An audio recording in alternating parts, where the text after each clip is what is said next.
Memoirs illustrating the history of Jacobinism. Written in French by Abbé Barruel, 1797. Part 2. The Anti-Monarchical Conspiracy. The Preliminary Discourse. In this second part of the Memoirs illustrating the history of Jacobinism, our object will be to show how the sophisters of impiety, becoming the sophisters of rebellion, after having conspired against every altar, conspire against every throne. We shall demonstrate that these men, under the name of philosophers, after having sworn to crush Christ and his altars, bound themselves in a second oath to annihilate all regal power. We have said, in the former part of this work, that the sophisters of impiety, when they were become the sophisters also of rebellion, had leagued with a sect, long since concealed in the occult lodges of Freemasonry, whose adepts, like the modem philosophers, had sworn hatred to the altar and the throne, had sworn to crush the God of the Christians, and utterly to extirpate the kings of the earth. This twofold object naturally divides our second volume into two parts. The first will develop the rise and progress of the conspiracy of the sophisters, called philosophers, the second, of that sect, which we have denominated occult Masons, Arrières Masons, to distinguish their adepts from the multitude of brethren who were too virtuous to be initiated in the occult mysteries, too religious, and too faithful citizens to associate in their plots. After having treated separately of these two conspiracies, though both tending to the same object, we shall show them leaguing together, and by their united efforts accomplishing that part of the French Revolution which effected the overthrow of religion and monarchy, of the altar and the throne, in a word, which basely murdered, the unfortunate Louis XVI on a scaffold. Confining ourselves to facts, and suppressing the powers of imagination, it seems incumbent on us to submit some few reflections to the reader, which, though naturally flowing from the subject, are yet requisite to enable him to follow the progress of the sophisters in their second conspiracy, to show by what gradations they passed, or rather with what celerity they were hurried headlong, from the school of impiety to that of rebellion, by the inherent tendency of their principles. While, under the direction of Voltaire, these pretended philosophers had merely applied their principles of equality and liberty to matters of faith, and had thence conspired against the God of the gospel, that each might be at liberty to form his own religion, or throw off every religious tie. During that time, few were the obstacles they had to fear from those various classes of men, which it was chiefly their object to captivate. During their war against Christianity, the passions proved their most powerful allies. There would be no great difficulty in deluding those unfortunate men who combat the mysteries which they do not understand, merely to exempt themselves from the restraint of those precepts and the practice of those virtues which are unfavorable to their passions. Sovereigns, seldom much versed in the science or history of religion, men who often, under the sanction of opulence and the splendor of rank, only seek to throw off all control on their moral conduct, others aspiring at fortune, and caring not by what unwarrantable means they acquire it, vain men panting after an empty name, and ready to sacrifice every truth to a sarcastic meteor, or some blasphemy mistaken for wit, and others who would have had little hope of celebrity had they not directed their genius against their God. In short, all those men who, easily receiving sophisms for demonstrative proofs, never troubled themselves with the investigation of that equality of rights, and that liberty of reason, which the conspiring sect represented to them as being incompatible with a religion revealed, and replete with mysteries. Few even of the adepts had ever reflected on the absurdity of opposing the rights of reason to revelation. As if those pretended rights of our limited reason were to suspend the power of an infinite God who reveals himself, or were to depreciate the truth of his oracles, and of the mission of his prophets and apostles. They never had reflected that the whole question of these rights of reason turned simply on this, to know whether God had spoken or not, and to believe and silently adore whatever might be the nature of the truths he had revealed. Men so little able to comprehend and to defend the rights of their God, could not have been very dangerous adversaries for the sophisters, who are perpetually setting this liberty of reason in opposition to the gospel.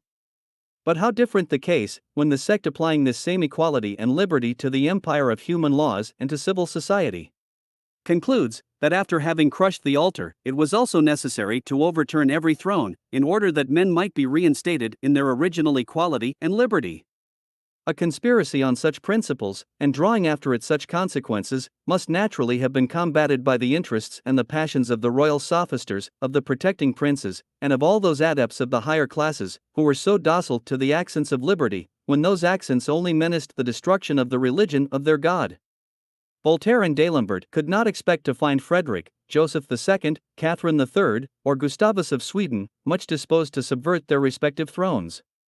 It was very probable, too, that many other protecting adepts, such as ministers or courtiers, nobles, or wealthy persons distinguished by their rank, would soon perceive the danger of depending on a multitude, who, having thrown off all obedience, would soon grasp at sovereignty itself, and, as the first essay of its power, would level every species of property, and strike off every head which rose above that multitude.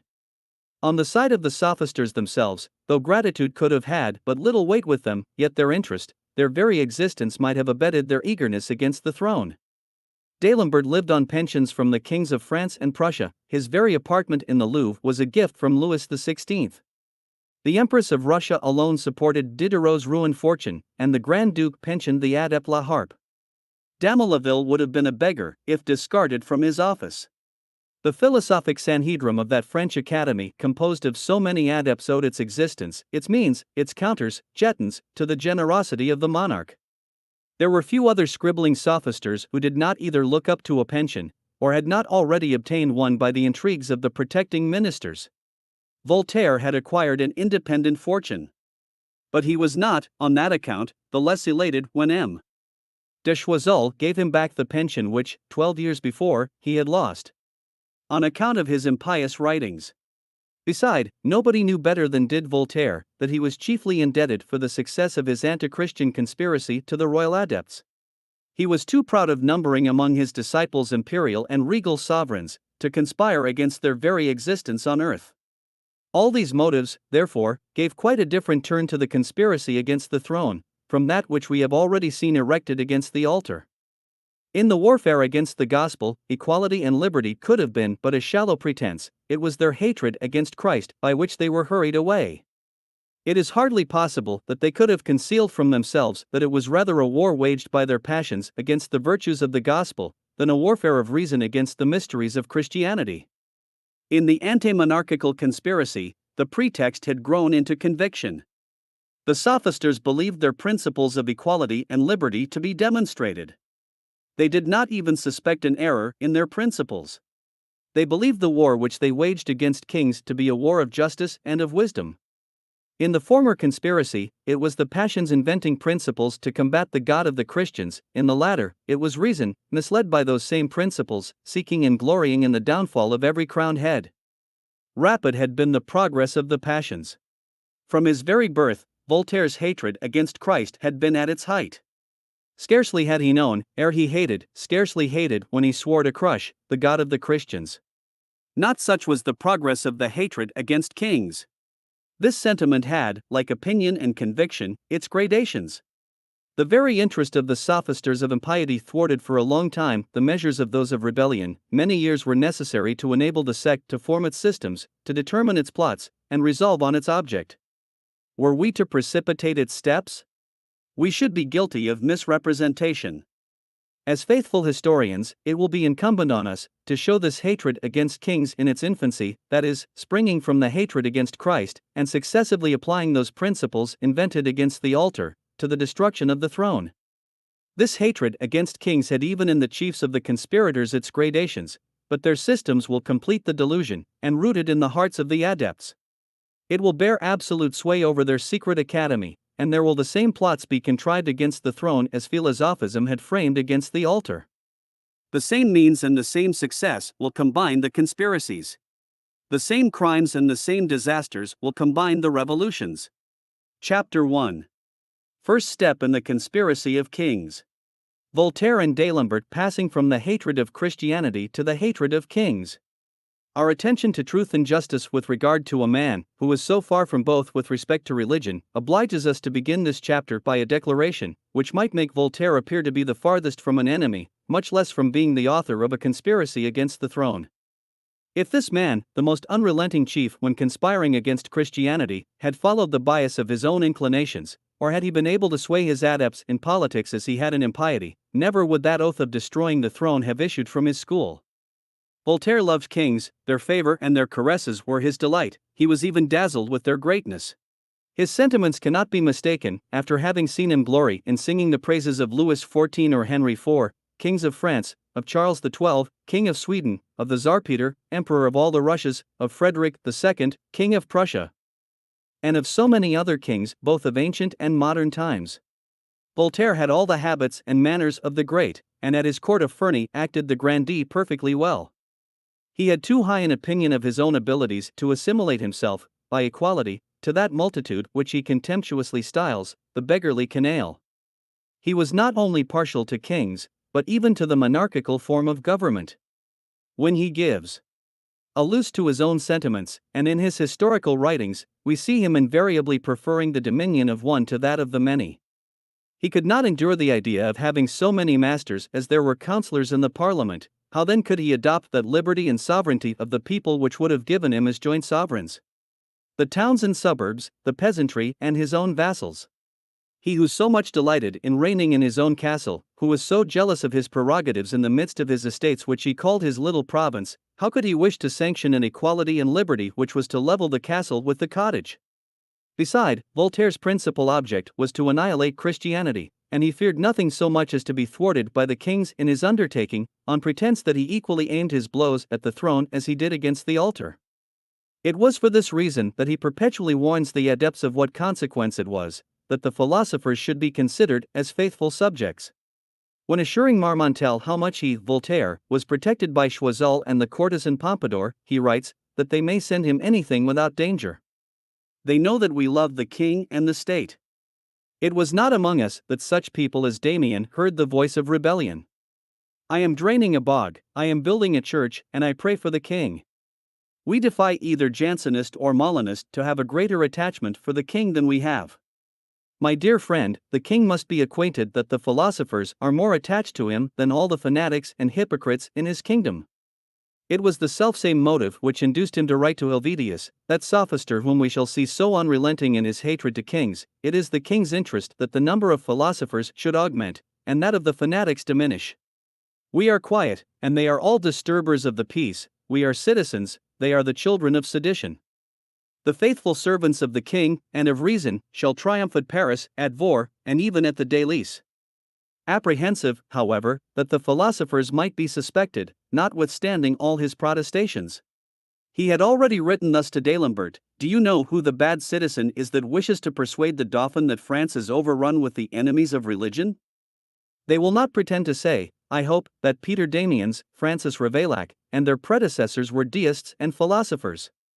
Nevertheless, he ends his letter by saying, I fear that Peter Damiens will be a great detriment to philosophy.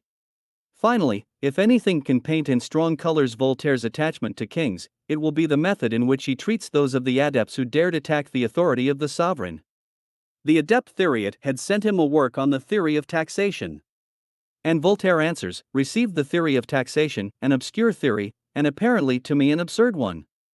All such theories are very ill-timed, as they only serve to make foreign nations believe that our resources are exhausted, and that they may insult and attack us with impunity. Such men are very extraordinary citizens indeed, and curious friends to man. Let them come where I am on the frontiers, and they will presently change their opinions. They will soon see how necessary it is that the king and the state should be respected. Upon my word, at Paris people see everything topsy-turvy. The staunchest royalist could not have insisted in a clearer manner on the necessity of supporting the royal authority. Nevertheless, he had already let fall many expressions which little denoted any zeal for the cause of kings. He had not adopted, as yet, that philosophism of rebellion, of equality and liberty, which was to fanaticize the French people, and raise Robespierres and Marats in succession to the fanatics Ravaillac and Damiens.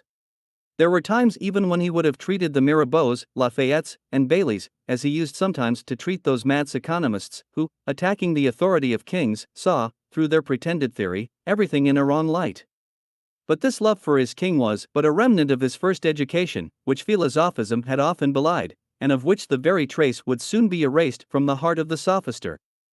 Had Voltaire, either from his own sentiments, or for the interest of the sect, been still more desirous of being looked upon as a good citizen, or a faithful subject of the king, yet the adepts could have retorted the arguments he had perpetually repeated to stir them up against Christianity, in too powerful a manner against his arguments in favor of kings, for him to have been able to withstand them. It was but natural that men who had been taught to oppose their equality and liberty to the God of revelation, to his ministers and prophets, should also oppose them to the kings of the earth. Voltaire had taught them that the equality of rights and liberty of reason were incompatible with that power of the Church and of the Gospel commanding a submission to and a belief in mysteries which were inconceivable by reason. The adepts, as the next step, declare that the equality of men, the liberty of nature, were equally incompatible with any submission to the empire and laws of one man, or even of many, whether called parliaments or senates, lords or princes, pretending to the dominion over a whole nation, and dictating laws to the multitude, who had neither made them, discussed them, nor wished for them. These principles, so forcibly insisted on by Voltaire when combating Christianity, might naturally be objected to as propositions respecting submission to the sovereign, and they were so. The adepts urged the consequences, and the premier chief was unwilling to lose the preeminence over his own school in what he called philosophy. The process by which he was led from the sophistry of impiety to that of rebellion is too much blended with the progress of his anti-religious philosophism not to be worthy of investigation. Voltaire had been actuated by no other passion than that of hatred against Christ. When in the year 1718 he caused to be publicly recited in his tragedy of Oedipus those two famous verses, which alone comprehend the whole of that anti-religious revolution which was to be accomplished 70 years afterward, priests are now what they seem to vulgar eyes. In our credulity their science lies. These two lines only proclaim that equality of rights and liberty of reason which, disavowing the authority or mission of the clergy, leave the people at full liberty to form their religious tenets on whatever they may please to call their reason. But many years elapsed before Voltaire could form a correct idea of that equality and liberty which was to divest the monarch of his rights, as he had divested the Church of hers.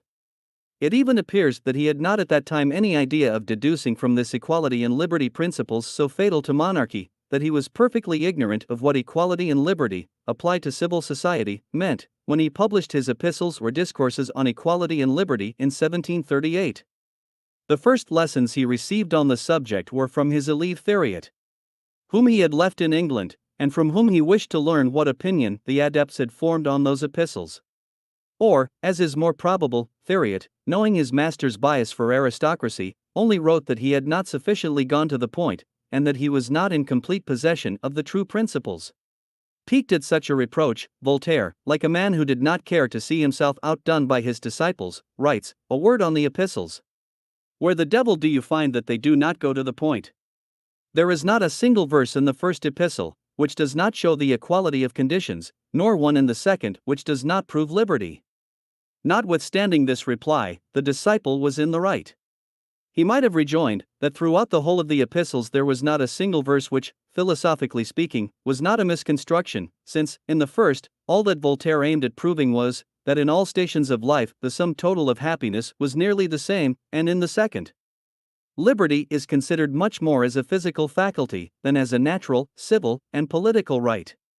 The inference drawn from the first is that it is useless for man to trouble himself about the difference of stations, as the same portion of happiness is nearly allotted to each. The second does not even mention that liberty which the adepts so much insist on against kings, and only asserts that liberty which so well demonstrates the distinction of right and wrong, and which the sect always looked upon as too favorable to religion. Without seeming to submit to his disciples, Voltaire, nevertheless, gradually adopted their sentiments. Vexed at having asserted the rights of free agency, he counteracted all the influence that doctrine might have had, and gave his definition of liberty such a turn that predestinarians themselves could not have cavilled at it. In a word, he no longer asserted any other liberty than that which has proved such a powerful weapon against sovereignty in the hands of the section. The corrections he made in his epistle on equality had a more direct affinity to the system of the political revolution. In the first edition of that epistle we read, "Equal the state, in men the difference lies." The sect wished him to have said, "Equal are men, in states the difference lies." At length Voltaire understood their meaning, and blushed at finding that his own disciples had made a greater progress in the knowledge of equality than he had himself. And to avoid their future criticisms he changed both his doctrine and his verses. He corrected, and almost reconstructed his epistle on equality, nor did he let his poetic genius rest, till he had shown the adepts that he understood the equality of man as well as they did, and that they could no longer reproach him with not going to the point. It was then that he wrote the following verses, which contain all that the revolutionary populace have alleged against the wealthy, the nobility, and kings, in proof of its equality. With calm indifference let my friends survey the pomp of riches and despotic sway. This world's a ball, where his undazzled eyes pierce through each silly actor's vain disguise.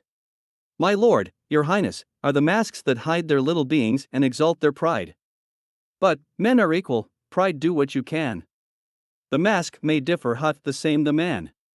The 5 weak senses by us all posseest. Of good, of evil, are our only test. A slave has 5, 6 can the monarch claim? The same his body, and his soul the same. This is precisely what the democratic rabble of Paris was wont to say, less elegantly indeed, when it asked whether kings and nobles were not made of the same clay as the simple clown? Whether those who enjoyed large fortunes had 2 stomachs? And of what use were all those distinctions of sovereigns, princes, or chevaliers, since all men were equal? It was with reluctance, it must be confessed, that Voltaire became the apostle of equality. For without having a body or soul of a different species from that of Pompignan, Freron, or Desfontaines, or of so many other men whom he was perpetually overwhelming with his sarcasms, he nevertheless was aware that in the same species, and with the same nature, there existed no small inequality among men, that without being endowed with a sixth sense, he felt the great distance there was between himself and the rabble he so much despised. At length he submitted to the criticisms of the adepts. And after having declared equal the state, in men the difference lies. He writes in absolute opposition, the mask may differ, but the same the man. As to that liberty which commences in the love of republicanism, and ends in the hatred of kings, it is probable that Voltaire would never have adopted it, had it not been necessary to establish that liberty which was essential to the hatred of Christ, but he had found himself too much thwarted by the authority of kings in his first publications against Christianity. In Holland he enjoyed a greater liberty for printing his blasphemies, and it was to that circumstance that he owed his bias for republicanism. Those who have read his correspondence while in Holland, and particularly the following letter to the Marquis d'Argenson, dated from The Hague, will not have a doubt that this was the case. I am, says he, better pleased even with the abuses of the liberty of the press here, than with that sort of slavery under which the human mind is kept in France. If you continue on that plan, the simple remembrance of the glorious age of Louis XIV will be all that will remain. This degeneracy almost inclines me to settle in the country I am now in. The Hague is a charming residence, liberty alleviates the rigors of the winter. I like to see the rulers of the state no more than plain citizens. There are factions, it is true, yet they must exist in republics, but faction does not damp patriotism, and I see great men contending with great men.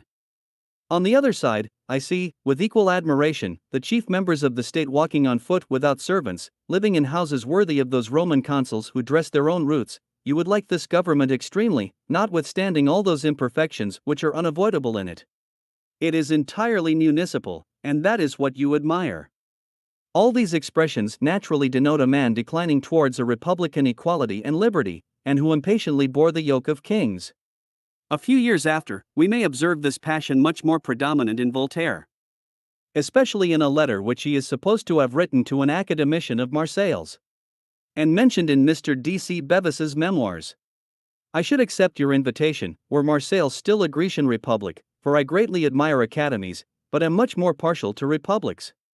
How happy are those countries where our masters visit us, and are not affronted when we do not return to wait on them. In all this, however, we see nothing more than a partiality for republics. It was not positively a hatred of kings, nor an imputation of tyranny and despotism in the regal government. But a few years after this, that same rancor is directed by Voltaire against the throne, which he had already conceived against the altar.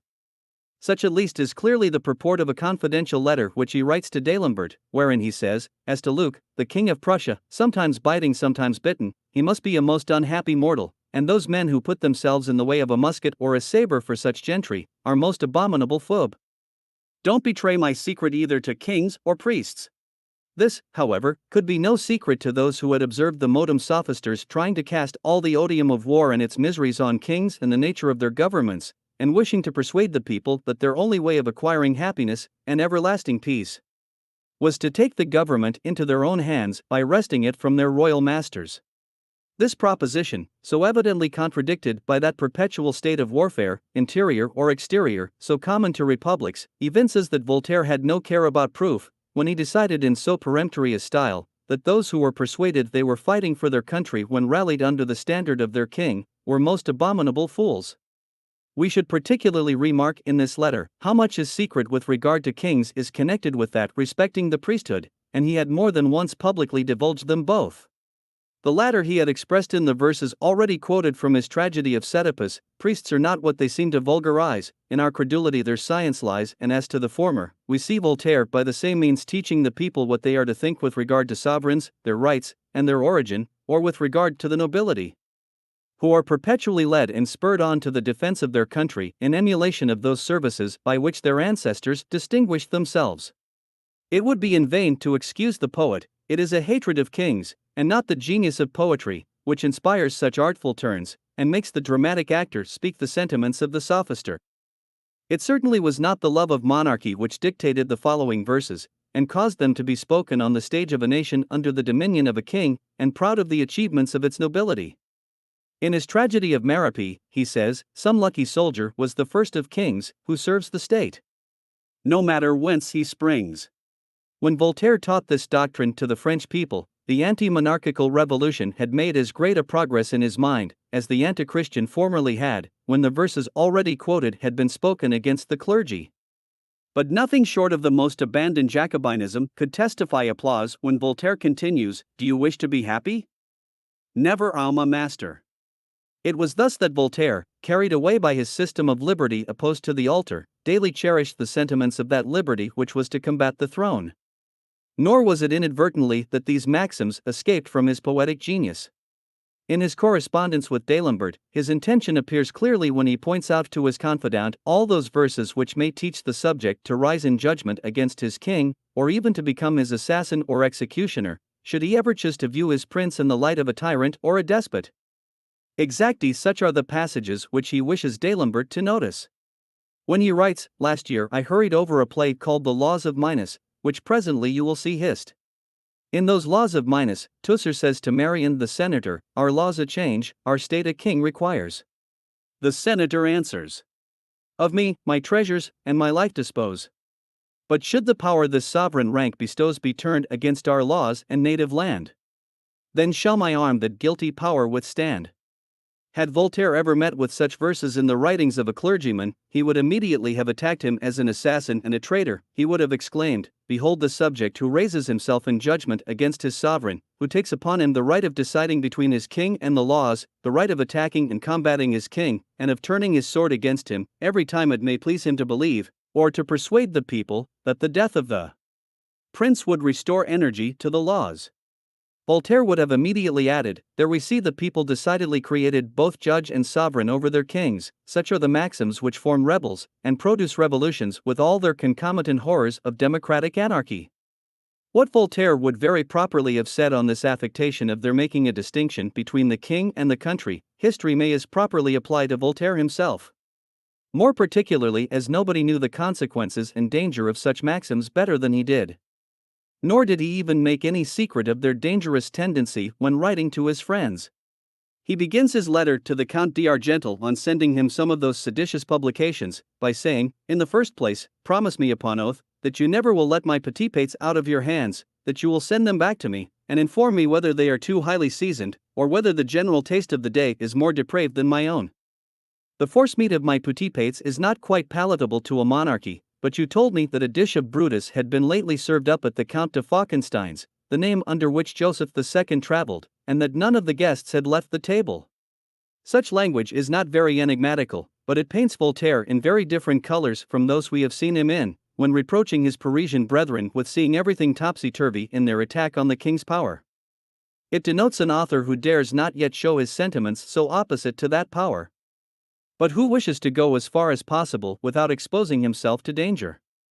We see him flattering himself that he has not been too daring, as Joseph II had been imprudent enough to let a dish of Brutus be served up at his table, that is to say, that monarch had heard broached at his table, without shewing his displeasure, doctrines the most dangerous and threatening to the fives of sovereigns. There are many other letters extant, which indicate how deeply this anti-monarchical liberty had rooted itself in the heart of Voltaire, and even how much he despised that love for their sovereign at that time so universally prevalent among the French people. There is one in particular, in which he complains most bitterly that strangers perfectly conversant in the catechism of liberty, and equal to the task of teaching it to the Parisians, are obliged to carry their systems elsewhere, before they have succeeded in teaching them to the French people. That if man was created to serve God, he was also created to be free. In short, what displeased Voltaire more particularly was that while he was making such progress in this catechism of liberty, the French people, whom he calls his vetches, did not keep pace with him. When the historian shall treat of the progress which Voltaire was making in the arts of liberty, he shall not extenuate his error by saying that Voltaire was not aware of the fatal consequences of a revolution, or that he would have started back from his purpose could he by possibility have foreseen them. Certainly his soul could not be so ferocious as to have aspired after the bloody reign of a Robespierre, but he complacently foretells, and offers up his prayers for a revolution, which he knows to be big with bloodshed and surrounded with firebrands, and, however disastrous such revolutionary scourges may appear to him, he nevertheless deems those persons happy, who, from their juvenility, may live to see them. He writes to the Marquis de Chauvelin, "Everything is preparing the way to a great revolution, which will most undoubtedly take place, and I shall not be fortunate enough to see it. The French arrive at everything slowly, but still they do arrive. Light has so gradually diffused itself, that on the first opportunity the nation will break out, and the uproar will be glorious. Happy those who are now young, for they will behold most extraordinary things."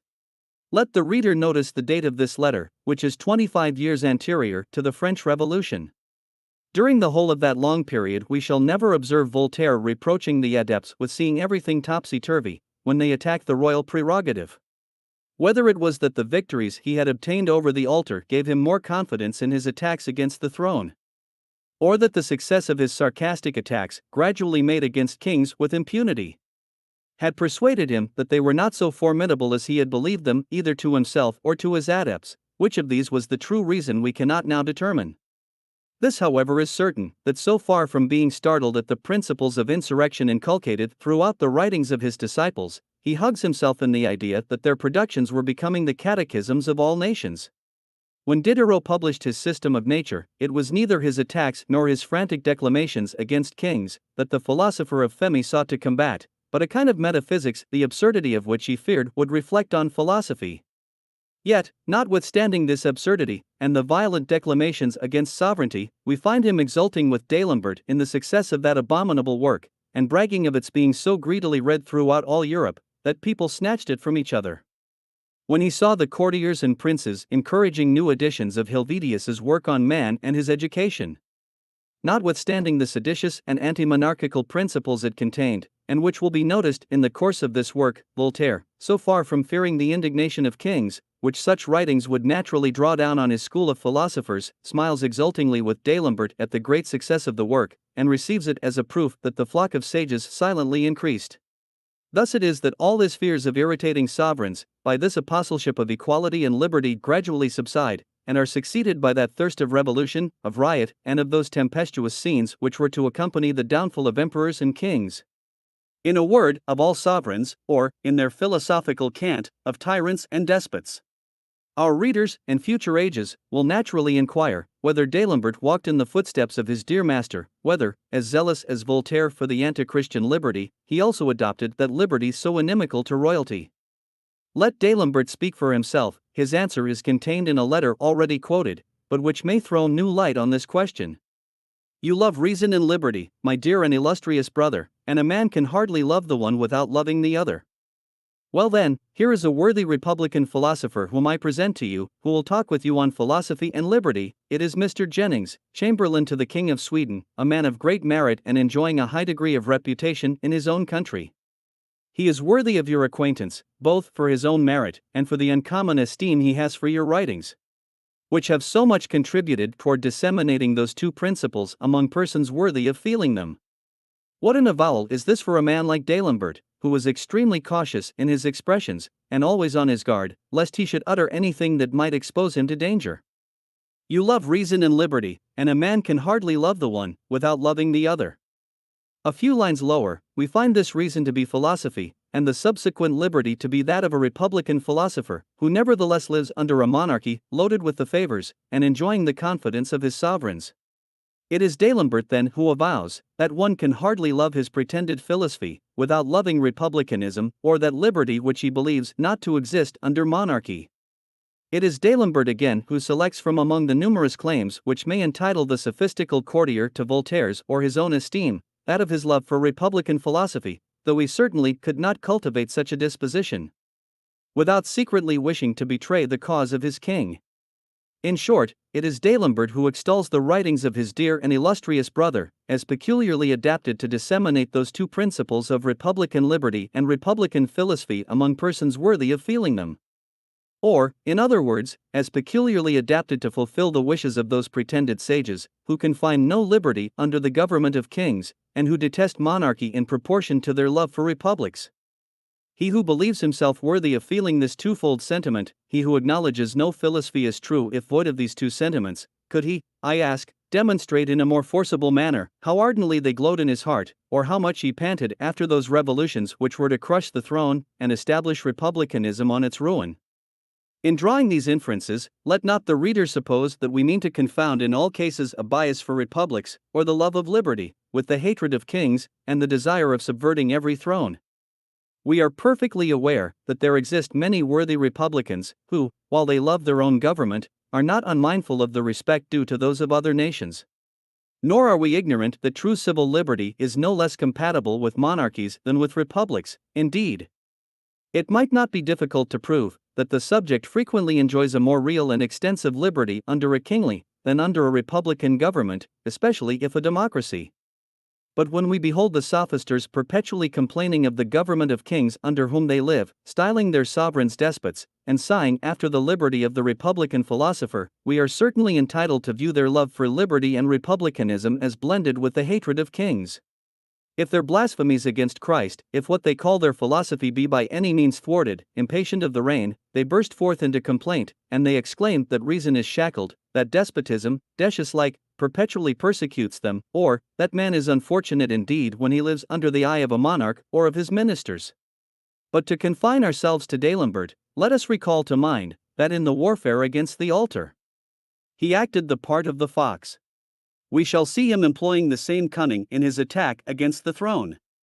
He will excite and stimulate others, he will even guide their pens, but he carefully avoids everything by which he might himself be eventually endangered.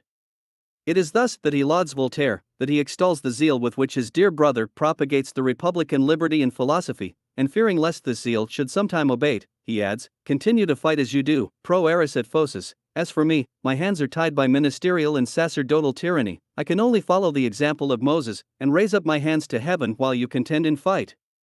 Again, we find him informing Voltaire of the eagerness with which he reads and devours all those writings in which that premier chief had combined his attacks against the altar and the throne.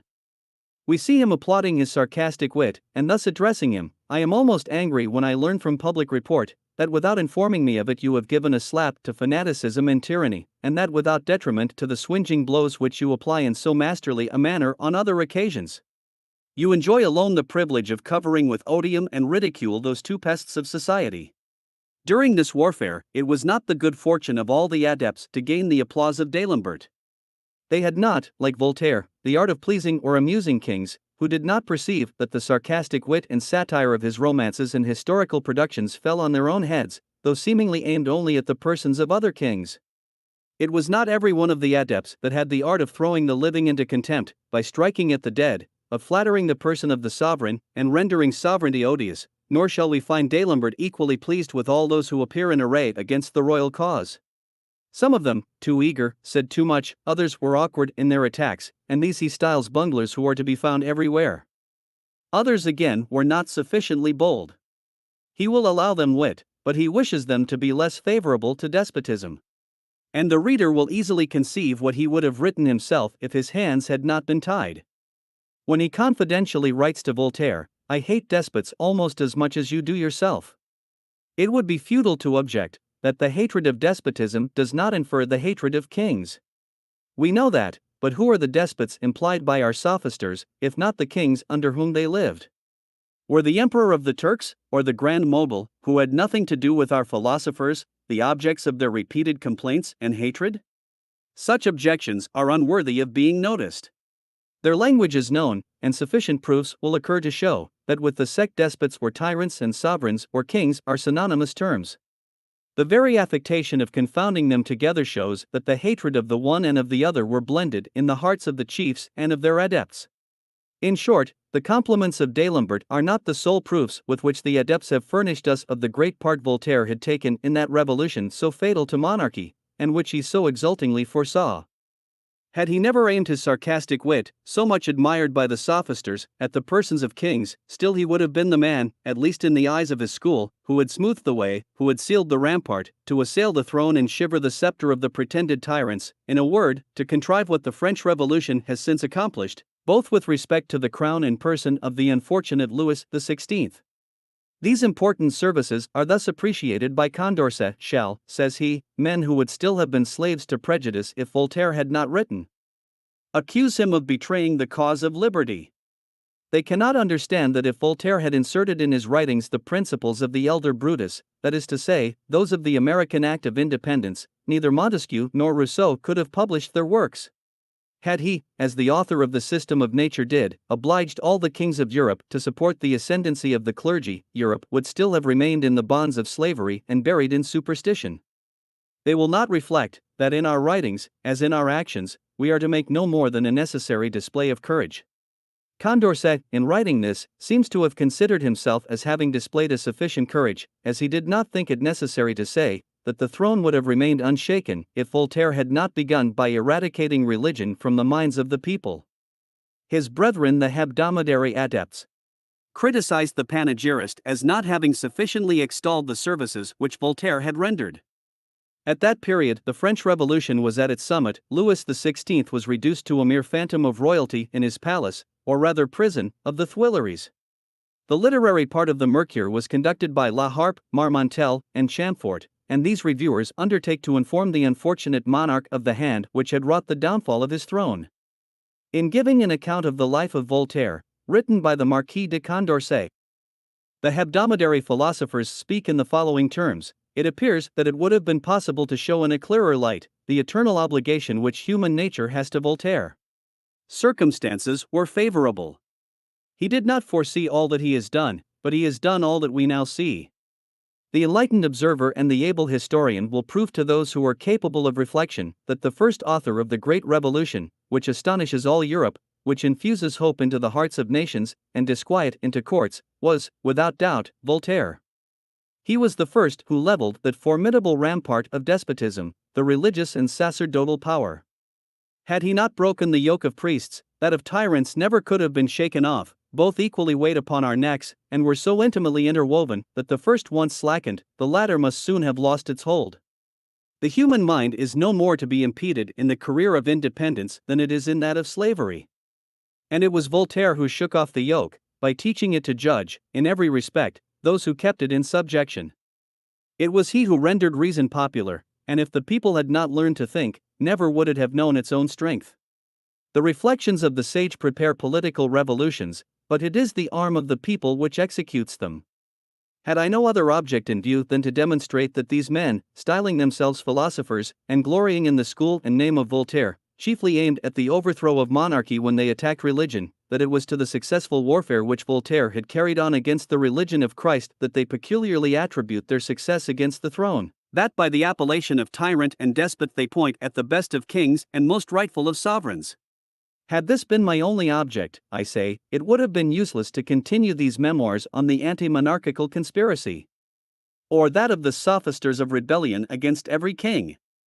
And who are these sophisters that declare so openly and so expressly the secret of the sect? First view Condorcet, the most resolute atheist, the dearest of the brethren, the steady support of Voltaire's hopes, the most intimate confidant of D'Alembert. It is he who sets out by declaring that, if Voltaire had not combated religious prejudices, or that if he had attacked regal authority in a more direct manner, France would have remained enslaved. Next on the list we find the journalists La Harpe, Marmontel, and Chamfort, who, in the most celebrated journal of the sect, complain that Condorcet has not shown sufficient courage, and that he is not sufficiently explicit on the pretended eternal obligations which mankind have to Voltaire, who by shaking religion to its foundations has overturned the throne, who by the ruin of the pontiff has struck the tyrant. And who is the tyrant, the despot over whom they so loudly triumph? A king whose very name echoes to that of justice and goodness, a monarch almost adored by his people, and who loved them to a degree of weakness, for he very often repeated that he would not suffer one drop of his subjects' blood to be spilt in his defense. Will history believe that the unfortunate Louis XVI was the despot over whom they triumph?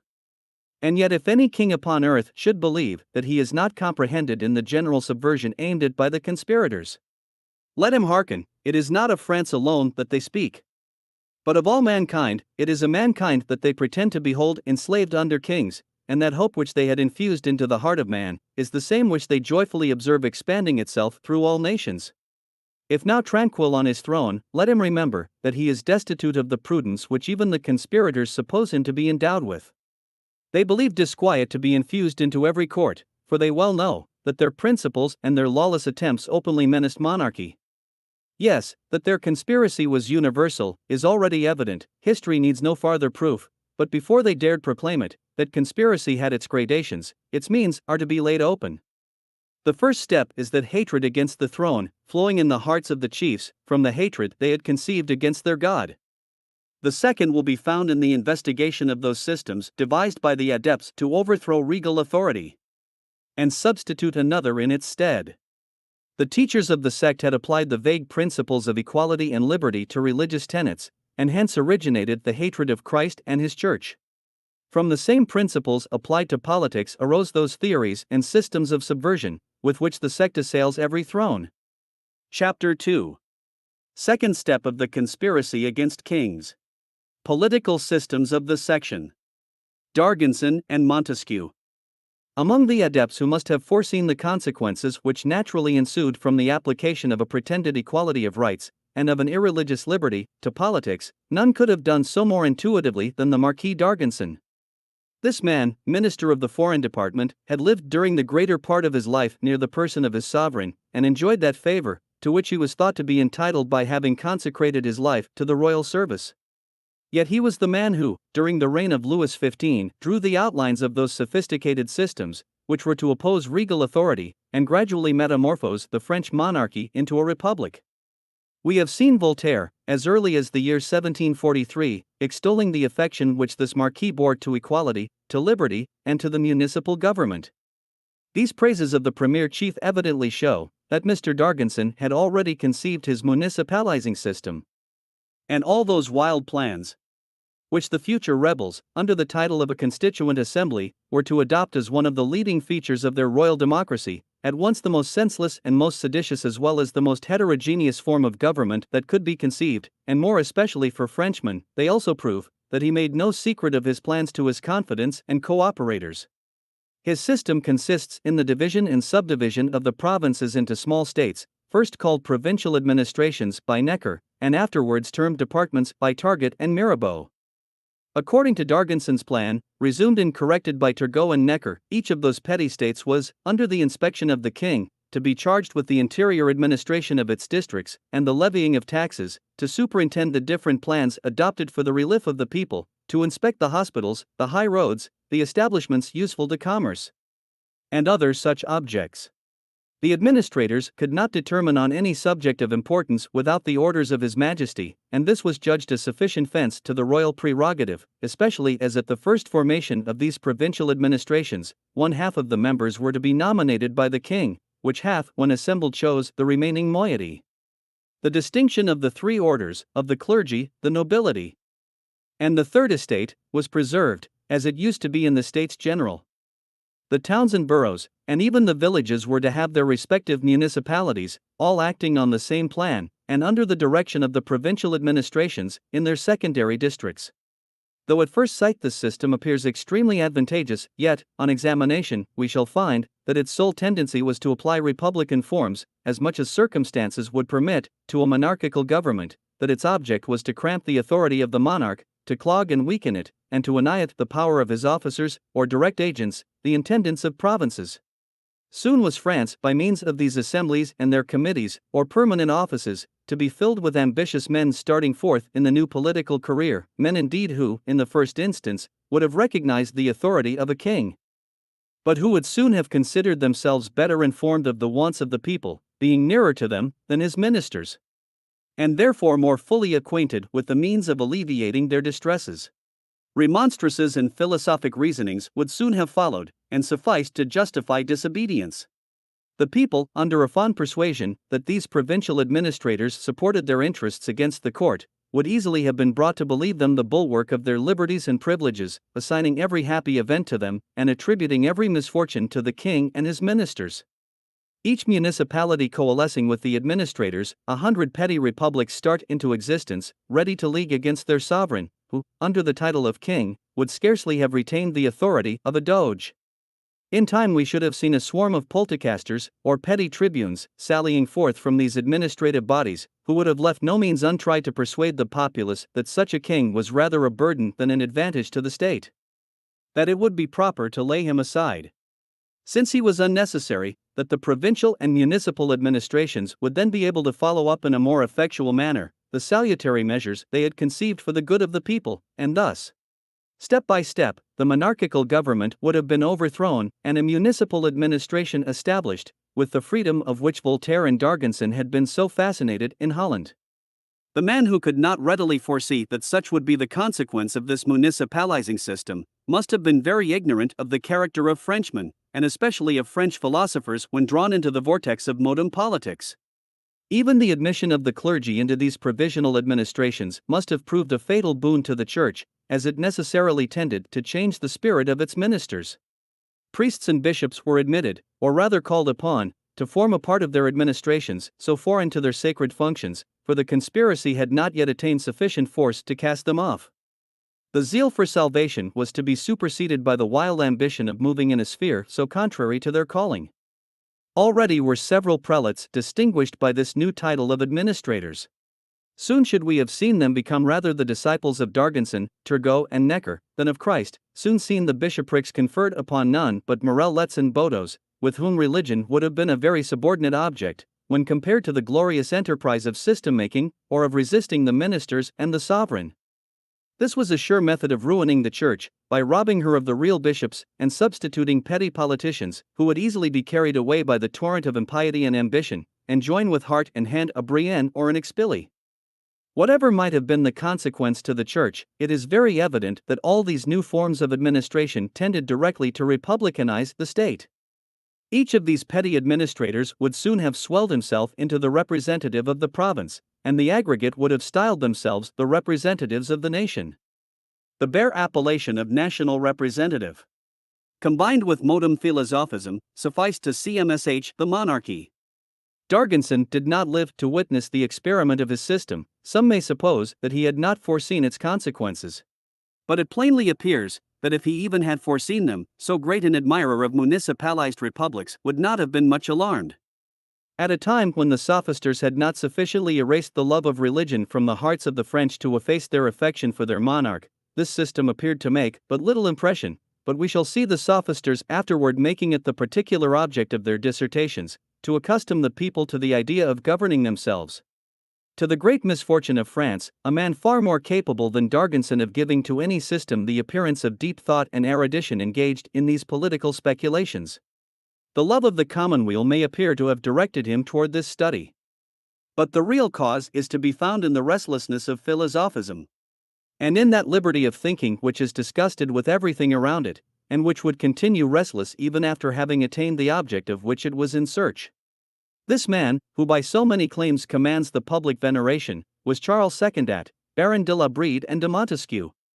Foy was born on the 18th of January, 1689, in the Château de la Brede, within 3 leagues of Bordeaux, and in 1716, became president a mortier of that parliament. We have already mentioned that his first productions were those of a young man who had no fixed principles of religion, and this is clearly perceptible in perusing the Lettres persanes. At a riper age his duty called him to the study of the laws, but not content with the knowledge of those of his own country, and desirous of making himself conversant in those of foreign nations, he made the tour of Europe, stayed some time in England, and then returned to France full of those ideas which he has developed in the 2 works that have chiefly contributed to his fame. The first is entitled Considerations on the Causes of the Grandeur and Decline of the Roman Empire, and was published in 1733. The latter was The Spirit of Laws, which appeared in 1748. It was obvious, on the first appearance of his work on the Romans, that Montesquieu had not acquired from his travels an additional esteem for the government of his own country. One of the prime causes to which he attributes the éclat of the Romans is their love of a liberty which begins by dethroning all kings. The sophisters, who were still less favorable to monarchy, did not fail to adopt this idea, to make it the leading principle, and to inculcate it in all their discourses. Both Montesquieu and his panegyrists would have been more correct, had they traced back to this love of liberty all those scourges and intestine broils which harassed Rome, from the expulsion of its kings until the reign of the emperors. Liberty perpetually convulsed the people, and the Senate could only free themselves from their clamors by habitual war and foreign pillage. This perpetual state of hostility rendered the Roman the most warlike of all nations, and gave them that immense advantage which they enjoyed over all other people. To the man who has read the Roman history, nothing can be more evident. But if such be the merits of that liberty which expelled the kings of Rome, that antisocial spirit, which, sowing discord in the interior economy of families, drives them from their homes, inures them to fatigue and the inclemency of the weather, and gives them all the advantage and strength of robbers, by forcing them to live on plunder, after having denied them the sweets of social life. The antisocial spirit, I say, must needs possess the very same advantages. Montesquieu was so strangely misled by his admiration for liberty, that he did not perceive the strangely paradoxical positions that he advanced. After having spoken of the public edifices, which even to this day give us a great idea of the power and grandeur of Rome under its kings, after having said that one of the causes of its prosperity was that its kings were all great men, and that no country could ever shew such a continued series of statesmen and great generals, he adds, nearly in the same page, that on the expulsion of the kings it must necessarily follow, either that Rome would change its government, or remain a poor and petty monarchy. In a word, that if Rome arrived at that very high pitch of greatness, it was owing to his having substituted annual consuls to the dethroned kings. This work teems with satirical remarks on Rome, when again brought under the dominion of a monarch. And his frequent expressions of regret for the loss of the republican liberty could not but tend to diminish that love, that admiration, that enthusiasm so natural to Frenchmen for their king. One might really suspect that he wished to instill into the minds of the people a belief that what sovereigns call establishing order is another term for riveting fetters on their subjects. But the work that we have been considering was merely a prelude to the doctrines which he was about to teach, in his spirit of laws, to all nations governed by a monarch. Let us premise, and with great sincerity we say it, that had we to perform the task of a panegyrist, causes for admiration would abound. Had we to answer those critics who reproach Montesquieu with having taken the motto, prolem sine matri creatum, and giving his work as if it were an original, though he may appear to have followed the footsteps of Bodin, celebrated for his work on republics, we nevertheless think we may triumphantly answer that the dross he may have borrowed from others cannot alloy the sterling value of his own production, and that in spite of the errors contained in the spirit of laws, it will forever continue to be considered as the work of a wonderful genius. But it is not for us to assume the character either of the critic or of the panegyrist. Our object is to investigate how far Montesquieu broached or influenced revolutionary ideas. It is the misfortune of a great genius that his very errors are too often converted into oracles. Truth must often submit to error, when that error is supported by a celebrated name. That victory which he would have disclaimed resulted merely from the celebrity of his name and the weight of his authority.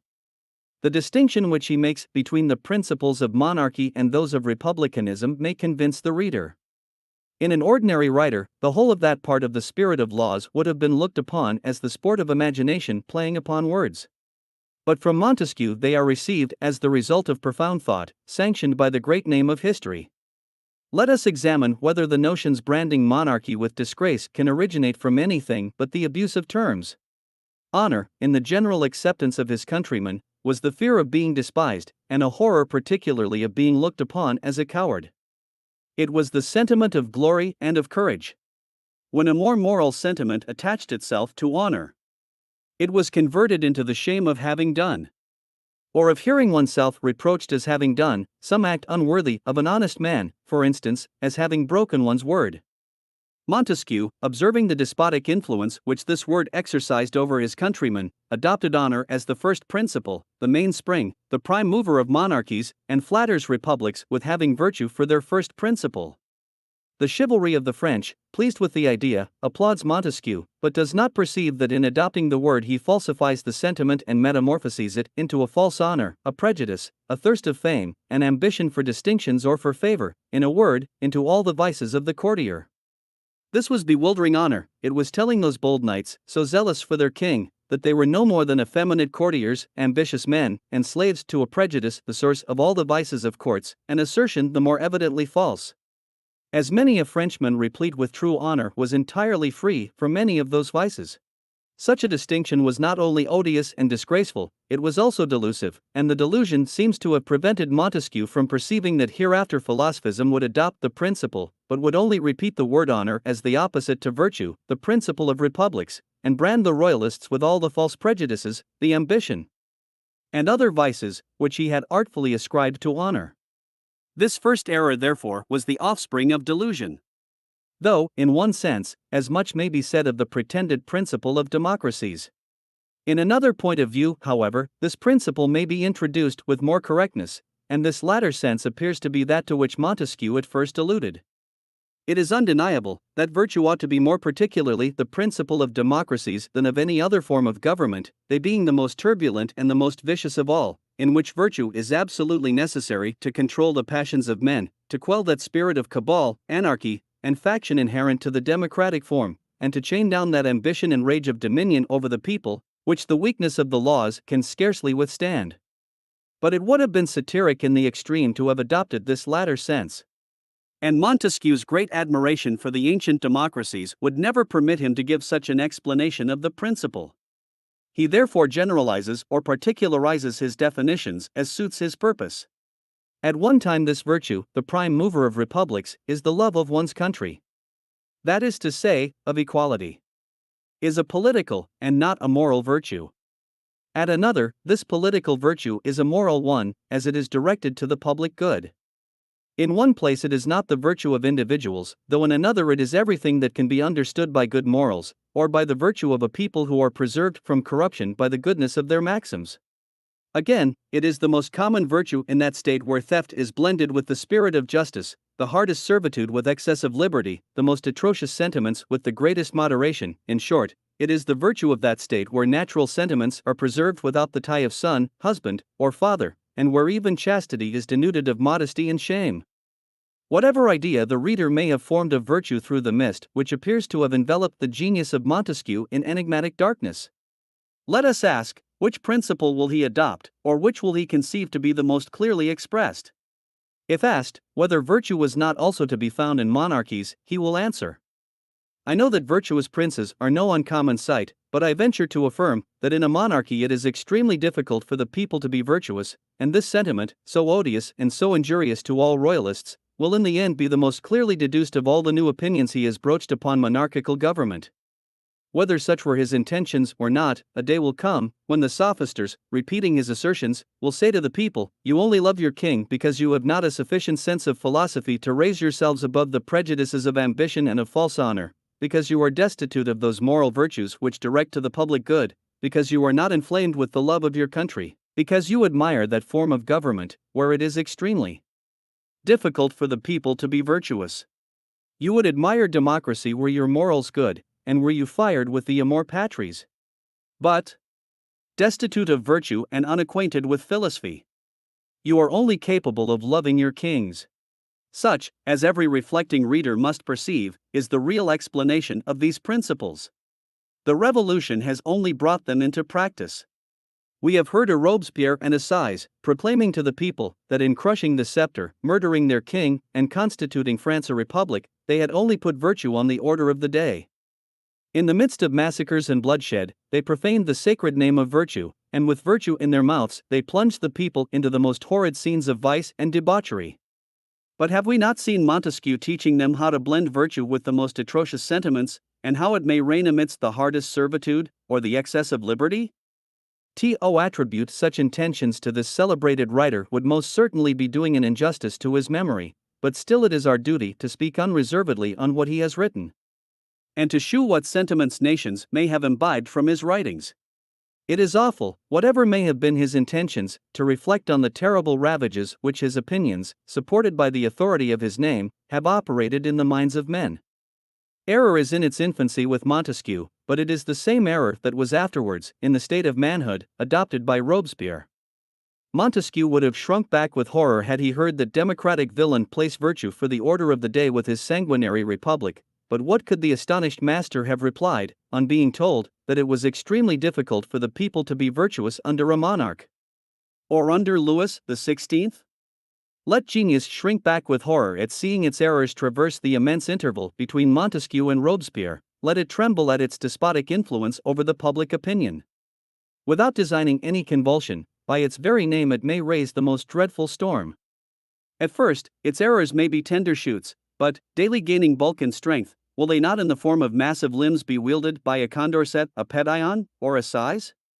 During a long period Montesquieu's opinions on the principles of monarchies and republics were entirely overlooked, and they might have remained in oblivion at any other time, when philosophism was less active in its research after every means of rendering the throne odious.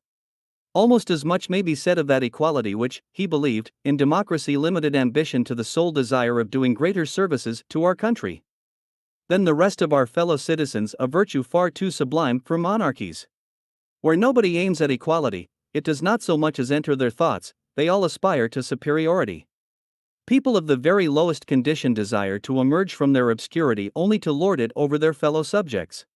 Genius may have been so led away as not to perceive how powerful a weapon it was forging for the Jacobin, who, extolling the merits of this equality, and persuading the people that it was impracticable under the dominion of the monarch, would also paint in glowing colors that ambition of serving the country, arising from the ashes of the throne and the destruction of the nobility. But there appeared another system in the spirit of laws, deeper laid, and replete with weapons more directly pointed at the throne. They were the first on which philosophism seized, while others adopted them through ignorance, from want of reflection, or from imprudence. They were too fatal in the hands of the first rebels not to claim a place in these memoirs. To form a correct idea of the revolutionary tendency of Montesquieu's system, we must revert to the time at which it was published. Whatever may have been the legislative forms in the primitive days of the French monarchy, it is certain that at the time of his publication, and he avows it, not only the King of France, but most of the crowned heads united in their persons the rights of executing the laws, of enacting those which they conceived necessary or conducive to the welfare of the state, and of judging those who had infringed the law. The reunion of this triple power constitutes an absolute monarch, that is to say, a real sovereign who in his person concentrates the whole power of the law. At that period the French were far from confounding this absolute power with the arbitrary power of the tyrant or the despot.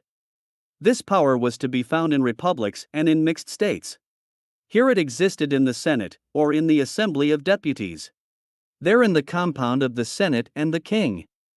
The French nation beheld it in their monarch, whose supreme will, legally proclaimed, was the utmost degree of political authority. This supreme will, construed into law by the requisite forms, was equally binding on the king and on his subjects. It is not only Henry IV and his minister Sully who declare that the first law of the sovereign is to observe them all, but it is Louis XIV, that prince whom the sophisters affectedly style the despot, who at the height of his glory openly proclaims this obligation in his edicts. Do not let it be said, are his words, that the sovereign shall not be subject to the laws of the state. The rights of nations proclaim the contrary truth, which has sometimes been attacked by flattery, but which all good princes have defended as the guardian of their states. How much more accurate it is to say, that to constitute the perfect happiness of a kingdom, it is necessary in order that the prince should be obeyed by his subjects, that the prince should obey the laws, and that those laws should be just and directed to the public good. This obligation alone in the sovereign immediately destroys all despotic or arbitrary power. For, in the idiom of modern languages, the despot is the man who rules only by his passions and caprice, under whom no subject can be at ease, as he is ignorant whether his master will not punish him today for having executed the orders he had received from him yesterday. In short, it may be justly said, that political liberty consists in 2 points. First, that every citizen should be free to do all that is not forbidden by the law. Secondly, that the law should prescribe or forbid any particular action for the public good only. Experience will vouch for the correctness of this definition. And where could the honest and upright man, obedient to the laws of his country, enjoy greater security and freedom than he did in France? It may indeed be objected that there existed many abuses. But did not they originate from the genius of the French, or from an excess rather than a want of liberty? Were the conspirators to exclaim against the immoral and impious minister for having abused the power with which he was entrusted, when these sophisters had during many years conspired against the morals and piety of the whole nation? No, they had no right to complain that the law was often sacrificed to private passions. The exact observance of the law should have been their prayer, but they only sought after ruin and revolution. One real abuse had crept into the French government, which savored much of despotism. This was the use of lettres de cachet. Undoubtedly they were illegal. On a bare order from the king the subject lost his liberty. I will not defend such an abuse by saying that none but the higher classes or seditious writers were exposed to the effect of this arbitrary power. But, perhaps, few are acquainted with the origin of those letters. It was to the moral character of the French, and to the notions particularly of the higher classes, that this abuse owed its origin, and it was necessary either to do away those notions, or to leave so formidable a power in the hands of the monarch. Such was the received opinion in France, that a family would have thought itself dishonored, if any child, brother, or near relation were brought to justice. Hence it was that families, fearing the arm of the law, applied to the king to obtain an order to imprison any profligate youth whose irregular conduct might disgrace the family. If any hopes of reformation could be conceived, the lettre de cachet was only temporary, and served as a correction, but where the offense was criminal and infamous, the culprit was imprisoned for life. The reader must not be misled to suppose that these letters were granted on a mere request and without any inquiry into the case.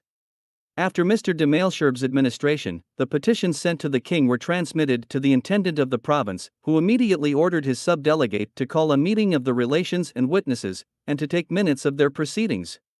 On these informations, which were forwarded to the ministers, His Majesty granted or refused the lettre de cachet. Under such restrictions it was evidently rather the authority of a common parent, which the king exercised over his subjects, than that of a despot enslaving them. With the notions which the French nation had adopted, it was the necessary means of preserving the honor of different families, and few were victims to this authority but those who were dangerous either to private or public society.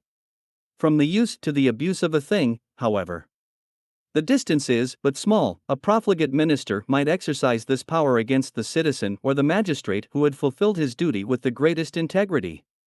Nor was it unexampled that a minister, solicited by powerful men, rather consulted their private animosities than public justice or general utility. But a profligate minister abusing his authority does not make his king a despot.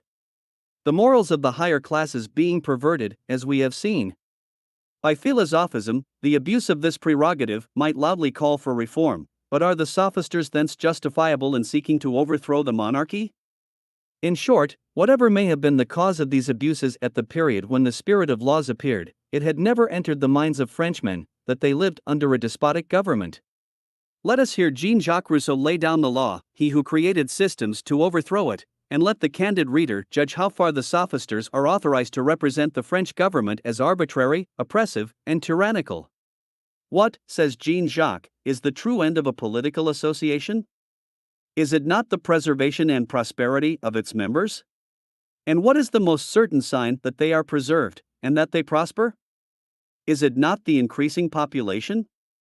We need seek no further for the sign in dispute, but pronounce that government to be infallibly the best, provided there is no particular circumstance to make it stand an exception to a general rule, under which, without the application of any improper means, without the naturalization of strangers, without receiving any new colonists, the citizens increase and multiply, and that to be the worst under which they lessen and decay. Calculators, it is now your affair, count, measure, and compare them. The same author adds, it is a long continuance in the same situation that makes prosperity or calamity real. When a whole nation lies crushed under the foot of despotism, it is then that the people perish, and it is then that their masters can hurl destruction among them with impunity, ubi solitudinem facient, pacem appellant, and call peace, the silence of the desert they have created. When the factions of the chief men of France had arisen to such a height as to agitate the kingdom, and the coadjutor of Paris judged it necessary to carry a dagger in his pocket every time he went into the parliament, the French people lived free and at ease. And they were happy, and their numbers increased.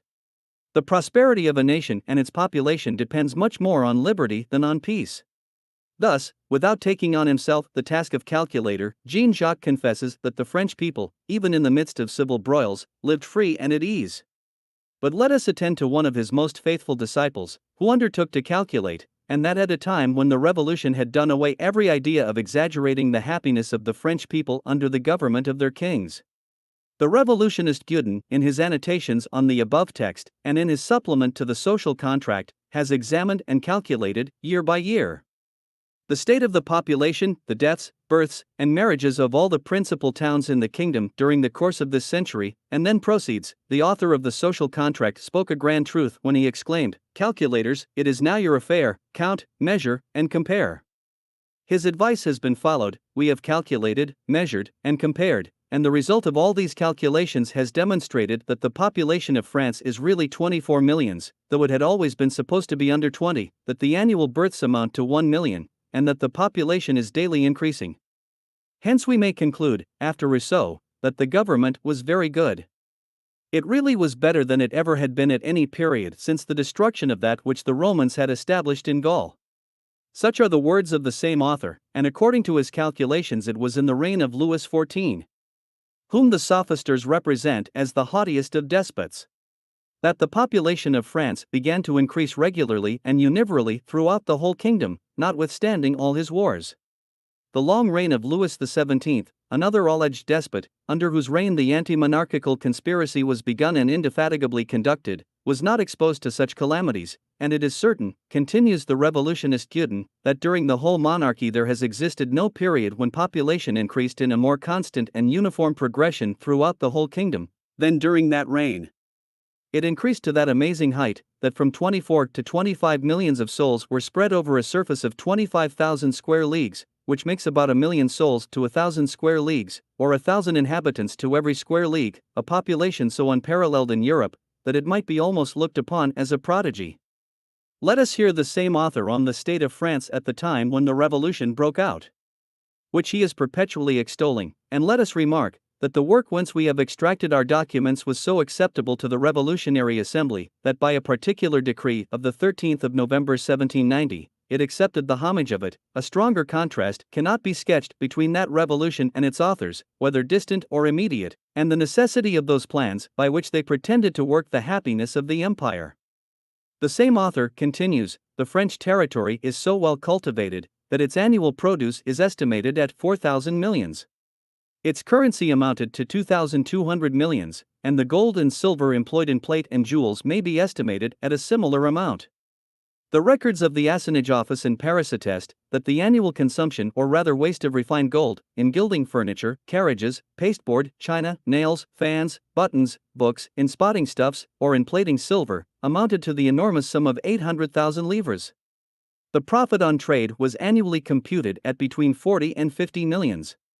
The taxes paid by the people did not exceed 610 or 12 millions, which does not amount to 1/3 of the circulating medium nor to 1/6 part of the gross territorial produce, and which probably cannot be computed at more than 1/3 of the neat produce, a sum which in that proportion could not have been exorbitant if everyone had paid according to his means. In this kingdom were annually born upwards of 928,000 children, in short, nearly 1,000,000. The town of Paris contained 666,000 inhabitants. Its riches were so great that it paid annually 100 millions into the king's coffers, about 1/6 of the whole taxation of France. But even this immense taxation did not overburden Paris. Its inhabitants lived in affluence.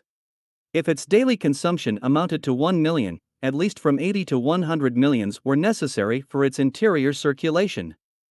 In short, calculators have estimated that during the reign of Louis XVII the population of the country was increased by 1/9, that is to say, by 2,500,000 or 600,000 souls. Such was the state of France and of Paris at the time the revolution took place, and as no other state in Europe could exhibit such a population nor boast of such revenues, it was not without reason that it passed for the first kingdom on the continent. The revolutionist Augustin, to whom we are indebted for all these particulars, concludes by saying, I thought it necessary to state in a precise and exact manner the population and riches of the kingdom at the period when so grand a revolution took place. I apprehended that this investigation would shew the future progress of the nation, and serve as a table by which we might calculate the advantages that will accrue from the Constitution when brought to perfection. Without doubt, our author has by this time formed his opinion on the advantages of that Constitution, but we can plainly see by his enthusiastic admiration of the Revolution, and of the philosophers to whom he attributes the honor of having effected it, that he was very far from wishing to exaggerate the liberty and happiness of France under the monarchy. By the foregoing long extract we have no other object in view than that of furnishing the historian with the proper materials, all extracted from the greatest admirers or chief authors of the French Revolution, to enable him to judge of those systems in which the Revolution originated, and to appreciate properly the wisdom or the imprudence of its authors. But to return to Montesquieu. Precisely at that period when L'Esprit de l'Oix was published, the French were so happy and so pleased with their king, that the surname of well-beloved, bien-aimé, had resounded from one extremity of the nation to the other. And, unfortunately for Montesquieu, it is from this publication that we are to trace all those philosophical reveries on equality and liberty, which at first only produced disquiet and doubt, but which soon after created other systems, that misled the French people in their ideas on government, that weakened the tie of affection between the subject and the monarch, and generated, at length, the monster of revolutions. There is an essential difference to be perceived between Voltaire and Montesquieu. Voltaire, as we have shown, would willingly have endured a monarch that should have connived at his impiety. He would have thought himself sufficiently free had he been allowed publicly to blaspheme, and, generally speaking, he was more partial to the forms of monarchy, or of aristocracy, than to those of democracy. It was his hatred to religion, and he hated religion more than he loved kings, which plunged him into the municipalizing system. With Montesquieu it was far otherwise. Though he was not indifferent on the subject of religious liberty, it was nevertheless monarchy itself that he meant to investigate. He proposed to regulate all kingly power and authority according to his ideas of political liberty. Had religious liberty been carried to excess, still he would have looked upon himself as immersed in slavery in every state where the public authority was not subdivided, according to his system, into three distinct powers: the legislative, the executive, and the judiciary. This distinction was new to the French nation, which had been accustomed to view its monarch as the central point of all political authority. The peaceful ages they had passed under their legislative kings little inclined them to envy the boisterous liberty of a neighboring country, perhaps more celebrated for its civil broils in quest of liberty, than for the wisdom of its constitution, which, at length fixing every mind and every heart, had scarcely terminated a long struggle between the monarch and the people. Without doubt we may admire, as much as Montesquieu, the wisdom of that nation which has known how to model its laws according to the experience it had acquired during those struggles. Laws indeed, congenial to the manners which characterize it, to its local situation, and even to its prejudices. But is that constitution, the most perfect perhaps existing for a nation surrounded by the ocean, to be equally perfect when transplanted into a continental state? Has not nature, by diversifying the soil, varied its culture? Are men so heterogeneous in their characters, men that may be viewed under so many different points, are they, in order to attain happiness and freedom, to be reduced to one only mode of government? No, it would have been madness to adopt the English constitution in France. The genius of the French nation must have been totally changed before a Frenchman would believe himself free where the Englishman does not even perceive the yoke of the law, before the former would refrain from abusing that liberty which the latter will scarcely taste of, and particularly before the Frenchman could be kept within those limits where the Englishman rests content. We are willing to believe that Montesquieu had never made these reflections, when, carried away by his admiration for foreign laws, he was inventing new principles, and presenting as constant and general such truths, as would make his countrymen view their sovereign in the light of a real despot, and the mild government they lived under, though so conformable to their interests and their genius, as that of a most horrid and shameful slavery. It is painful to apply such a reproach to this celebrated writer, but can history refrain from observing the fatal impression which such doctrines must have made on a people so long accustomed to say, "Ça veut le roi, ça veut la loi," as the king wills, so wills the law, the doctrines, I say, of him who dared assert as a demonstrated truth, that when the legislative and executive powers are united in the same person or in the same body of magistrates, there can be no liberty. Because apprehensions may arise lest the same monarch or senate should enact tyrannical laws. to execute them in a tyrannical manner. But in laying down this principle, he had taken care to say immediately before, the political liberty of the subject is a tranquility of mind, arising from the opinion which each one has of his safety. In order to have this liberty, it is requisite that the government be so constituted, as that one man need not be afraid of another. Either Montesquieu must have believed the French reader incapable of uniting those two ideas, or else he meant to say, Frenchmen, you believe that under the government of your king you are in safety and enjoy liberty. Your opinion is erroneous, it is shameful. Amidst that calm which you seem to enjoy there is no liberty, and none can exist so long as you repeat "Ça vaut le roi, ça vaut la loi," in short, so long as the legislative and executive powers are united in the person of your king. He must be deprived either of the one or the other, or else you must submit to live in the perpetual terror of tyrannical laws, tyrannically executed. This language is not held out to the French alone, but to every people governed by kings, even to most republics, where, as he himself remarks, these powers were often united. The whole universe was then in a state of slavery, and Montesquieu was the apostle sent to teach them to break their chains, chains so light that few were even sensible of their existence. A general revolution was then necessary, that mankind might assert its liberty. I could wish to exculpate Montesquieu. But if on the one side I am afraid of attributing intentions to him which he never had, on the other I dare not revile genius by separating it from reason, by saying that he had laid down new principes without even perceiving their most immediate consequences. It is a hard task to represent Montesquieu brandishing the torch of discord between nations and their kings, between the subjects even of republics and their senates, or their magistrates, but would it not be something more or less than kindness, to behold the torch, and the man who wields it, without daring to intimate the intention of kindling a blaze? How chimerical must have been that terror of tyrannical laws tyrannically executed in a country where the legislator himself is bound by pre-existing laws, whose sole object is the preservation of property, liberty, and the safety of the subject.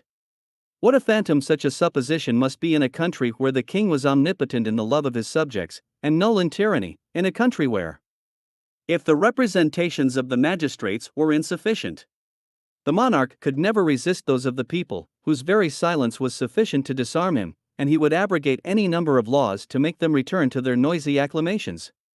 Montesquieu, who attributes so much influence to climates, might very well have taken into consideration the manners, the character, and the received opinions, acting so much more powerfully among his countrymen than in any other nation. But the fact was, that the French laws enacted by their legislative monarchs were not to be surpassed either in wisdom or mildness by the laws of any country. Under those legislative kings they had seen their liberties so far from being contracted, ascertained and extended, and facts are better authorities than systems. The same error, the same delusion shows itself when Montesquieu believes everything to be ruined, if the prince who has enacted a law has the power of judging the man who transgresses it. Such a fear might be reasonable in a country where the legislative monarch could be both judge and plaintiff, thus sitting in judgment on his own cause, and over those of his subjects of whom he might have reason to complain, or where the legislative king be sole magistrate and sole judge, or violates the accustomed forms requiring a certain number of magistrates and votes to condemn or absolve a subject.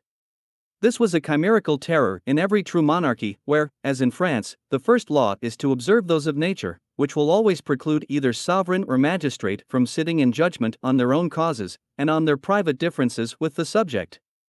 A terror still more futile wherever, as in France, the king might be cast in his own tribunals, and where equally with any subject he was bound by the law. Hence nothing could ever have made the French unite the idea of despotism to that of a monarch the judge of his subjects. With what romantic ideas and tender affection they were wont to paint those happy days when Louis IX, surrounded by his subjects as if they had been his children, would, under a shady oak, hear and determine their differences, with all the authority and justice of the first magistrate of his kingdom. How new must it then have been for the people to hear Montesquieu assert, that there is no liberty, if the power of judging be not separated from the legislative and executive powers. Were it joined with the legislative, the life and liberty of the subject would be exposed to arbitrary control, for the judge would then be the legislator. Were it joined to the executive power, the judge might behave with all the violence of an oppressor. There would be an end of everything, were the same man, or the same body, whether of the nobles or of the people, to exercise those three powers, that of enacting laws, that of executing the public resolutions, and that of judging the crimes, or determining the disputes of individuals. Montesquieu appears to have felt the danger of such lessons, when he really seeks to console nations by telling them that most kingdoms in Europe enjoy a moderate government, because the prince who is invested with the first two powers leaves the third to his subjects. But such a distinction can little avail. Of what consequence can it be that the prince should leave this third power to his subjects, when about 20 lines higher Montesquieu has laid down as a constant principle that when the two first powers are united in the same person there can be no liberty? And why does he immediately add, in Turkey, where these three powers are united in the Sultan's person, the subjects groan under the weight of the most frightful oppression? Is it not very well known that the Sultan generally leaves the judiciary power to the tribunals? Could the illustrious author have meant to address his countrymen in saying, "You who in every age of your history behold your kings exercising this power, such as Hugues Capet judging Amoud de Reims, as Louis the Younger, the Bishop of Langres, and the Duke of Burgundy, as Louis IX administering justice to all those of his subjects who had recourse to him, as Charles V judging the Marquis of Seleucis, or Charles VII condemning the Duke of Ailnan, as Francis I pronouncing on the Connétable de Bourbon, and Louis XIII judging the Duc de la Valette. In fine, all you, I say, who behold your monarchs exercising the judiciary power learn that there was an end of everything under such princes, who were real sultans, by whom the subject was made to groan under the most frightful despotism, and that you are in danger of seeing it revived every time your kings shall exercise the same powers. Would it not have been wiser and more correct if Montesquieu had said that what constituted the despotic power in the Sultan was the power of capriciously and instantaneously pronouncing on all points, following no other guide but his passion and his momentary interest? He sends the bowstring and it is an order to die, but can such an order be deemed a judgment? He sends it because he wills it, little regarding the letter or decisions of the law, and it lit to imports whether such a will be assented to by a senate which may bear the title of judges, or whether he wills it alone, and in direct opposition to such a body of magistrates. Such is the power which creates a sultan, and which constitutes despotism. But is it not chimerical to suppose that in France the power of making a law and then pronouncing according to the decisions of that law antecedently made and promulgated could constitute despotism? This erroneous assertion of so celebrated a writer is the more extraordinary, as we find it fully refuted in that part of his work where he treats of those ancient dukes and counts who, under the ancient government of the Franks, exercised the three powers. It may be imagined perhaps, he says, that the government of the Franks must have been very severe at that time, since the same officers were invested with a military and a civil power, nay, even with a fiscal power over the subjects, which in the preceding books I have observed to be distinguishing marks of despotic authority.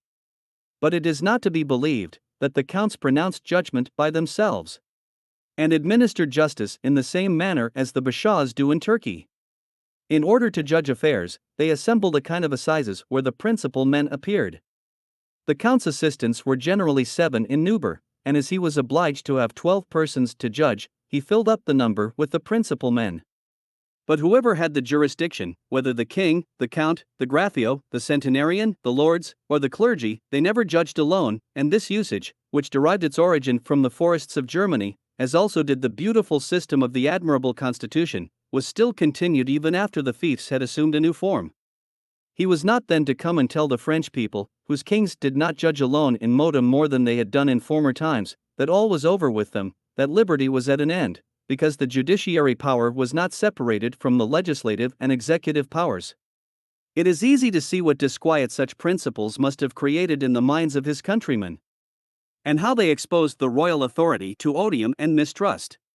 But, alas! This work contains the origin of far greater evils. Forewarned by experience of the trouble which accompanied the States General, the French seldom recalled them to mind but to enjoy the peace and glory they had acquired under monarchs, who by their wisdom had supplied the want of those ancient states.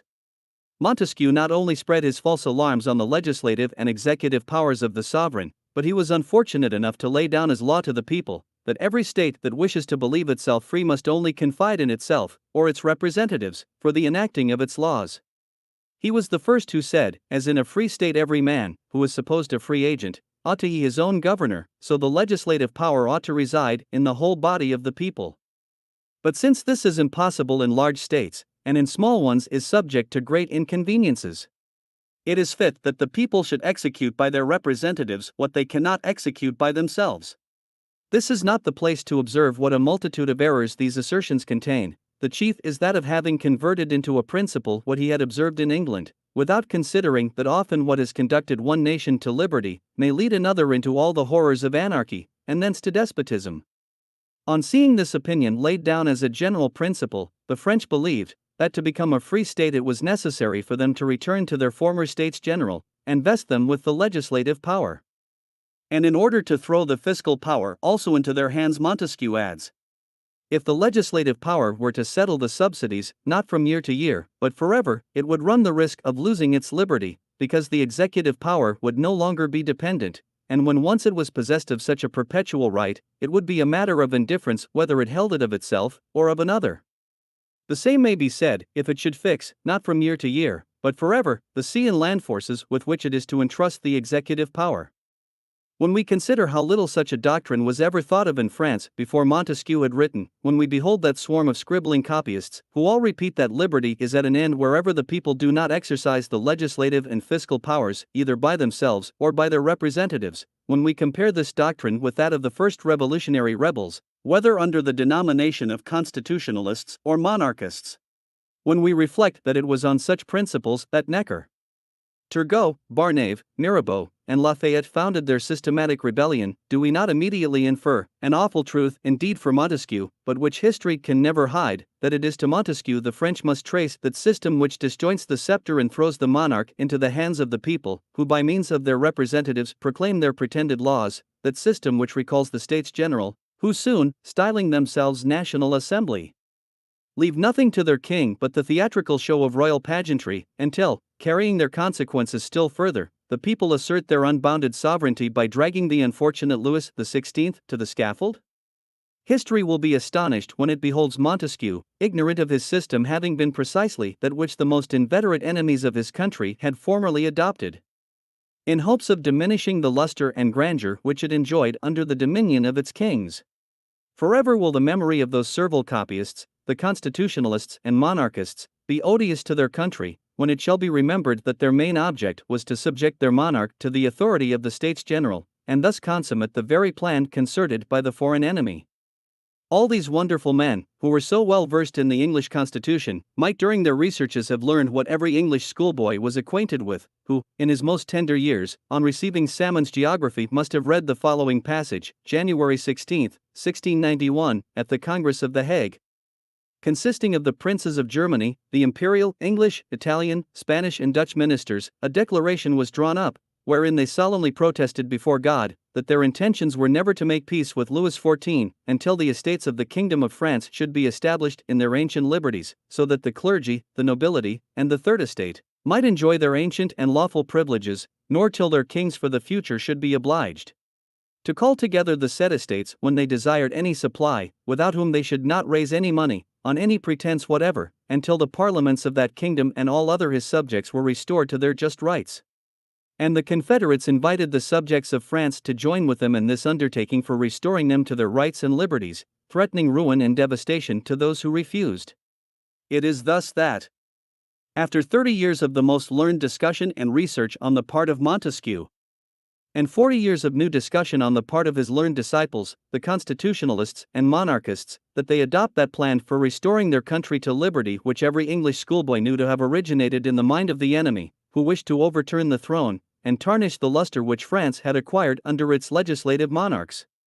Had I already said it, I should nevertheless repeat, that the object here in debate is, not what the ancient constitution of France has been, nor whether their kings enjoyed the legislative power, which has been very ill discussed by our modern politicians, still less are we disposed to agitate the question, which is the most perfect constitution in itself? Nobody will deny that government to be the best, under which the people are happiest at home, and most formidable abroad. And such a reflection will suffice to show how baneful the doctrines broached by Montesquieu and repeated by the sophisters of rebellion must have proved to France.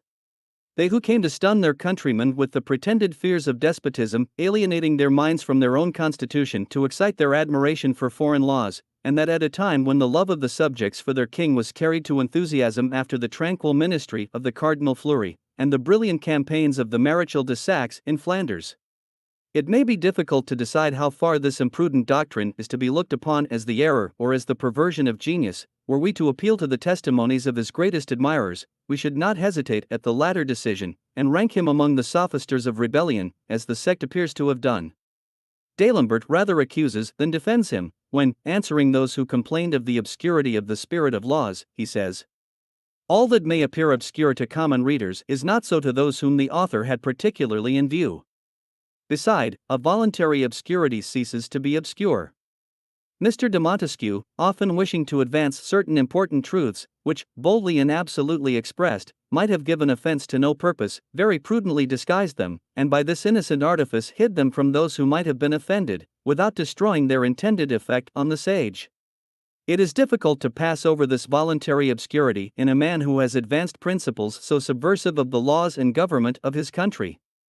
His pretended innocent artifices would almost convince the reader that all those protestations of Montesquieu were hypocritical and sophistical, when we see him, after having strained every nerve to prove to most nations that they are perfect strangers to liberty, and that their kings are real despots, seeking every means to dispel any suspicion of his being of that disquiet, morose, and seditious temper which thirsts after revolutions.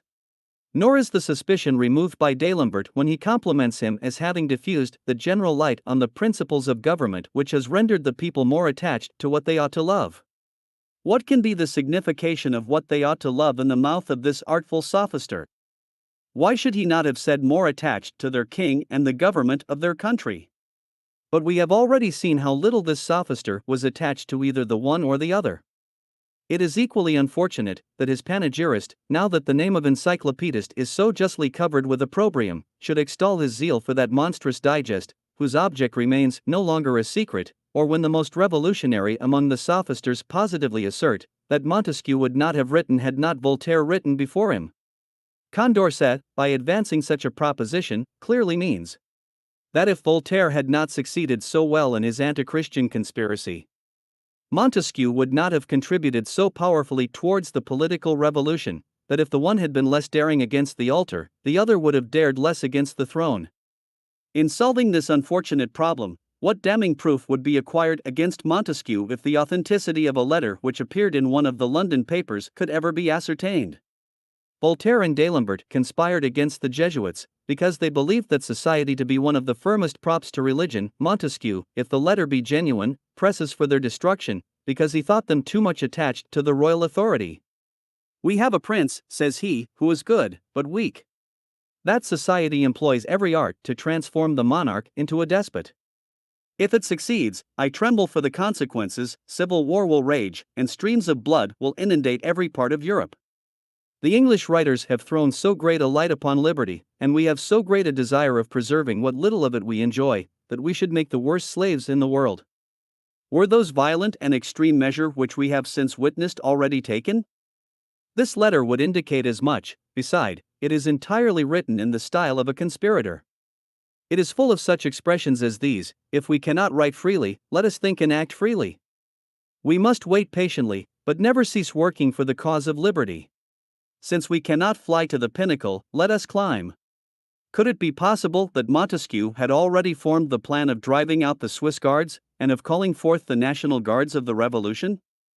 The following lines strongly denote such a plan. What a point should we have gained if we could once get rid of those mercenaries and foreign soldiers! An army of natives would declare for liberty. At least the greater part of them would. But that is the very reason why foreign troops are maintained. However difficult it may appear to vindicate Montesquieu from being a conspirator, if it be true that he was the author of the above letter, still I must say what may absolutely excuse him. This letter may have been written in a moment of anger, and be the effect of one of those fantastical contradictions from which the greatest genius is not always exempt. Montesquieu had bestowed the highest encomiums on the Jesuits in his Spirit of Laws, but that did not hinder them from condemning several of his propositions. The resentment of the moment might have induced him to wish for their destruction. It is generally known that he was much more tender to criticism than could be supposed for a man of his superior genius. All his love of liberty could not hinder him from applying to the Marquise de Pompadour to obtain the despotic order for suppressing and even for burning Mr. Dupin's refutation of his Spirit of Laws. We may observe various traits in this celebrated genius which are irreconcilable. He was very intimate with the encyclopedian deists and atheists, but always desirous that his friends should die good Christians, and that they should receive all the rights of the Church. At that awful period he was an apostle or divine, he would exhort and insist until the sick person assented. He would run, though it were at midnight, to call the clergyman whom he thought the most proper to complete the conversion. At least such was his conduct with respect to his friend and relation Mr. Miran. His works are equally fantastical. He speaks of religion in terms of the highest panegyric, nevertheless we have to guard against many an attack which he makes against it. In defending Christianity against Bel, he tells us that perfect Christians would be citizens infinitely more enlightened with respect to the various duties of life. That the more they believed themselves indebted to religion, the more they would think due to their country. That the principles of Christianity deeply engrave on the heart should be infinitely more powerful than the false honor of monarchies, than the human virtues of republics, or the servile fear of despotic states. And yet he lays aside that religion, and continues to make this false honor and these human virtues the prime movers of monarchies and republics. He represents the Christian religion as the most consonant to monarchy, and he has said before, there is no great share of probity or virtue necessary to support a monarchical government. That in well-regulated monarchies, they are almost all good subjects, and very few good men. That in a monarchy it is extremely difficult for the people to be virtuous, that is to say, that the Christian religion is the most consonant with monarchies. But that it is the most difficult for the people to follow under that government. He writes in the midst of a people then the most distinguished for its love to its sovereign, and his whole system appears to be calculated for a nation enslaved under the severest despotism, and of which terror is the prime agent. Certainly, either the beloved monarch is not a despot, or fear is not the prime agent of despotism. Might not all this be comprised under what D'Alembert calls innocent artifices? But another cause may be surmised. Montesquieu declared in his last moments that if he had hazarded any expressions in his works which could cast a doubt on his belief, it was owing to a taste for novelty and singularity, to a wish of passing for a transcendent genius soaring above prejudice and common maxims, to a desire of pleasing and of obtaining the plaudits of those men who directed the public opinion, and who were never more lavish of their praise than when one appeared to authorize them to throw off the yoke of all dependence and restraint. This avowal would lead us to infer that there was a greater taste for novelty and singularity in his political systems than in his religious ideas. He always preserved a sufficiency of his religious education to respect Christianity, though not enough to guard against those political systems which might and really did gain him that applause which he so much sought for, I mean that of the modern sophisters, who, with their newfangled ideas of equality and liberty, thought themselves authorized to shake off the yoke of all dependence. I cannot believe that he conspired with them, but that he forwarded their plans is too certain. And such will be our opinion, till the before-mentioned letter can be authenticated. He did not conspire by setting up his systems, but his systems formed conspirators. He created a school, and in that school systems were formed, which, improving on his, rendered the latter more fatal. Chapter 3. Jean-Jacques Rousseau's system. However cautiously Montesquieu may have expressed himself, the grand principle of all democratic revolutions was nevertheless laid down in his writings. He had taught in his school that in a free state, every man who is supposed a free agent ought to be his own governor. This axiom evidently implies that no man nor any people can believe themselves free unless they are their own legislators, and hence it was natural to conclude that there hardly existed a nation on earth that had a right to believe itself free, or that had not some bonds to burst in order to extricate itself from slavery. Scarcely could England even flatter itself with the real enjoyment of this liberty, and we see Montesquieu not venturing to assert it when he adds, "It is not my business to examine whether the English actually enjoy liberty or not. It is sufficient for my purpose to observe that it is established by their laws, and I inquire no farther." Though this may have satisfied the master, it might not be sufficient for all the disciples, and some one of them might answer that according to his principle the English laws were far from granting that liberty inherent to a people governing itself. It is evident that to believe in their own freedom the English were obliged to deny this principle as too general, and certainly they were entitled to reply, "With us liberty consists in the right of freely doing all that the law does not forbid, and every Englishman, whether rich or poor, is equally free, whether he have the requisites for being an elector or not, whether he make the law by his direct vote, or by his deputies, or even if he does not in the least contribute toward it. For in all these cases he is certain of being judged by the same law. The foreigner even is as free among us as ourselves, when he is willing to observe our laws, for he may do as freely as ourselves all that is not forbidden by the law." If England could justly reproach Montesquieu with the generality of his principle, What must have been the case with other nations, such as France, Spain, Germany, or Russia, where the people do not partake either by themselves or by their representatives of the power of enacting laws? What was to be said of all those republics? Either in Switzerland or Italy, where the three powers are united in the Senate, where, to use Montesquieu's expression, the power being one, he thinks he discovers and dreads at every step a despotic prince? It was a necessary consequence either that this principle must have been done away, or that all Europe, persuading itself that it groaned under slavery, would attempt, by a general revolution in all governments, to cast off the yoke. Some great genius must have arisen who could have counteracted the fatal shock given by this illustrious author. But for the misfortune of Europe, the very reverse came to pass. Montesquieu was not only admired and extolled, as he deserved, in consideration of many parts of his spirit of laws, but he was more especially venerated for those passages in which, by means of his principles on liberty, equality, and legislation, he aspersed the existing governments with the imputation of slavery. The sophisters easily overlooked his restrictions, his protestations, his obscurities, and his innocent artifices, because they conceived it to be sufficient that he had opened the path, and shown how far it might lead. The first who undertook to widen this path was Jean-Jacques Rousseau, that famous citizen of Geneva, whom we have already seen so powerfully forwarding the conspiracy against the altar. He was in every shape the man of whom the sophisters of rebellion stood in need to conduct them in their attack against the throne. Born a citizen of a republic, he imbibed with his milk, as he says himself, the hatred of kings, as Voltaire had done that of Christ. He was better versed than Montesquieu in that dangerous talent of propagating error with the tone of importance, or of presenting paradox as the result of deep thought. He possessed, above all, that boldness which neither admits principles by halves, nor shrinks at their consequences. He surpassed his master, and in his political theories greatly outstripped him. The Spirit of Laws appeared in the year 1748, and the Social Contract in 1752. Montesquieu had revived the ideas of equality and liberty, but Jean-Jacques construes them into supreme happiness. If we examine, says he, in what the supreme happiness of all consists, which ought to be the grand object of every legislature, it will appear to center in these 2 points, liberty and equality. In liberty, because all private dependence is so much strength subtracted from the body of the state; in equality, because liberty cannot subsist without it. Montesquieu had not dared to decide whether the English were free or not, and at the very time when he was passing the most severe criticism on other governments, he sheltered himself under the intention of not wishing to vilify or debase anyone. Jean-Jacques was above such cautions. He begins his work by saying, "Man is born free, and yet we see him everywhere in chains."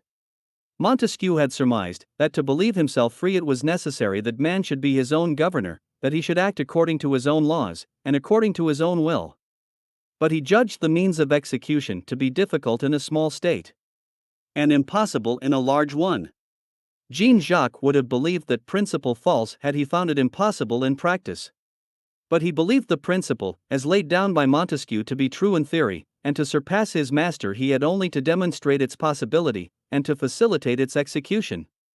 This constitutes his favorite problem, to find a form of association which will defend and protect with the whole aggregate force the person and property of each individual, and by which every person, while united with all, shall obey only himself, and remain as free as before the union. Such is the fundamental problem, says Jean-Jacques, of which the social contract gives the solution. This was in other terms precisely seeking to realize Montesquieu's principle, to give to each man who feels himself a free agent the means of being his own governor, and of living under no other laws than those which he has himself made. How a man, after having entered into the social contract, is to find himself as free as if he had never engaged in it, is not easily conceived, or how a man who has subjected himself to the will of the majority can be as free as when his actions were to be directed solely by his own will, is equally inconceivable. This was precisely saying that the object of civil society is to preserve that liberty which is anterior to government, or of the state of nature, though the social contract, according to all received ideas, expressly imports the sacrifice of part of that liberty to preserve the rest, and to obtain at that price peace and security to one's person, property, and families, in short, all the other advantages of civil society. The solution of this problem became more difficult when Jean-Jacques asserted that it is evident that the first wish and intention of the people must be that the state should not perish. According to their second maxim, it was not essentially necessary to be one's own governor, or to act always according to one's own will, and to live under laws enacted by oneself, but to have good laws, whoever might have been the legislator, and to be governed so as to save the state. But contradictions could not thwart Jean-Jacques in his career. He wished to realize Montesquieu's principle.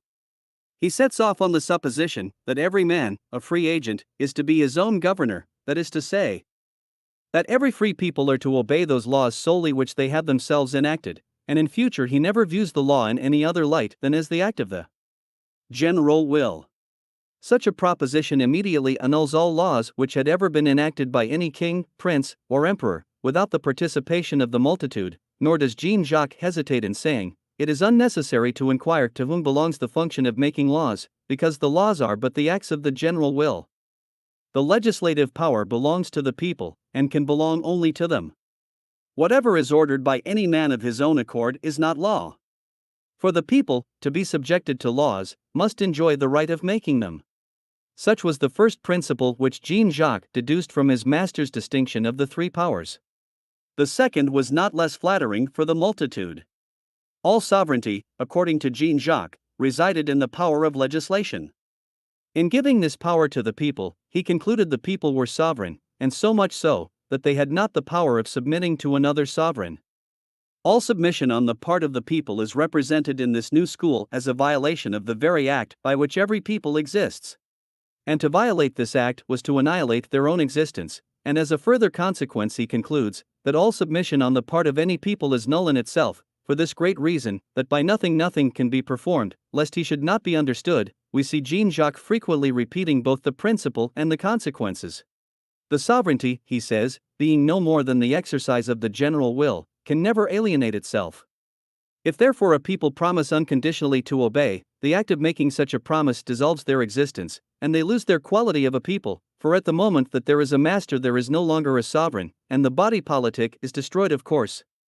It was impossible to say in a clearer manner to all nations, hitherto you have been governed by kings whom you looked upon as sovereigns, if you wish to cease being slaves, begin by taking the sovereignty to yourselves, that you may enact your own laws.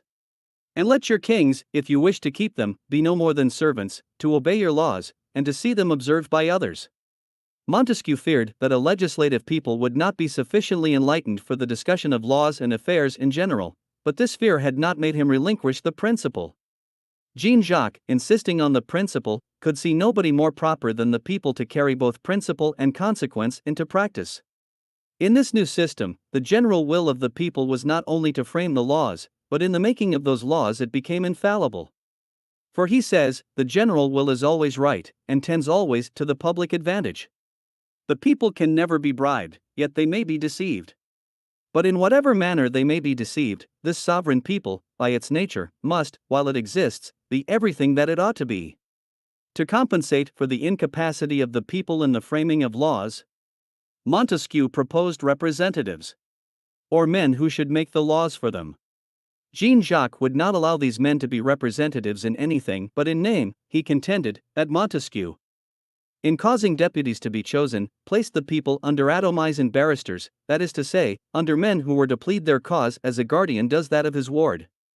But neither atomies nor guardians could be looked upon as real representatives.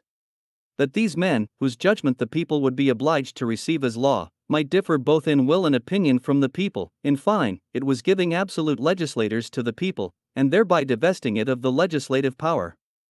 He further observes, that the will of the people could be no more represented by these deputies than that of a ward by his guardian.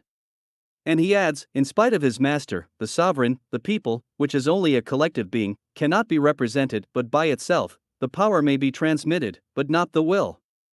Besides, the sovereign power may say, my will at present agrees with the will of such a man, or at least with what he declares to be his will. But it cannot say, our will shall likewise agree tomorrow, as it would be absurd to think of binding the will for any time to come. From these reasonings certain qualities and rights are inferred, which Montesquieu would not perhaps have refused to the sovereign people, but which he had not dared to express. This sovereign made the law, and, whatever might be the law made by the people, it could not be unjust, as no person can be unjust towards himself. The sovereign people make the laws, but no law can bind them.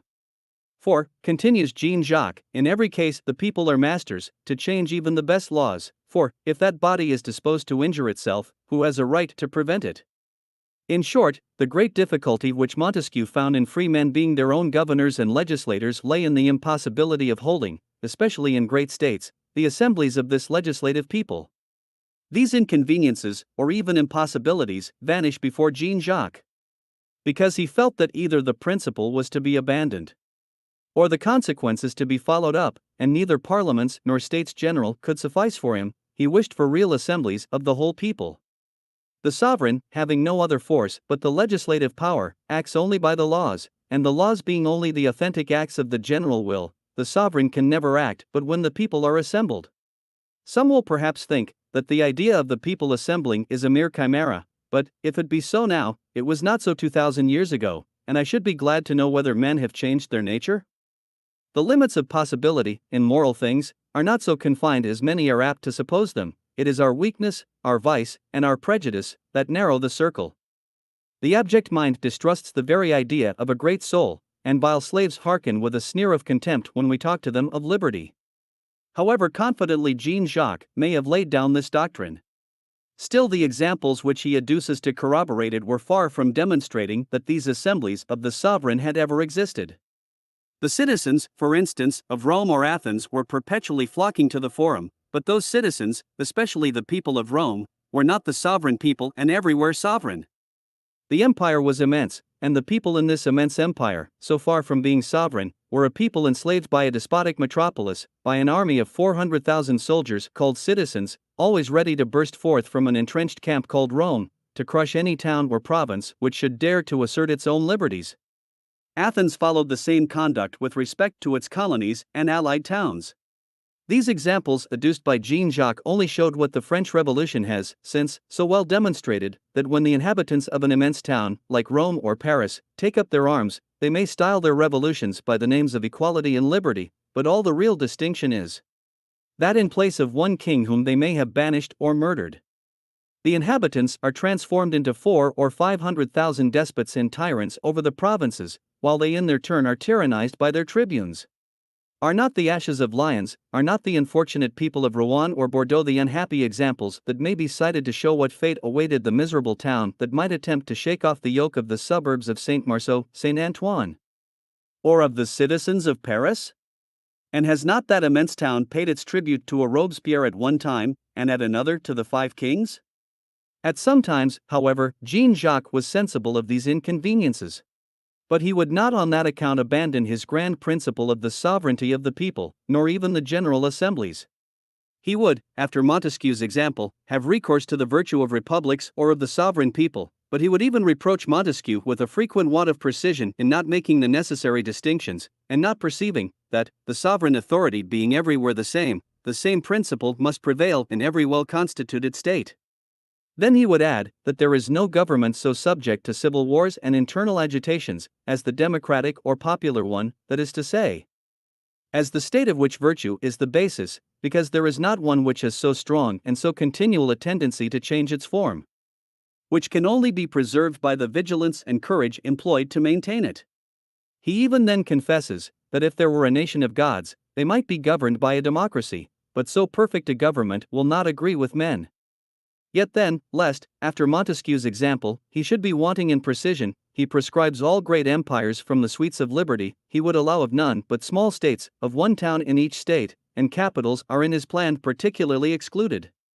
His doctrine on this point is precise enough, when he says, no city, any more than a nation, can be lawfully subjected to another, because the essence of the body politic consists in the perfect union of obedience and liberty, and because the words subject and sovereign are the identical correlatives whose meaning is united in the word citizen.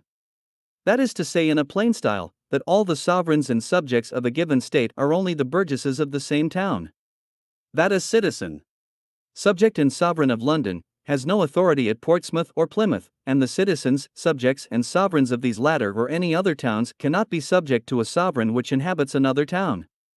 And Jean-Jacques continues, it is always wrong to unite many cities in one, that is to say in one empire. It would be absurd to speak of the abuses prevalent in great states, to those who would wish to form only small ones.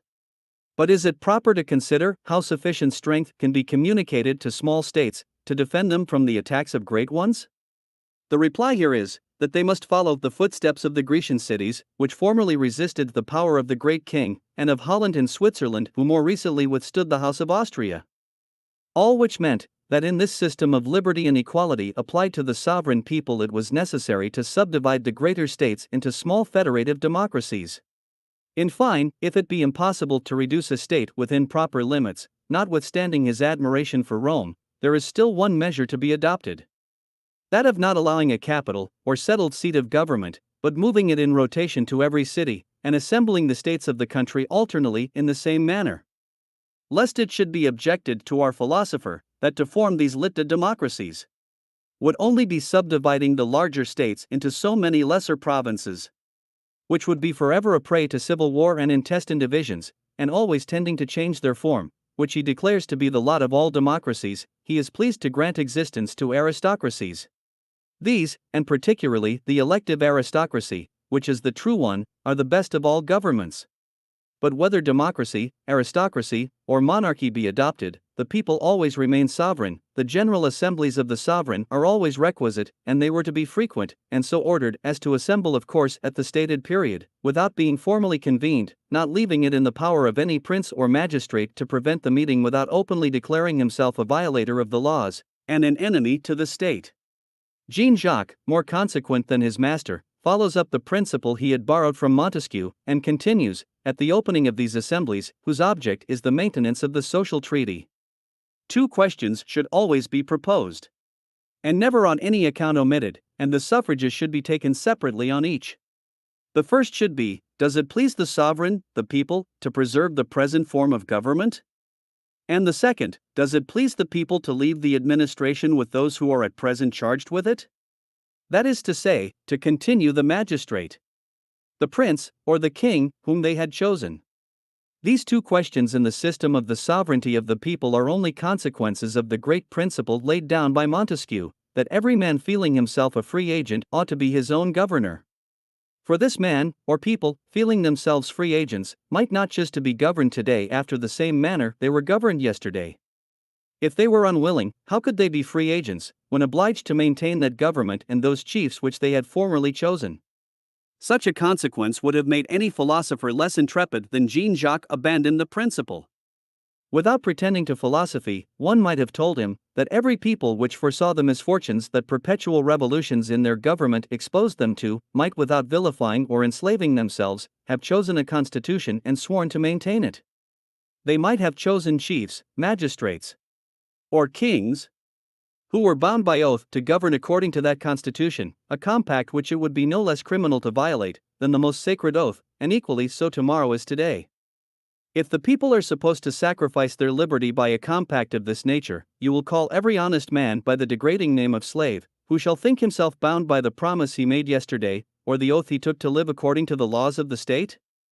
But such reasonings would have had little weight with Jean-Jacques. In his opinion, it was a great error to pretend that a constitution equally binding for the people and their chiefs was a compact between the people and the chiefs they had chosen, because, says he, it would be absurd and contradictory to suppose that the sovereign should give itself a superior, and that, to oblige itself to obey a master, would be to reinstate itself in the fullness of liberty. Such was the consequence naturally flowing from the idea of the sovereignty of the people. Of the people essentially sovereign, who to be free must be their own governors, and who must retain, notwithstanding all their oaths, the right of annulling today those very laws, which yesterday they swore to maintain. This conclusion, however strange it may appear, is nevertheless that in the application of which the revolutionary sophister particularly exults when he says, when it happens therefore that the people establish an hereditary government, whether it be monarchical in family, or aristocratical in one order of citizens, it is not an engagement which they make, but a provisional form given to administration, until it shall please the sovereign to order otherwise. That is to say, until it shall please the people to expel their senate, parliament, or king. Let not the reader be astonished at seeing me insist so much in these memoirs on the exposition of such a system. The application of the causes to the effects will be more evident when the historian treats of the acts of the French Revolution.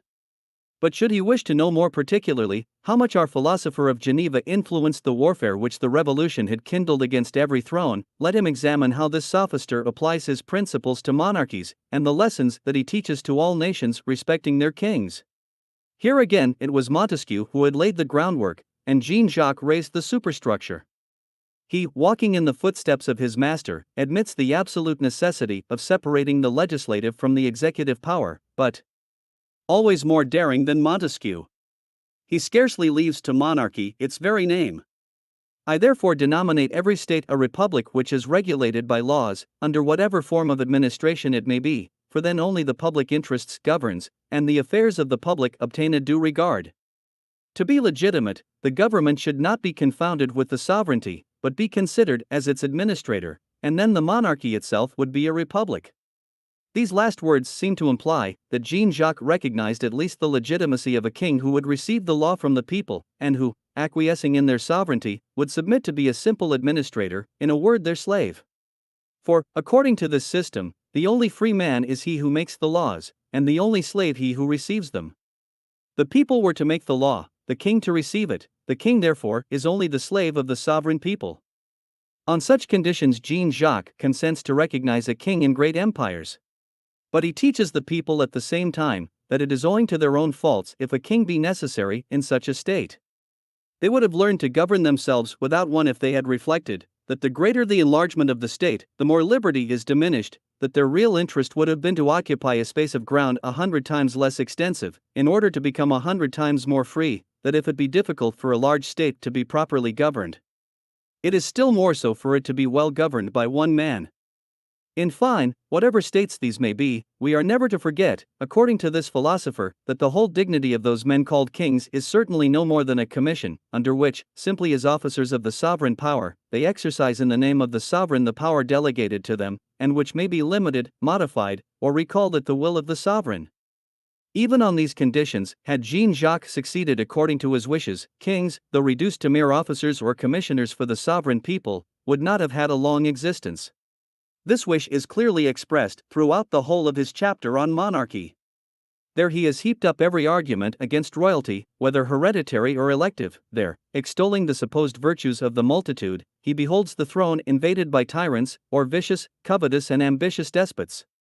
Nor did he fear to add that if we were to understand by king him who governs only for the welfare of his subjects, it would be evident that there had never existed one from the commencement of the world. The direct consequences of this whole system evidently were that every nation desirous of preserving its rights of equality and liberty was in the first place to endeavor to govern itself without a king, and to adopt a republican constitution, that nations who judged a king necessary were cautiously to preserve all the rights of sovereignty, and never to lose sight, in quality of sovereigns, of their inherent right of deposing the king they had created, of shivering his scepter, and of overturning his throne, whenever, and as often as they pleased. Not one of these consequences startled the philosopher of Geneva. He was obliged to admit them, lest it should be objected, as he had done against Montesquieu, that he sometimes wanted precision, and once more to leave the word a prey to slavery. Had it been objected that it was precisely among those nations who carried their ideas of equality, liberty, and sovereignty to the greatest lengths that the greatest number of slaves were to be found, he would have contented himself with answering, such, it is true, was the situation of Sparta. But as to you, people of the present day, you have no slaves, but are yourselves enslaved. You purchase their liberty at the expense of your own. Forbear then to exult in a presence which discovers, in my opinion, more of indolence than of humanity. It is evident that Rousseau, always more lively and more daring than his master, could not suppress any of the consequences which flowed from the principle laid down by Montesquieu. He brands every nation, even the English, with slavery, declaring them all to be slaves under their kings. To have surpassed his master in politics was not sufficient. Montesquieu is often lax, even insinuates error, and, notwithstanding all the eulogy he bestows on Christianity, appears sometimes to sacrifice the religious virtues to politics, yet he appeared too timid to his disciples. Jean-Jacques, more dogmatic, declares openly that he knows of no religion more destructive of the social spirit than that of the gospel. And he paints a true Christian as a being always ready to bend his neck under the yoke of a Cromwell or a Catalan. Montesquieu had mentioned the Catholic religion as particularly adapted to moderate governments and monarchy, the Protestant religion as appropriate to republics. Jean-Jacques will neither allow of the Catholic nor of the Protestant Christian, and finishes his system with Bell's famous paradox that Montesquieu had refuted. He conceived no religion but deism to be worthy a sovereign, equal, and free people, and in order to undermine every throne, he banishes from the state every altar where the God of Christianity was adored. This conclusion alone raised Jean-Jacques far above Montesquieu in the eyes of the sophisters. Time was to decide which of these two systems should bear away the palm of victory. Let the historian compare the effects of each, observing their nature and the successive progress of opinion. He will then be less surprised at beholding that school triumph which is regardless of the sanctity of the altar and of the authority of the throne. Chapter 4. Third step of the conspiracy. The general effect of the systems of Montesquieu and Jean-Jacques. Convention of the sophisters. The coalition of their plots against the throne, with their plots against the altar. In comparing the two systems that we have just exposed, it is easy to remark that the respective authors of those systems have been biased in their application of the ideas of liberty and equality to polity by the different stations which they held in life. The first, born of that class in society that is distinguished by riches and honors, participated less of those ideas of equality which confound every class of citizens.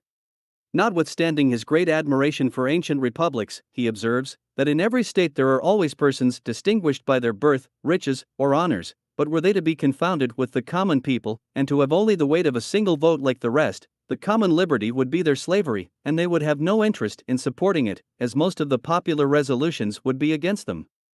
It was this system which was at an after period to induce the Jacobin Club to style Montesquieu the father of aristocracy.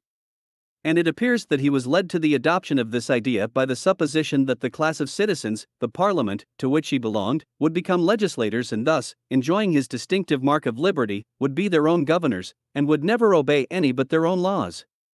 The care he had taken not to generalize his ideas, excepting when treating of the island where he had learned to admire them, screened him from all censure, and removed any imputation of his wishing to overturn the constitution of his country, in order to introduce that of another.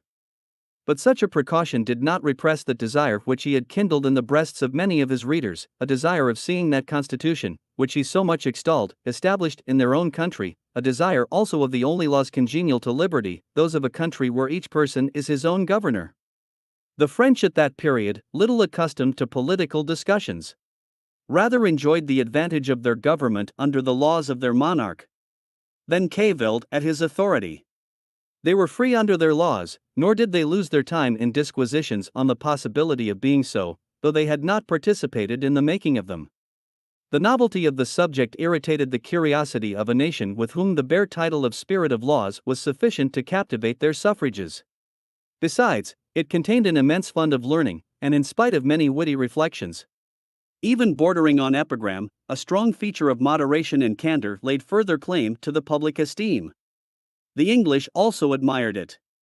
Notwithstanding Montesquieu's reserves, it was but natural for them to extol so great a genius, whose chief error lay in having believed that their laws and their constitution were sufficient to impart liberty to all nations, whatever might be their moral or political position on the globe.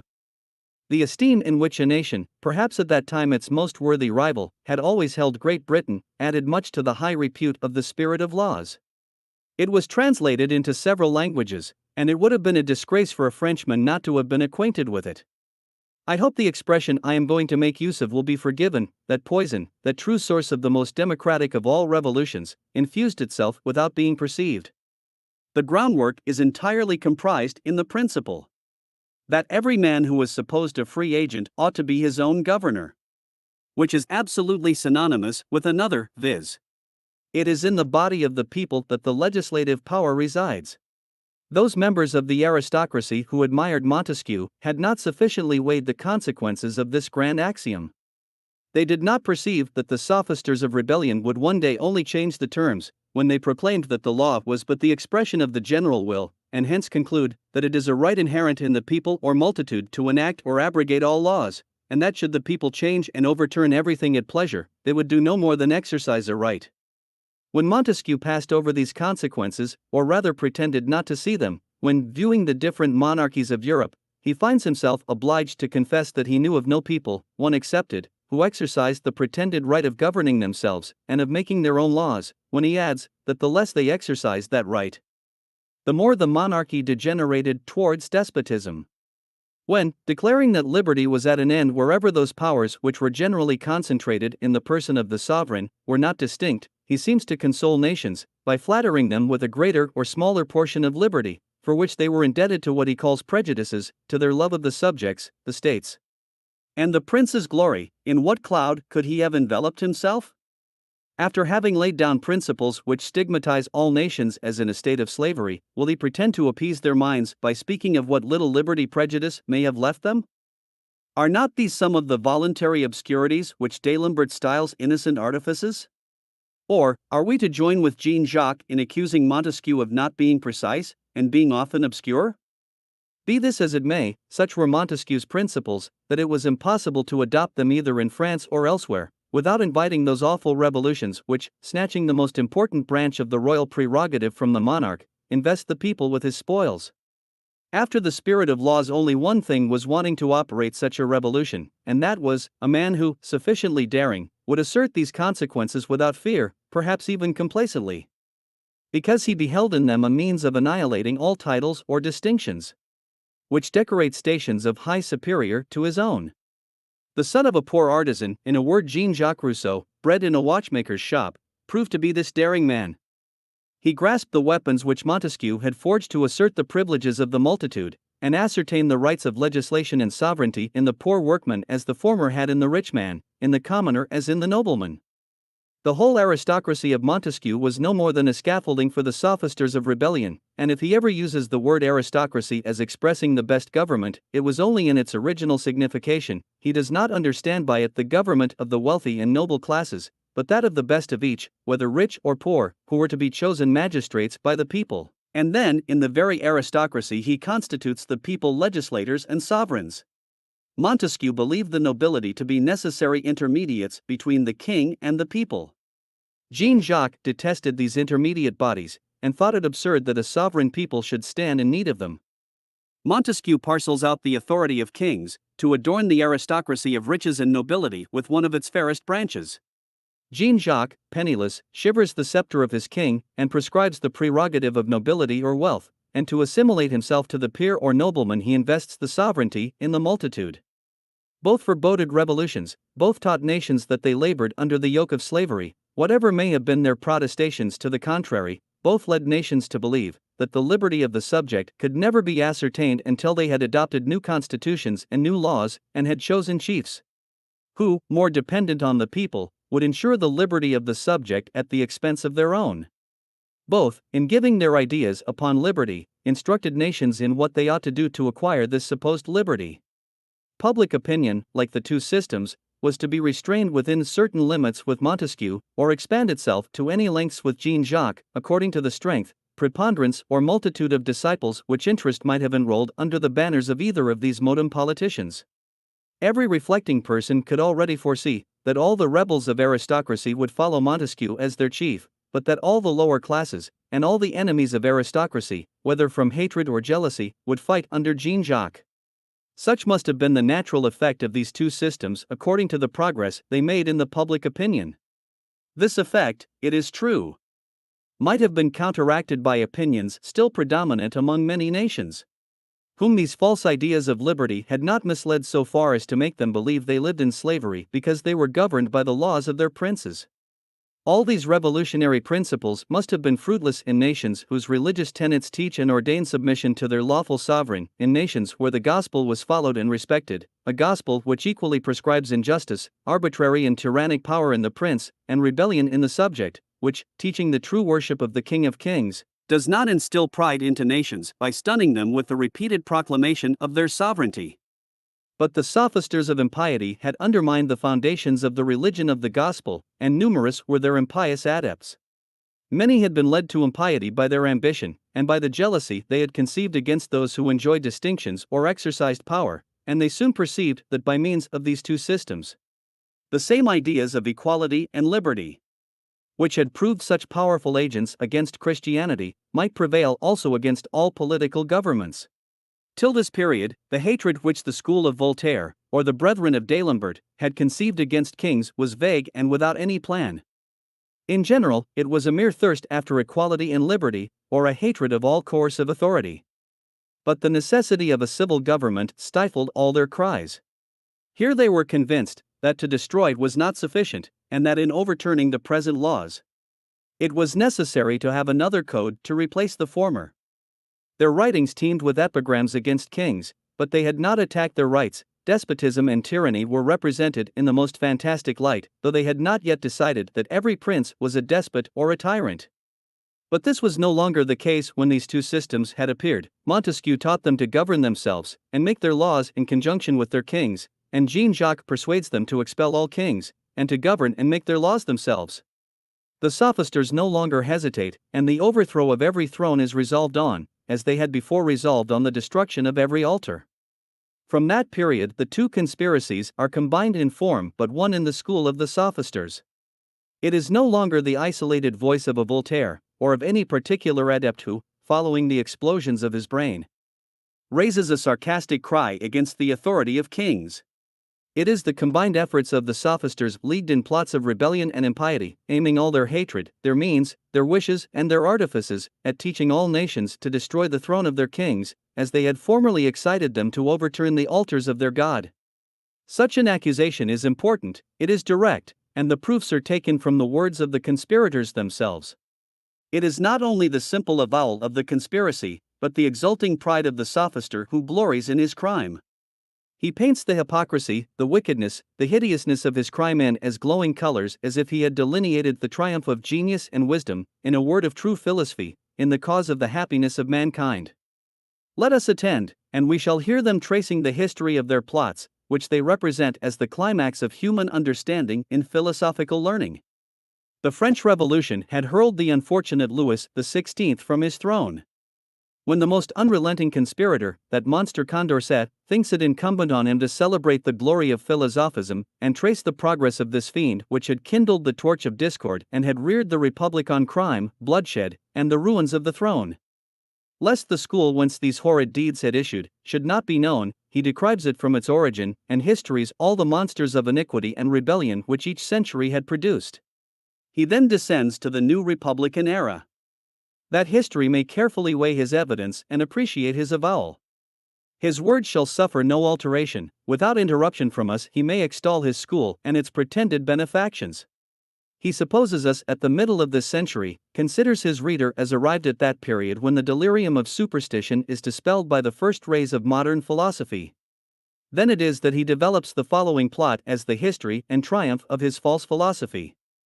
There was a class of men which soon formed itself in Europe with a view not so much to discover and make deep research after truth as to diffuse it, whose chief object was to attack prejudices in the very asylums where the clergy, the schools, the governments, and the ancient corporations had received and protected them, and made their glory to consist rather in destroying popular error than in extending the limits of science. This, though an indirect method of forwarding its progress, was not on that account either less dangerous or less useful. In England Collins and Bolingbroke. In France Bell, Fontenelle, Voltaire, Montesquieu, and the schools formed by these men, combated in favor of truth. They alternately employed all the arms with which learning and philosophy, with which wit and the talent of writing could furnish reason. Assuming every tone, taking every shape, from the ludicrous to the pathetic, from the most learned and extensive compilation to the novel or the petty pamphlet of the day, covering truth with a veil, which, sparing the eye that was too weak, incited the reader by the pleasure of surmising it, insidiously caressing prejudice in order to strike it with more certainty and effect, seldom menacing more than one at a time, and that only in part, sometimes flattering the enemies of reason. By seeming to ask but for a half-toleration in religion or a half-liberty in polity, respecting despotism when they impugned religious absurdities, and religion when they attacked tyranny. Combating these two pests in their very principles. Though apparently inveighing against ridiculous and disgusting abuses, striking at the root of those pestiferous trees, whilst they appeared only to wish to lop the straggling branches, at one time marking out superstition, which covers despotism with its impenetrable shield, to the friends of liberty, as the first victim which they are to immolate, the first link to be cleft asunder, at another denouncing it to despots as the real enemy of their power, and frightening them with its hypocritical plots and sanguinary rage, but indefatigable when they claimed the independence of reason and the liberty of the press as the right and safeguard of mankind, inveighing with enthusiastic energy against the crimes of fanaticism and tyranny, reprobating everything which bore the character of oppression, harshness, or barbarity, whether in religion, administration, morals, or laws, commanding kings, warriors, priests, and magistrates in the name of nature to spare the blood of men, reproaching them in the most energetic strain with that which their policy or indifference prodigally lavished on the scaffold or in the field of battle, in fine, adopting reason, toleration, and humanity as their signal and watchword. Such was the modem philosophy, so much detested by those numerous classes whose existence were drawn from prejudices. Its chiefs had the art of escaping vengeance, though exposed to hatred, of hiding themselves from persecution, though sufficiently conspicuous to lose nothing of their glory. Had rebellion, impiety, and revolt wished to trace their means and ascertain their object, could they have made a better choice than the pen of Condorcet to delineate the actors, describe their detestable plots, and fix the epoch of their double conspiracy, which, first aiming at the altar, is afterward directed and pursued with fury against all kings and rulers of nations? How could their means and plots have been rendered more manifest? How could the hero of the plot, or the adept most intimately initiated in the mysteries of the conspiracy, have more evidently pointed out the object, the double tendency of the sophisticated school, or shown in a clearer light the wish of destroying the throne springing from the league which they had formed against the altar? Let the historian seize on this avowal, or rather on this eulogy of plots. He will find concentrated and flowing from Condorcet's pen everything that the most daring and the deepest initiated conspirator could have let fall, to characterize the most authenticated and most universal conspiracy, planned by those men called philosophers, not only attacking the persons of particular kings but of every king, and not kings only, but the very essence of royalty and all monarchy. The commencement of this conspiracy was when Collins, Bolingbroke, Bell, and other masters of Voltaire, together with that sophister himself, had propagated their impious doctrines against the God of Christianity.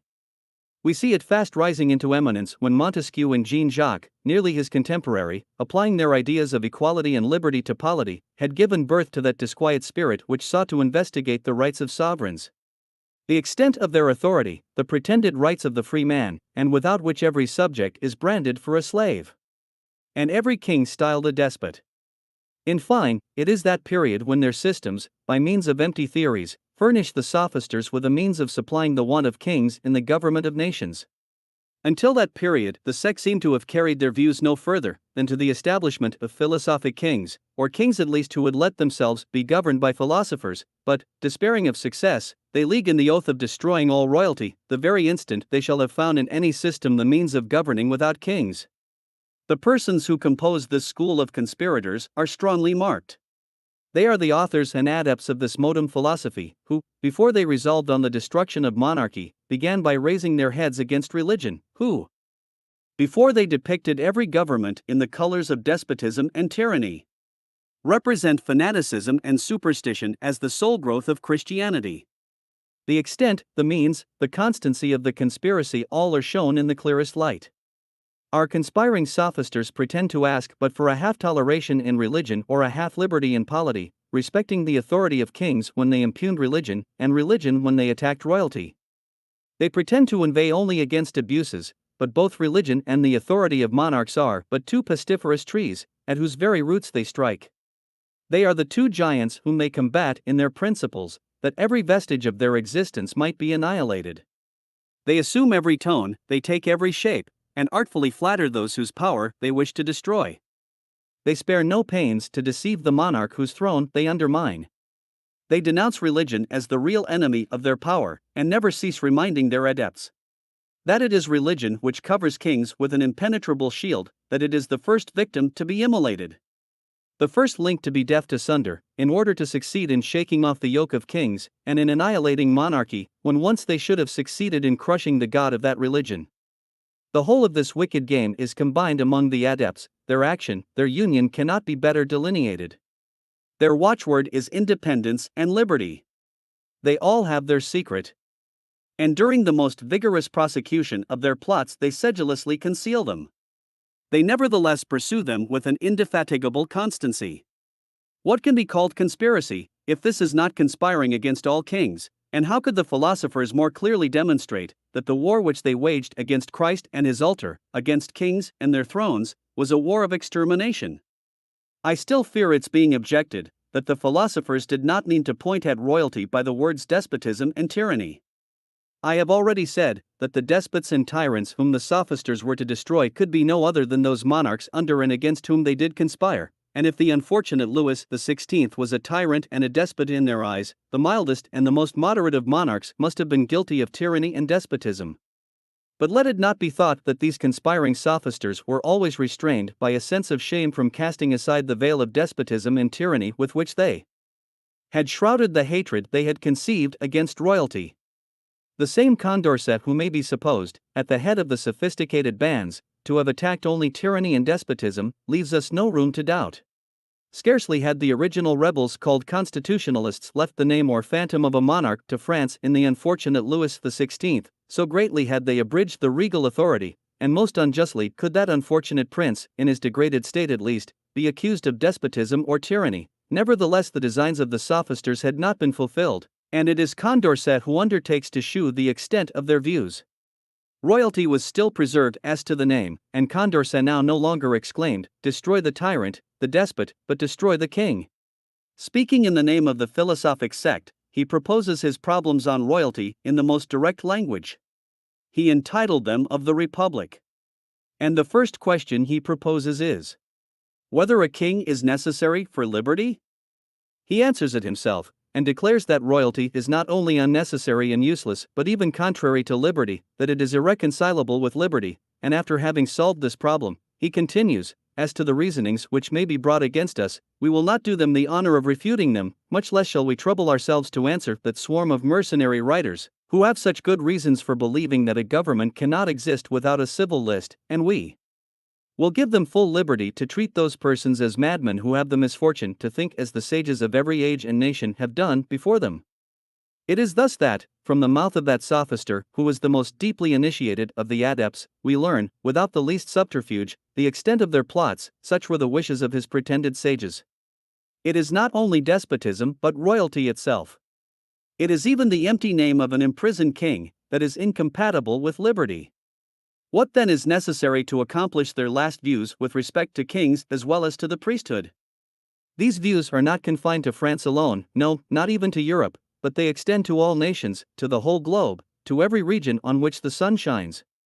It is no longer a wish, it is a hope, it is the confidence of success, which makes the same sophister, adopting the prophetic strain, announce to kings and the priesthood, that, thanks to the union, toils, and unrelenting warfare of the philosophers, the day will come when the sun shall shine on none but free men, a day when man, recognizing no other master than his reason, when tyrants and their slaves, when priests, together with their stupid and hypocritical agents, will have no further existence but in history or on the stage. At length the whole extent of their plots is revealed. And revealed by that adept who was at the head of the sophisticated school. By him, whom the original masters had judged to be the most proper person to succeed them and is most strongly fired with their spirit, by him, in fine, who proves to be their greatest consolation in their last moments, as they leave a chief to their school worthy of themselves. That their conspiracy might be complete, the royal authority and the priesthood were not to exist but in history or on the stage. In the former, as the subject of calumny and all the imprecations of the sect, on the latter, as an object of public derision. Condorcet is not, however, the only one of the sophisters who, exulting in the success of their double conspiracy, lay open its source and shew it springing from that concert and understanding of the sophisters, uniting their means, their labors, and directing them at one time against the throne, at another against the altar, with a common wish of crushing both the one and the other. Condorcet is, without doubt, the sophister who betrays the greatest vanity on the subject, because he is the adept who, scoffing at all shame and disclaiming every moral sentiment, would blush the least in describing those artifices which he so complacently relates, for it was he that could with the least embarrassment reconcile that atrocious dissimulation, those tortuous plans, those snares laid at once for priests, kings, and nations, to the rules of honor, probity, and truth. While the whole conduct of his school exhibits a concatenation of guilt and cunning, unworthy of the philosopher, and becoming the odious conspirator only. Many other adepts speak their true sentiments, when they declare their belief that the publication of their proceedings can be no bar to the success of the conspiracy. The editors of the Mercure, La Harpe, Marmontel, and Chamfort had nearly been as explicit as Condorcet when they published the following sentence: "It is the arm of the people that executes revolutions, but it is the meditations of the sage that prepare them." These adepts, like Condorcet, represent our pretended sages as directing by silent and tortuous means the minds of the people toward that revolution which was to shiver the scepter of Louis XVI and whose grand object was to break the pretended yoke of the priesthood in order to break that of the pretended tyrants such as Louis XVI, the most humane and just of kings, and whose fondest pursuit was the happiness of his subjects. Before Condorcet and our sophisters of the Mercure, many other adepts had shown this concert and union, and had claimed the honor of this revolution menacing every throne as the glorious achievements of their school. Let us hearken to a man illustrious in the annals of philosophism, and whom as such we may suppose well informed as to their plots. Mr. de la Metherie is not one of the common class of adepts, on the contrary. He was one of those who had the art of insinuating atheism with all the seduction of natural science. So early as on the 1st of January 1790, this adept, who was deservedly looked upon as one of the most learned of the sect, begins his observations in Memoirs with these remarkable words: "At length the happy day is come when philosophy triumphs over all its enemies. They are obliged to own that it is the light which philosophy has spread, more especially of late years, that has produced the great events which will distinguish the end of this century." What are these great events which the learned atheist claims in the name of philosophy? They are those of a revolution which discovers man breaking the shackles of slavery, and shaking off the yoke with which audacious despots had burthened them. It is the people recovering their inalienable right of making alone the laws, of deposing princes, of changing or continuing them according to their will and pleasure, and of viewing their sovereigns in no other light than as men who cannot infringe these popular laws without being guilty of treason to the people. Lest the principles on which these pretended rights were founded should be forgotten, he repeats them with enthusiastic eloquence, lest the glory of such lessons and their consequences should be attributed to any but the masters of his school, lest, in short, the intention and concert of its authors should not be sufficiently evident. He tells us, and that at the very moment when the unfortunate Louis XVI is the sport of that legislative and sovereign populace, it is these truths repeated thousands and thousands of times by the philosophers of humanity that have operated those precious effects so long expected. He carefully adds that if France is the first to burst the fetters of despotism, it is because the philosophers had prepared them for such noble efforts by a multitude of excellent writings. And that we might be acquainted to what extent these successes prepared by philosophy are to be carried by the concert of these lessons repeated thousands and thousands of times, the adept La Metherie continues, the same lights are propagating throughout other nations, and soon they will cry out like the French, "We are determined to be free." Let the brilliant success which philosophy has just gained be a new spur to their courage. Let us be persuaded that our labors will not be fruitless. The foundation of this hope, and never let the historian lose sight of this observation, since the philosophers incessantly repeat it, rests on the prospect of an approaching revolution in religious matters. It is because sects equally inimical to royalty and Christianity are daily increasing in numbers and strength, particularly in North America and Germany. It is because the new tenets are silently propagated, and that all these sects unite their efforts with those of philosophism. He delineates the extent of their hopes by declaring that philosophy, after having conquered liberty in America and France, will carry its conquests on the one side into Poland, on the other into Spain and Italy, and even into Turkey, nay, more, that it will penetrate into the most distant regions, and that Egypt, Syria, and India itself shall be tributary to it. Were it necessary to seek further proof that this revolution had been the work of the combined efforts of the wishes and labors of our modem sophisters, La Metherie will tell us that he had clearly announced it to all sovereigns when he said, "Princes, do not deceive yourselves." Tell raises the standard of liberty, and he is followed by his fellow citizens. The whole power of Philip II could not prevail against Holland, and a chest of tea liberates America from the yoke of the English. In all energetic nations liberty raises itself on the ruins of despotism, but Joseph II and Louis XVI were far from thinking this warning regarded them. May kings, aristocrats, and theocrats profit by this example. Should they continue deaf to his voice, the same sage will shrug his shoulders and, pitying, say, "These privileged persons are bad calculators of the course of the human mind and of the influence of philosophy." And let them remember that their fall in France was accelerated by the neglect of such calculations. Another philosopher not less vain than La Metherie, extolling and revealing the plans, intentions, and plots of the sect, with nearly as much perspicuity as Condorcet, is also acknowledged by it for one of its profoundest adepts. This is Augustin, who, adding his reveries to those of Jean-Jacques, makes the glory of his masters consist not only in the principles and the wish of the revolution, but in all they had done to bring it about, and which enabled them to announce it as infallible. This adept Augustin goes much further, for he tells us that it was not the intention of the philosophers to operate this revolution by the arm of the people, but by means of the king and his ministers, that they had forewarned them that it was in vain for them to pretend to stop it. According to him, these same philosophers who, under the ancient order of things, had told the king, his council, and his ministers, that these changes would take place in spite of them, if they would not adopt them, say at this present day to those who oppose the Constitution, that it would be impossible to return to the old form of government, whichever might be the party that carried the day, it being too imperfect and too much discredited even by the enemies of the new Constitution. These men, therefore, whom we see today, under the name of philosophers, so numerous and such zealous partisans of that revolution which dethrones kings, which invests the sovereignty in the hands of the people, and executes systems the most directly opposite to the authority of monarchs, these men, before they attempted to accomplish their plans by the arm of the people, had already revolutionized the public opinion to that degree, and were so certain of their success, that they boldly threatened both kings and their ministers, if they would not adopt their revolutionary ideas, with the completion of that long-wished-for revolution, in spite of all opposition. It would be endless to quote the multitude of proofs which attest that philosophism only waited for the success of its plots, to glory in having contrived them. The historian will find those proofs in the numerous discourses pronounced by the adepts, either at the legislative club called National Assembly, or at the regulating club called the Jacobins. Scarcely will he hear the name of philosophers pronounced in these revolutionary dens, without the grateful acknowledgement of their being the authors of the revolution. I could adduce proofs of a different nature. The adepts, for example, who many years before the revolution entrusted with their secret those whom they wished to gain over to their party. I could name that counselor, that sophister Bergier, whom Voltaire mentions as the most zealous adept. I am acquainted with the person to whom this secret was entrusted 5 years before the Revolution, in the Park of St. Cloud, to whom Bergier without the least hesitation said, that the time was not distant when philosophy would triumph over kings and the priesthood. That as to kings, their empire was at an end, and that the downfall of the grandees and nobility was equally certain.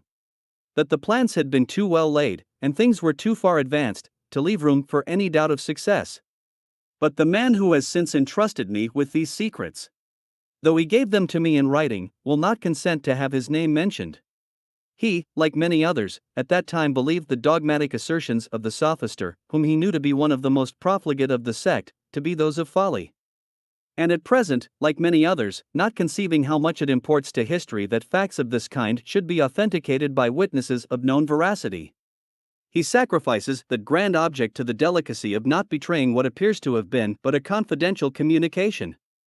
Bound by such scrupulosities, I am obliged to pass over many such anecdotes that would show the sophisters entrusting the secrets of their plots, and foretelling as clearly as Bergier did the downfall of kings and the triumph of philosophy. I will consent even to suppress the name of a French nobleman who, resident in Normandy, received the following letter: Monsieur le Comte, do not deceive yourself. This is not a sudden storm. The revolution is made and consummated. It has been preparing for these last 50 years, and that by some of the greatest geniuses in Europe. It has its abettors in every cabinet.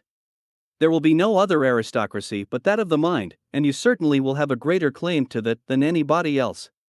This letter was written, a few days after the taking of the Bastille, by Alphonse Leroy, a physician. It needs no comment. It is now time to call my readers' attention to that other Leroy whom we have mentioned in the first part of our memoirs. He is not the vain sophister glorying in his plots, not a Condorcet, a Lametherie, a Augustin, or an Alphonse, who exultingly behold the triumph of philosophy in the crimes perpetrated and in the plots framed against the altar and the throne. No, this is the shamefaced and repenting adept, whom sorrow and remorse oblige to reveal a secret bursting from him in the agony of grief. But both the repentant and the proud adept perfectly agree in their evidence. For it would be a strange error to believe that the declaration of Leroy and the object of his remorse were confined to the anti-Christian conspiracy. At the period when he made his declaration, neither the Constitution nor the oath of apostasy had been decreed. It had not as yet been proposed to plunder and profane the temples, and to abolish the public worship. No blow had been given to the symbol of Christianity. All was prepared and daily starting into existence, but as yet the assembly had only trespassed against the political authority and the rights of their sovereign. It was at the sight of these first crimes that Leroy is reproached with the miserable effects of his school, and it was to this reproach he answered, "To whom do you say so? I know it but too well, and I shall die of grief and remorse."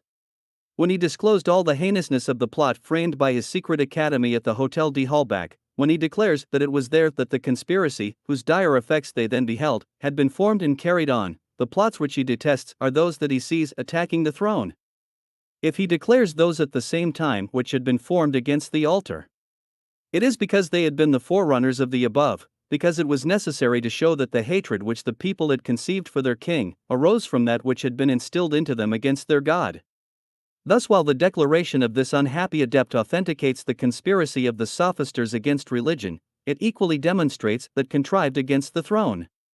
It would be in vain to object that this unhappy man loved his king. He calls all present to witness that he is attached to the person of Louis XVI. How could he then join in a conspiracy against him? But it is in vain, all is consistent, all is combined in this mind racked with remorse. This unhappy secretary of the conspiring academy might have loved the person of the monarch, but detested monarchy, detested it at least as it existed, and in the light in which his masters had taught him to consider it, that is to say, as irreconcilable with their principles of equality, liberty, and sovereignty of the people. We shall see hereafter that opinions differed very much in this secret academy. Some wished to have a king, or at least to preserve the appearance of one in the new projected order of things. Others, and they were to carry the day, objected to the very name or any appearance of royalty, and both parties were unanimous in their attacks against royalty as then existing. The one wished for a revolution partly combined of Montesquieu's system, partly of Jean-Jacques. The other wished to establish it on the consequences which Jean-Jacques had deduced from Montesquieu's principles. But both were leagued in rebellion, and both conspired to bring about a revolution. The repenting adept wanted a half-revolution, nor did he believe that the people, when put in motion, would proceed to those excesses which he detested. He flattered himself that the conspiring philosophers who stirred up the populace would be able to direct its motions, that they would inspire this populace with a proper respect for the person and even for the dignity of a prince whom he loved and respected as a Frenchman and a courtier, while as a sophister he dethroned him. This is all that his remorse and his protestations of attachment for the person of Louis XVI can indicate. He wished to make him a king subservient to the views and systems of the sophisters, and he reduced the unfortunate monarch to be the object of the licentious outrages of the populace. Such are the real causes of his grief and remorse. But the more this remnant of affection for his king appears in his declaration, the more it corroborates his avowal. It is not without cause that a man accuses himself of having pierced the bosom of the person he loves, or of having been concerned in a conspiracy against a monarch whose throne he with regret beholds menaced with ruin. People do not accuse themselves of crimes which they detest. Let us weigh the declaration of the repenting adept. What has Condorcet, proud and vainly exulting in the conspiracy of philosophism against the throne, told us, which the unhappy Leroy sinking under shame and remorse has not confirmed? The haughty adept tells us that of the disciples of Voltaire and Montesquieu, that is to say, of all the principal authors of that impiety and sophisticated polity of the age, a school or sect was formed, uniting and combining their labors and their writings to effectuate the successive overthrow of the religion of Christ and of the thrones of kings. The repentant adept shows us these same disciples of Voltaire, Montesquieu, and Jean-Jacques, uniting and coalescing under the fictitious name of economists at the Hotel de Holbach, and he says it was there that the adepts dedicated their labors and their lucubrations to the perversion of the public opinion on the sacred subjects of religion and the rights of the throne.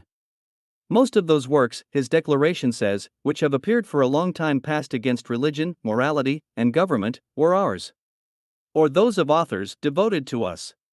They were composed by the members or by the orders of the society. The unhappy Leroy not only says against religion and morality, but also against government, and had he not said it, the one would be the natural consequence of the other, for the greatest part of the writings issued from this club of the Baron de Holbach unite both objects. Soon we shall see them equally aiming at the overthrow of the throne and of the altar. They were the same sophisters who had combined in one and the same plot the destruction of both. The adept Condorcet complacently dwells on the art with which the coalesced sophisters directed their attacks now at the clergy then at kings, covering truth with a veil which spared the eye that was too weak, artfully caressing religious opinions, to strike at them more surely, stirring up with still greater art princes against the priesthood, and the people against their princes. Fully resolved to overturn both the altar of the priest and the throne of the prince. Are not these the same stratagems which the repenting adept describes when he says, "Before these impious and seditious books were sent to the press, they were delivered in at our office. There we revised and corrected them, added to or curtailed them according as circumstances required. When our philosophy was too glaring for the times, or for the object of the work, we brought it to a lower tint, and when we thought that we might be more daring than the author, we spoke more openly. As to its object, its means, and its authors, we see the account of this double conspiracy perfectly coinciding, whether given by the haughty Condorcet or the repenting Lou Roy.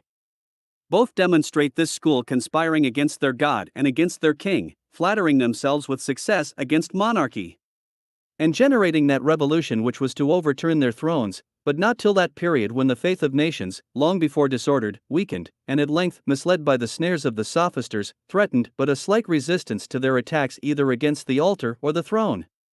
The enthusiastic pride of Condorcet, and the shame and remorse of the penitent Lou Roy, certainly had never concerted this consistency in their depositions.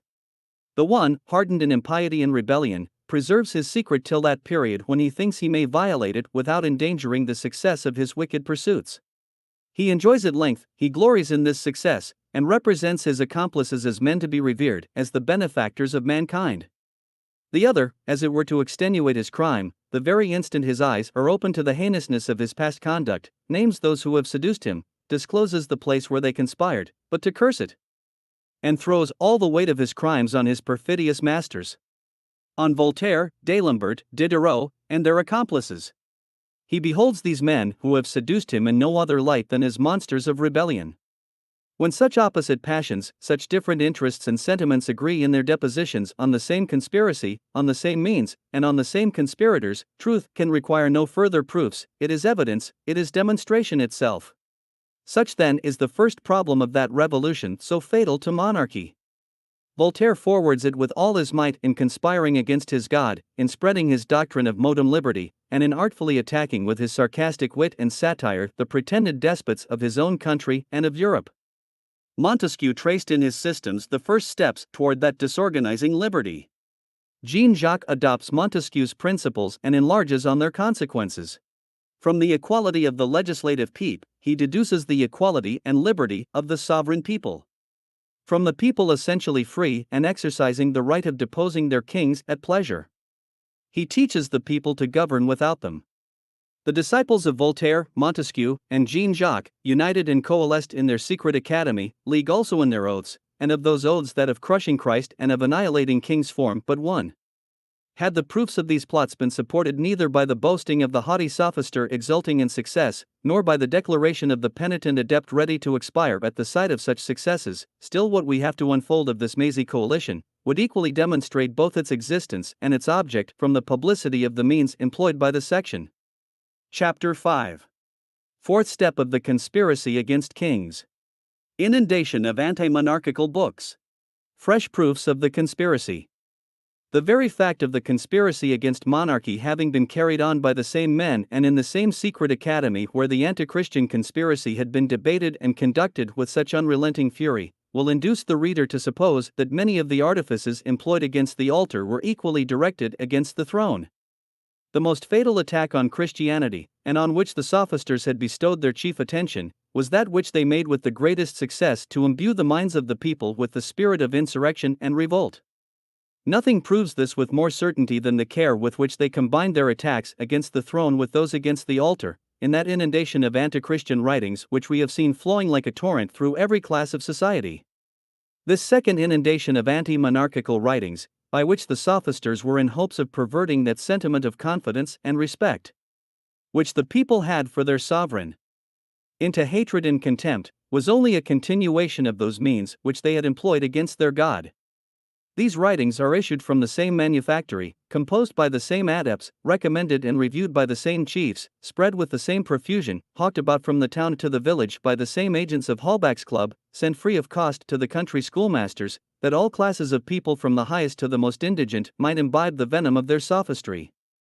As it is certain that these writings were the grand means of the sophisters in their conspiracy against Christ, so it is equally certain that these same productions, monstrous digests of the principles of impiety and of those of rebellion, are irrefragable proofs that these same sophisters had combined the most impious of plots against their God with the most odious machinations against all kings.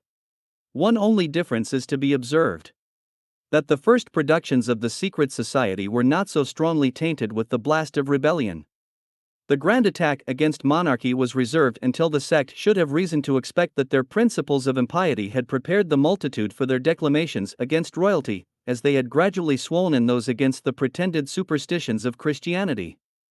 Most of those violent declamations against sovereigns are posterior not only to Montesquieu's and Rousseau's systems, but even to the year 1761, when we beheld Voltaire reproaching the sophisters with seeing everything topsy-turvy, because in some of their writings they trenched upon the royal prerogative. The philosophers of the Encyclopedia had only alluded very faintly, in their first edition of that incoherent compilation, to the principles of that equality and liberty which have been since so much extolled by the enemies of royalty, though it was a cause of reproach to D'Alembert. That even in his preliminary discourse, he sees but a barbarous right in the inequality of stations, and though the royalist or even the subject of every state, of every government, might have objected to the insertion in the Encyclopedia of that proposition which the Jacobins have since so often repeated, that the subjection in which every man is born with respect to his father or to his prince, has never been looked upon as a tie binding unless by his own consent. In short, though the encyclopedists were the first to enter the lists in defense of Montesquieu, yet the fear of alarming the public authorities make them act with great circumspection during many years on this subject. It was necessary to wait for new editions. That of Yverdun was still too early, and it was in the edition of Geneva that these revolutionary principles first make their appearance. Lest they should escape the notice of the reader, Diderot had repeated and condensed the poison, had decked them with all the array of sophistry in at least 3 different articles. There neither Montesquieu, Jean-Jacques, nor all the admirers of the legislative and sovereign multitude could have cavilled at a single link in this brilliant concatenation of sophisms. This perhaps might have given rise to those fears which Voltaire expresses in his correspondence with D'Alembert, lest this edition should not obtain the free circulation which he wished for in France.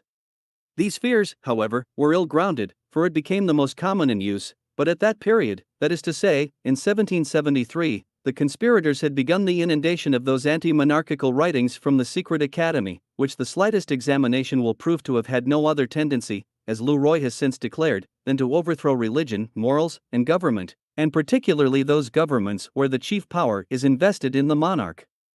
In order to show their concert on this last object as we have on the other two, let us suppress, if possible, the indignation which must naturally arise on reciting the lessons of the sophisters. Let us say to all subjects of monarchies, to all subjects of aristocracies, and even of all republicans not as yet Jacobinized: if you tremble at the sight of revolutions which menace your government, learn at least to know the sect which prepares these revolutions by means of the principles which it artfully insinuates. All religions and all governments are equally doomed to destruction by the sophisters. They wish to establish everywhere a new order of things both in church and state. We see them all, or nearly all, teaching us that there scarcely exists a single state on the whole globe where the rights of the equal and sovereign people are not most intolerably infringed. If we are to believe their writings and assertions, almost literally repeated by a swarm of these sophisters, ignorance, fear, chance, folly, superstition, and the imprudent gratitude of nations have everywhere directed the establishment as well as the reformation of governments. These have been the sole origin of all societies, and of all empires which have existed until the present day. Such is the assertion of the social system which the Secret Academy published as a continuation of the social contract of Jean-Jacques. Such are the lessons taught in the essay on prejudices, which they gave to the public under the supposed name of Dumarzes. Such again is the doctrine of the Oriental despotism which they attributed to Boulanger. Such in fine are the principles of the system of nature, which Diderot, with the chosen of the elect, after having given it existence, so carefully seek to circulate. Jean-Jacques, teaching that man is born free, and yet that he is everywhere in chains, asks how this happens, and answers that he is ignorant. His disciples of the Secret Academy were become either more learned or more daring. The most moderate of these sophisters, or at least those who, under the standard of the Economist du Cannet, wished to appear so, did not give the people a more flattering account of the origin or of the present state of their governments. It must be owned, they tell us by the insipid pen of Dupont, that the generality of nations still remain victims of an infinitude of crimes and calamities, which could not have happened if a well-conducted study on the law of nature, on moral justice, and on real and true politics, had enlightened the majority of intellects. Here prohibitions are extended even to thought. Their nations, misled by the ferocious love of conquest, sacrifice the stock of which they stand most in need for the cultivation of their lands to these plans of usurpation. Men are torn from their half-inhabited deserts, and the scattered riches which had been sparingly sown are seized for the purpose of shedding the blood of neighboring states, and of multiplying elsewhere other deserts. On one side. On the other. Elsewhere. Elsewhere.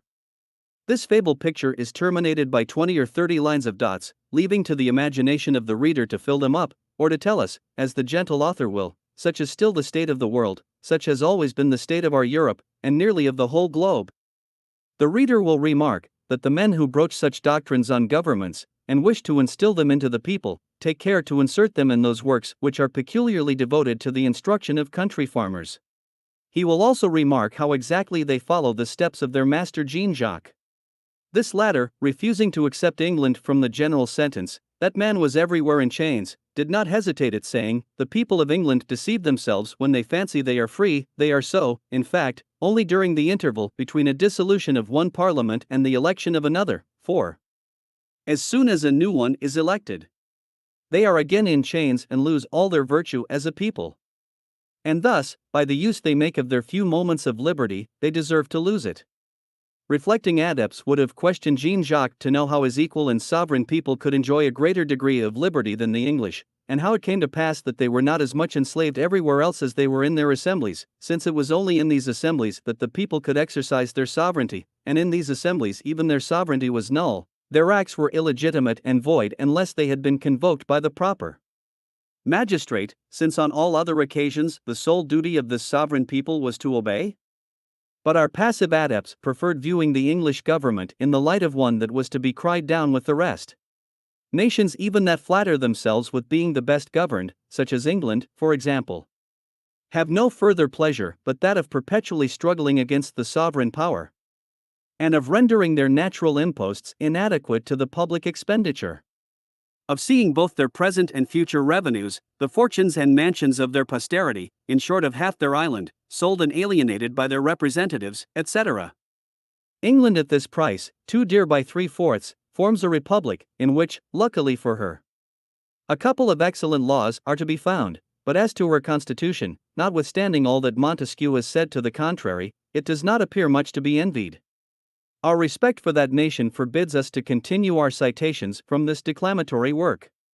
What we have already quoted will suffice to show how much the sophisters wished by means of these scurrilous harangues to persuade all nations, that, since the sovereignty of the people was so strangely violated even in England, and if it was necessary for her to overthrow her constitution to re-establish the people in their rights, how much greater must be the necessity of a revolution for all other nations, being their sole hope of breaking their chains. This was only an indirect attack of the sophisters against kings, under whose government most nations live. Nor must the reader expect to see philosophism circumscribing its effects to render every throne odious. Within the narrow sphere of commenting on the seditious parts of Montesquieu, Jean-Jacques, or Voltaire, Montesquieu had represented prejudice as the prime mover of monarchies. He had declared that it was very difficult for the people to be virtuous under that form of government. Helvetius, sallying forth from his secret academy, and carrying these principles to greater lengths, exclaims, "The true monarchy is no more than a constitution invented to corrupt the morals of nations and to enslave them. Witness the Romans when they gave a king or a despot to the Spartans and Britons." Jean-Jacques had taught nations that if the authority of kings came from God, it was by the same channel through which sickness and other public scourges came. Raynal follows him to inform us that these kings are wild beasts who devour nations. A third sophister presents himself, who tells us, all your kings are the first executioners of their subjects, and force and stupidity were the founders of their thrones. Another tells us, kings are like Saturn in the heathen mythology.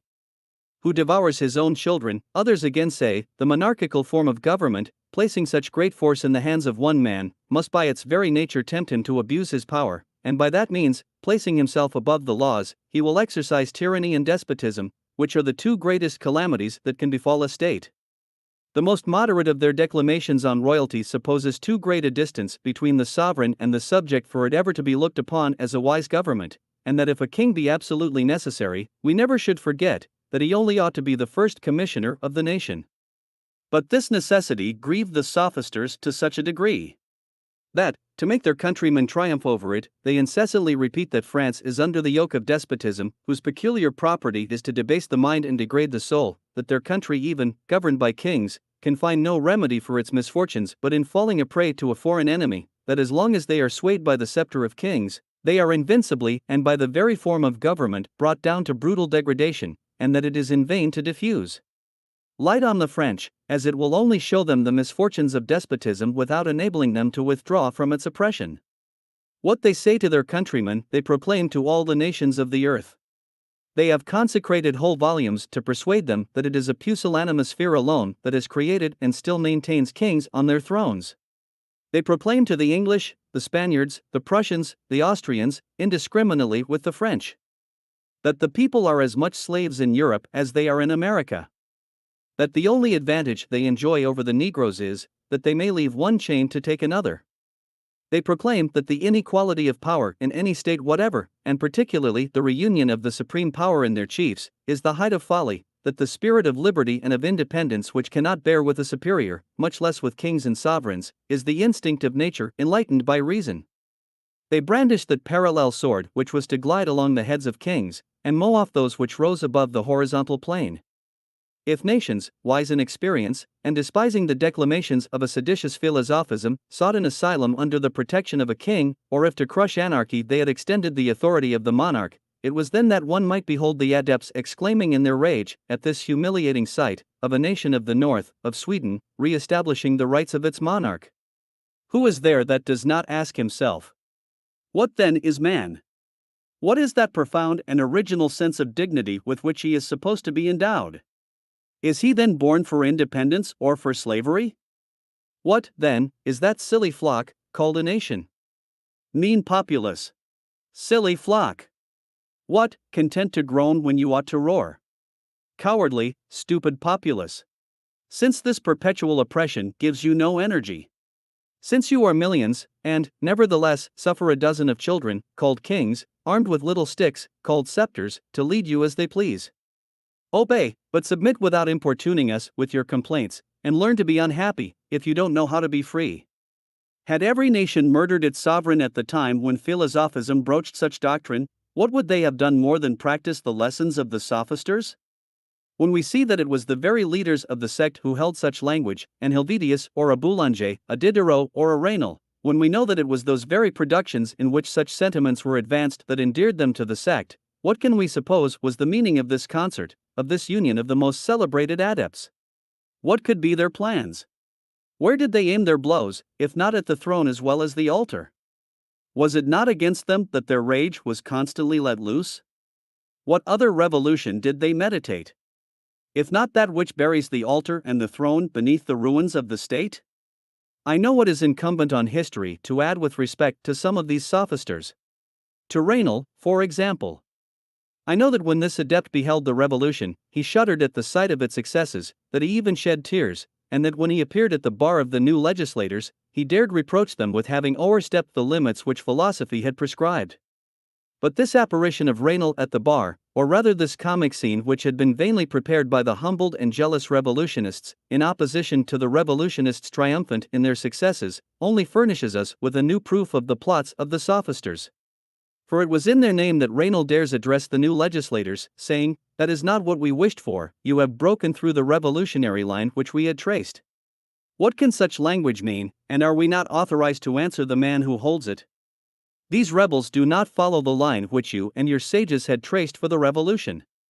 There was then a revolution which you and your sages had meditated and planned. Are the plans of revolutions against kings carried on without the plots of rebellion? Could those revolutions which you planned differ from those which your lessons on equality and liberty prognosticated? Or, when you brand every nation which suffers itself to be governed by its lawful king, or which contents itself with groaning when it ought to roar against its sovereign, with the appellation of a silly flock of cowards? And when these nations begin to roar, why should you complain? So far from having transgressed the bounds you had prescribed, our legislative Jacobins have not yet attained the goal you had pointed out. The parallel sword has not yet glided over the heads of kings. Wait then till there shall not exist a single king upon earth, and even then, so far from having overshot your doctrines, Jacobinism will only have followed them to the very letter.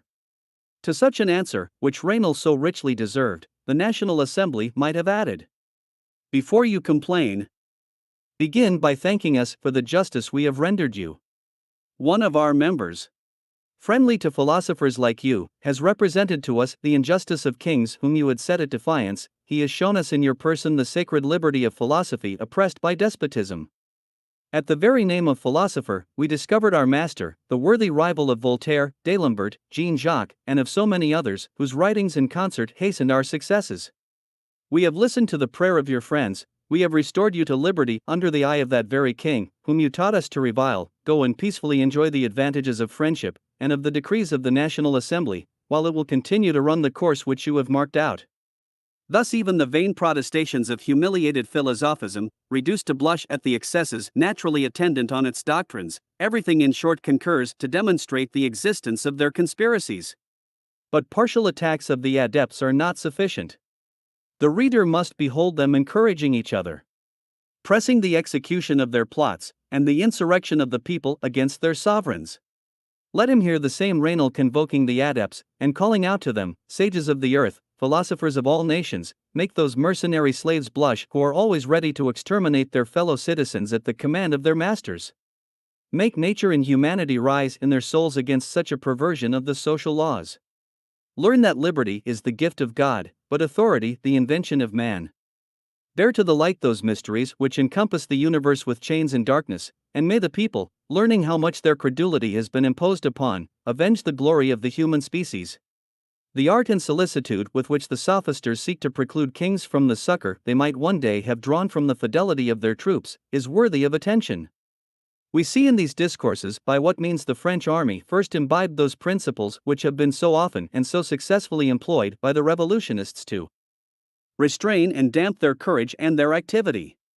We see how they succeeded in representing as rebels so many of their brethren, against whom humanity, nature, and the social laws forbade them to turn their arms, though it were to defend the life and authority of their lawful sovereign. We see these sophisters bearing down all opposition, and preparing a free course for all the fury of that horde of rebels or of pretended patriots, that they might brandish, without fear, the hatchet and the pike. The reader may observe them disposing the armies meanly to betray their sovereigns under the pretense of fraternizing with rebels and assassins.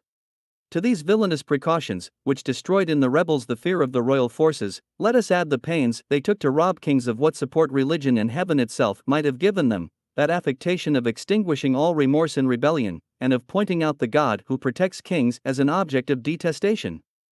How could it be possible for us to mistake the double tendency of doctrines at once dictated by the frenzy of rebellion and of impiety? It is only in a numerous, fixed, and civilized state of society that, wants daily multiplying, and interests differing, governments have been obliged to have recourse to laws, public forms of worship, and uniform systems of religion.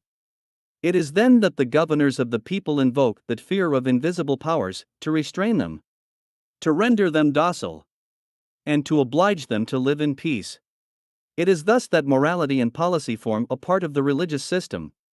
Chiefs of nations, often superstitious themselves, little acquainted with their own interests, or versed in sound morality, and blind to the real agents, believe they secure their own authority as well as the happiness and peace of society at large, by immerging their subjects in superstition, by threatening them with their invisible phantoms of their divinity, and by treating them like children, who are quieted by means of fables and chimeras. Under the shadow of such surprising inventions, and of which the chiefs themselves are often dupes, transmitting them from generation to generation, sovereigns believe themselves excused from seeking any farther instruction. They neglect the laws, they enervate themselves in luxury, and are slaves to their caprices. They confide in the gods for the government of their people. They deliver over the instruction of their subjects to priests who are to render them very devout and submissive, and teach them from their earliest youth to tremble both before the visible and invisible gods. It is thus that nations are kept in a perpetual awe by their governors, and are only restrained by vain chimeras. When the happiness of man shall become the object of real investigation, it will be with the gods of heaven that the reform must begin. No good system of government can be founded on a despotic God. He will always make tyrants of his representatives. It is possible to combine their attacks in a more villainous manner against the God of heaven and the powers of the earth? Tyrants or kings have invented a God, and this God and his priests support alone the authority of these kings and tyrants. This perfidious assertion is perpetually repeated throughout the famous system of nature, and this is the work which the secret academy disseminates with the greatest profusion. But neither Diderot nor his associates will hesitate at going to much greater lengths, notwithstanding the height to which they had carried their hatred in this famous system. If we are to believe them, all the vices and crimes of tyrants, the oppression and misfortunes of the people, all originate in the attributes of the justice of the God of the Gospel. That God of vengeance, so terrible to the wicked, that God, the remunerator, the consolation, and the hope of the just man, is in the eyes of the sophister no more than a chimerical and capricious being, solely useful to kings and priests. It is because priests are perpetually stunning both kings and people with this God of vengeance and remuneration that priests are wicked. Kings despotic and tyrannic, in short the people oppressed. It is on that account we see that princes, even the most abjectly superstitious, are no more than robbers, too proud to be humane, too great to be just, and who are inventing for their own use a particular code of perfidy, violence, and treachery. It is on this account that nations, degraded by superstition, will suffer children, or kings made giddy with flattery, to govern them with an iron rod. With this God of vengeance and remuneration, these children, or foolish kings transformed into gods, are masters of the law. It lies in their breast to decide what is just or unjust. With this God their licentiousness has no bounds, because they are certain of impunity. Accustomed to no other fear but that of God, they act as if they had nothing to fear. This God of vengeance and remuneration is the cause why history swarms with wicked and vicious potentates. In transcribing these short extracts, we have abridged prolix chapters tending to infuse that hatred for God and kings into the minds of the people, which animated the leading adepts.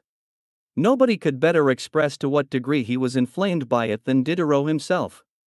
We have seen Voltaire, in a moment of frenzy, wishing to see the last Jesuit strangled with the entrails of the last Jansenist. The same frantic rage had inspired Diderot with the same idea on priests and kings, and it was well known in Paris that in his fits of rage he would exclaim, "Ah! When shall I see the last king strangled with the bowels of the last priest?" The reader may be surprised at hearing that the system of nature was not the most virulent production which the Club of Holbach had published to incite the people to rebellion and to persuade them to consider their kings and princes in no other light than as monsters to be crushed. The adept or adepts who had composed the social system availed themselves of the impression Diderot's work had made. They are more reserved on atheism, only to be more virulent against kings. The object of this work is to persuade the people that they are the victims of a long state of warfare, which ended by throwing them under the yoke of kings.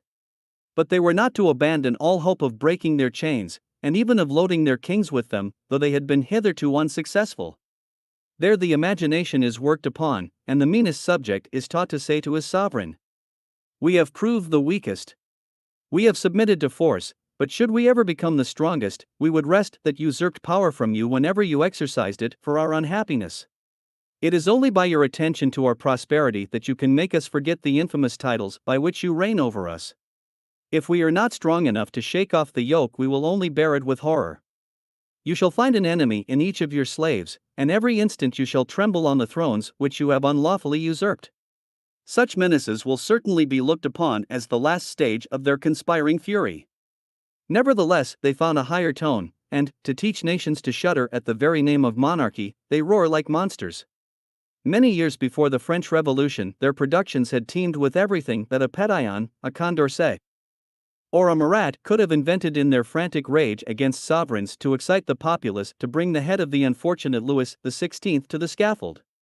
Since many years after having told us that truth and not politeness should be the chief object of man, to practice this doctrine they address kings, saying, "Ye tigers, deified by other tigers, you expect to pass to immortality? Yes, answer they, but as objects of execration. With the same excess of frenzy, commenting on the axiom.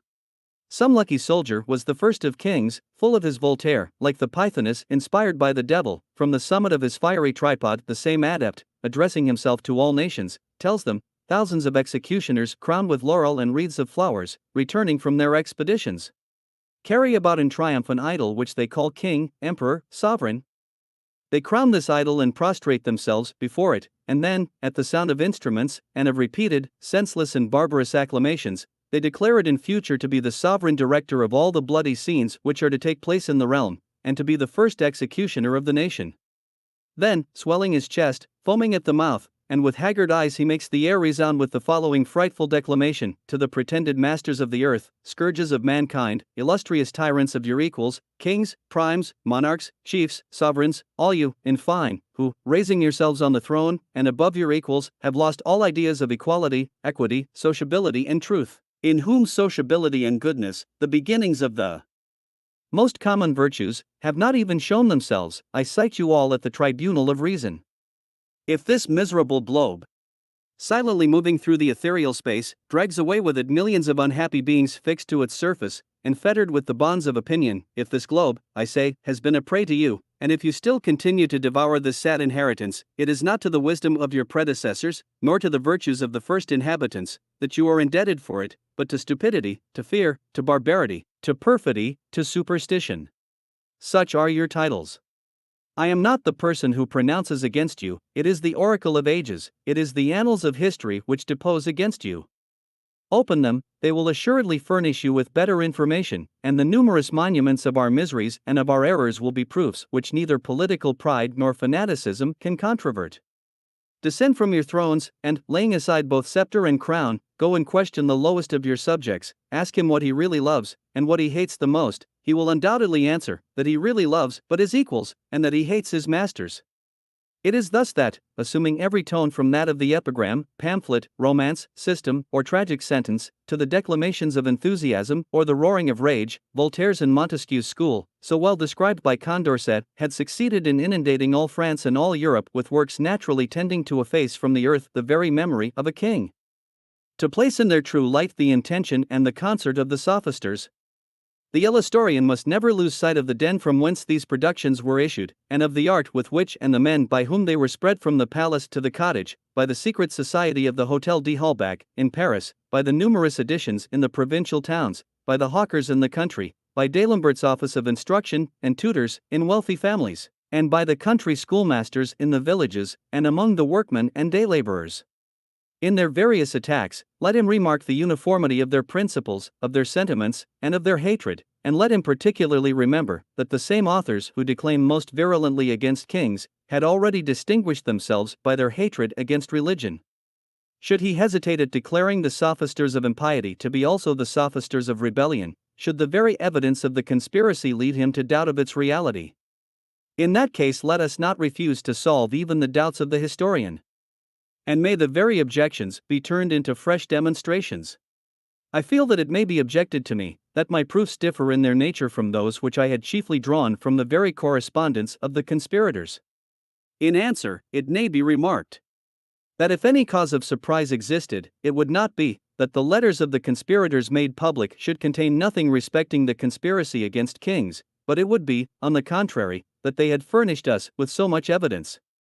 We may be surprised at the assurance of the editors of those letters, who show us Voltaire conjuring D'Alembert not to betray his secret on kings, who show us Voltaire panting after republics, Voltaire bewailing the departure of those adepts who were expounding the new catechism of republican liberty in Paris itself, Voltaire praised by D'Alembert for the art he displays in combating kings or pretended despots, and in preparing revolutions and their boisterous scenes, Voltaire, in fine, regretting that they were still too distant for him to flatter himself with living to see them.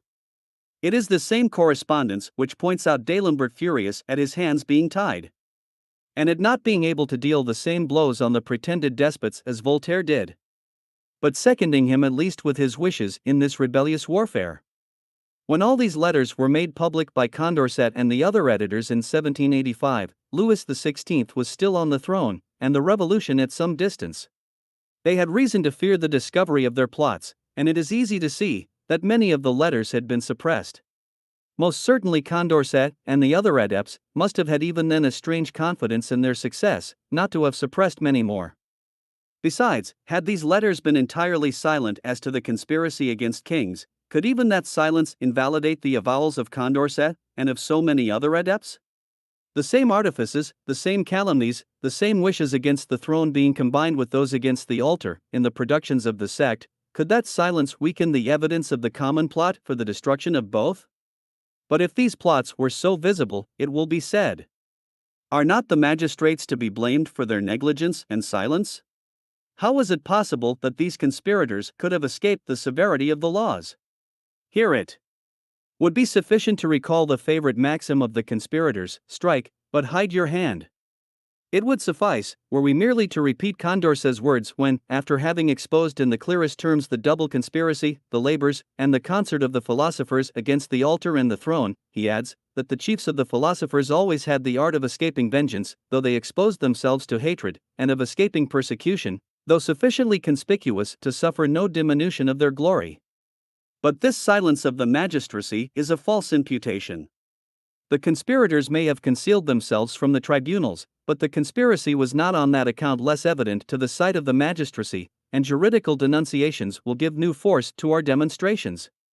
If such proofs are necessary for the historian, let us transcribe the words of a most celebrated magistrate. Let us hearken to Mr. Seguier, Attorney General of the Parliament of Paris, denouncing on the 18th of August 1770 this very conspiracy of the philosophers. Since the extirpation of heresies which have disturbed the peace of the Church, said the eloquent magistrate, we have seen a system rising out of darkness, far more dangerous in its consequences than those ancient errors, always crushed as fast as they appeared. An impious and daring sect has raised its head in the midst of us, and it has decorated its false wisdom with the name of philosophy. Under this authoritative title its disciples pretend to all knowledge. Its sectaries have taken upon themselves to be the instructors of mankind. Liberty in thinking is their cry, and this cry has resounded from the northern to the southern pole. With one hand they have sought to shake the throne, and with the other to overturn the altar. Their object is to abolish all belief, and to instill new ideas into the mind of man on civil and religious institutions, and this revolution may be said to have taken place. The proselytes of the sect have multiplied, and their maxims are spread far and wide. Kingdoms have felt their ancient basis totter, and nations, surprised to find their principles annihilated, have asked each other, by what strange fatality they became so different from themselves. Those who by their talents should have enlightened their contemporaries, have become the leaders of these unbelievers. They have hoisted the banner of revolt, and have thought to add to their celebrity by this spirit of independence. Numberless obscure scribblers, unable to attain to celebrity by their abilities, have had the same presumption. In fine, religion can number nearly as many declared enemies as literature can boast of pretended philosophers. And government should tremble at tolerating in its bosom such an inflammatory sect of unbelievers, whose sole object appears to be to stir up the people to rebellion, under pretense of enlightening them. The formal denunciation of the double conspiracy of the sophisters was grounded on the peculiar attention which they paid to the propagation of their impious and regicide principles in their daily productions, and more particularly in those which this great lawyer presented to the court as most deserving of animadversion. Foremost among those productions stood a work of Voltaire's, the honorary president of Holbach's Club. It was one of the most impious of all, and bore the title of God and Men. The second, Christianity Unveiled, had been written by Damolaville, a zealous adept of that club. The third, the pretended Critical Examination, was published by this same club under the name of Freret, as the repenting secretary Leroy declared. The fourth was the famous System of Nature written by Diderot, and two others of this secret academy. So true it is, that most of that pestilential blight both of impiety and rebellion which has overspread the greatest part of Europe, proceeded from that den of conspirators. From these different productions, continued the magistrate, a system of the most flagitious doctrine may be collected, which invincibly proves that their proposed object is not to destroy the Christian religion only. Impiety has not limited its plan of innovation solely to its dominion over the minds of men. Its restless and enterprising genius, averse to all dependence, aspires at the overthrow of every political institution. And its wishes will only then be fulfilled when it shall have thrown the legislative and executive powers into the hands of the people, when it shall have destroyed the necessary inequality of ranks and stations, when it shall have reviled the majesty of kings, and have rendered the authority precarious and dependent on the caprice of a blind multitude, when, in fine, by these astonishing changes, it shall have immersed the whole world in the horrors of anarchy with all its concomitant evils. To these denunciations of the public magistrate may be added those of the general assemblies of the clergy, those of a great many bishops in their pastoral letters, those, in short, of the Sorbonne and of every religious orator or author, who never ceased refuting the sophisters of the day, whether in their theses, their writings, or from the pulpit. It would be vain to say that these denunciations were only made by people seeking to strengthen their own cause by confounding it with that of kings. But are we not to hearken to an adversary even when he speaks for us as well as for himself, and when he produces proofs? It would be imprudence in the extreme not to hearken, and even second him, when he comes and says, "You are leagued with my greatest enemies, but they are equally yours. I forewarn you of their hostile intentions, and if they have conspired against me, it is only to ascertain the success of the plots they have formed against you." It would have been easy to discriminate whether the clergy denouncing these conspiracies were actuated by self-interest or the love of truth. A slight examination of the proofs adduced in testimony of their denunciations would have sufficed. These proofs were all drawn from the productions of the sect, from productions replete with sarcastic declamations and calumny against sovereigns, with invitations to the people to rebellion, sowing in the same page the seeds of anarchy with those of impiety. And these were evidently the twofold productions of the same men, of the same academy of authors, of the same conspirators. Were not the clergy then authorized to point out these same sophisters as brandishing the torch, on one side to spread the blaze throughout the temple, on the other to kindle the flames which were to reduce the royal crown and scepter to ashes?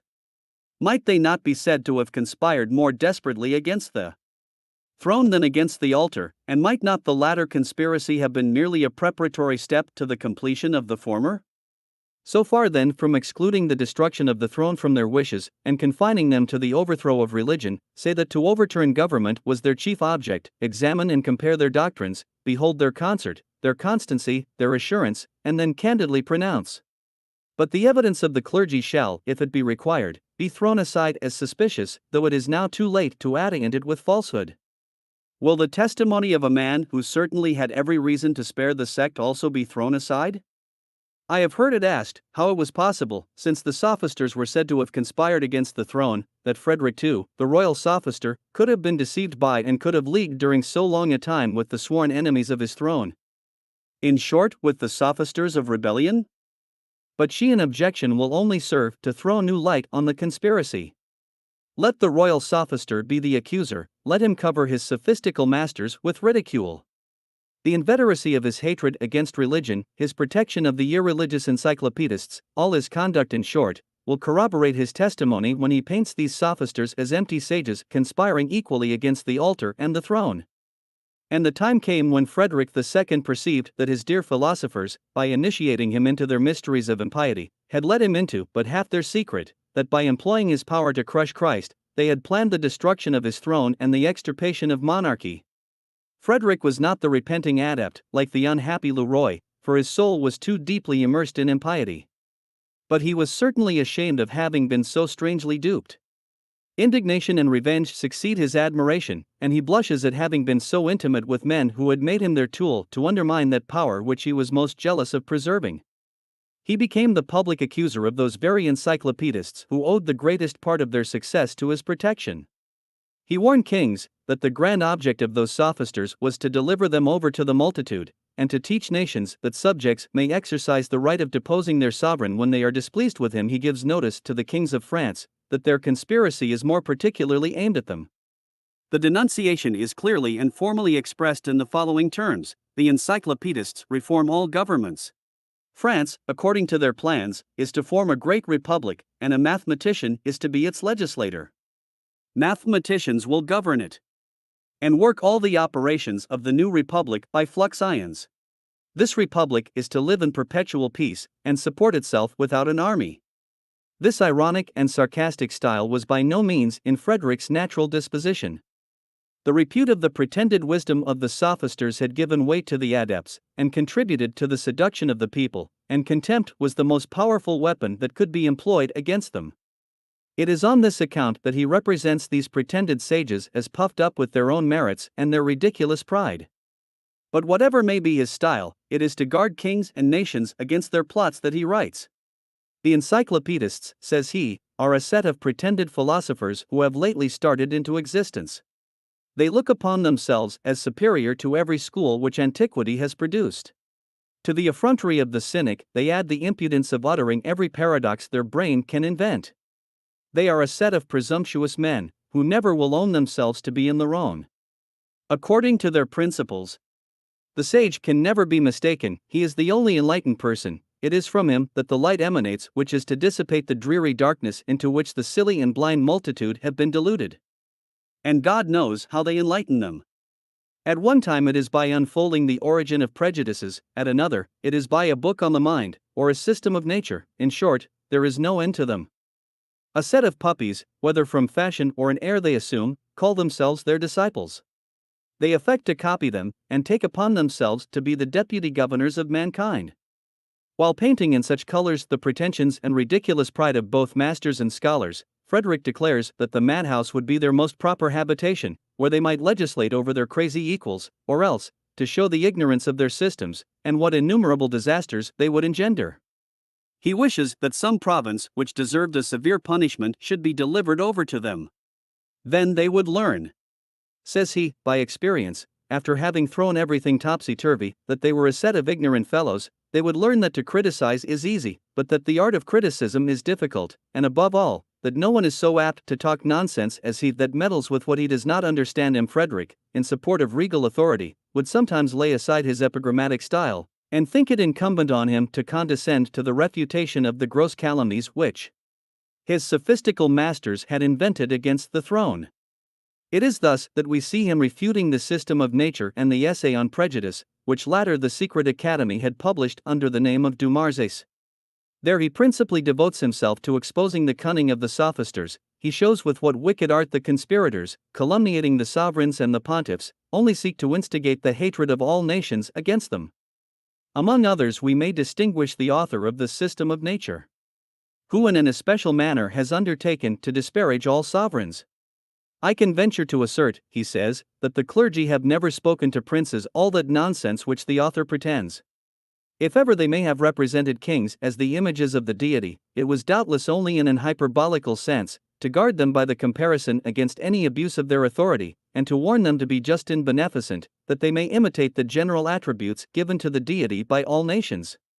The author has dreamed that treaties have been made between the sovereign and the ecclesiastic, in which princes had agreed to honor and sanction the power of the clergy provided the latter preached submission to the people. I will venture to affirm that this is a shallow invention, and that nothing could be more ridiculous or void of foundation than the supposition of such a fact. Though Frederick expresses himself thus on the ecclesiastics, still the reader is not to suppose him more favorable to their cause.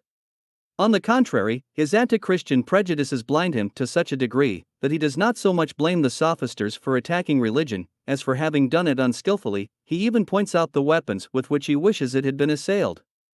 But the more inveterate his hatred against Christianity, the more demonstrative are the proofs he alleges against those from whom he had imbibed it, and of their plots against the throne.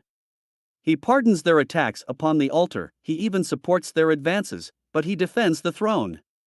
At length, however, he discovered and was convinced that from the conspiracy against the altar the sophisters passed to that against the throne.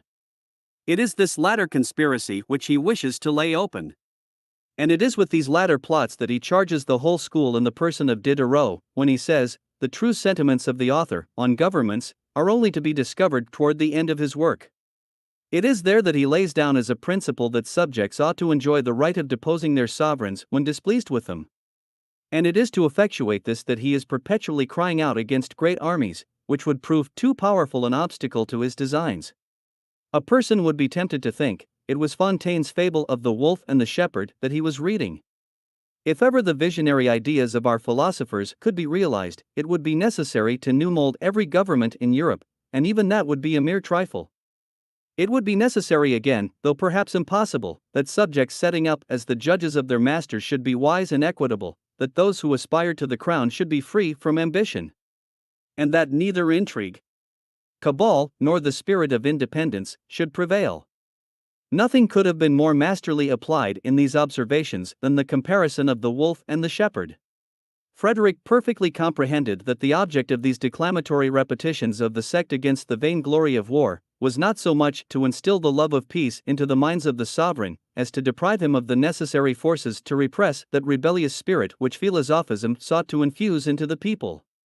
He overlooked all those common truths on the miseries of war, which the sophisters described, as if solely capable of describing them, but when he clearly perceived their plots, the hatred he conceived for the sect made him dedicate his talents to counteract the philosophists in his own states, and to render them elsewhere as contemptible as he judged them dangerous. It was then that he composed those Dialogues of the Dead, between Prince Eugene, the Duke of Marlborough, and the Prince of Liechtenstein, in which he particularly develops the ignorance of the encyclopedists, their absurd pretension of governing the universe after their own newfangled doctrines, and, above all, their plan for abolishing the monarchical form of government, and of beginning by the subversion of the throne of Bourbon to transform France into a republic. At that period it was in vain for Voltaire or D'Alembert to solicit his protection for any of the adepts. Frederick would answer in a dry and laconic style, "Let the scribblers of the sect go and seek a refuge in Holland, where they may follow the same trade with so many of their equals." His indignation and contempt was expressed in such strong terms that D'Alembert often thought it necessary to soften the expressions in his correspondence with Voltaire. Then it was that D'Alembert perceived the great mistake which philosophism had committed in reuniting the civil and ecclesiastical power against them. It was then that Diderot and his co-operators in the system of nature were nothing more than a set of blunderheads. Then it was that Frederick lost his title of Solomon of the North, and D'Alembert depicts him as a peevish man, or as a sick person whom the philosophers might accost as Chatillon does Narestin, "My lord, if thus it is, your favor's vain." Besides, he says, Mr. Delisle, the adept who was recommended and so ill received, might not have been happy in the place we wished to procure for him, to attend on the King of Prussia. You know as well as I do what a master he would have had to do with. As to Voltaire, who was equally in disgrace, he consoles himself by writing to D'Alembert, "What can we do, my dear friend? We must take kings as they are, and God too."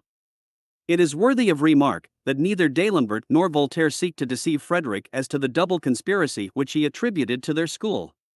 Silence, it is to be supposed, was judged the most prudent, and it really was so for men sensible that Frederick might bring further proofs, which would only expose their plots in a clearer light, and that before they could exult in their completion. However numerous the proofs may be that we have already adduced of the conspiracy against the throne, whatever evidence may result from the wishes and the secret correspondence of Voltaire and D'Alembert, whatever may be the combination of the systems adopted by the sect, on one side throwing the authority of the laws into the hands of the people to constitute the monarch the slave of the multitude, on the other erasing the very name of king from the governments of the earth, however incontestable the object of those writings, all, or nearly all, issued from the secret academy of the sophisters, may be, all breathing hatred to kings and annihilation to the throne as well as to the altar. Whatever may be the force which the declarations of the penitent adepts, or of the accomplices exulting in their successes, may add to our demonstrations, however authentic the evidence of the public tribunals may be, denouncing to the whole universe the conspiracy of the sophisters against monarchy, in short, however aggravating the indignation and denunciations of the royal adept against his former masters of impiety, reduced as he is to tear off their mask, to preserve his own throne, may be for the conspiring sophisters, still these are only the beginning of the proofs which the historian may hereafter collect from our memoirs. We still have many gradations of the conspiracy to investigate, and each step will add new force to our demonstrations. Chapter 6. Fifth step of the conspiracy against kings. The democratic essay at Geneva.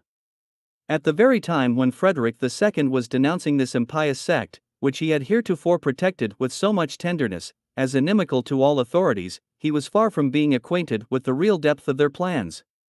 It is chiefly to Voltaire that we see him complain of the temerity of those philosophers against whom he was obliged to defend his throne, and that at a time when Voltaire and the other encyclopedian adepts, more particularly the economists, were making the first essay that ever was made of the systems of the section. Geneva, that town where none but a few beggarly fellows believed in Christianity, had been chosen for this first essay. The democracy which Calvin had established in that republic was not in unison with their new rights of man. They beheld the people subdivided into different classes. The first class was that of citizens or burgesses, and comprehended the descendants of the ancient Genevese, or those received into this class. And it was from among them alone that the councillors and other officers of the Republic were chosen. They particularly had their vote in the General Council. 3 other classes had been formed of those who were more recently annexed to the Republic, or who had never been incorporated into the class of citizens. These were the natives, the mere inhabitants of the town, and the subjects. All these could, under the protection of the Republic, with very few exceptions, follow their divers trades and professions, acquire and cultivate lands, etc.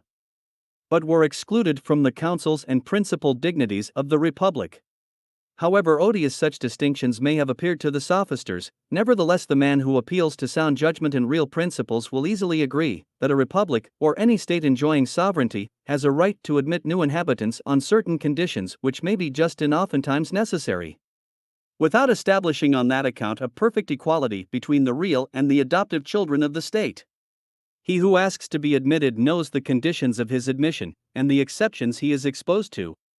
He was perfectly free to accept, to refuse, or to seek an asylum elsewhere, but certainly, having once accepted and admitted of these exceptions, he has no farther right to create disturbances in the Republic, on pretense that, all men being equal, the adoptive child is entitled to the same privileges as the ancient children of the state.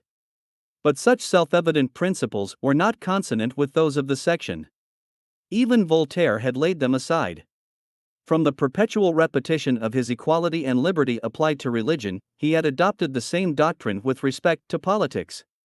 At the distance of 6 miles he had long since been observing the feuds which had arisen between the citizens and the magistrates, and thought that by working a political revolution there, he might add new laurels to those which he had gained by the religious revolution in which he so much gloried. Hitherto these disputes between the magistrates and the citizens had been confined to the interpretation of certain laws, and of the Constitution.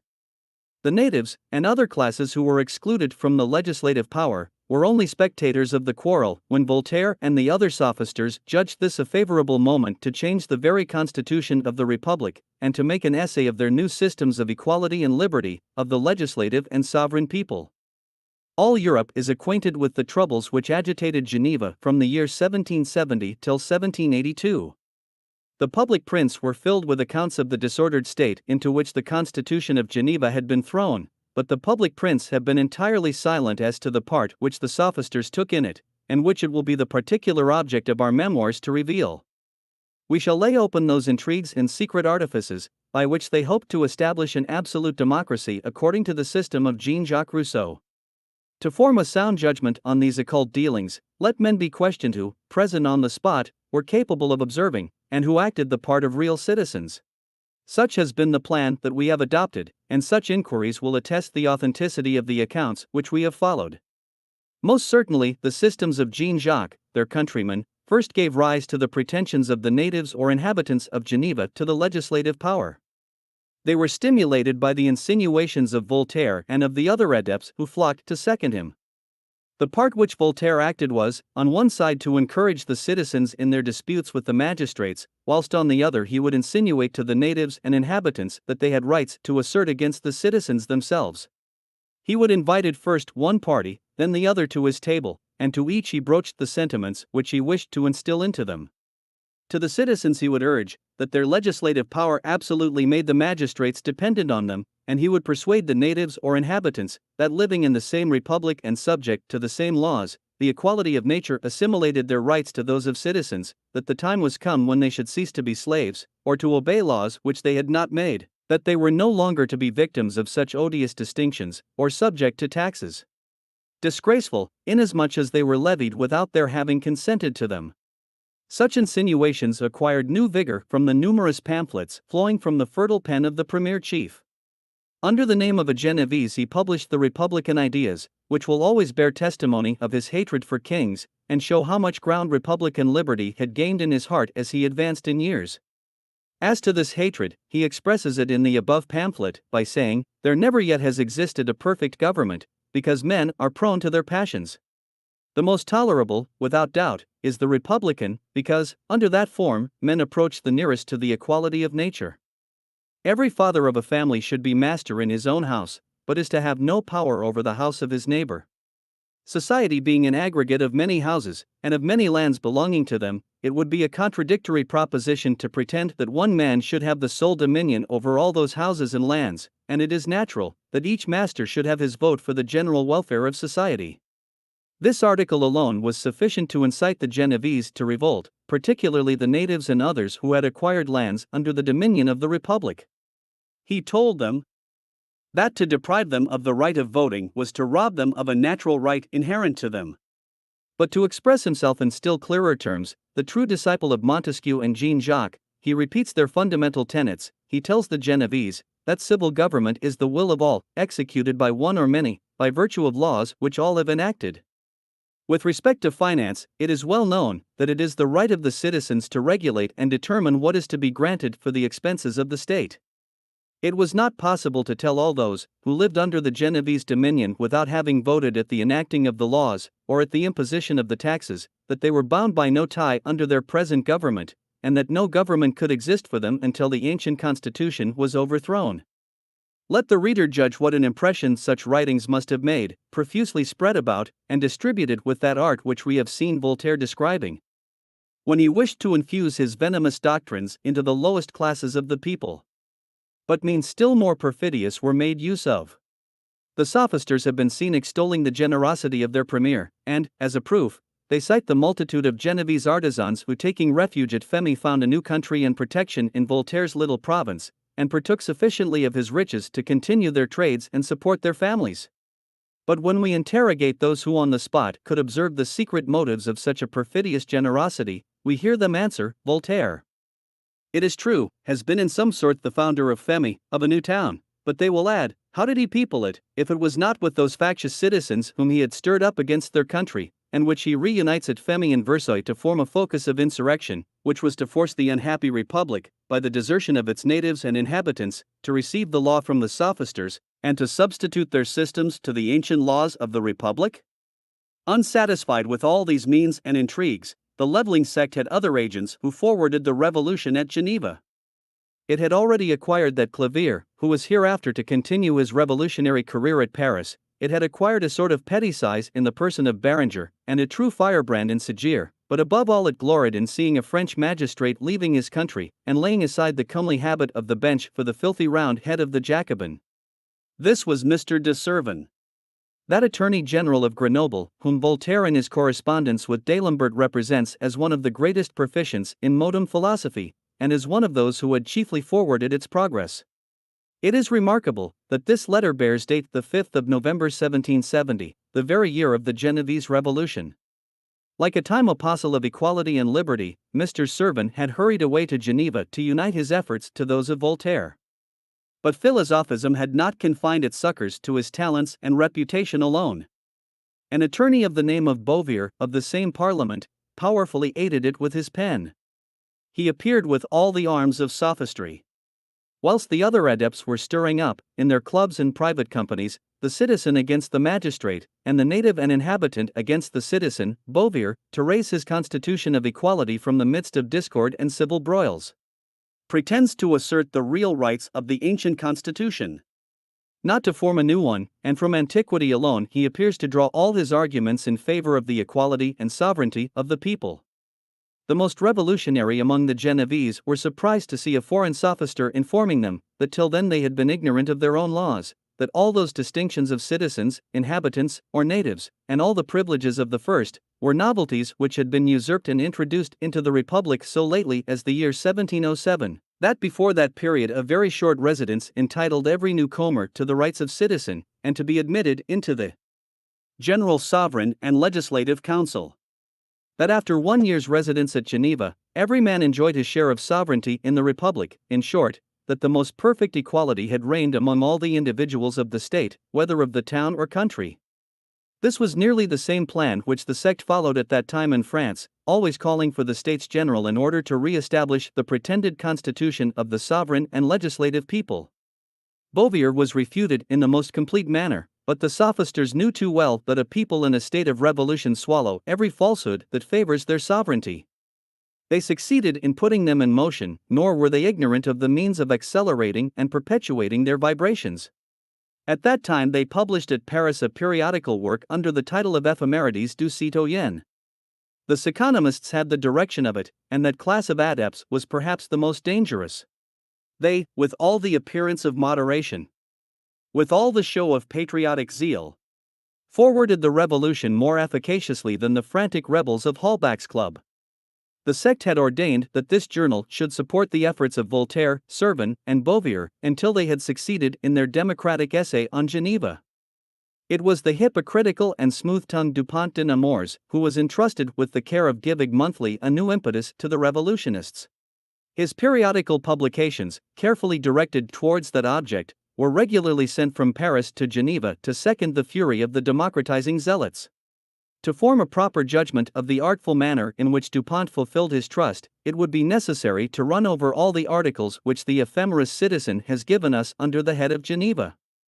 There we should see the humane citizen lamenting the troubles which had already shortened the lives of some natives, and had banished many others from their country. Then, fired by that love of peace and humanity which consumes the philosophic breast, he insinuates exactly such remedies as may throw the whole republic into a flame. He represents their constitution as that of the most oppressive aristocracy. He assimilates the natives and inhabitants of Geneva to the helots or the slaves of Greece, who, under the dominion of free citizens, have nothing but the most abject slavery to look up to in the very heart of a republic. Then for the instruction of the Genevese helots he lays down what he calls principles, or rather lessons of rebellion, such, for example, as these given to a people in the most violent ferment. To say that men can tacitly or formally consent for themselves or their descendants to the privation of the whole or part of their liberty, would be to say that men have the right to stipulate against the rights of other men, to sell and cede what belongs to others, to alienate their happiness, and perhaps destroy their very lives. And of what others? Of those whose happiness and whose lives should be the most sacred to them. Of their posterity. Such a doctrine would be a libel on the dignity of human nature, and an insult to its great creator. This certainly was insulting both reason and society in the grossest terms, for if every man who subjects himself to the empire of civil laws does not sacrifice a part of his liberty, he is then as free to violate those laws, though living in society, as he would be were he living among the savages in the woods of America. But it was through pity and humanity that they fed this people, in open revolution, with the most frantic licentiousness. It was to spare the effusion of blood in Geneva that Dupont taught the multitude of natives, inhabitants, and burgesses to say to the senators, "Do you imagine the exercise of sovereignty to be sufficient, as if the proper exercise of it were not an obligation? Do you know that when the people have once recognized your authority, you are imperatively and strictly obliged, under pain of the most deserved execration, to render them happy, to protect their liberty, to guarantee and defend their rights of property to the utmost extent? Republicans, if you wish your fellow citizens to exercise sovereignty, remember that even kings only enjoy their power on these terms. Would you wish to be worse sovereigns than the arbitrary despots of Asia? And when even those who reign over nations buried in ignorance and fanaticism abuse their monstrous power to a certain excess, they are called tyrants. Do you know what happens to them? Go to the gates of the seraglios of the East, behold the people calling for the heads of the viziers and athemadulets, and sometimes striking off those of the sultans and safis. Now reign arbitrarily if you dare. Yes, dare it in your town, where the people are far from being ignorant, and, brought up with you from your childhood, have had many occasions, setting aside your dignity, to know that you are no better than they. Thus we see that our moderate and humane sophisters would not lose an occasion, any more than Raynal, or Holbach's club, of teaching the people to roar rather than to groan, and to wait through carnage preceded by terror to the conquest of their pretended rights. Such lessons were intermixed with those which the economists pretended to give to sovereigns on the administration of finances. One saw them, say the memoirs of the man who followed their operations with the greatest accuracy during the whole of this revolution. One saw them insinuating themselves into all affairs of the state, to seize every opportunity of infusing the doctrines of the sect. Amidst their lessons on economy, that on the raising our fortifications is not to be forgotten, their pretense was the great expense and little utility of them. Geneva, they would say, cannot be considered as a state capable of defending a fortress should it be at war with any of the neighboring states, and with respect to a surprise, it is the inhabitants of the country that are to prove its defense, a most absurd proposition for a state about a league square. But that was not their object. They wished to establish the general principle, and to apply it hereafter to France, or any other state, when the opportunity should offer.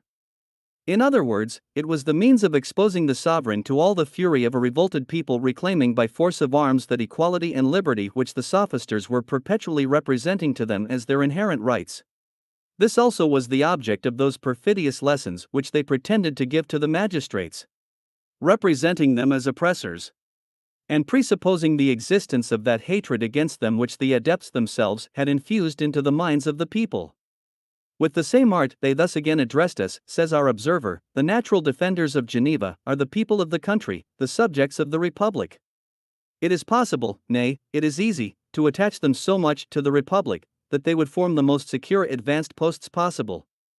But it would be necessary that their country should be far otherwise than a harsh, severe, and exacting master. It would be necessary to restore them to the free exercise of the natural rights of man, and to guarantee their possession. The sect reaped a twofold advantage from this journal. First, by spreading it through France, and preparing the multitude to hold at a future day a similar language to their kings. Secondly, to kindle anew the flame of discord at the beginning of every month among the unfortunate people of Geneva, for whom it appeared to be written. The Brotherhood at Paris continued this work. Yonald Servan, and the other agents of the sect, had seen their plots effectuate a revolution in Geneva, and a total overthrow of the ancient laws of that republic. It is true, the sophisters did not long enjoy their success, as Mr. de Vergennes, who at first had viewed this revolution with indifference, soon learned its importance.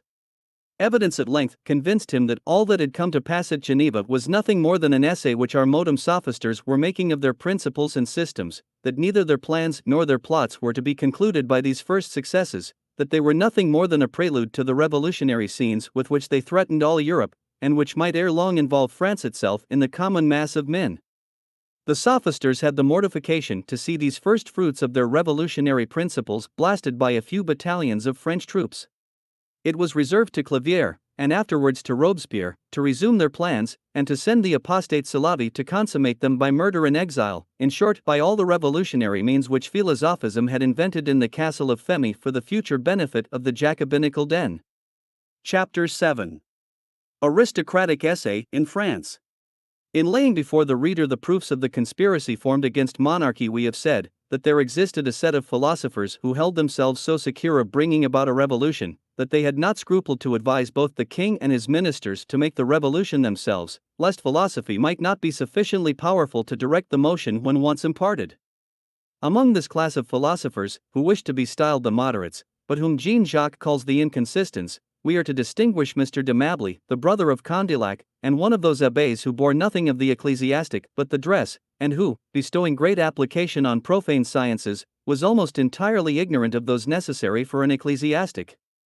Without being impious like a Voltaire or a Condorcet, even though adverse to their impiety, his own tenets were extremely equivocal.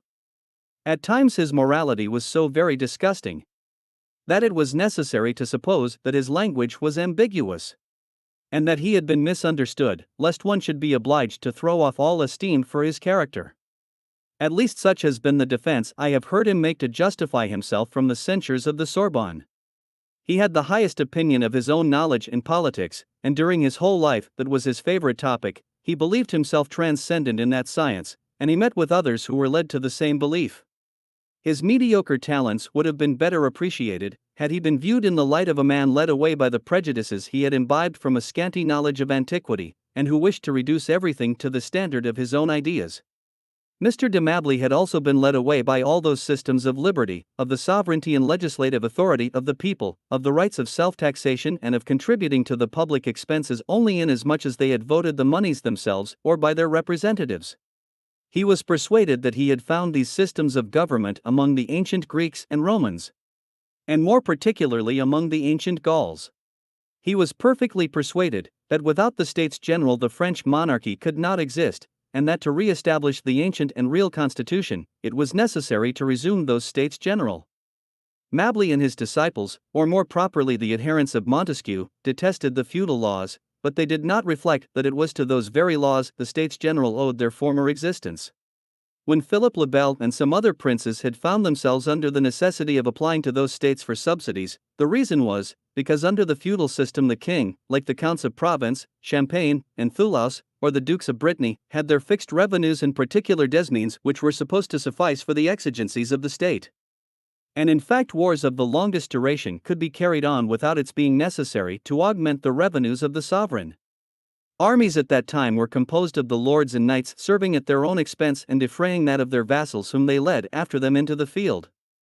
Neither Mably nor his disciples would reflect that at a period when France had acquired so many new provinces, when the armies, general officers, and soldiers waged war solely at the king's expense, it was impossible for the ancient crown lands to supply the wants of government. They could not conceive that in the new system of politics it would have been the height of imprudence for the monarch in France to be dependent, every time he found it necessary, to repel or anticipate an attack of the foreign enemy, on the great and jealous lord, on the seditious tribune, or on the surly deputy, perhaps even in the interest of the enemy, for the necessary subsidies on so pressing an occasion.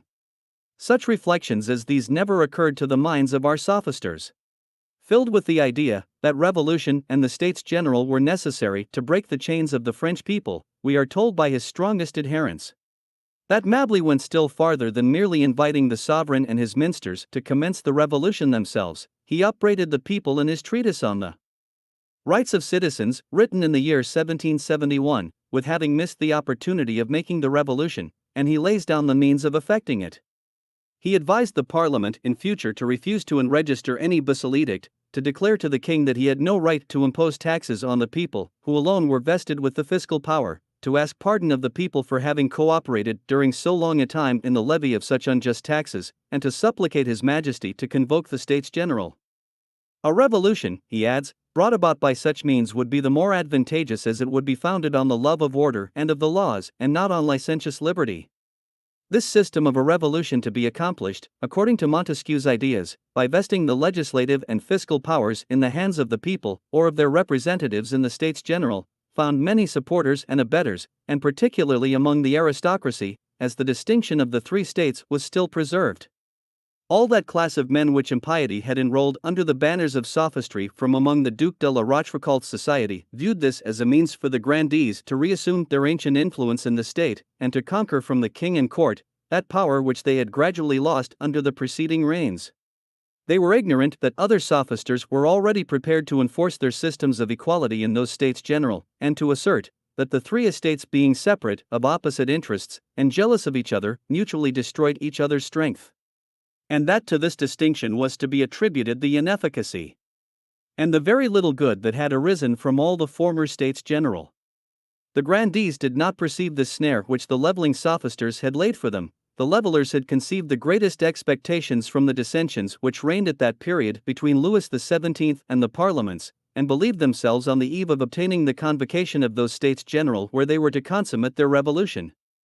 These dissensions were principally owing to an opinion originating in Montesquieu's systems, which had crept into the first tribunals of the state. Such magistrates as, according to that system, believed liberty to be entirely annulled in every state where the people or its representatives did not partake of the legislative and fiscal powers with the king, had construed their parliaments into the representatives of the people, and pretended that the different parliaments, though dispersed in different towns throughout the state, constituted but one and the same body, holding their powers directly from the people, whose perpetual representatives they pretended to be, whose rights they were to support against the encroachments of the crown, and exercising for them that inalienable and indefeasible right of making laws and voting subsidies, although they were resident magistrates and fixed in different towns by the king to administer justice in his name. This was a system of parliaments very widely different from the idea which the French kings, who had created them without even taking the sense of the nation, had conceived of these judiciary courts. It was indeed extraordinary that tribunals, either ambulant or stationary, and which the king had created at their own will and pleasure, should belong to the very essence of the constitution, that a body of magistrates all named by the king should pretend to be the free chosen representatives of the people, and a magistracy so much at the disposition of the sovereigns that they had sold the offices. Could then these men pretend to assimilate themselves to representatives deputed by the people to the States General? The states themselves never viewed the parliaments in any other light, which is easy to be seen by what the President Hainault says on the states held in 1614. On this occasion I must say, that as we recognize no other authority in France but that of the king, it is by his authority that laws are made. As wills the king, so wills the law. On that account the States General can only remonstrate and humbly supplicate. The king hearkens to their grievances and prayers in his prudence and his justice.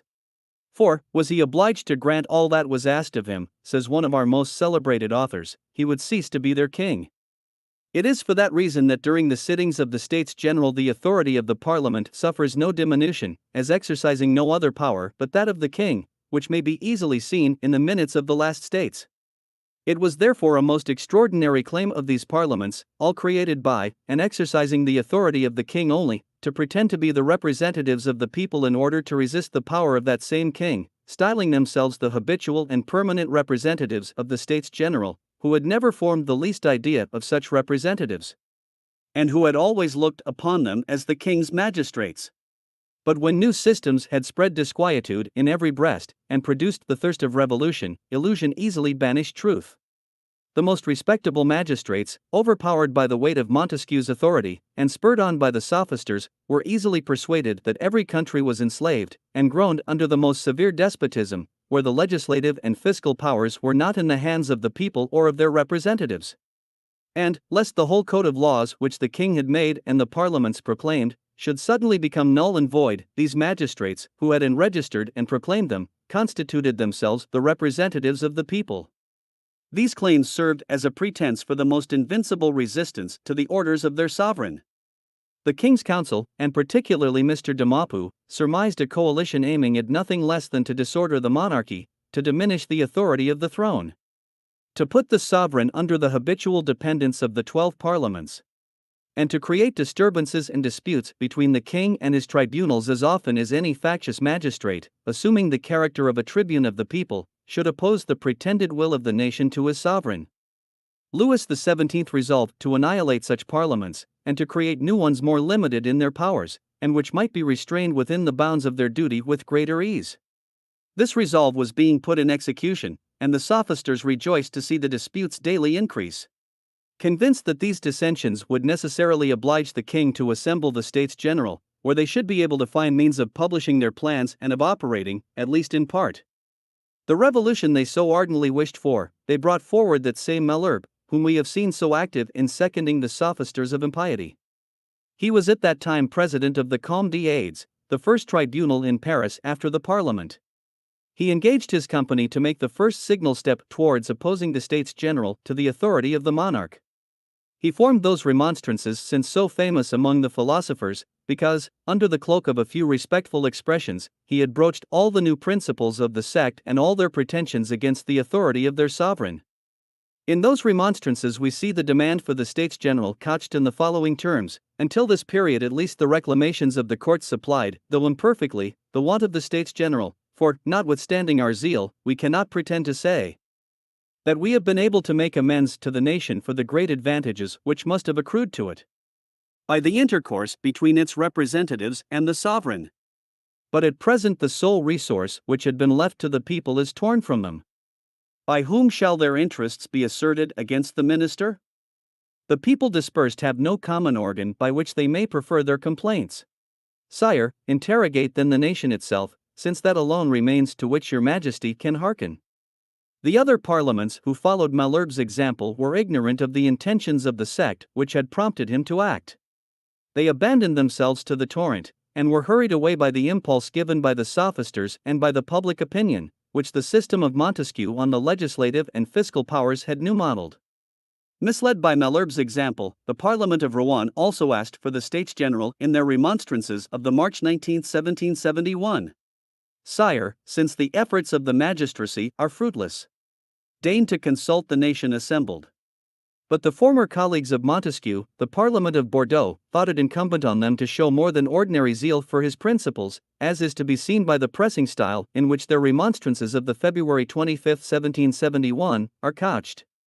If it be true, say these magistrates, that the Parliament, become sedentary under Philip le Bel, and perpetual under Charles VI, is not the same as the ambulant Parliament convoked during the first years of Philip le Bel's reign, under Louis IX, under Louis VIII, and under Philip Augustus, the same as the Placita convoked under Charlemagne and his descendants, the same as those ancient assemblies of the Franks of which history has preserved the memory both before and after the Conquest, if the distribution of this parliament to different districts has changed the essence of its constitution, in short, sire. Though your courts of parliament should not have the right of examining and verifying the new laws which your majesty may please to propose, still the nation cannot be deprived of that right, it is a right that cannot be lost, it is inalienable. To attack that right is not only to betray the nation but the king himself, it would be to overthrow the constitution of the kingdom. It would be to attack the authority of the monarch in its very principles. Will it be believed that the verification of the new laws being made by your courts and parliament does not compensate for this primitive right of the nation? Can public order be benefited by this power being once more exercised by the nation? Should His Majesty deign to re-establish the people in their rights, he would see us no longer claiming that portion of authority which the kings, your predecessors, have entrusted us with, as soon as the nation assembled shall exercise that power itself. It is thus that the parliaments, a prey to a faction with whose dark designs they were wholly unacquainted, were craving pardon as it were of the people for having forgotten their inherent and inalienable rights of legislation and of sovereignty, at least in part, in the assembly of the States General. They did not foresee that a day would come when they would have to ask pardon of the people for having called for those same States General, so fatal to the king, to themselves, and to the nation. The revolution would have been accomplished at that time had Louis XVII shown less resolution. It was precisely at that period when the sect, painted in such true colors a few months before by the Attorney General of the Parliament of Paris, was seeking to excite the people to revolt under pretense of enlightening them, when its disquiet and daring genius, inimical to all dependence, aspired at the overthrow of every political constitution, and whose views would only be accomplished when they had succeeded in throwing the legislative and executive powers into the hands of the multitude. When the majesty of kings had been reviled, and their authority had been rendered precarious and subordinate to the capricious starts of an ignorant mob. It was at that period when the numbers of the proselytes were increasing and the maxims of the sect were spreading far and wide, when kingdoms felt themselves shaken in their foundations, when nations, astonished, asked each other, whence arose the extraordinary changes which had been operated among them? In a word, it was at that period when Mably and his disciples were conjuring a revolution, when the economists were circulating and infusing their principles into every class of the people, when the philosophers foresaw the revolution, foretold it, and proposed the manner of accomplishing it by means of a combination with the people. From that period, the convocation of the States General must have infallibly brought about the revolution. The sophisters needed no longer to inspire the magistracy with their systems. The principles were admitted, though the application of them might vary. The right of verifying and examining the laws had been recognized as a primitive and inalienable right inherent to the people. If the Parliament in the days of its illusion only held this language to their sovereign to assert their authority against his ministers, still the sophisters wished for no further declarations, to revile the majesty of kings, and to render their authority precarious and subordinate to the capricious starts of an ignorant mob. From the right of examining to the right of rejecting, or to the right of insurrection, in short, to all the rights of the revolutionary code, there was but one step further, and the sophisters at the head of the multitude were ready prepared to bear down every opposition to that measure. Almost every existing law was null, because it had been made by the king without consulting the people, and all laws might be set aside, because the people had a right to examine them anew and hence prescribe them, if such was their will and pleasure. Such a one, nevertheless, was to be a moderate revolution in the language of the sophisters. It was not only those magistrates who, wresting from the sovereign his rights and transferring them to the people, and hoping by that means to enjoy the whole power in their assemblies, were the abettors of this revolution, but also that numerous class of the aristocracy, whom we shall see hereafter carrying to the States General all those systems of the legislative people, of a people preserving all the hierarchy of birth in their legislative assemblies, of a people adopting Montesquieu's principles only in as far as they applied to, and threw the power into the hands of the aristocracy. In fine, this revolution was forwarded and supported by all that class of sophisters who, contented with having asserted the principles of the legislative and sovereign people, were pleased to continue the name of king to the first minister of that people. Louis XVII was perfectly aware that he was on the eve of losing the most precious rights of his crown. Naturally humane, and an enemy to all acts of authority, he was nevertheless determined to transmit whole and unimpaired to his successor the power which he had received on ascending the throne. He wished to die as he had lived, a king. He dissolved the parliaments, refused to convoke the States General, and never permitted them even to be mentioned during the remainder of his reign. But he knew that in repressing the magistrates he had not crushed the monster of revolution. He more than once expressed his fears for the young prince heir to his throne. He was even so much convinced that the sophisters would make the most violent efforts against his successors, that he would say with a tone of disquietude, "I should like to know how Barry will get over all this," meaning his grandson, afterwards Louis XVI, who bore the name of Barry during the lifetime of his father, who died Dauphin. Louis XVII, however, found means to stop the revolution which menaced France during his lifetime. The conspirators perceived it necessary to defer their plans. They were content with preparing the people for its execution. In the meantime, the sect made other essays of a different nature, which shall not be lost to history. Chapter 8. Essay of the Sophisters against Aristocracy.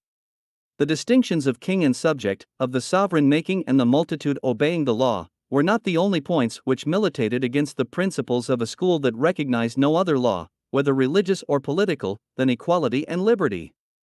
In all civil societies there exist men elevated above the horizontal plane of the multitude, men who are to be distinguished by their rank, by their titles, or by the privileges granted to their birth, to their own services, or to those of their ancestors, men who, by the industry of their forefathers, or by their own, have acquired riches and abundance, of which their fellow citizens cannot partake, in fine, men who earn their bread by the sweat of their brow, while others enjoy the benefit of their labors in consideration of a salary which they pay them. If the distinctions of nobleman and commoner be not everywhere known, those of poor and rich are universally understood. Whatever interest the numberless adepts in the higher classes might have had not to push too far the consequences of that equality which they had applied to their God. There were many adepts in the lower classes who did not partake of any such restraint. Many of these latter were to be found in France, but a much greater number in Germany and Poland, and in many other parts of Europe, where the principles of our modern sophisters had gained admittance. As early as the year 1766, we have seen Frederick writing to Voltaire that philosophy was beginning to penetrate even into superstitious Bohemia, and into Austria, the ancient abode of superstition. And it is to that year that we are able to trace the first seeds of a plan which was to gratify the sophisters with a new republic in those countries, where the distinctions of marquis or clown, of noble or burgess, of rich or poor, were to vanish from before their sight. The whole of what we are about to relate concerning this plan, and the various essays made by philosophism to extend its branches to Austria and Bohemia, even to Hungary and Transylvania, will be extracted from two memorials, with which we have been favored by persons who, being on the spot, were enabled to observe with the greatest precision the one the causes, the other the effects, which enabled the German sophisters to glory in having preceded our Carmagnols and Septemberizing butchers in their revolutionary depredations.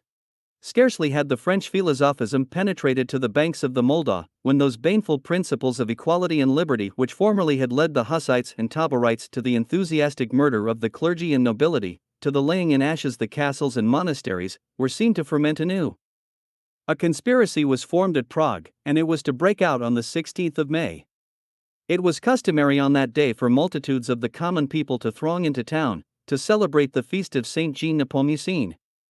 At the time of this immense concourse of people from the country, some thousands of armed conspirators were suddenly to appear, others were to make themselves masters of the bridge and gates, others again were to mix among the people, to harangue them, to announce the dawn of rising liberty, and to exhort them to throw off the yoke of slavery, and to take possession of those lands which they had so long watered with the sweat of their brows, and whose fruit only enriched a set of tyrannical, haughty, vain, and idle lords. Such language, it may easily be conceived, must have made a strong impression on men who, for the greatest part, cultivated lands which they only held at the pleasure of the Lord, in consideration of so many days' work every week, employed in the culture of the Lord's lands. Arms were to be distributed to this populace suddenly heated by the cry of equality and liberty. The lords and the rich were to fall the first victims of their fury, the lands distributed to the murderers, and liberty proclaimed. We should have behold Bohemia the first republican offspring of philosophism.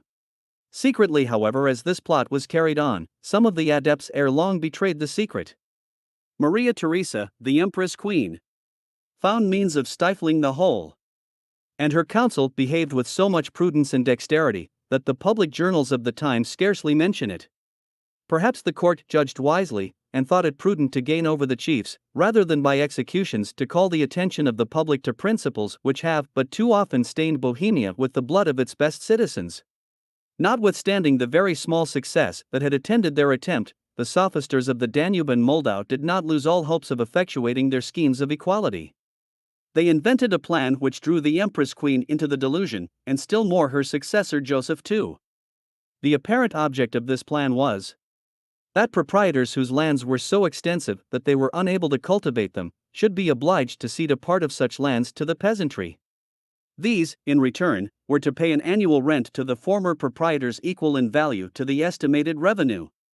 Each community was to engage to punish severely every peasant who should neglect either the cultivation of the land ceded, or the payment of the settled rent. This plan was presented to the Empress Queen with so much art, that she was persuaded it had no other view than the enriching of the state by favoring the industry and encouraging the emulation of the real cultivators. She therefore gave orders to various agents of government to send in memorials on the subject, and herself tried the experiment by ceding some of the crown lands on the aforementioned conditions. The sophisters feared the delay attendant on such deliberations, and, to hasten the general execution of their projects, they spread their propositions and plans among the peasantry.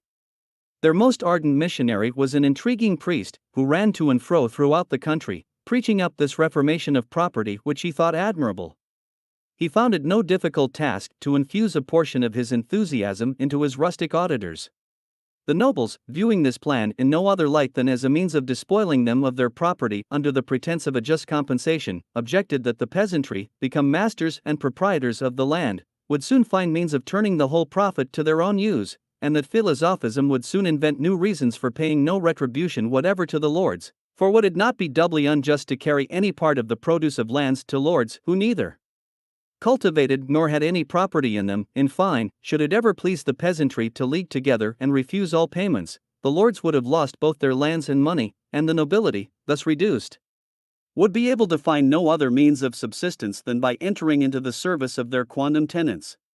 This opposition only contributed to stimulate the zeal of the leveling apostles. They had given the peasantry every hope of success, and it was easy to irritate them against their opponents.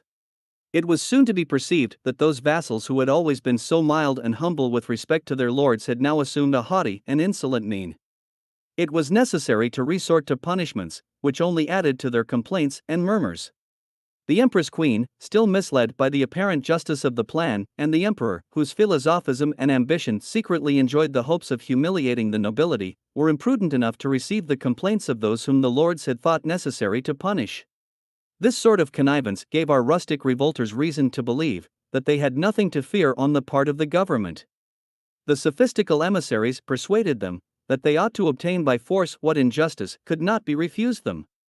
Such insinuations naturally produced violence. And in 1773, the insurrection of the peasantry against the nobility was almost universal throughout Bohemia. The rustics already began to burn and pillage the castles. The nobility and the rich proprietors were menaced with a general massacre. The Empress Queen came to a tardy sense of the fault she had committed, but then at least she lost no time to crush the growing evil. An army of 28,000 men received orders to march and to quell the rioters. The sophisters had not the time necessary to organize their revolutionary bands, and the revolters were soon defeated. Those parts of Prussia and Silesia which border on Bohemia had felt the commotion, and it was then that Frederick first divined the intentions of the sophisters. He had not courted them so far as to disband his army. He was even more resolute than the Empress Queen in eradicating the spirit of revolt. He immediately hung up the mutineers, and our leveling philosophists were still obliged quietly to behold those disgusting distinctions of lords and peasants, of nobles and rich. But they were only pacified for the moment, and never lost sight of their plans. The death of the Empress Queen gave them an occasion of making still more perfidious essays for the destruction of the nobility. Initiated in the sophisticated mysteries, Joseph II had found means of combining the ideas of equality and liberty with those of the despot, and, under pretense of reigning like a philosopher, leveled everything around him, that he and his systems might tower alone above the ruined plain. With his pretended liberty of conscience, he would have been the greatest persecutor of his age, had not the French Revolution followed him so closely. with his pretended equality, he only sought to vilify and plunder the nobility, and to fling their fortunes into the hands of their vassals, in order to overthrow the laws of the empire, and those of property as well as those of religion, that he might not meet with a greater opposition from the nobility than he would from their vassals. With all his pretensions to genius, the most awful lessons were necessary to persuade him that the real tendency of this philosophism of equality and of religious and political liberty was the destruction of the throne as well as of the altar. Such was the philosophy of that prince. Whatever may have been his intentions, his innovating genius was unfortunate enough to furnish the pretext for a most cruel insurrection against the nobility of a large portion of his dominions. The celerity with which he was accustomed to make himself obeyed may cast cruel doubts on the dilatory manner in which he went to the succor of the unhappy victims. All that I am about to relate concerning this memorable event, the atrocious memory of which the court of Vienna vainly attempted to stifle, shall be extracted from a relation written by Mr. J. Petty, an English gentleman whom I knew to be one of those who had escaped from the massacre, and is now living at Betchworth near Darking, in the county of Surrey. It was to his memorial I alluded when I spoke of one more particularly instructive as to effects. The other, from which I have extracted the greater part of what has been already seen in this chapter, has a greater application to causes, and shows the connection between those facts and the progress of philosophism and Jacobinism in the Austrian dominions. On considering these two memorials collectively, we see that it was at Vienna where the sophisters, under the cloak of humanity and liberty, were inventing every means either for the destruction of the nobility, or to oblige the lords to renounce their ancient rights over their vassals and villains, and that the orders given by Joseph II for the mode of defense of the frontiers of Transylvania furnished the means or the occasion for executing their plans. These orders were such that they were calculated either to rob the Hungarian lords of their vassals, or to throw them into open rebellion against their masters. Antecedent to this new plan adopted by the emperor, the chain of troops destined for the guard of the Turkish frontiers was composed of peasants or villeins, who were exempted from a part of their ordinary labors in consideration of this military duty, but were not on that account exempt from dependence on their masters. In the spring of the year 1781, Joseph II sent the Major General Jenny to Hermannstadt, with orders to augment the number of these guards, and to put them on the same footing as the rest of the imperial troops, that is to say, in a state of perfect independence on their former lords. The proposed indemnifications did not, however, prevent numerous reclamations being made. What seemed to justify this opposition, and what was easy to be foreseen, which perhaps might have been the real object of the sophisters, was that the peasantry flocked in crowds to be enrolled, and by that means enfranchised themselves from all submission and from any services or duties to their lords. I must own with truth, and in unison with Mr. Petty, that the fate of the peasantry or villains was much aggravated by the harshness of some of their masters. In the meantime, until an answer to the reclamations of the nobility and proprietors could be obtained from Vienna, the commander-in-chief at Hermannstadt thought it incumbent on him to declare that these new enrollments should be considered as operating no change in the political situation of the peasantry, until further orders and instructions should be received from the emperor. But those orders did not arrive, and the commander-in-chief had made his declaration too late.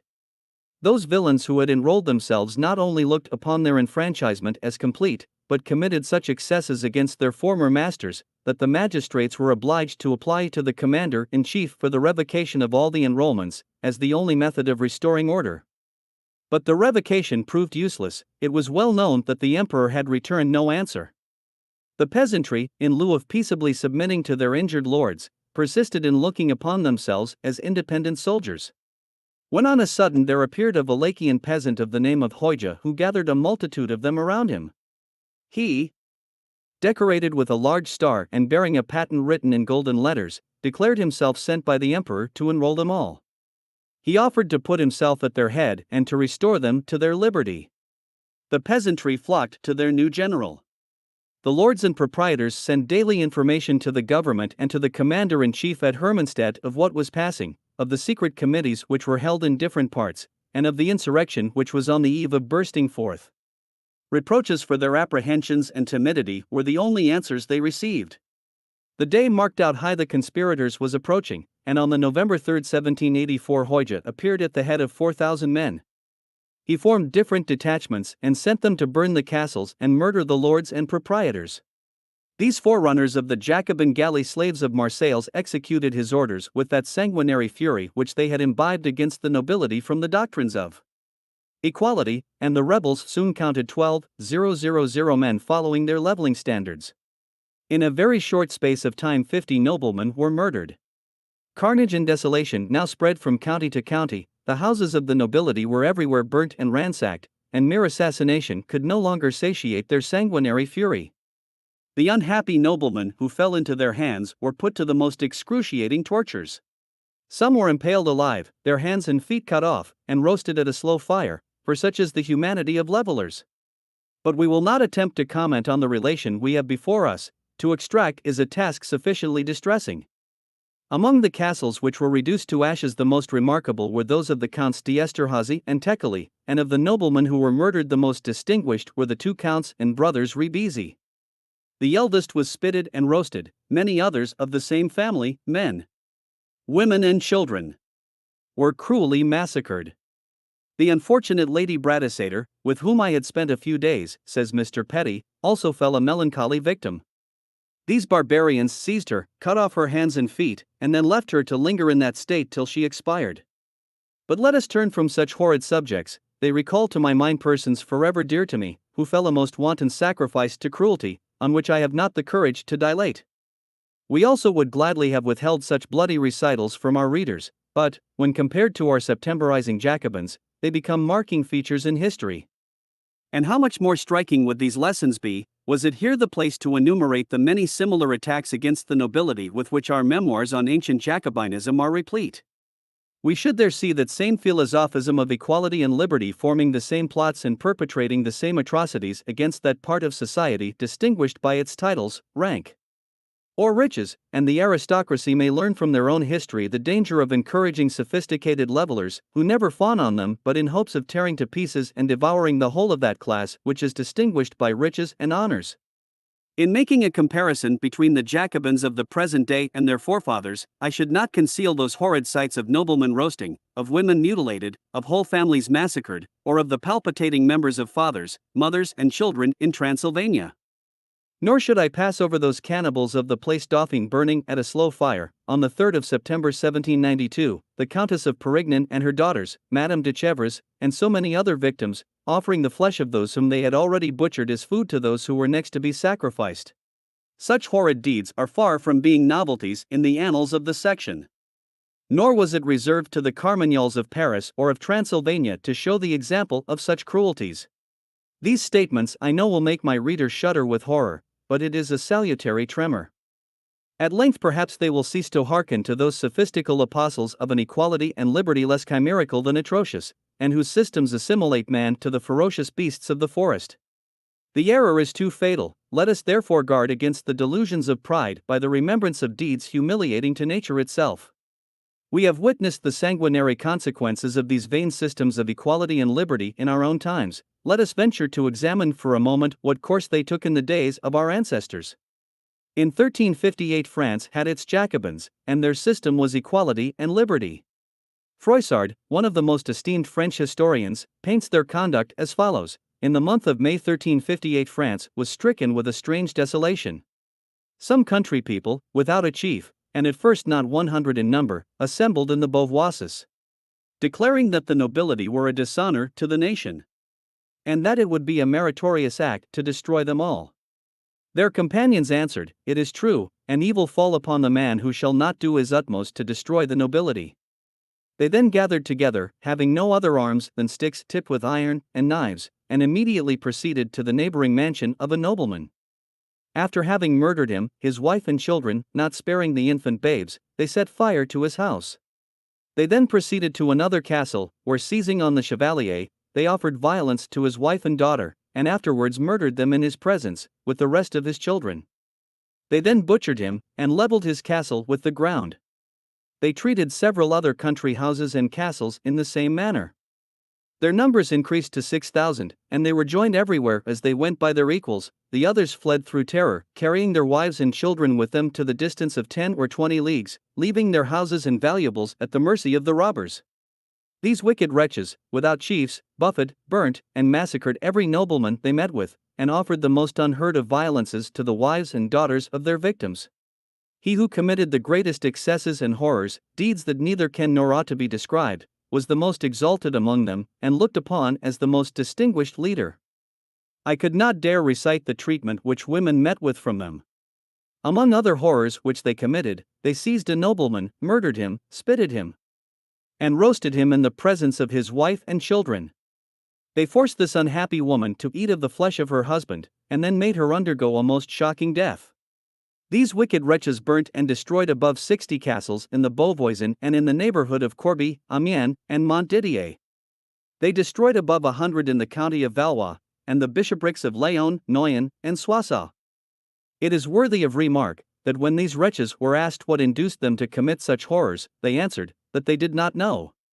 Such was the precise answer which our first incendiaries gave when asked why they burned the castles. Such also would have been the answer of our Transylvanian Carmagnols. Whence did that clown who became their chief procure his star and his patents written in golden letters?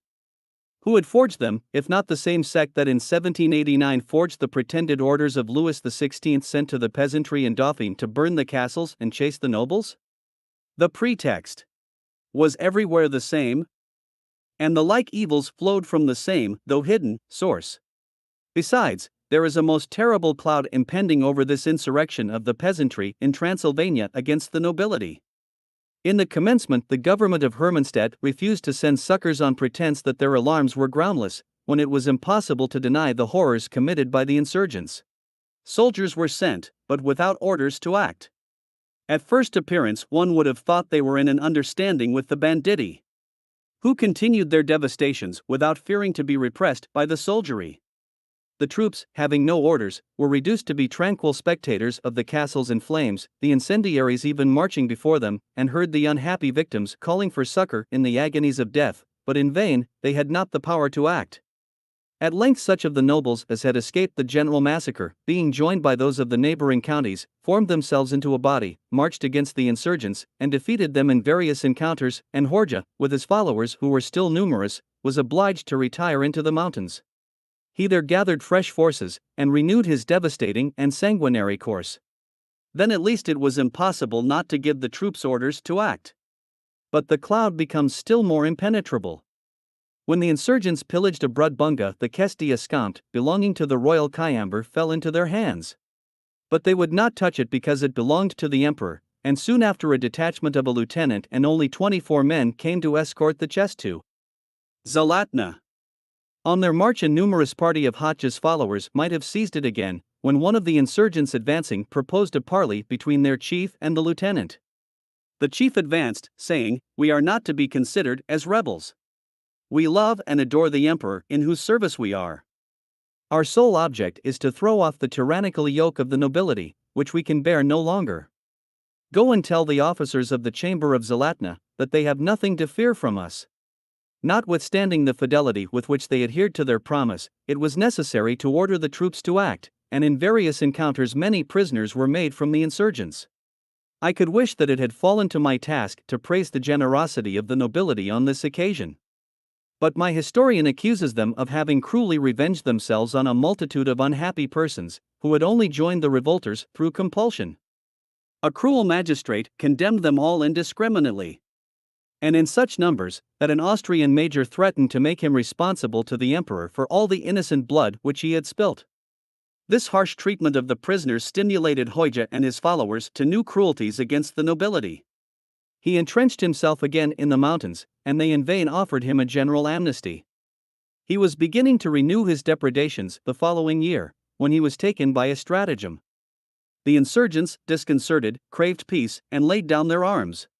Such was the conclusion of a conspiracy, which was no more than an essay made in those distant provinces by the sophisters of equality and liberty of what they were contriving elsewhere, to level every head which towered above the vulgar. The apparent cause, and which might have greatly contributed in reality, was the excessive abuse of their rights and the oppression over their vassals exercised by the nobility of Transylvania. The tone of moderation and veracity with which the relation we have followed is written leaves no room to doubt of these oppressions, and in that point of view this terrible insurrection would be foreign to the object of our memoirs. But the insurrection of the Negroes may also be attributed to the harshness of the treatment they underwent, yet it is nevertheless universally known that all the atrocious crimes and barbarities committed by the insurgent slaves against their masters at St. Domingo, Martinico, and Guadeloupe are to be traced to the plots combined by the leveling sophisters in Paris. It is precisely in a similar light that the insurrection in Transylvania is represented in a narrative which we received from a person who was more in the way of observing the progress of philosophism in Vienna and the other Austrian dominions. He was acquainted with their plots, he refuted the pretenses, and foresaw the fatal consequences. He even more than once declared them to the Austrian government, but he was not more hearkened to than many others whose words have been but too fatally verified by the horrid revolution. In the memoirs of this accurate observer on the insurrection of Transylvania, I see him combine the efforts of our modem sophisters with those of a sect long since lurking in the occult lodges of Freemasonry. At the epoch we are now describing, such indeed was the union between the sophisters and the craft, and such was the mutual succor which they lent to each other, that it was impossible to develop the progress of the one without seeking the origin of the other. Without exposing their common hatreds and common systems, and the combinations of their mutual plots into one and the same conspiracy against Christ and his altars, against kings and their thrones. Our object, therefore, in the remaining chapters will be to reveal the mysteries of Freemasonry, to explain the means and succors it afforded to the modern sophisters in the French Revolution, and to show how fatal their union has already been, and how much it threatens the social orders of the whole world. Chapter 9. Of the general secret, or lesser mysteries, of Freemasonry. In treating of Freemasonry, truth and justice rigorously compel us to begin with an exception that exculpates the greater part of those brethren who have been initiated, and who would have conceived a just horror for this association, had they been able to foresee that it could ever make them contract obligations which militated against the duties of the religious man and of the true citizen. England in particular is full of those upright men, who, excellent citizens, and of all stations, are proud of being Masons, and who may be distinguished from the others by ties which only appear to unite them more closely in the bonds of charity and fraternal affection. It is not the fear of offending a nation in which I have found an asylum that has suggested this exception. Gratitude, on the contrary, would silence every vain terror, and I should be seen exclaiming in the very streets of London that England was lost, that it could not escape the French Revolution, if its Freemason lodges were similar to those of which I am about to treat. Would say more, that Christianity and all government would have long been at an end in England, if it could be even supposed that her Masons were initiated into the last mysteries of the section. Long since have their lodges been sufficiently numerous to execute such a design, had the English Masons adopted either the means or the plans and plots of the occult lodges. This argument alone might suffice to accept the English Masons in general from what I have to say of the section. But there exist many passages in the history of Masonry which necessitate this exception. The following appears convincing. At the time when the Illumines of Germany, the most detestable of the Jacobin crew, were seeking to strengthen their party by that of Masonry, they affected a sovereign contempt for the English lodges. In the letters of Philo to Spartacus we see the English adepts arriving in Germany from London daubed all over with the ribbands and emblems of their degrees, but void of those plans and projects against the altar and the crown which tend directly to the point. When I shall have given the history of these Illumines, the reader will easily judge what immense weight such a testimony carries with it in favor of the English lodges. It is glorious for them to see themselves despised by the most unrelenting enemies of the altar, of the throne, and of all society. For a considerable length of time a similar exception might have been made of the generality of lodges both in France and Germany. Some of them not only published protestations, but seceded from Masonry as soon as they perceived it to be infected by those revolutionary principles which the Illumines had infused among the brethren. In short, the number of exceptions to be made for upright Masons is beyond the conception of those who are not thoroughly acquainted with the principles and proceedings of the section. In fact, how is it possible to conceive that in so numerous an association, where its members are united by bonds and oaths to which they are most religiously attached, so very few of its adepts should be acquainted with the grand object of the association itself? This enigma would have been easily understood had we published, as we hope to do, the history of ancient Jacobinism with that of the Middle Age, before we had digested these memoirs of modern Jacobinism. But to supply this deficiency, and to methodize our ideas on this famous association, we will begin by treating of the secret which is common to all degrees. That is to say, of what may be called the lesser mysteries, and thence proceeding to the secret and doctrine of the occult lodges, we will treat of the grand mysteries of Masonry. We will also treat of its origin and of its propagation, in fine, of its coalition with the conspiring sophisters, and of the means it afforded them of executing their plans against the altar and the throne. Until the 12th of August 1792, the French Jacobins had only dated the annals of their revolution by the years of their pretended liberty. On that day Louis XVI, who 48 hours before had been declared to have forfeited his right to the crown, was carried prisoner to the Tower of the Temple, so called because it formerly belonged to the Knights Templars. On that day the rebel assembly decreed that to the date of liberty, the date of equality should be added in future in all public acts, and the decree itself was dated the 4th year of liberty, the 1st year and 1st day of equality. It was on that day, for the first time, that the secret of Freemasonry was made public, that secret so dear to them, and which they preserved with all the solemnity of the most inviolable oath. At the reading of this famous decree, they exclaimed, "We have at length succeeded, and France is no other than an immense lodge. The whole French people are Freemasons. And the whole universe will soon follow their example." I witnessed this enthusiasm, I heard the conversations to which it gave rise. I saw Masons, till then the most reserved, who freely and openly declared, "Yes, at length the grand object of Freemasonry is accomplished. Equality and liberty, all men are equal and brothers, all men are free. That was the whole substance of our doctrine, the object of our wishes, the whole of our grand secret." Such was the language I heard fall from the most zealous Masons, from those whom I have seen decorated with all the insignia of the deepest Masonry, and who enjoyed the rights of venerable to preside over lodges. I have heard them express themselves in this manner before those whom Masons would call the profane, without requiring the smallest secrecy either from the men or women present. They said it in a tone as if they wished all France should be acquainted with this glorious achievement of Masonry. As if it were to recognize in them its benefactors and the authors of that revolution of equality and liberty of which it had given so grand an example to all Europe. Such in reality was the general secret of the Freemasons. It was similar to what in the games of the ancients were called the lesser mysteries, common to all degrees, and though the word expressed the whole, it was not wholly understood by all. Its progressive explanation, while it renders it innocent in some, renders it monstrous in others.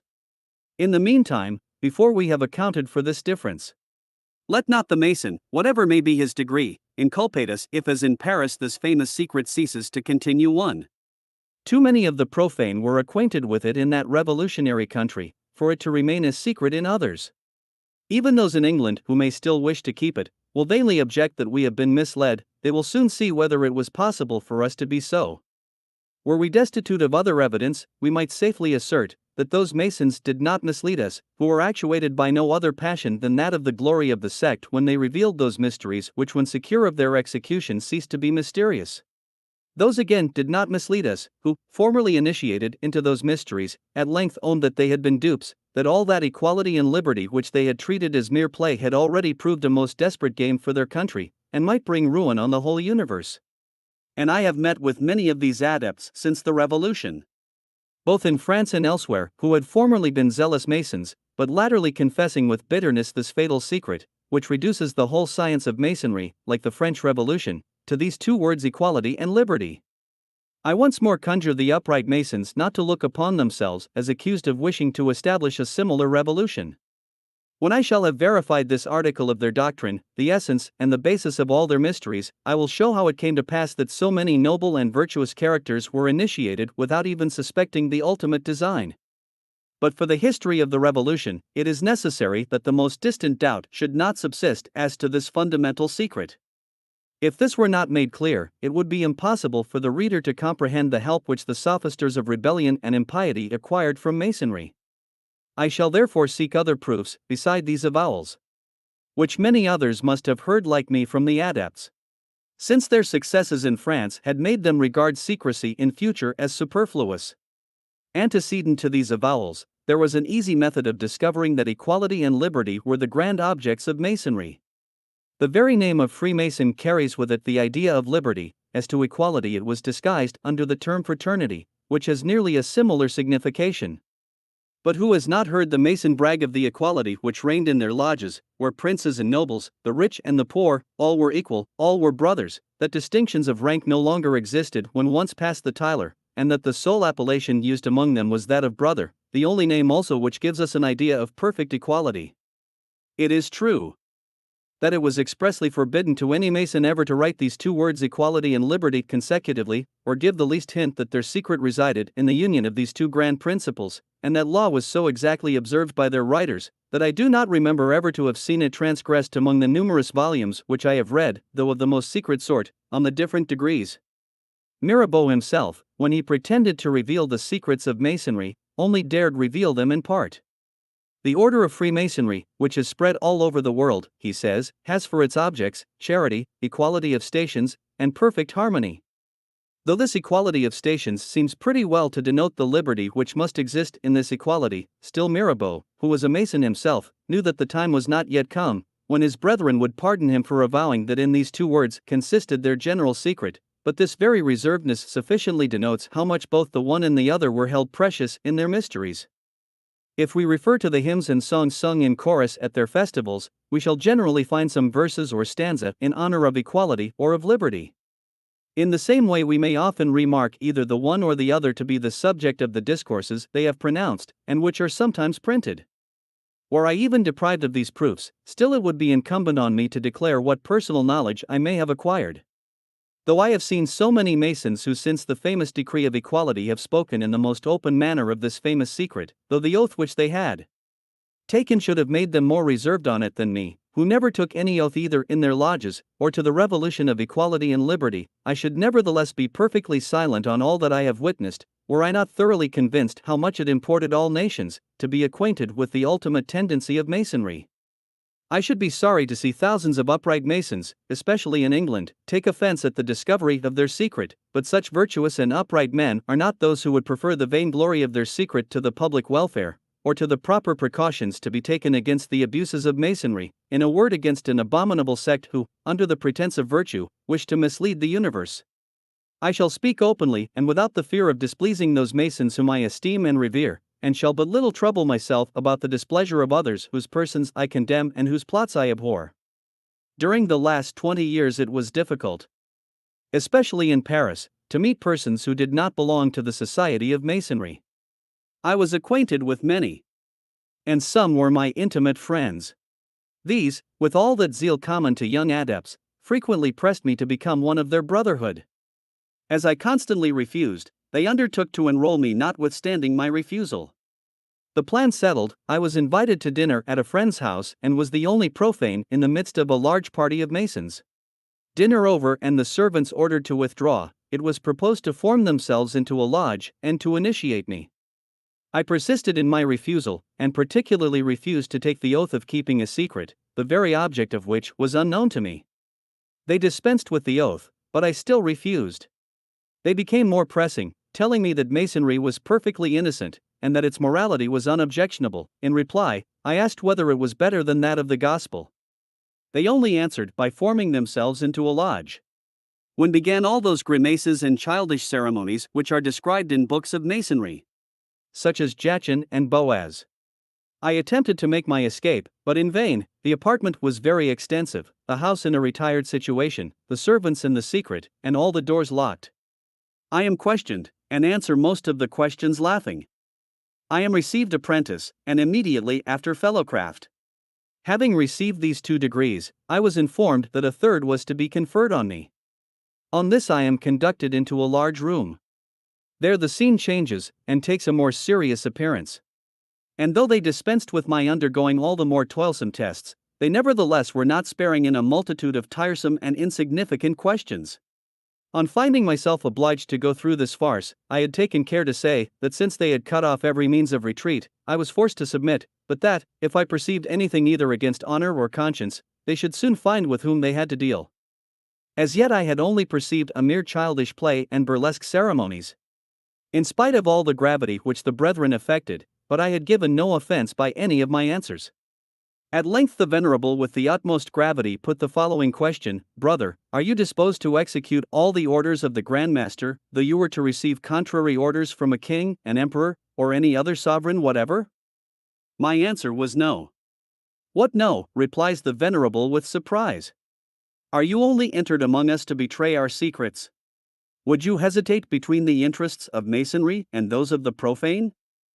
You are not aware then that there is not one of our swords but is ready to pierce the heart of a traitor? Notwithstanding the gravity with which this question was put, and the menaces which accompanied it, I could not persuade myself that he was in earnest, but I still continued to answer in the negative, and replied, as may easily be imagined, that it was rather extraordinary to suppose that I, who had only been brought in by force, could ever have come there in order to betray the secrets of Masonry. You talk of secrets. And you have told me none. If in order to be initiated I must promise to obey a man that I know not, and if the interests of Masonry can be a bar to any part of my duty, good day to you, gentlemen. It is not too late as yet. I know nothing of your mysteries, nor do I wish to know more of them. This answer did not disconcert the venerable in the least, and he continued to act his part perfectly well. He pressed me more earnestly, and renewed his threats. I certainly believed the whole to be a farce, but even in joke I would not promise obedience to their Grand Master, especially on the supposition that his commands could ever be contrary to those of the sovereign. I replied once more, gentlemen, or brethren, I told you before, that if there was anything in your games either against honor or conscience, you should learn whom you had to deal with. We are now come to the point. You may do what you please with me, but you shall never make me assent to such a proposition, and once more I say no. Everyone kept the most profound silence except the venerable, though they were much amused with the scene. It at length grew more serious between the venerable and me. He would not give up the point, and renewing his question over and over again, he was in hopes, by tiring my patience, to extort a yes. At length I found myself quite wearied out. I was blindfolded, I tore off the bandage, threw it upon the ground, and stamping with my foot, called out no, with every sign of impatience. Immediately the whole lodge clapped their hands in sign of applause, and the venerable compliments me on my constancy. Such are the men for us, men of resolution and courage. What, said I, men of resolution? And how many do you find who resist your threats? You yourselves, gentlemen, have not you all said yes to this question, and if you have said it, how is it possible that you can persuade me that your mysteries contain nothing against honor or conscience? The tone I assumed had thrown the lodge into confusion. The brethren surrounded me, telling me I had taken things too much in earnest, and in too literal a sense, that they never had pretended to engage in anything contrary to the duties of every true Frenchman, and that in spite of all my resistance I should nevertheless be admitted. The venerable soon restored order with a few strokes of his mallet. He then informed me that I was passed to the degree of master, adding, that if the secret was not given to me, it was only because a more regular lodge, and held with the ordinary ceremonies, was necessary on such an occasion. In the meanwhile he gave me the signs and the passwords for the third degree, as he had done for the other two. This was sufficient to enable me to be admitted into a regular lodge, and now we were all brethren. As for me, I had been metamorphosed into apprentice, fellowcraft, and master in one evening, without having ever dreamed of it in the morning. I was too well acquainted with those who had received me, not to believe their protestation sincere, when they declared that they had never pretended to engage in anything contrary to their duty. And in justice I am bound to declare, that, excepting the venerable, who turned out a violent Jacobin, they all showed themselves loyal subjects at the Revolution. I promised to be present at a regular meeting, provided the oath was never mentioned to me. They promised that it never should be insisted on, and they kept their words. They only requested that I would inscribe my name on the list, that it might be sent to the Grand Lodge of the East. I refused again, and asked time to consider of it, and when I had sufficiently attended to see what these lodges were I retired, without even consenting to inscribe my name. On my first appearance in a regular lodge, I was quit for a fine speech on Masonry, of which I knew but little at that time, so chiefly dwelt upon fraternity, and on the pleasure of living with brethren. They had agreed on that day to receive an apprentice, who was to have the secret given him with all the ordinary forms, in order that I might learn it, though only a spectator. It would be useless to swell this chapter by describing the ceremonial and the trials on such occasions. In the first degrees, they appear to be nothing more than a childish play.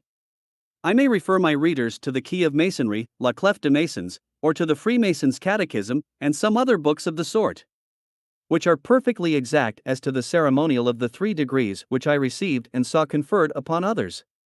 Excepting in some very small points of no consequence, the grand object for me was to learn the famous secret of Masonry. The moment at length comes when the postulant is ordered to approach nearer to the venerable. Then the brethren who had been armed with swords for the occasion, drawing up in 2 lines, held their swords elevated, leaning the points toward each other, and formed what in masonry is called the arch of steel. The candidate passes under this arch to a sort of altar elevated on 2 steps, at the farthest end of the lodge. The master, seated in an armchair, or a sort of throne, behind this altar, pronounced a long discourse on the inviolability of the secret which was to be imparted, and on the danger of breaking the oath which the candidate was going to take. He pointed to the naked swords which were always ready to pierce the breast of the traitor, and declared to him that it was impossible to escape their vengeance. The candidate then swears that rather than betray the secret, he consents to have his head cut off, his heart and entrails torn out, and his ashes cast before the wind. Having taken the oath, the master said the following words to him, which the reader may easily conceive have not escaped my memory, as I had expected them with so much impatience. My dear brother, the secret of masonry consists in these words: equality and liberty. All men are equal and free, all men are brethren. The master did not utter another syllable, and every body embraced the new brother equal and free. The lodge broke up, and we gaily adjourned to a Masonic repast. I was so far from suspecting any further meaning in this famous secret, that I could scarcely refrain from bursting into a fit of laughter on hearing it, and with the greatest simplicity told those who had introduced me, if that was all their secret, I had known it a long time. And certainly there was no occasion for being a Mason to learn that man is not born for slavery, but to enjoy a true liberty under the empire of the laws, or if they understand by equality that as we are the children of one common parent, the creatures of the same God, we are to love and help each other as brethren, such hymns certainly are better taught in the gospel than by the childish rites of masonry. I must say that though the lodge was numerously attended, I did not see a single craftsman who gave any other interpretation to this famous secret. The reader will see that it was necessary to go through many other degrees before they were initiated into a very different equality and liberty. And even that many who rose to higher degrees were never initiated into the ultimate sense of their famous secret. Let not people be surprised that English Masonry should be chiefly composed of good and loyal subjects, whose main object is mutually to help each other on the principles of equality, which with them is nothing more than fraternity. Few English craftsmen are acquainted with more than the 3 first degrees already mentioned, and the reader may rest assured that with the exception of the imprudent question on obedience to the Grand Master of the Order, there is nothing which can render the secret dangerous, were it not for the Jacobin interpretation. The English good sense has banished such an explanation. I have even heard of a resolution taken by some of the chief craftsmen, of rejecting all those who might seek to introduce the revolutionary liberty among them. I have read most excellent discourses and lectures on the avoiding of abuses in the history of their masonry.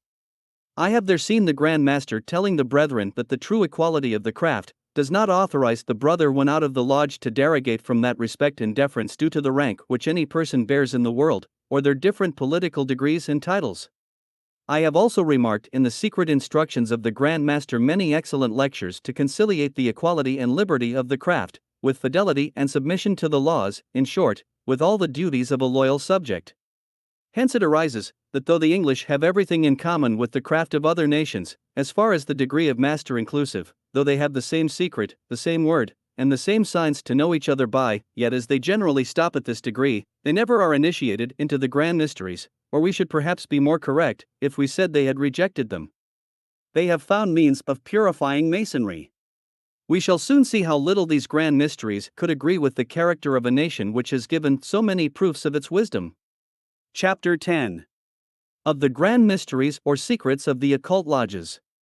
We comprehend under the designation of occult lodges, or the higher degrees of Masonry, all Freemasons in general who, after having passed the first 3 degrees of apprentice, fellowcraft, and master, show sufficient zeal to be admitted into the higher degrees, where the veil is rent asunder, where emblematical and allegorical figures are thrown aside, and where the twofold principle of equality and liberty is unequivocally explained by war against Christ and his altars, war against kings and their thrones. In demonstrating that such is the result of the grand mysteries of the craft, it will not be the want, but the multiplicity of proofs that will embarrass us. These alone would fill a large volume, and we wish to comprise them in this chapter. The reader will at least dispense with the emblems, oaths, ceremonies, and trials which are peculiar to each of these higher degrees. To show their last object and to develop their doctrine is the essential point, and what we shall always have in view. We shall begin by general observations, which will enable the reader to follow these mysteries more accurately, according as they are explained. Notwithstanding that in the first degrees of Masonry everything appears to partake of puerile inventions, they nevertheless contain many things which the sect have thrown out, merely to observe the impression which they made on the young adepts, and to judge from thence to what lengths they may be led. First, it declares the grand object it has in view to be at one time, the raising of temples to virtue, and the excavating of dungeons for vice, at another, to bring the adepts to light, and to deliver them from the darkness with which the profane are encompassed, and by the profane are understood the remainder of the universe. This promise is contained in the first catechism of the craft, and none will deny it. Nevertheless, this promise alone sufficiently indicates that the craft acknowledge a morality and teach a doctrine which brands Christ and his gospel with error and darkness. Secondly, the Masonic and Christian Sera do not coincide. The year of light dates with them from the first days of the creation. This again is what no Mason will deny.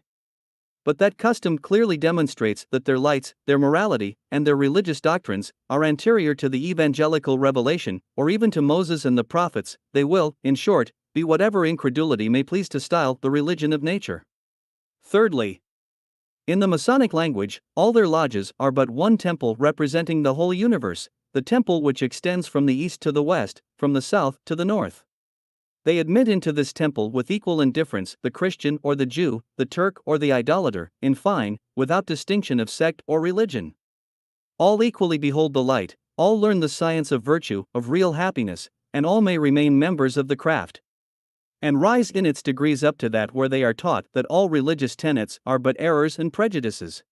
Though many Masons may view this reunion in no other light than that of universal charity and benevolence, which ought to extend to all mankind, whether Jew, Gentile, idolater, or Christian, it is nevertheless much to be feared that this reunion of error and falsehood only tends to infuse an indifference for all religious tenets into the minds of the adepts, as a preparatory step to the denial of all in the higher degrees. Fourthly, it is always under the most dreadful oaths of secrecy that the Freemasons communicate their pretended lights or their art of building temples to virtue, and dungeons for vice. When both truth and virtue had everything to fear from the reigning tyrants, it may be conceived that they taught their lessons in private, but, so far from exacting an oath of secrecy, they condemned silence as criminal when their lessons could be made public, and commanded that what had been learned under the shadow of the night should be preached openly at noonday. Either the doctrines of the craft are conformable to the laws of Christianity, to the peace of states, and conducive to virtue and happiness, and then what has it had to fear from kings and pontiffs since Christianity was established? Or, their pretended science is in opposition to the religion and the laws of the Christian world, and then we have only to say that the evildoer seeks to hide himself. Fifthly, most certainly the Freemasons do not make a secret of what is praiseworthy in their associations. It is not that fraternal affection for their neighbor which they hide, and which they only have in common with every religious observer of the gospel. Neither do they make a secret of the sweets of that convivial equality which accompanies their meetings and their fraternal repasts. On the contrary, they are perpetually extolling their benevolence, and nobody is ignorant of the conviviality of their regales. Their secret must therefore contain something widely different from this fraternity, and something less innocent than the mirth of the Masonic table. Such language in general might have been held to all Masons, such reasonings might have made them suspect that the higher degrees of their association contained mysteries which it was far more interested in hiding than their fraternity, their signs, and passwords. That affected secrecy on the first principles of Masonry, equality and liberty, the oath never to reveal that such was the basis of their doctrines. Premised that there existed such an explanation of these words as the sect was interested in hiding both from the state and church. And in reality it was to attain to this explanation of the last mysteries that so many trials, oaths, and degrees were necessary. To convince the reader how much these surmises are realized in the occult lodges, it is necessary for us to go back to the degree of master, and relate the allegorical story of which the successive explanations and interpretations form the profound mysteries of the higher degrees. In this degree of Master Mason, the lodge is hung round with black. In the middle is a coffin covered with a pall, the brethren standing round it in attitudes denoting sorrow and revenge. When the new adept is admitted, the master relates to him the following history or fable. Adoniram presided over the payment of the workmen who were building the temple by Solomon's orders. They were 3,000 workmen. That each one might receive his due, Adoniram divided them into 3 classes: apprentices, fellowcrafts, and masters. He entrusted each class with a word, signs, and a grip by which they might be recognized. Each class was to preserve the greatest secrecy as to these signs and words. 3 of the fellowcrafts, wishing to know the word, and by that means obtain the salary of master, hid themselves in the temple, and each posted himself at a different gate. At the usual time when Adoniram came to shut the gates of the temple, the first of the 3 met him, and demanded the word of the masters. Adoniram refused to give it, and received a violent blow with a stick on his head. He flies to another gate, is met, challenged, and treated in a similar manner by the second. Flying to the 3rd door, he is killed by the fellowcraft posted there, on his refusing to betray the word. His assassins buried him under a heap of rubbish, and marked the spot with a branch of acacia. Adoniram's absence gave great uneasiness to Solomon and the masters. He is sought for everywhere. At length one of the masters discovers the corpse, and, taking it by the finger parted from the hand, he took it by the wrist, and it parted from the arm, when the master, in astonishment, cried out Macbenic, which the craft interprets by the flesh parts from the bones. Lest Adoniram should have revealed the word, the masters convened and agreed to change it, and to substitute the words Macbenic, sacred words, that Freemasons dare not pronounce out of the lodges, and there each only pronounces one syllable, leaving his neighbor to pronounce the other. The history finished. The adept is informed that the object of the degree he has just received is to recover the word lost by the death of Adoniram, and to revenge this martyr of the Masonic secrecy. The generality of Masons, looking upon this history as no more than a fable, and the ceremonies as puerile, give themselves very little trouble in searching farther into these mysteries.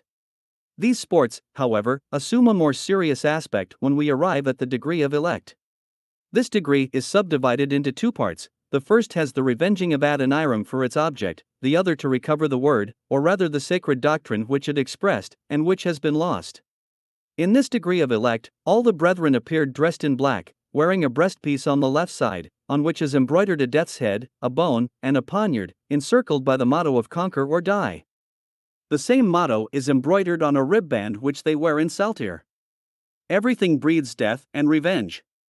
The candidate is led into the lodge blindfolded, with bloody gloves on his hands. An adept with a poniard in his hand threatens to run him through the heart for the crime with which he is accused.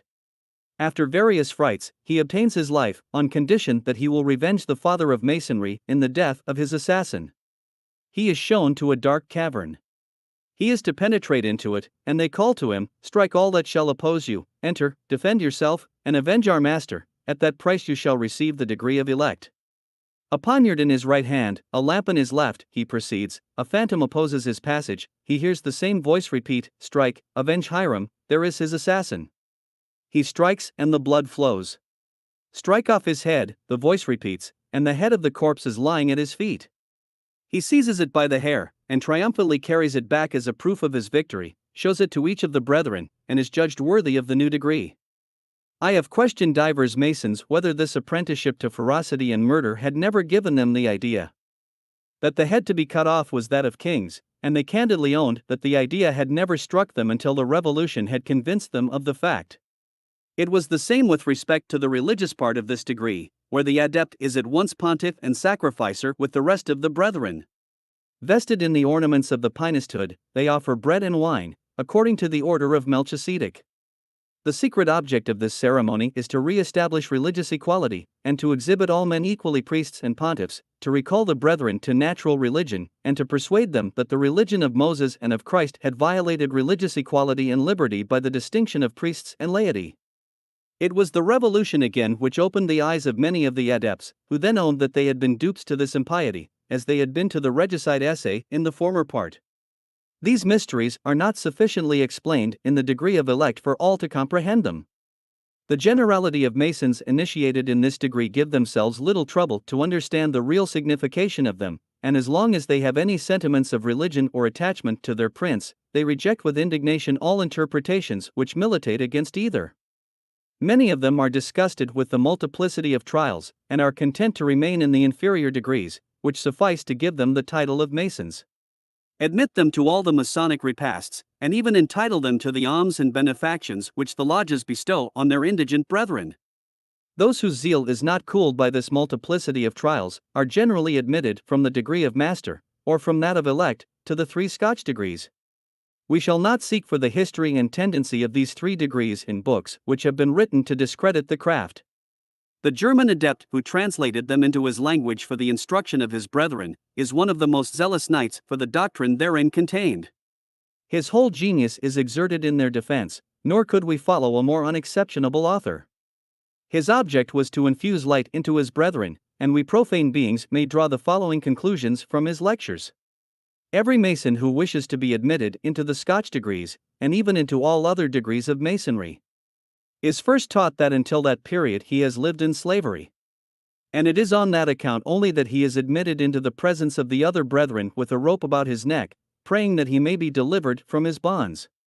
But when he aspires at the 3rd Scotch degree, or at becoming a Knight of St. Andrew, he must appear in a far more humiliating costume.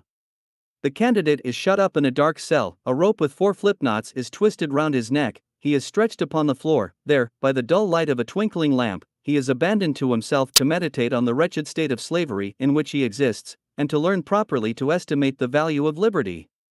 At length one of the brethren comes and introduces him to the lodge, leading him by the rope, holding a drawn sword in his right hand as if meant to run him through the heart, in case he made any resistance. After having undergone a long examination, and particularly after having sworn on the salvation of his soul never to reveal the secrets with which he is entrusted, he is declared free. It would be useless to enumerate all the different oaths, it is sufficient to say that each degree and subdivision of degree has its peculiar oath, and that they are all frightful, all call the vengeance of God and of the brotherhood on the unhappy man who shall betray their secret. In future then we shall only treat of the doctrine of these secrets. In the 1st degree of Scotch knighthood the adept is informed that he has been elevated to the dignity of high priest. He receives a sort of benediction in the name of the immortal and invisible Jehovah, and in future it is under that title that he is to adore the deity, because the signification of Jehovah is far more expressive than that of Adonai. In this 1st degree he receives the Masonic science only as descending from Solomon and Hiram, and revived by the Knights Templars. But in the 2nd degree he learns that it is to be traced to Adam himself, and has been handed down by Noah, Nimrod, Solomon, Hugo de Paganis, the founder of the Knights Templars, and Jacques de Molay, their last Grand Master, who each in their turns had been the favorites of Jehovah, and are styled the Masonic sages. At length in the 3rd degree it is revealed to him that the celebrated word lost by the death of Hiram was this name of Jehovah. It was found, he is told, by the Knights Templars at the time when the Christians were building a church at Jerusalem. In digging the foundations in that part on which the Holy of Holies of Solomon's temple formerly stood, they discovered 3 stones, which had formerly been parts of the foundation. The form and junction of these 3 stones drew the attention of the Templars, and their astonishment was extreme when they beheld the name of Jehovah engraved on the last. This was the famous word lost by the death of Adoniram. The Knights Templars, on their return to Europe, took great care not to lose so precious a monument. They carried them into Scotland, taking particular care of that which bore the name of Jehovah. The Scotch sages on their part were not forgetful of the respect due to such precious monuments, they made them the foundation stones of their first lodge, and as these first stones were laid on St. Andrew's Day, they took the name of Knights of St. Andrew. Their successors are entrusted with the secret, and are at this day the perfect masters of Freemasonry, the high priests of Jehovah. If we lay aside the hermetical part of the science, or the transmutation of metals, such will be in substance the whole doctrine which is revealed to the adept initiated in the grand mysteries of the Scotch degrees. In a sort of catechism, to which he answers to show that he has remembered everything that he has seen, and all that has been explained to him in the lodge, or, as it is then called, in Solomon's temple, the following question is asked: "Is that all you have seen?" To which he answers, "I have seen many other things, but, like the other Scotch masters, I keep them secret in my heart." This secret henceforth cannot be difficult to understand. It is only to view the Scotch master in his new character of High Priest of Jehovah, or of that worship, that pretended deism, which we have been told was successively the religion of Adam, Noah, Nimrod, Solomon, Hugo de Paganis, of the Grand Master Molay, and of the Knights Templars, and which at this day is to constitute the religion of the complete Master Mason. These mysteries might have sufficed for the adepts.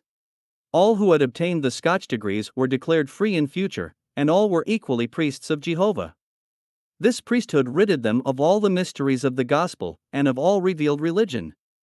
That liberty and happiness which the sect declares to consist in the revival of deism, sufficiently instills into the mind of the adept what he is to think of Christianity and of its divine author. Nevertheless, the grand mysteries are not exhausted. The adepts still have to discover who was the person that wrested the word, the famous name of Jehovah, from their predecessors, that is to say, who it was that destroyed their favorite worship of deism.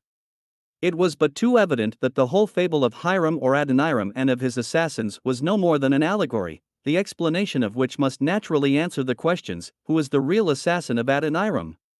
By whom was the deistical form of worship destroyed? Who was it that wrested the famous word from the sect?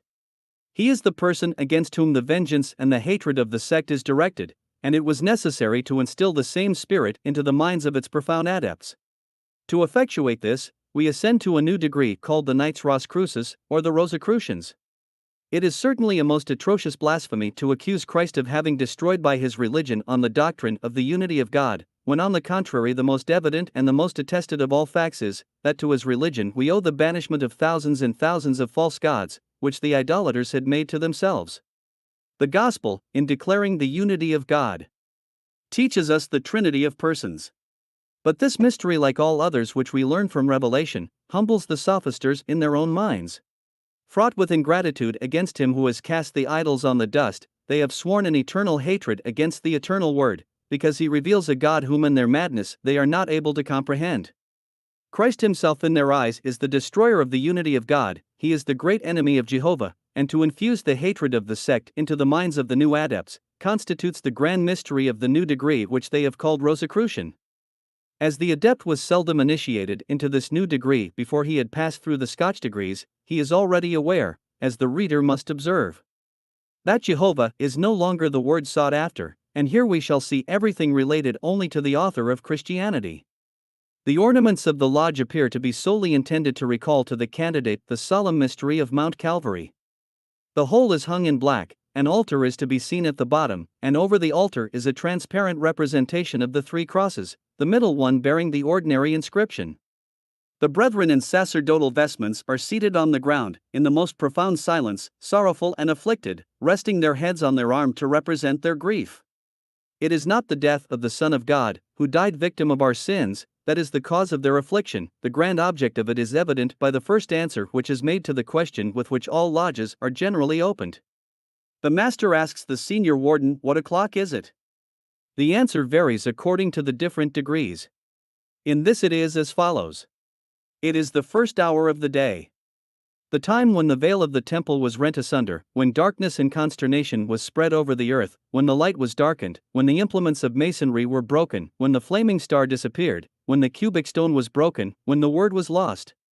The adept who has attended to the progressive discoveries he has made in the different degrees, needs no further lessons to understand the meaning of this answer.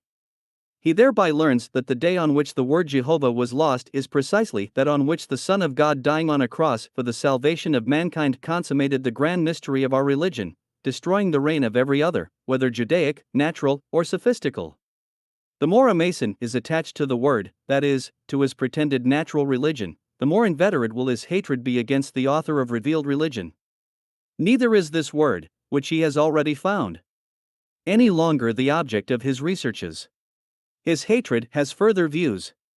He must seek for a new word, which shall perpetuate in his own mind and that of his brethren their blasphemous hatred for the God of Christianity, and for this they adopt the inscription of the cross. Every Christian knows the signification of IN, RI, Lysis Nazarenus Rexiatiarum, Jesus of Nazareth, King of the Jews. The Rosicrucian is taught the following interpretation. The Lou of Nazareth led by Wafil into Ludia, an interpretation which, divesting Christ of his divinity, assimilates him to a common man, whom the Jew Raphael conducts to Jerusalem there to suffer condign punishment for his crimes. As soon as the candidate has proved that he understands the Masonic meaning of this inscription INRI, the master exclaims, "My dear brethren, the word is found again," and all present applaud this luminous discovery, that he whose death was the consummation and the grand mystery of the Christian religion was no more than a common Jew crucified for his crimes. It is thus that the sect have blasphemously adopted the very word, which recalls to the Christian all that love which he bears for the Son of God expiring on the cross for the salvation of mankind, as their watchword of hatred. They repeat it to each other when they meet, and INRI is to perpetuate their spite against him who loved them even unto the death of the cross. It is not on the authority of persons strangers to the craft that we have disclosed this atrocious mystery of occult masonry. What I have already said respecting my initiation to the first degrees put me in the way of conversing with those whom I knew to be more advanced. And in many of these interviews it happened that, notwithstanding all their secrecy, some unguarded expressions escaped the most zealous adepts, which threw light on the subject. Others lent me their books, presuming that their obscureness and the want of the essential words, or the method of discovering them, would baffle all my attempts to understand them.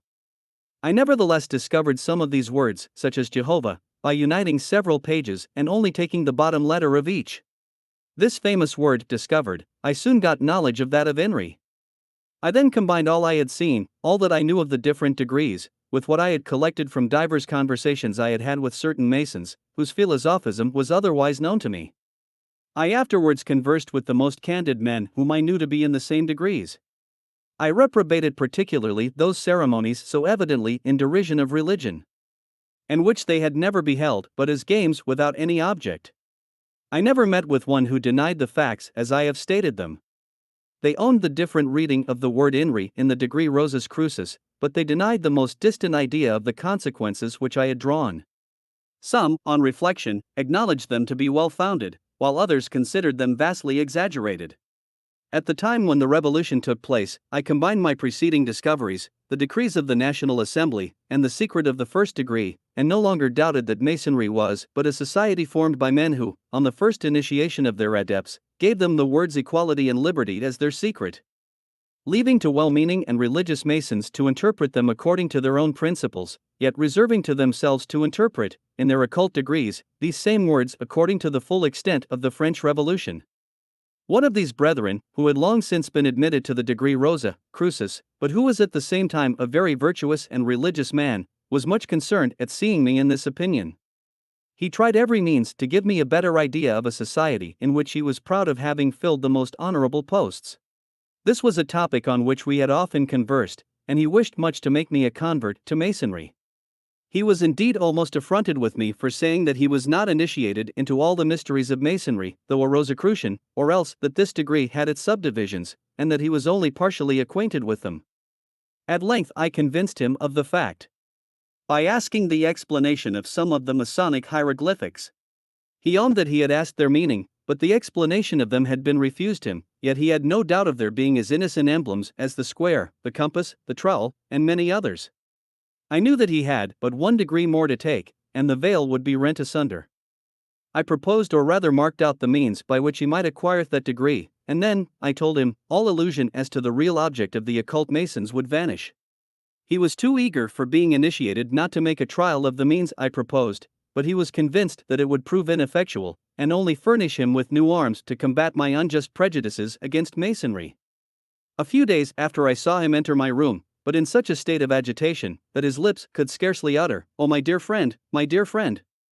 You were in the right. Oh, how much you were in the right. Where have I been? My God! Where have I been?"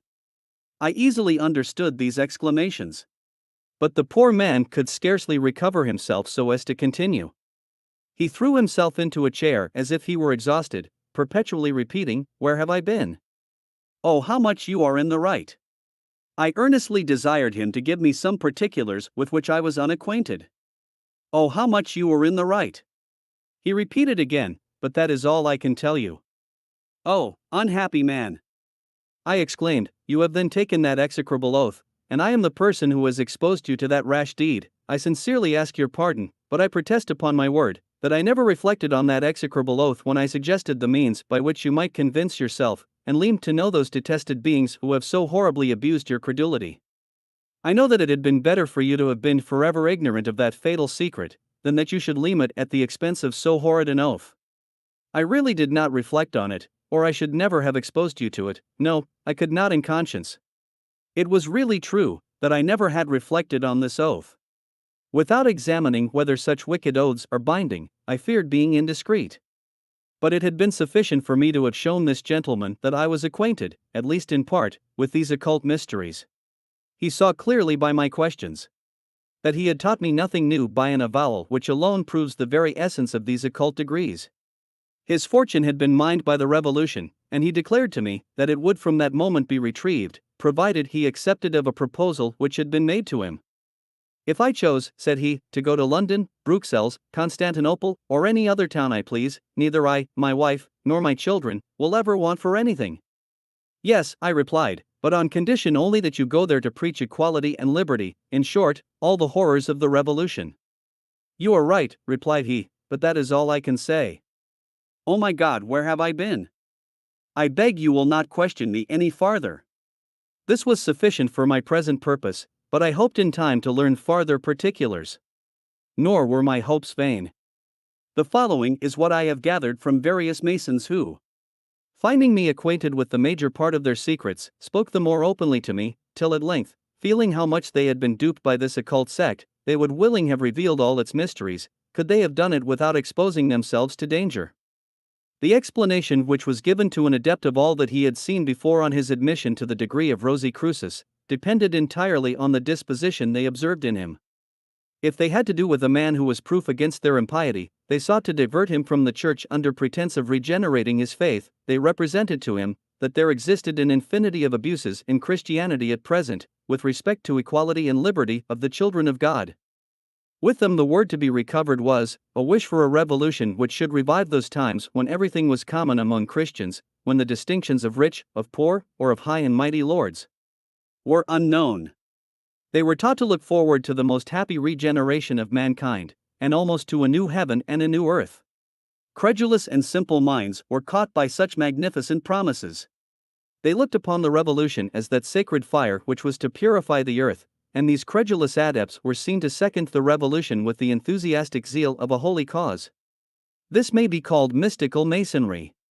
Such was the craft of all those fools for whom the occult masons set up the prophetess Labrousse, so famous in the beginning of the revolution. Such again was the weak-minded varlet, the bishop in Partibus of Babylon. I never could conceive where he had gathered his religious opinions, when with the greatest simplicity he complained that I had combated them. I was informed of it by a guest of his, whose reputation of great knowledge in masonry had acquired him a seat at the Masonic repasts which the poor simple man used to give. And even at those dinners the difference was observable in the adepts. Though of the same degree, each having received an explanation of the mysteries coinciding with his own disposition. Our simple bishop viewed the whole science of the craft in no other fight than as the perfection of the gospel, and even in his repasts he was ever mindful of the precepts of the church, keeping abstinence on days appointed, etc. The apostate dame girls, on the contrary, was a mason of a quite different system or explanation. He already sung those verses which in a letter since found among Robespierre's papers, he declares to have addressed to truth alone, and I cult, and I pretrace, and I roy, car la nouvelle Eve, c'est toi. It was at these repasts that the Dr. Lamouve, a learned Rosicrucian, behaved with a modesty which seemed to prognosticate that one day he would equally hate both the craft of varlet and of dame girls. The latter paid his revolutionary debt to the guillotine, the other two are living, and I name them because I am not afraid of being contradicted, and because these sorts of anecdotes carry strong proof with them, and explain how persons of the most pious and charitable dispositions have been misled, how a princess, the sister of the Duke of Orleans, was so blinded as even to pant after the revolution, which in her eyes was to be nothing less than the regeneration of the Christian world. Such explanations of the Rosicrucian degree were only for those dupes in whom they remarked a certain bias towards mysticity. The generality were abandoned to their own interpretations, but when an adept testified a great desire of acquiring new lights, and was thought able to undergo the necessary trials, he was admitted to the degree of Kadash, or of the regenerated man, where all ambiguity ceases. It was to this degree that the adept of whom we have before spoken was admitted. Nor was the exhausted state in which he found himself after having undergone those trials to be wondered at. Adepts have told me that no physical art is spared, that there is no machinery, specters, terrors, etc., which are not employed to try the constancy of the candidate. We are told by Mr. Munjoy that the Duke of Orleans was obliged to ascend, and then throw himself off a ladder. If that were all, he was most kindly treated. A deep cave, or rather a precipice, whence a narrow tower rises to the summit of the lodge, having no avenue to it but by subterraneous passages replete with horror, is the place where the candidate is abandoned to himself, tied hand and foot. In this situation he finds himself raised from the ground by machines making the most frightful noise. He slowly ascends this dark vault, sometimes for hours together, and then suddenly falls as if he were not supported by anything. Thus mounting and falling alternately, he must carefully avoid showing any sign of fear. All this, however, is a very imperfect account of the terrors of which men, who had undergone these trials, speak. They declared that it was impossible for them to give an exact deception of them. They lost their senses. They did not know where they were. Draughts were given to them, which, adding to their corporal strength, did not restore them to their mental faculties, but rather increased their strength only to leave them a prey to fury and terror. Many circumstances relating to this degree made us believe at first sight that it was connected with Illuminism, but on examination we find it to be only a farther explanation of the Masonic allegory. Here again the candidate is transformed into an assassin.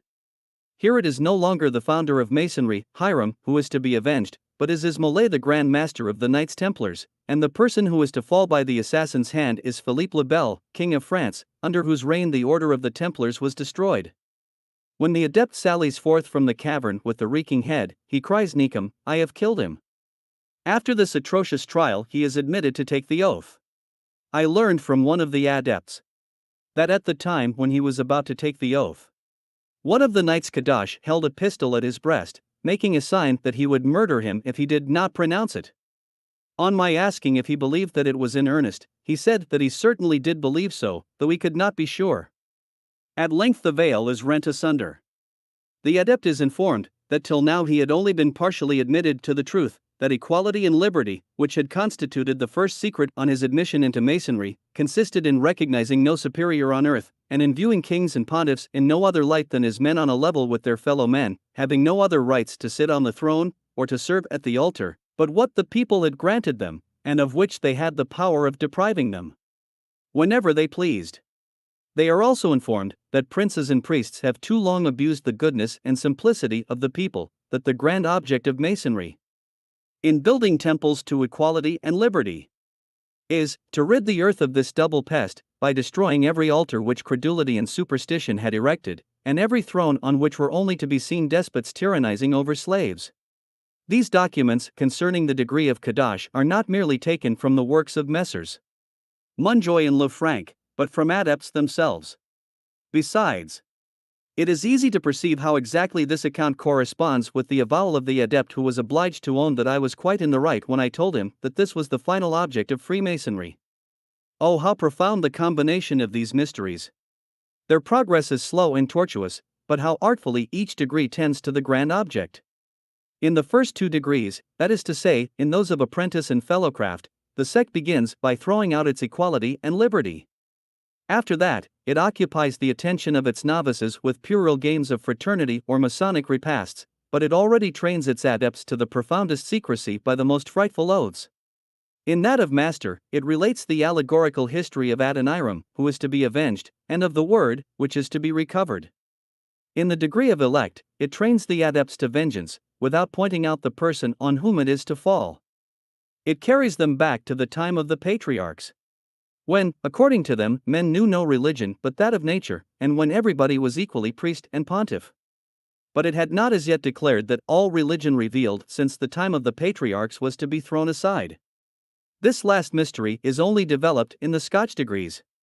There the brethren are declared free. The word so long sought for is deism. It is the worship of Jehovah, such as was known to the philosophers of nature. The true Mason becomes the pontiff of Jehovah, and such is the grand mystery by which he is extricated from that darkness in which the profane are involved. In the degree Rosus Crucis, he who wrested the word, who destroyed the worship of Jehovah, is Christ himself, the author of Christianity, and it is on the gospel and on the Son of Man that the adept is to avenge the brethren, the pontiffs of Jehovah. At length, on his reception as Kadash, he learns that the assassin of Adoniram is the king, who is to be killed to avenge the Grand Master Molay, and the order of the Masons, successors of the Knights Templars. The religion which is to be destroyed to recover the word, or the true doctrine, is the religion of Christ, founded on revelation. This word in its full extent is equality and liberty, to be established by the total overthrow of the altar and the throne. Such are the incipient degrees. The process, and the whole system of Masonry. It is thus that the sect, by its gradual explanations of its twofold principle of equality and liberty, of its allegory of the founder of Masonry to be avenged, of the word to be recovered, leading the adepts from secret to secret, at length initiates them into the whole Jacobinical code of revolution.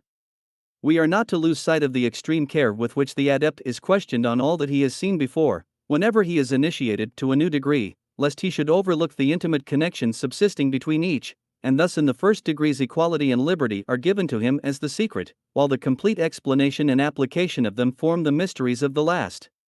The more frightful these hidden mysteries of the lodges shall appear to the historian, the more strenuously it becomes his duty to insist on the numbers of honest Masons who never partook of these horrid mysteries. Nothing is more easy than to be duped in Masonry. Such may have been the lot of those who only seek to make acquaintances in the lodges, or to pass their leisure hours with men apparently intimate at first sight. It is true that this intimacy seldom extends beyond the walls of the lodge, but the days of their meeting are often days of festivity. These repasts are certainly heightened by the temporary equality, which adds much to the mirth of the meeting, and all cares subside for the day. What has been said of certain assemblies where decency was not respected, is most certainly the invention of calumny.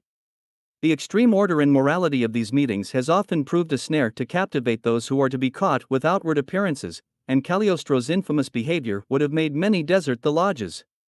This monstrous Adonis disgusted all Strasbourg, and was betrayed by the cries of the Egyptian sisters. It was no longer the age when the mysteries of the Adamites could be approved of. He was driven from that town for having attempted to introduce them. He would in like manner have ruined the craft had he continued to confound his lodges with those of the East. Such was not the behavior of our modem Masonry. On the contrary, it appeared that it had neither religion nor government in view, and they were seldom mentioned in the generality of lodges. It was only on the day of initiation that the reflecting adept could surmise that it had any future object, but even on those very days the trials were rather a subject of diversion than of reflection, and, so far from meditating on the allegorical emblems, they were rather diverted from it by the sect, until favorable dispositions had been discovered in them for their further initiation. The sect knew well that a day would come when a small number of the occult Masons would suffice to put all the inferior multitude of adepts in motion. It is thus that it may be easily explained how there have existed so many honest Masons, and how so many are still to be found who have never surmised anything in their games but the mysteries of an innocent equality and liberty, no ways alluding either to religion or the state.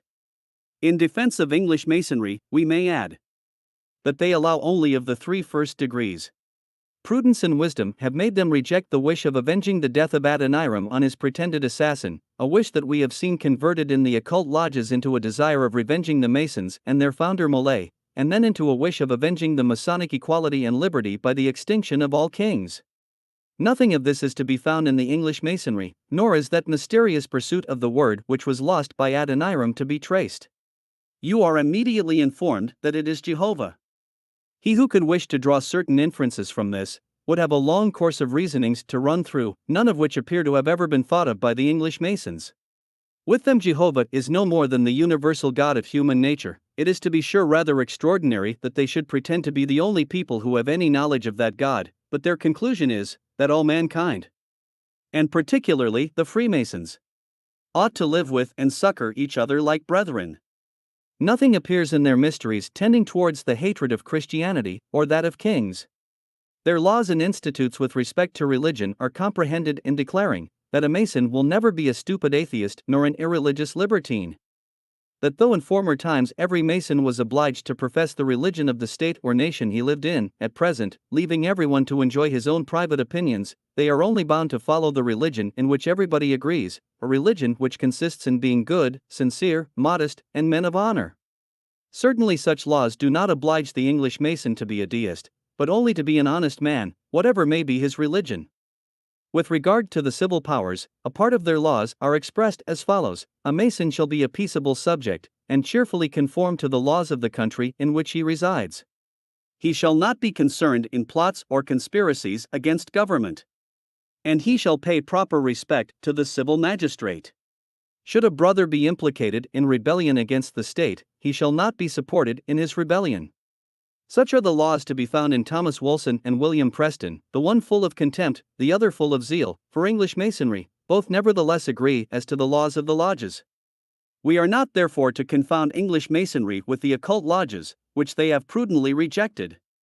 We perfectly well know that many English are initiated in the occult mysteries of the Rosicrucians and Scotch degrees, but it is not their occult science which constitutes them English Masons, for the first 3 degrees are all that are acknowledged in England.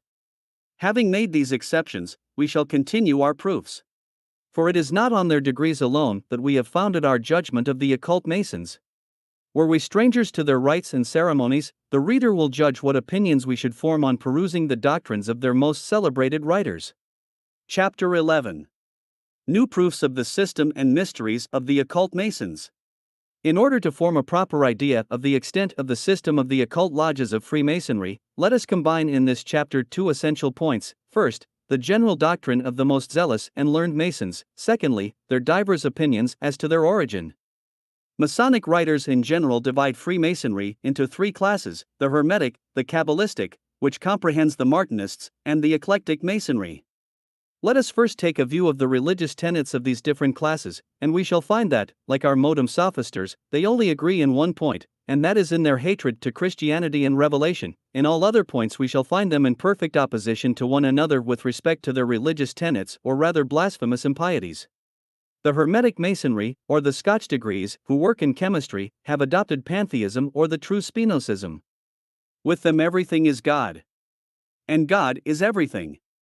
That is their grand mystery, engraved in one word Jehovah on the stone brought by the Knights Templars from the Holy Land. Let the reader refer to the preface of the Zealous Knight of St. Andrew, who has given us such a circumstantial account of these degrees. He will there see our knight reducing the result of his whole doctrine to this famous text of Hermes Trismegistus: all is part of God. If all is part, the whole must be God. Therefore everything that is made itself, and will never cease to act, for this agent cannot repose. And as God has no end, so can his works have neither beginning nor end. After having recited this passage, our pantheistical adept tells us, such is the summary though expressive belief of the whole Hermetic system, in a word the whole religious system of the Scotch degrees, with the discovery of which he is so much pleased.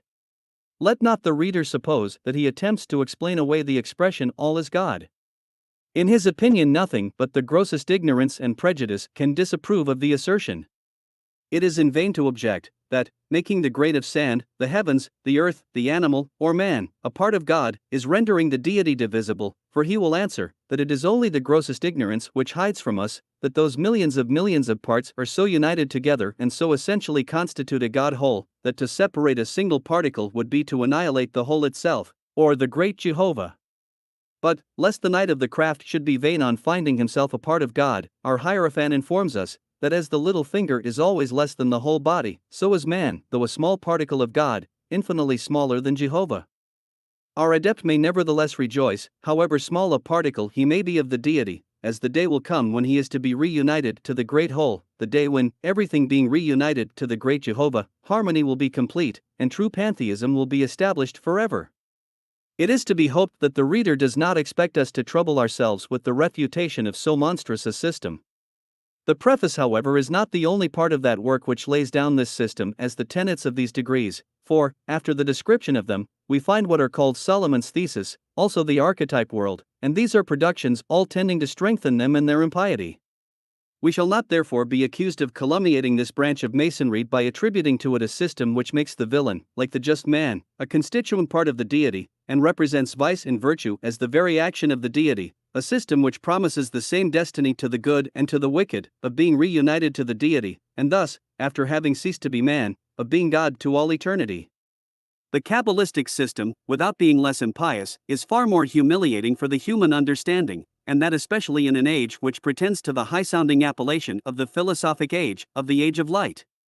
It was in the Prussian lodges of the Rosicrucians that this Kabbalistic system was to be found. At least before their union with the Illumines. We have authentic information that this was adopted by certain lodges of Rosicrucians in France a few years before the Revolution, and particularly at Bordeaux. To prevent, however, all possibility of being mistaken, whatever we shall say on this subject shall be grounded on the Kabbalistic lectures lately printed under the title of Telescope de Zoroaster. They are dedicated to one of those princes whom the author does not name, but whose zealous pursuits in these mysteries are sufficiently known by public report. With such a guide, we shall not be accused of imposing on our readers. The Jehovah of this sect is no longer the god Hol, but he is at once the god Sisamaro and the god Senamira. The first is joined by the genius Salak, and the second by the genius Sokak. If these famous Kabbalistic words are inverted, we have Oromesis or the god good, and Arimanes the god evil. And the genii will become Kalos and Kakos. Pretty correctly Greek for good and bad.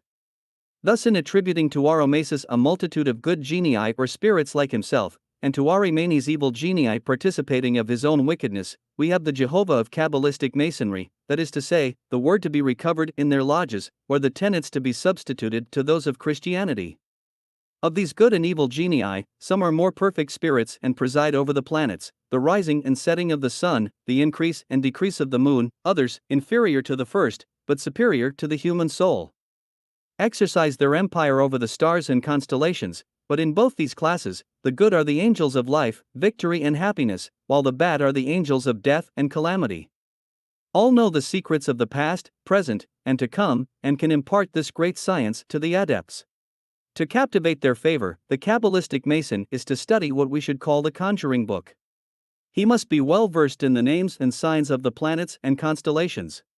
He must also know whether it be a good or evil genius which presides over it, and which are the numbers that represent them. By the word Genelia, for example, he must understand the rising sun, a pure, mild and active spirit, presiding at births, and at all natural affections which are good. Sethoparos, on the contrary, is Saturn, the planet which may be looked upon as the headquarters of the evil genii. It is not our object to give a dictionary of all their hieroglyphics, much less to describe the circles, the triangles, the table, the urns, and the magic mirrors, in a word, all the science of the Kabbalistic Rosicrucian. The reader has seen a sufficient specimen to be convinced that the whole is an incoherent system of the vilest and grossest superstition. It might be only humiliating to nature, did not the adept carry his impiety to such an extent that he looks upon the communication with, and apparitions of the devils, whom he invokes under the appellation of genii, as a special favor, and on them he relies for the whole success of his enchantments.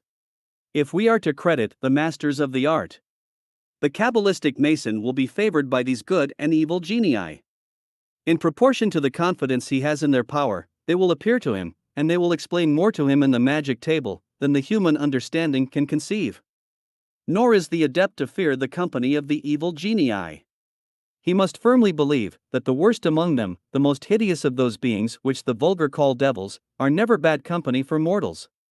In many cases he is to prefer the company of these evil genii to that of the good, the latter frequently costing you your rest, fortune, and sometimes even your life, while we often have the greatest obligations to the former. From whencesoever these genii or devils may come, it is from them alone that the adept can learn the occult sciences, which will infuse into him the spirit of prophecy. He will be informed that Moses, the prophets, and the 3 kings had no other teachers, no other art, but that of Kabbalistic Masonry, like him and Nostradamus. When immersed in this delirium of folly and impiety, the adept becomes dear to the section. He will have shown that he prefers the doctrine of Sisamaro and of Senamira to that of the gospel, that he had rather be a madman than a Christian, and then he will have attained the grand object of the last mysteries of Kabbalistic Masonry. Those Masons who may have adopted a different course to arrive at the same end, are to take great care not to discredit the Cabal. Though they disbelieve the art themselves, let them say at least that there is nothing wonderful in judicial astrology but its means, that its tendency is extremely simple, that it is very possible that at the hour of your birth a star should be in a certain position of the heavens, and in a particular aspect, and that nature should follow a particular course, which, through a concatenation of causes, would be favorable or fatal to you.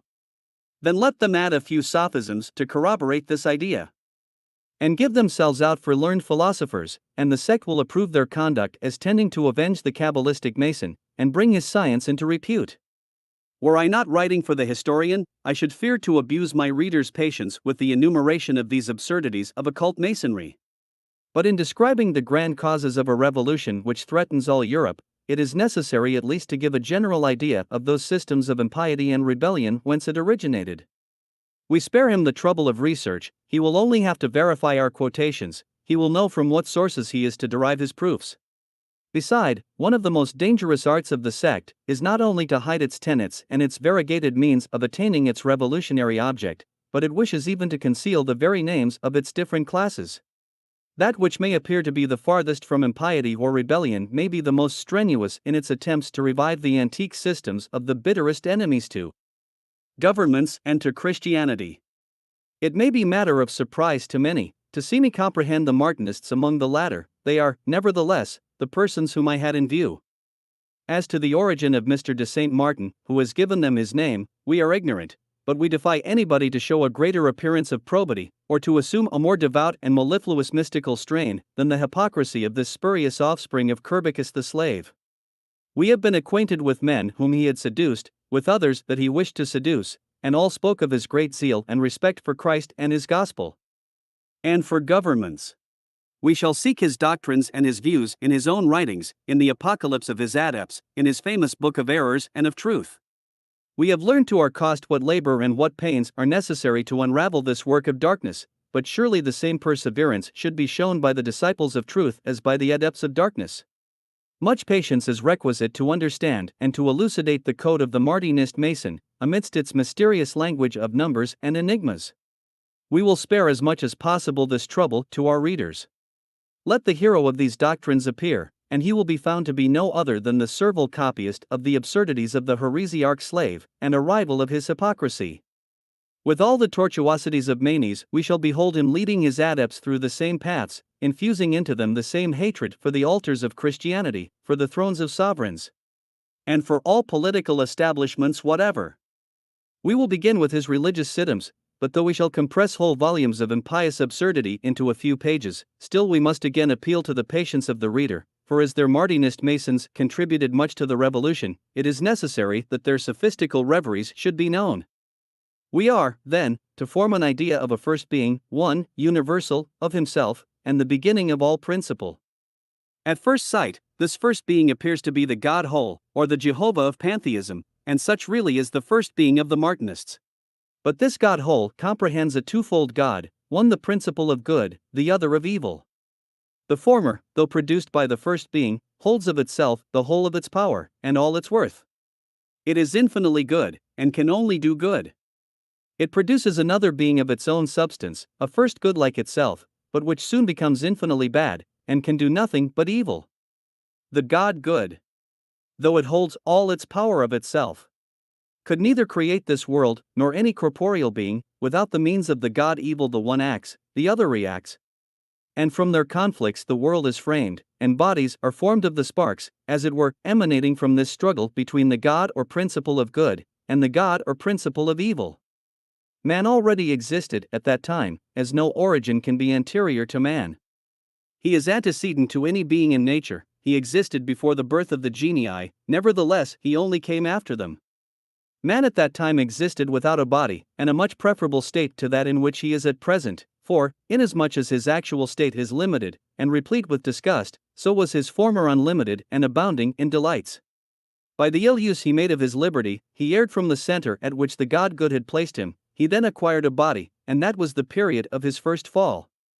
But in his fall he preserved his dignity, he is still of the same essence as the God good.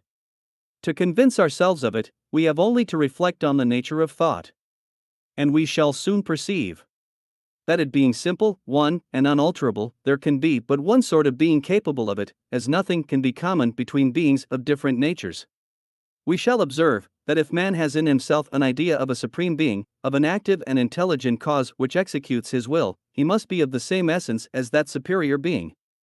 Therefore, according to the Martinist system, the God good, the God evil, and every thinking being, or, in other words, God, man, and the devil, are of the same nature, the same essence, and the same species. If therefore the adept does not think himself God or devil, it is not the fault of his teachers. There is, however, a remarkable difference between man and the God evil. For the devil, or the principle of evil, separated from the God good, can never return to him, whereas man will return to the same state he was in antecedently to time and the sparkling conflict. He erred by going from 4 to 9, but re-establishes himself by returning from 9 to 4. This enigmatical jargon becomes more intelligible as the adept advances in the mysteries. He learns that the number 4 signifies a straight line. Number 9, the circumference or the curve line, then that the sun is a quaternary number, that number 9 represents the moon, and consequently the earth, of which it is but a satellite, and hence the adept concludes that man anterior to time was in the sun or in the center of light. That he flew from thence by the radius, and that, passing by the moon, he remains on the earth, until the time comes when he shall be reflected back to his center, to be incorporated with the God good. In the meantime, till he can enjoy that happiness, it is a most fallacious system to pretend to lead men to wisdom by the frightful description of eternal flames in a life to come. Such descriptions are of no avail when unfelt, therefore the blind teachers, who can only represent those torments to us in imagination, must necessarily produce but little effect upon us.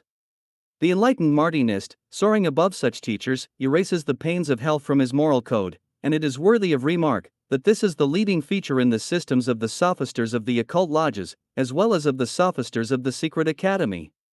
We should be tempted to suppose that they knew no means of working their salvation but by destroying the possibility of being damned, and that, by denying the existence of hell, they sought to harden themselves and all nations to crimes the most deserving of the divine vengeance.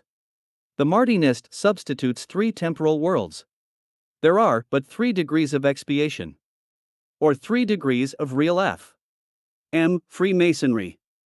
This is pretty clearly asserting that the perfect Mason neither has sin to fear nor penance to perform, but in every sense the reader can no longer doubt of the systematic impiety which reigns throughout these absurdities, in direct opposition to the gospel.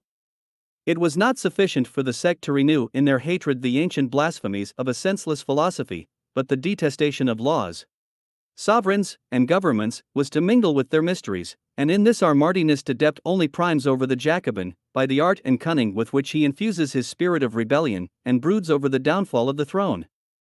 Let not the zealous adept appear, protesting his respect for the throne or government. I have heard their protestations, I have heard those of their masters, but I have also heard their doctrines, and seen their transactions. It is in vain for their chief to teach them privately, or to envelop them in enigmatic language, for, had I not hereafter to unfold the iniquitous mysteries of the Illumines, the reader would be ready to pronounce, without hesitation, that of all the conspiring sects the Martinist lodges are the most dangerous. Necker, Lafayette, Mirabeau, notwithstanding their sovereignty of the people, sought a constitutional king. Brisset, Size, Pétion, supported the republican system. Conventions, compacts, and oaths were admitted by both. But the Martinist denies the legitimacy of every empire which may have originated in violence, force, or conquest. He denies all society whose foundation rests on conventions or compacts, though freely entered into. The former are acts of tyranny, which never can be legitimated. No antiquity, no prescription, can render them valid, prescription being a mere invention of tyranny, as a palliative to injustice, in direct opposition to the laws of nature, which knows of no such invention. The edifice formed on a voluntary association is equally imaginary as if it were on a forced association. To prove these 2 assertions, and particularly the latter, is the main object of our hero's sophistry. He easily decides that it is impossible that any social compact could have been freely entered into by all the individuals of a state. He asks whether it stands to reason that man should rely on those who had formed such a compact, or whether they ever had the power of forming it? He examines the question, and concludes that a voluntary association is neither more just nor reasonable than it is practicable, since by such an act, man must invest other men with a right, his own liberty, which he cannot dispose of himself, and since he transfers a right which he has not, he makes a convention which is absolutely void, and which neither himself the chiefs, nor subjects can put into execution, since it can neither have been binding on the one nor the other. Then come the innocent artifices of protestations of fidelity and submission to the reigning powers, and invitations not to trouble the order of the existing laws and governments. But stupidity itself cannot be duped by such artifices. After the Martinist has told us that social compacts, though freely formed, are null, and that associations formed by force are void, what can be the submission which the civil laws, the magistrates, or the princes can exact from their subjects? The hero of the Martinists also shudders at the very idea of revolt or of insurrection, but then it is because the individual is exposed to acts of violence resulting from private authority. When the mob shall have imbibed these principles, when private violences are no longer to be feared, what will all these restrictions and exhortations avail for the preservation of peace and submission to the constituted authorities?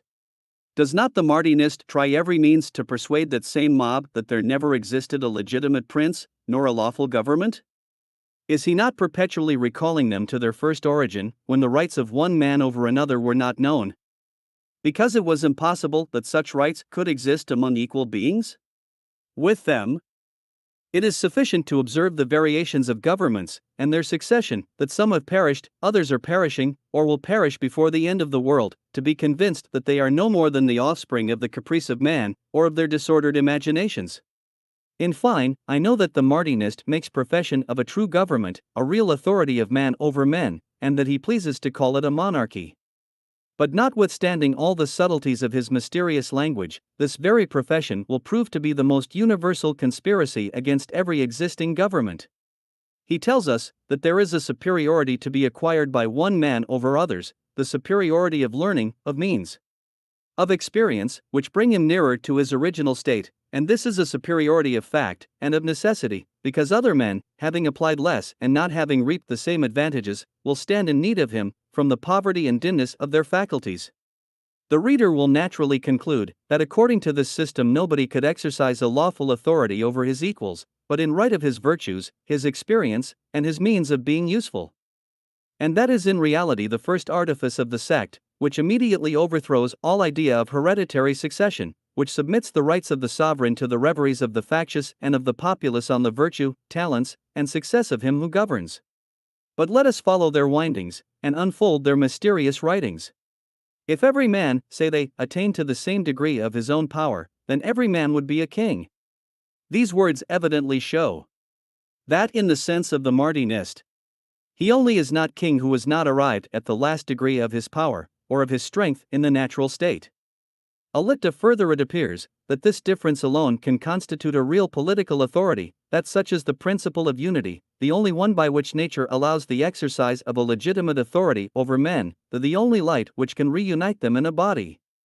The reader may believe it to be a chimerical research to seek in the history of man for a society where he alone commands, whose powers or faculties have been the best developed in the order of nature, where he alone obeys, who has not acquired this degree of power, but the Martinist will carry him back to those happy days said to have had no existence but in the imagination of the poets, because, distant from them, and strangers to their sweets, we have been weak enough to believe that because we did not enjoy them, they could not exist.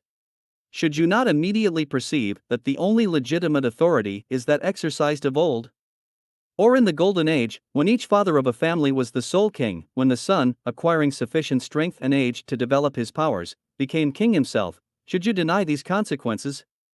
An object, that no government had ever perpetuated itself since the commencement of the world, and that consequently the rule given to discover the only legitimate government pointed out none, you are then left to your own imagination, and the adept will continue. Nevertheless, it is one of those truths which I can best affirm, nor do I pledge myself too far, when I certify to my equals, that there are governments which have subsisted ever since man was first placed upon earth, and will subsist until the end, and that for the same reasons which made me assert that here below there has always been and always will be legitimate governments.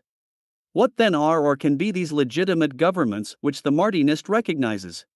What can be these governments which have subsisted from the beginning, and will subsist until the end of time?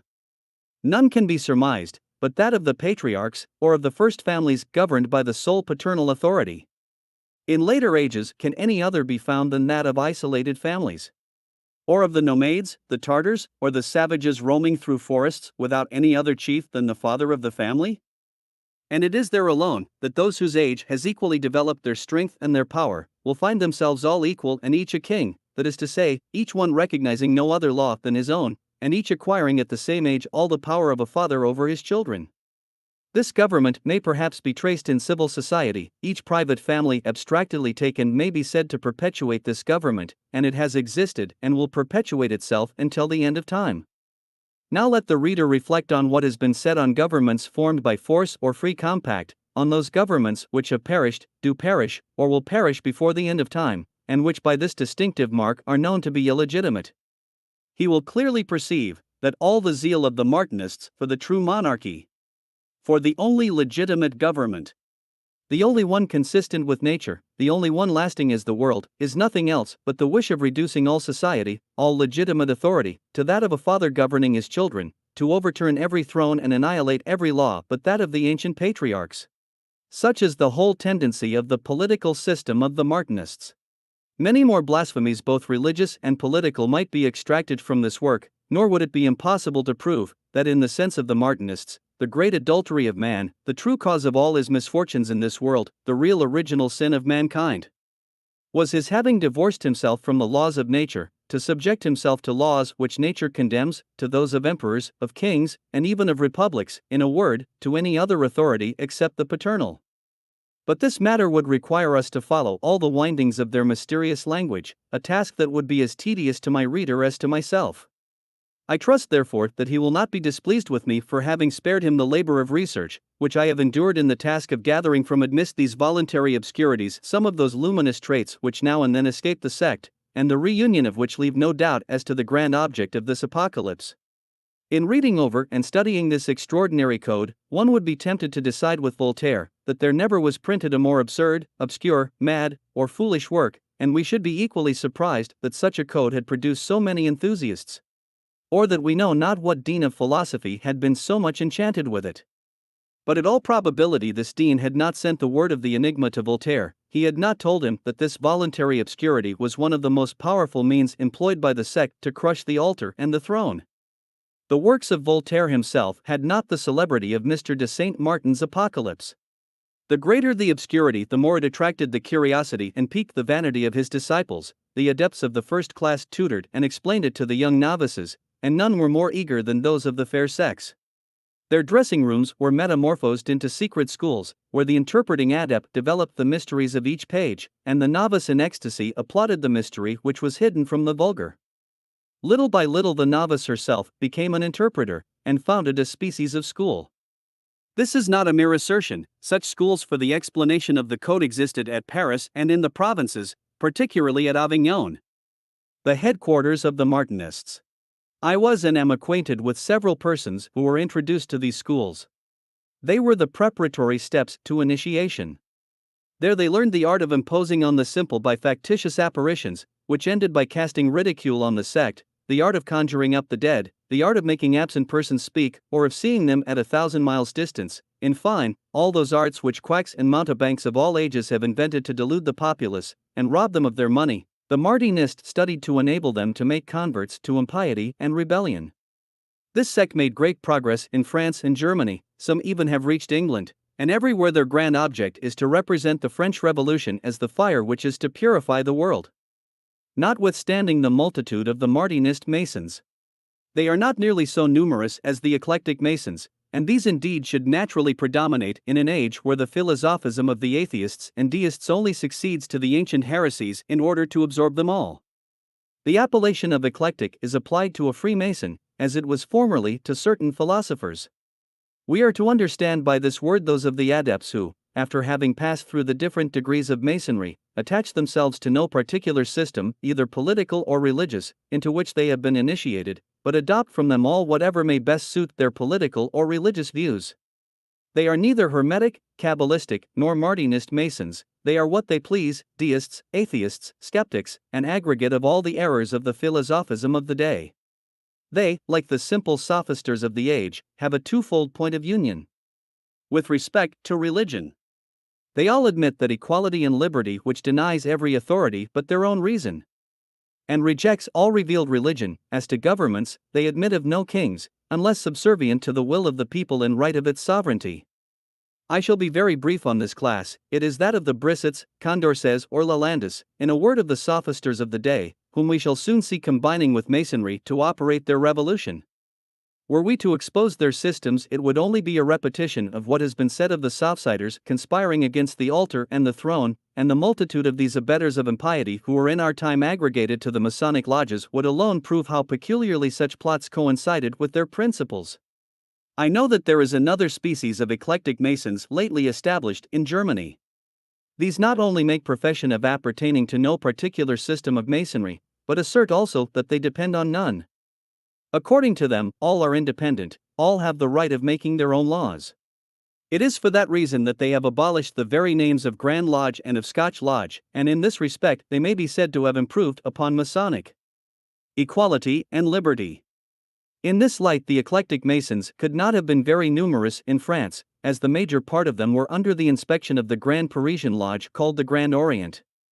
But our modem sophisters had introduced into all the lodges the true eclectic spirit of impiety, and sentiment was a stronger tie than a professed opinion. This sentiment, to be uniform, must agree in hating Christ and his religion, in detesting all sovereignty and all legislative power, except that of the people. The eclectic Mason, like the sophisters, are at liberty to substitute deism or atheism to Christianity, to replace monarchy by democracy or even by a democratic monarchy, but a step less towards equality and liberty would suffice to banish him from the occult lodges. All classes therefore, every code of Masonry, Hermetic, Kabbalistic or Martinists, and eclectic, all and each forwarded the revolution, and it little imported to the sect which struck the blow, provided ruin ensued. I promise to add to these proofs those which more particularly result from the divers opinions of Masons on their origin. Let us here again be only guided by the most learned and zealous of the section. The reader will consider whether the parents they have adopted would not suffice alone to direct their judgment on the plots of their progeny. Chapter 12. Proofs of the origin of Freemasons drawn from their own systems. Let us begin by rejecting the opinions of all those demi-adepts who in their research on Masonry, led away by the similarity of name, really believe themselves descended from the Masons who built the Tower of Babel, or who raised the pyramids of Egypt, or more particularly from those who erected Solomon's Temple, or who worked at the tower at Strasbourg, in fine, of those who laid the foundations of so many churches in Scotland in the 10th century. These men of mortar had never been admitted to the mysteries. If it be true that they ever constituted a part of the brotherhood, they were soon excluded, their minds were too blunt and not sufficiently philosophic. They were no longer wanted, when once the trowel, the compasses, the cubic stone, the truncated or entire column, became nothing more than systematic emblems, and the learned adepts blush at an origin which they consider as too ignoble. We will subdivide into two classes the diverse opinions set forth in order to ennoble their origin. In the first class, we comprehend all those who ascend back to the mysteries of the Egyptian priests, to those of Eleusis or the Greeks, or those who pretend to filiate from the Druids, or even who call themselves descendants of the Jews. In the second class, we consider those who only trace themselves from the Knights Templars, or the age of the Crusades. If we examine ever so carefully the reasons on which the learned Masons ground their filiation from the ancient philosophers, they will be found to contain merely this assertion, that in those ancient times when men first began to desert the primitive truths, to follow a religion and morality founded on superstition, some sages were to be met with who segregated themselves from the general mass of ignorance and corruption. These sages, perceiving that the grossness or the stupidity of the people rendered them incapable of profiting by their lessons, formed separate schools and disciples, to whom they transmitted the whole science of the ancient truths and of the discoveries they had made by their profound meditations on the nature, the religion, the polity, and the rights of man.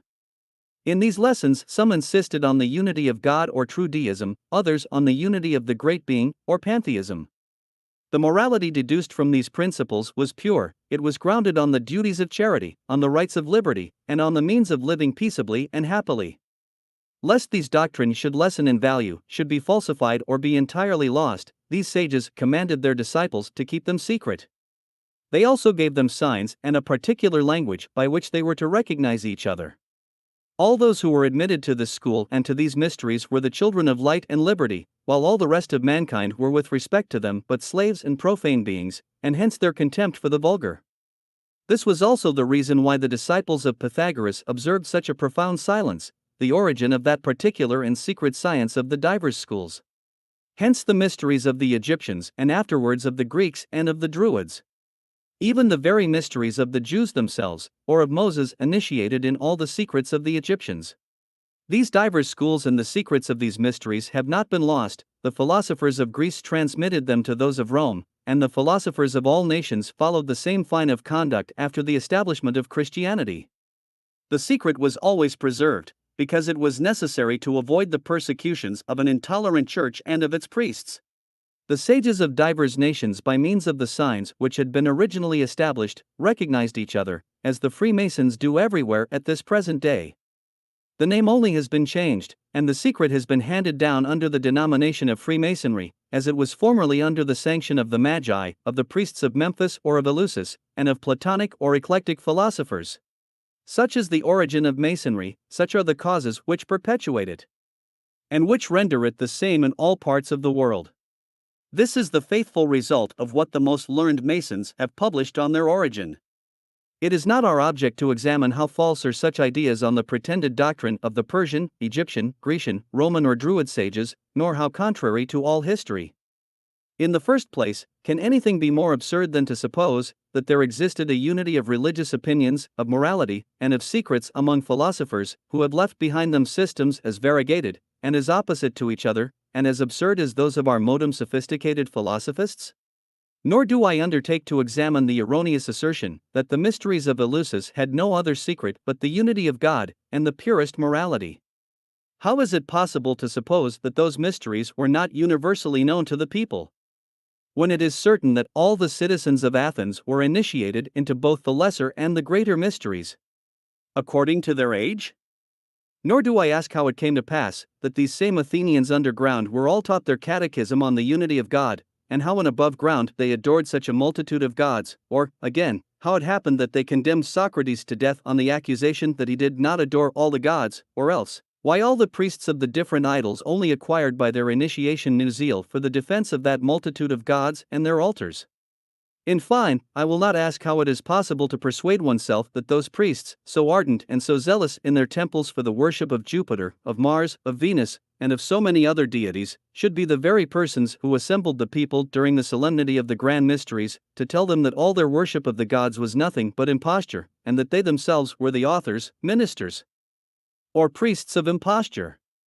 I know that such reflections are more than sufficient to stamp with falsehood the origin in which the learned Masons glory. But let us for a moment suppose that these mysteries were what they have represented them to be, the very pretension of a society springing from such ancestry and glorying in perpetuating their spirit and their dogmas.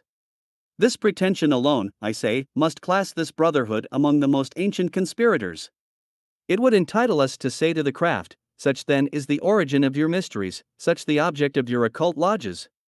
You then descend from those pretended sages and those philosophers who, reduced to the lights of reason, had no farther knowledge of the true God than what their reason inspired. You are the children of deism or pantheism, and, replete with the spirit of your forefathers, you wish to perpetuate it. Like them, you look upon everything which the rest of mankind have learned from the lights of revelation as superstition and prejudice. Every religion which adds to the worship of the theist or detests the pantheist, in a word Christianity and its mysteries, are with you objects of hatred and contempt.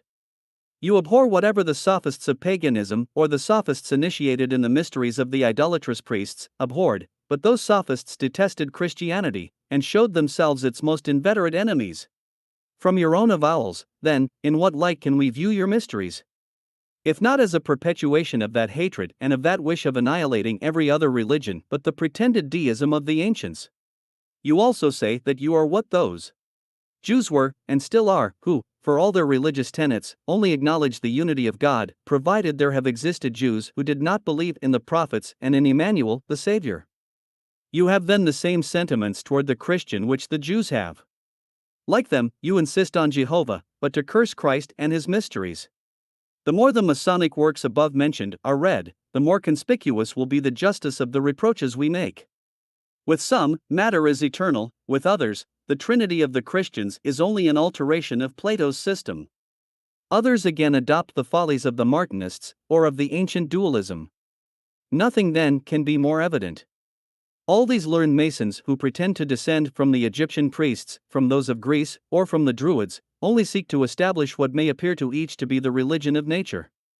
Nor do they vary less as to its tenets than did both the ancient and modern sophisters. They all agree in destroying faith in the minds of their adepts by systems in direct opposition to Christianity. If they do not run into wild declamation like Voltaire, Diderot, or Raynal, it is because they wished themselves to deduce their consequences. To have expressed them too openly would have been divulging their mysteries, but one must be more than ignorant not to comprehend their meaning. How can we be blind to their intentions? When we peruse the writings of those who declare themselves to have originated in the Templars, or in those sectaries who infested all Europe under the name of Albigiois? These two sources have more analogy between them than may be supposed. Let us examine them separately, and then judge what we have to expect from men who glory in such an origin. As to the Templars, let us even suppose that this famous order was really innocent of all the crimes which occasioned its dissolution, What object, either religious or political, can the Freemasons have in perpetuating their mysteries under the name or emblems of that order? Had the Templars brought into Europe a religion, or a code of morality, that was not known? Is that their inheritance? In that case, neither your religion nor your morality can be that of Christ. Is it their fraternity, their charity? Which is the object of your secrets? Did the Templars really add anything to those evangelic virtues? Or is it the religion of Jehovah? Or of the unity of God, coinciding with the mysteries of Christianity? If so, why do you reject all Christians who are not Masons as profane? It is too late to reply that the alarms of religion are vain and ungrounded, that religion never was the object of the lodges. What then is that name, that worship of Jehovah, which the learned Masons declare to have been handed down from the Knights Templars? Whether these knights were the authors of it, or whether they received it by tradition, or borrowed it from the ancient mysteries of paganism and of its sages, this name, I say, this worship cannot be foreign to Christianity, and is not every Christian entitled to say, you would not be so secret nor so ardent to revenge it, if it were similar to the worship established throughout the Christian world? Should governments partake of the same alarms, to what subterfuge will the adepts have recourse who have sworn to avenge equality, liberty, and every right of their association, which has been so desperately outraged in the destruction of the Templars? It will be in vain to assert the innocence real or fictitious of those two famous knights. That vow of vengeance which has been perpetuated for nearly 5 centuries can hardly fall on Philip le Bel or Clement V, or on the other kings and pontiffs who in the beginning of the 14th century contributed to the dissolution of that order. Nor will it be renewed in these days on account of the ties of blood, or through any pity for the particular individuals of the order. This vow, this oath of vengeance, must be instigated by other causes. It has been perpetuated as the very object, the very doctrine of the school, as the principles and mysteries which the Masons have received from the Templars. What then can those men, those principles be, which can only be avenged by the death of kings and pontiffs? And what are those lodges wherein for 480 years this vow, this oath of vengeance, has been perpetuated? It is evident, nor is it necessary in this place to examine whether Molay and his order were innocent or criminal. Whether they were the real progenitors of the Freemasons or not, what is incontestable is sufficient. It is enough that the Masons recognized them for their ancestors. Then the oath of avenging them and every allegory recalling that oath decidedly points out an association, continually threatening and conspiring against religion and its pontiffs, against empires and their governors. But it may be asked, what lights can history throw on such an intimate connection between the mysteries of Masonry and the order of the Templars? Such a question requires much research, nor will I withhold from my reader the result of the inquiries which I have made on that subject.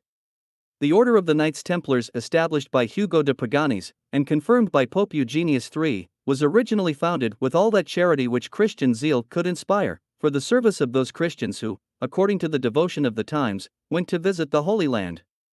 At first mere hospitallers, these knights, following the manners of the age, soon acquired great celebrity by their exploits against the Saracens. Their first repute originated in the services which were naturally to be expected from their great valor and eminent virtues, and such is the general testimony which history bears in their favor, making a wide distinction between the former and latter part of their existence. The order soon spread through Europe, and acquired immense riches. They then began to forget their religious state, courted only the celebrity of the field, and were no longer led to it by the same spirit. It is worthy of remark that many years before their dissolution, history already reproached them not only with being lax in their former virtue, but with those very crimes which caused their destruction. In the very zenith of their glory, and at a time when it required much courage to upbraid them with their vices, we see Matthew Paris accusing them of converting into darkness the lights of their predecessors, of having abandoned their first vocation for plans of ambition, pleasure, and debauchery, and of unjust and tyrannical usurpation. They were already accused of holding correspondence with the infidels, which rendered abortive all the plans of the Christian princes. They were accused particularly of having treasonably communicated the whole of Frederick II's plan to the Sultan of Babylon, who, detesting such perfidy, informed the emperor of the treachery of the Templars. This testimony, to which the historian may add many others, will serve to render less surprising the catastrophe which befell this famous order. In the reign of Philip le Bel, 2 men who had been imprisoned for their crimes declared that they had some important discoveries to make concerning the Knights Templars. Such a declaration under circumstances so peculiar could not be thought entitled to much credit. It sufficed nevertheless to make the king determine on the dissolution of the order, and he caused all the Templars in his kingdom to be arrested on the same day. This step may be thought too precipitate, but interrogatories and a thorough examination followed. And it is on those proofs alone, and the authentic minutes of that examination, that the historian is to found his judgment. If their avowals are perfectly free, numerous, and coincident with each other, not only in different tribunals, but in different countries, enormous as their crimes may have been, still we are forced to believe them, or reject all history, and the juridical acts of the tribunals. These juridical minutes have survived the ravages of time, and their importance has caused them to be preserved in great numbers. Let the historian refer to the collection made by Mr. Dupuy, the king's librarian. I know no other way of forming one's judgment, and of dissipating prejudices. It has been said that Philip le Bel and Clement V had concerted between them the dissolution of the Templars. The falsity of such an assertion is evident on the inspection of their letters. Clement V at first will give no credit to the accusations against the Templars. And even when he receives incontestable proofs from Philip le Bel, he had still so little concerted the plan with that prince, that every step taken by the one or the other occasions disputes on the rights of the church or of the throne. It was also said that the king wished to seize on the great riches of these knights, but at the very commencement of his proceedings against the order, he solemnly renounced all share in their riches, and perhaps no prince in Christendom was truer to his engagement. Not a single estate was annexed to his domain, and all history bears testimony to the fact. We next hear of a spirit of revenge which actuated this prince, and during the whole course of this long trial, we do not hear of a single personal offense that he had to revenge on the Templars. In their defense, not the most distant hint either at the revengeful spirit, or at any personal offense against the king is given, so far from it. Until the period of this great catastrophe, the Grand Master of the order had been a particular friend of the king's, who had made him godfather to one of his children. In fine, the rack and torture is supposed to have forced confessions from them which otherwise they never would have made, and in the minutes we find the avowal of at least 200 knights, all made with the greatest freedom and without any coercion. Compulsion is mentioned but in the case of one person, and he makes exactly the same avowal as 12 other knights, his companions, freely made. Many of these avowals were made in councils where the bishops begin by declaring that all who had confessed through fear of the torture should be looked upon as innocent, and that no Knight Templar should be subjected to it. The Pope, Clement V, was so far from favoring the king's prosecutions, that he began by declaring them all to be void and null. He suspended the archbishops, bishops, and prelates, who had acted as inquisitors in France. The king accuses the Pope in vain of favoring the Templars, and Clement is only convinced after having been present at the interrogatories of 72 knights at Poitiers in presence of many bishops, cardinals, and legates.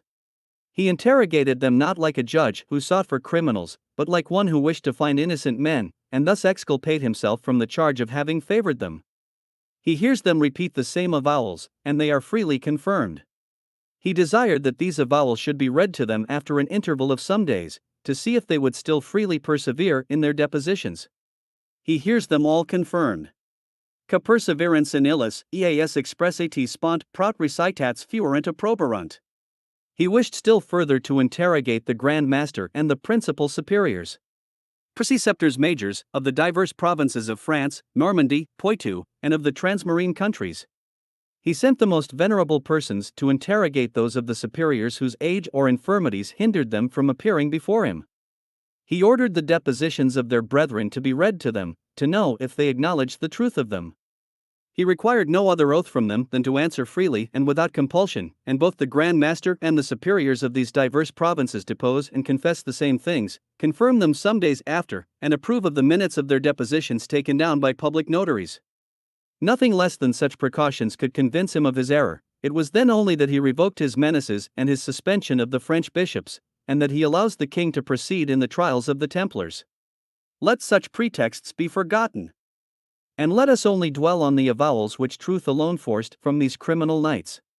Their depositions declare that the Knights Templars on their reception denied Christ, trampled on the cross, and spit upon it, that Good Friday was a day which was particularly consecrated to such outrages, that they promised to prostitute themselves to each other for the most unnatural crimes, that every child begotten by a Templar was cast into the fire, that they bound themselves by oath to obey without exception every order coming from the Grand Master, to spare neither sacred nor profane, to look upon everything as lawful when the good of the order was in question, and above all, never to violate the horrible secrets of their nocturnal mysteries under pain of the most terrible chastisements. In making their depositions, many of them declared they had only been forced into these horrors by imprisonment and the most cruel usage, that they wished, after the example of many of their brethren, to pass into other orders, but that they did not dare, fearing the power and vengeance of their order. That they had secretly confessed their crimes and had craved absolution. In this public declaration they testified by their tears the most ardent desire of being reconciled to the Church. Clement V., convinced at length, conceives whence the treachery proceeded, of which the Christian princes so often complained they had been the victims in their wars against the Saracens. He permits the trials of the Templars to be continued, and 140 are heard in Paris. All repeat the same deposition, except 3, who declare they have no knowledge of the crimes imputed to their order. The Pope, not content with this information taken by religious orders and by French noblemen, requires that a new trial should take place in Poitou before cardinals and others whom he himself nominates. Again, with the same freedom and for the third time, the Grand Master and other chiefs in presence of Clement V repeat their depositions. Molay even requested that one of the lay brothers who was about his person should be heard, and this brother confirms the declaration. During many years these informations were continued and renewed at Paris, in Champagne, in Normandy, in Quercy, in Languedoc, in Provence. In France alone above 200 avowals of the same nature are to be found, nor did they vary in England, where at the Synod of London, held in 1311, 78 English knights are heard, and 2 whole months were spent in taking informations and in verifying their declarations. 54 Irish were also heard, and many Scotch, in their respective countries. It was in consequence of these declarations that the order of the Templars was abolished in those kingdoms, and that the Parliament disposed of their goods. The same declarations were taken and proved in Italy, at Ravenna, at Bologna, at Pisa, and at Florence, though in all these councils the prelates were very ready to absolve all those knights who could succeed in their justifications. When I hear the crimes of this order called in question, it appears to me that a sufficient attention has not been paid to the multiplicity of the avowals of these knights, and of the diversity of nations which judged them. It would be one of the most extraordinary facts in history to see 200 of these knights accusing themselves of the greatest abominations.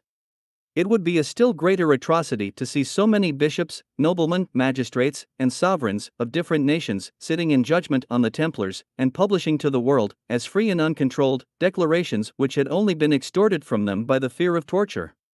Such a conduct would be still more horrible than that of the Templars themselves. And would it not be equally extraordinary to see so many different nations agreeing to use the rack to extort such depositions from them? But for the honor of humanity such means were not employed in the trials of the Templars, by the bishops and grand bailiffs, the king's commissaries, the cardinals, and commissaries of Clement V, nor by himself in France.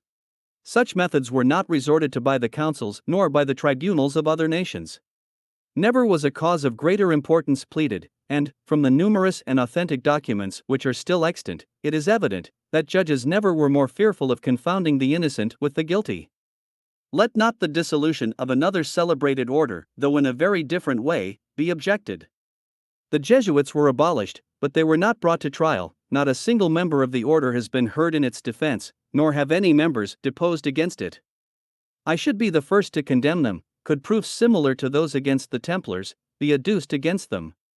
Let us for a moment suppose the Templars entirely innocent of the crimes imputed to them. What could have been the virtue and courage of an order which could demean itself so much as to make such declarations against itself? How can the Freemasons glory in such an ancestry? Who, if their crimes were not monstrous, must themselves have been monsters of the basest cowardice.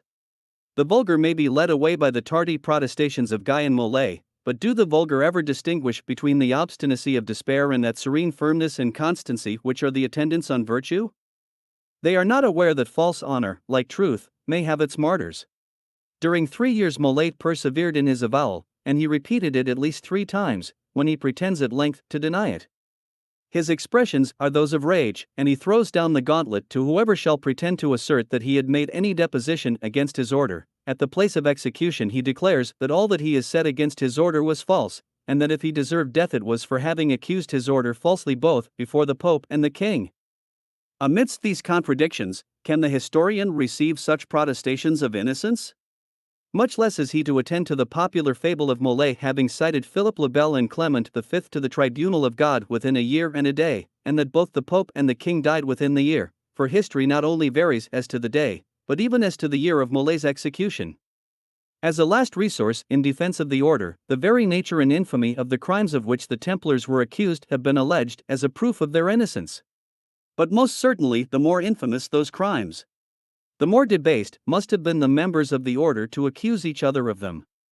But all these crimes, however infamous and incredible, only served to discover the abominable sect which introduced them among their adepts, and from whom the Templars evidently learned their frightful mysteries. That hatred of Christ, that execrable immorality, even to the atrocious infanticide, all are to be found in the tenets, they are even in the principles of that incoherent medley of Bigards, Cathars, and of that shoal of sectaries which flocked from the east to the western states about the beginning of the 11th century. I would willingly assert that it was the smaller part of the Templars who suffered themselves to be carried away by such abominations. Some even at Paris were declared innocent. In Italy a still greater number were absolved. Of all those who were judged at the councils of Mayence and Salamanca, none were condemned, and hence we may conclude that of the 9,000 houses belonging to the order many had not been tainted, and that whole provinces were to be excepted from the general stain of infamy.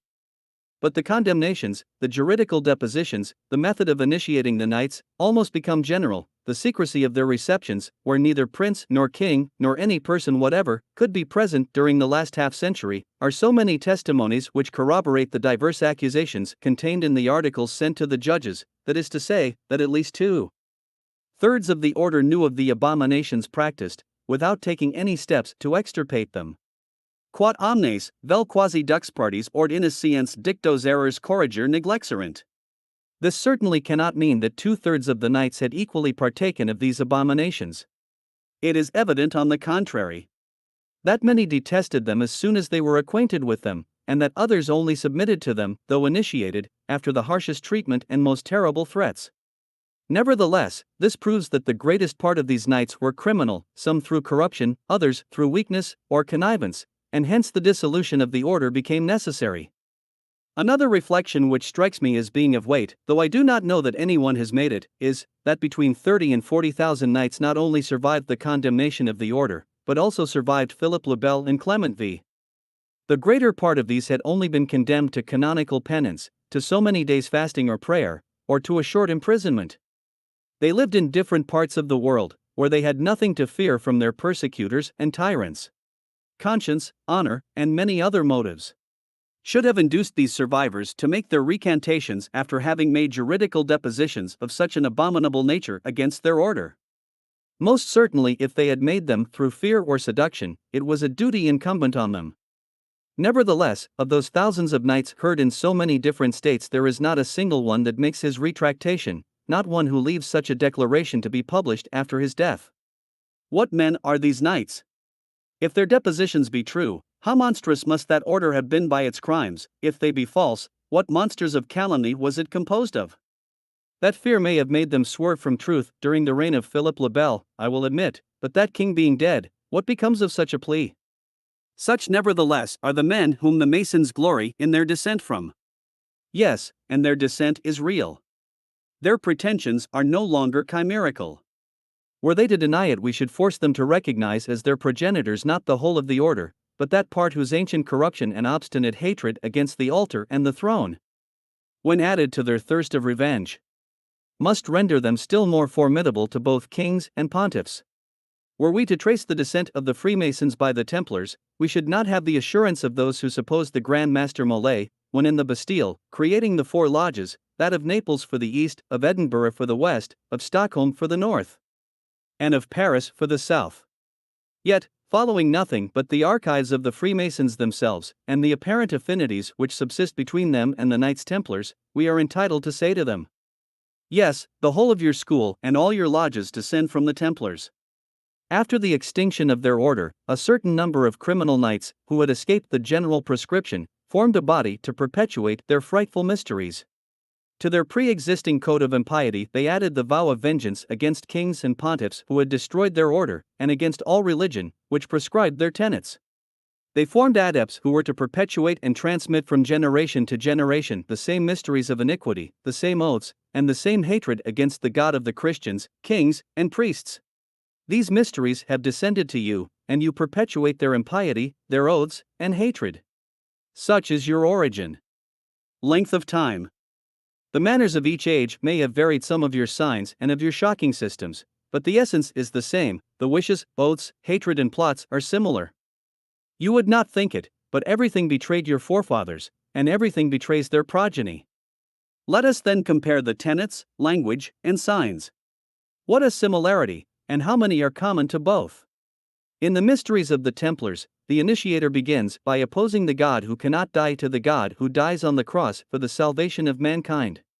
Swear, he says to the candidate, that you believe in a God, the creator of all things, who neither did nor will die, and then follow blasphemies against the God of Christianity. The new adept is taught to say that Christ was but a false prophet, justly condemned in expiation of his own crimes and not of those of mankind.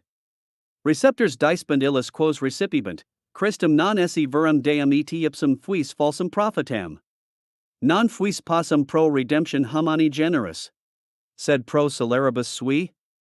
Can anyone here mistake the Jehovah of the Masons, or the Lou of Nazareth led by Raphael into the idea to suffer for his crimes? The God of the Templars, who never could die, was represented by the head of a man, before which they prostrated themselves as before their real idol. This head is to be found in the Masonic lodges in Hungary, where Freemasonry has preserved the greatest number of its original superstitions. This head is to be found again in the magic mirror of the Kabbalistic Masons. They call it the being of beings, and reverence it under the title of some, I am. It represents their great Jehovah, source of all beings. And we may look upon it as one of the links which compose the general chain by which the historian may connect the history of Masonry with that of the Templars. These same knights in hatred to Christ celebrated the mysteries of Jehovah more particularly on Good Friday, Praecipiu and Die Veneris Sancta. And it is the same hatred which assembles the Rosicrucians on that day, according to their statutes, to dedicate it more particularly to their blasphemies against the God of Christianity. Among the Templars, equality and liberty was masked under the name of fraternity. Jouil est bon, jouil est doux, de vivre en frères, was the favorite canticle during their mysteries. It has since been adopted by the Masons, and is the mask that conceals all their political errors. The Templars were bound to secrecy by the most terrible oaths, subjected themselves to the vengeance of the brethren and to death itself, if ever they revealed the mysteries of the order. In jungibant eis per sacramentum, tie persedicta revelarent sub pena mortis. The same oath subsists among the Masons, and the same threats for anyone who shall violate secrecy. The precautions lest any profane being should be present at their mysteries are similar.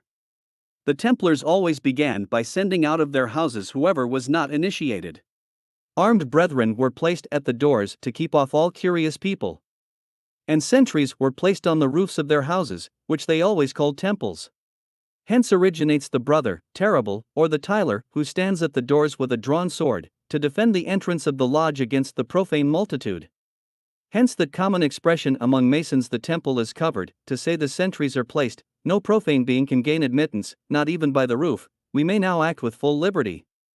Hence also the expression it rains, signifying the temple is not covered, the lodge is not guarded, and we may be seen and overheard. Thus everything to the very symbols, their language, the very names of Grand Master, of Knight, of Temple, even to the columns Jachin and Boaz, which decorated the Temple of Jerusalem, and which are supposed to have been given to the care of the Templars, all in a word betray our Freemasons to be the descendants of those prescribed knights. But what a damning proof do we find in those trials, where the candidate is taught to strike with his poniard the pretended assassin of their Grand Master. In common with the Templars, it is on Philip le Bel that they wreak their vengeance, and in every other king the sect behold this pretended assassin. Thus, with all the blasphemous mysteries against Christ, we see them perpetuating those mysteries of vengeance, hatred, and combination against kings. The Masons, then, are correct when they claim the prescribed knights for their forefathers. The same plans, the same means, the same horrors could not be more faithfully transmitted from father to son. We shall conclude this chapter by a few observations which will not leave any subterfuge to those who may still entertain doubts concerning the crimes that brought dissolution on this prescribed order. Let us suppose the whole of this order to have been perfectly innocent of all the accusations of impiety, or of principles dangerous to governments. It is not in this state of innocence that they are recognized by the Masons as their forefathers. The profound adepts only acknowledge the Templars as their progenitors, because they are convinced that those knights were guilty of the same impiety and of the same plots as themselves. It is in these crimes alone, and in these conspiracies, that they recognize their masters, and as infidels and conspirators it is that they invoke them. Under what title do the Condorcets and the Sighs? Under what title does Fauchet or Mirabeau, Guillotin or Lalande, Bonneville or Volney, and so many others who are known to be at once the profoundest adepts of Masonry and the heroes of impiety and revolutionary rebellion? Under what title can such men challenge the Knights Templars as their progenitors, if not because they believe that they have inherited those principles of equality and liberty which are no other than hatred to Christ and hatred to kings?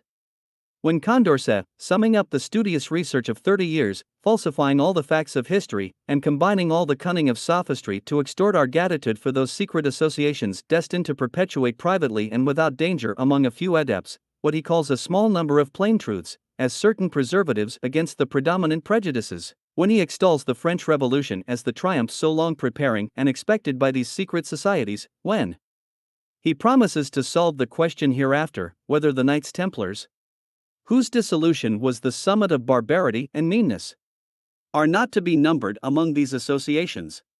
When he holds such language, under what point of view can the Knights Templars have inspired him with such deep concern? With him, these secret associations, so deserving of our gratitude, are those of the pretended sages, indignant at seeing nations oppressed, even in the sanctuary of their consciences, by kings, the superstitious or political slaves of the priesthood.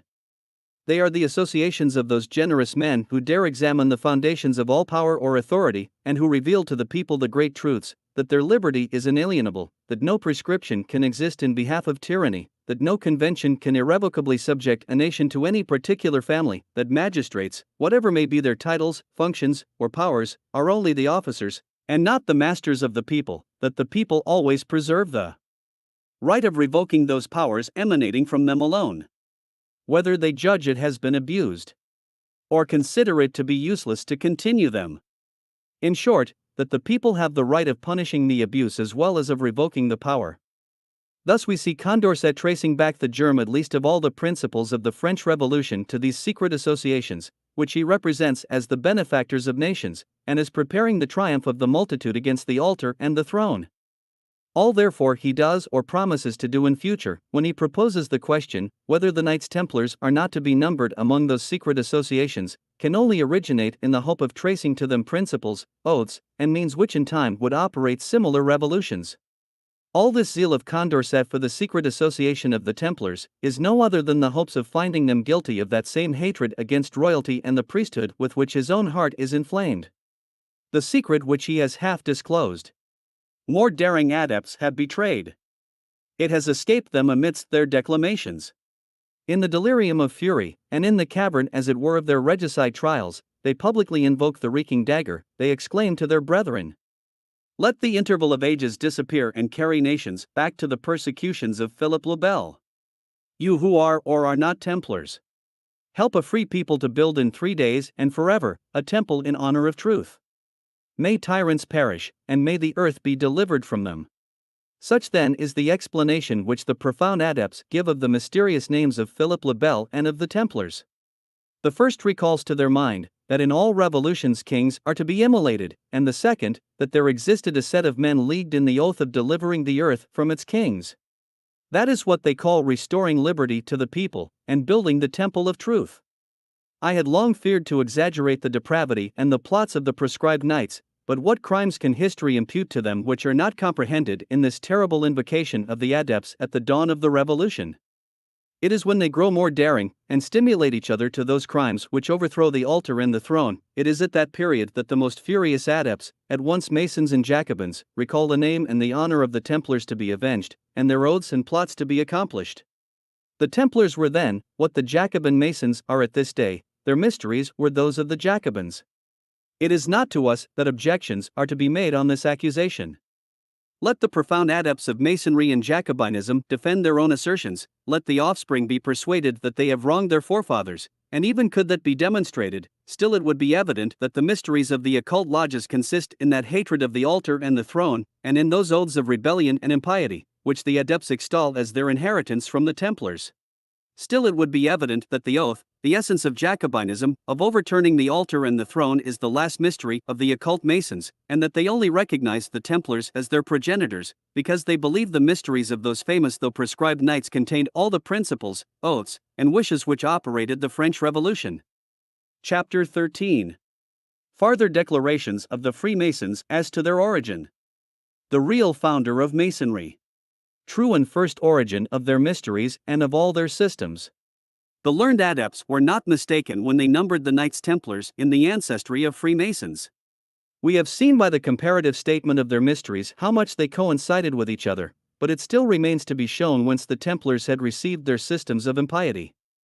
This observation has not escaped those of the adepts who gloried so much in the impiety of their mysteries. They have extended their researches with that view, to ascertain whether there had not exited some of those secret associations in Europe whence they might trace their origin prior to the Templars. The sophister, the famous adept, shall speak. The result of his researches are only announced. Death cut the thread of those ideas which he had promised to develop in the extensive work he was meditating on the progress of the human mind, and of which his admirers have only published the general plan under the title of Esquisse d'un tableau général sur les progrès de l'esprit humain, sketch of a general table of the progress of the human mind. But in this sketch we find more sufficient to dissipate the remaining cloud, and to rend the veil which as yet the adepts had not thought prudent entirely to withdraw. The text of this famous adept shall be laid before the reader. A very few reflections will then suffice to lead us to the fountainhead whence sprung all the mysteries and systems of Freemasonry, and to develop to its full extent the true spirit with which it is actuated. In the south of France, says our sophisticated and Masonic adept, whole provinces united to adopt a doctrine more simple, a Christianity more pure, where man, subject only to the deity, judged according to his own lights what the deity had pleased to reveal in the books emanating from him. Fanaticized armies, led by ambitious chiefs, devastated these provinces. Executioners led by legates and priests immolated those who had escaped the fury of the soldiery. A tribunal of monks was established, who were to condemn to the flames all that were suspected of hearkening to the dictates of reason. They nevertheless could not hinder the spirit of liberty and research from gaining ground. Overpowered in the state where it had dared to appear, and where more than once intolerant hypocrisy had combated it with savage war, it would reproduce and spread itself in a neighboring country. It was to be found at all times until that period when, seconded by the invention of printing, it grew in power sufficiently to deliver a great part of Europe from the yoke of the court of Rome.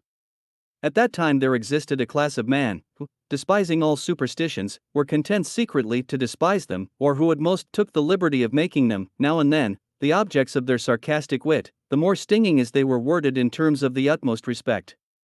As a proof of this spirit of philosophism or impiety at that period, Condorcet cites the Emperor Frederick II, his Chancellor Peter de Vigne, the works entitled Les Trois Imposteurs, the Three Impostors, Les Fabliaux, and the Decameron di Boccaccio.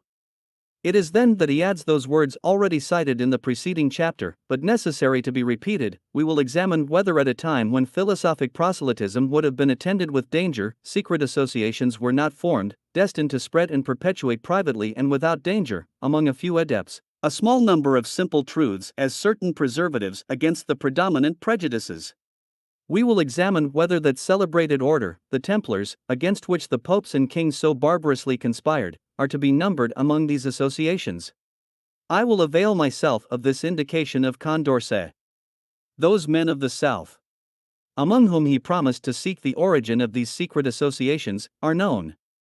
They are that motley crew, followers of Manes, who during many ages, spreading from the east into the west, inundated France, Germany, Italy, and Spain at the time of Frederick II. They are that horde of sectaries known by the names of Albigiois, Cathars, Paterins, Bulgars, Bigards, Brabanters, Navarrese, Bernese, Cotero, Henricians, Leonists, etc. etc. In fine, sectaries who, under 100 different and uncouth names, recall to the mind of the reader everything that had been broached by the most direful enemies of morality, government, and the altar, and that had as yet appeared in Europe. I have studied their tenets in their divers ramifications. I have viewed that monstrous whole of all the Jehovahs which Masonry could invent. In their twofold principle is to be found the twofold God of the Martinist and Kabbalistic Mason. In the diversity of their opinions is to be found the concord of eclectic Masonry against the God of Christianity. In their principles are to be seen the germ and the explanation of the most infamous mysteries of the occult lodges, and of their forerunners, the Templars. They declare the flesh to have been created by the evil spirit, that they might have the right of prostituting it. All is in the direct line of succession: the Cathars, the Albigeois, the Knights Templars, and our Jacobins of the occult lodges, all proceed from the same parental stock. This is still more evident when we consider their disorganizing principles of equality and liberty, which declare that no submission is due to the spiritual or temporal powers. This was the distinctive mark of the Albigeois. It was by this distinction they were pointed out to the magistrates as the persons amenable to the laws enacted against the section. Let us follow them. At that period, when the multitude of the sectaries empowered them, with arms in their hands, to triumph over their opponents, we see them resorting to all the frantic rage of Jacobinized Masonry against the very name of Christian.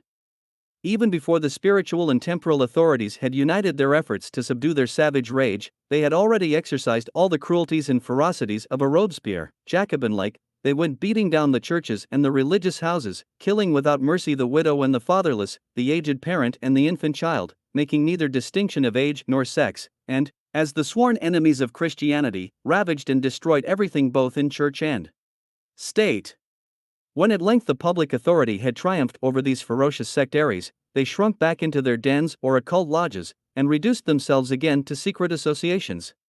Then they had their oaths, their occult doctrines, their signs and their degrees. As the occult masons have their perfect masters, and their apprentices were only admitted partially to the secrets.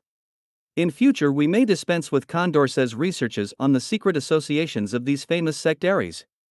That is not the point to be sought for in their history. We know they had their oaths, their signs, their secret language, their fraternity, their propaganda, and, above all, secrets which a father could not reveal to his children, nor a child to a parent, secrets which a brother could not mention to a sister, nor the sister to her brother. What is the most remarkable is the coincidence pointed out by Condorcet between the mysteries of the sectaries, those of the Templars, and those again of the secret associations of our days. We know whence the sectaries of the South sprung, we know their common father. If he is to be the progenitor of Freemasonry, the stock is not honorable. To be sure, it will trace the Masonic mysteries back to the immense space of 16 centuries. But if this origin be true, the adept need not glory in it. History has spoken clearly. The true parent of the Albigeois, of the Cathars, Bigards, Bulgars, Cottereaux, and Paterins, of all those sects in fine mentioned by Condorcet, is the slave sold to the Palestine widow. It is the slave Curbicus, more generally known under the name of Manes. It is not we who have traced the Masonic lodges and their mysteries to this slave, it is Condorcet. He is the person to be blamed by the adepts. We were sorry to reveal so humiliating an origin, but we only raised the veil pointed at by Condorcet. He had seen that slave, indignant at the fetters which disgraced his youth, seeking to revenge himself on society for the baseness of his origin. He heard him preaching liberty, because he had been born in slavery, preaching equality, because born in the most degraded class of the human species. Condorcet did not dare say that the first Jacobin Mason was a slave, but he pointed out the offspring of Curbicus in the sectaries of the South, in the order of the Templars. He has shown the brethren, who have inherited from these sectaries and the Templars, to be the adepts in Masonry. And that was sufficiently saying that they all sprung from one common parent. But let us beware of deciding on this single proof. If the mysteries of Masonry really are to be traced back to Manes, if he be the true father, the founder of the lodges, we are first to prove it by his tenets, and then by the similarity and conformity of their secrets and symbols. We beg the reader's attention to the following comparative statement. The result will not be unimportant to history, and it particularly interests those who are to watch over the welfare of nations.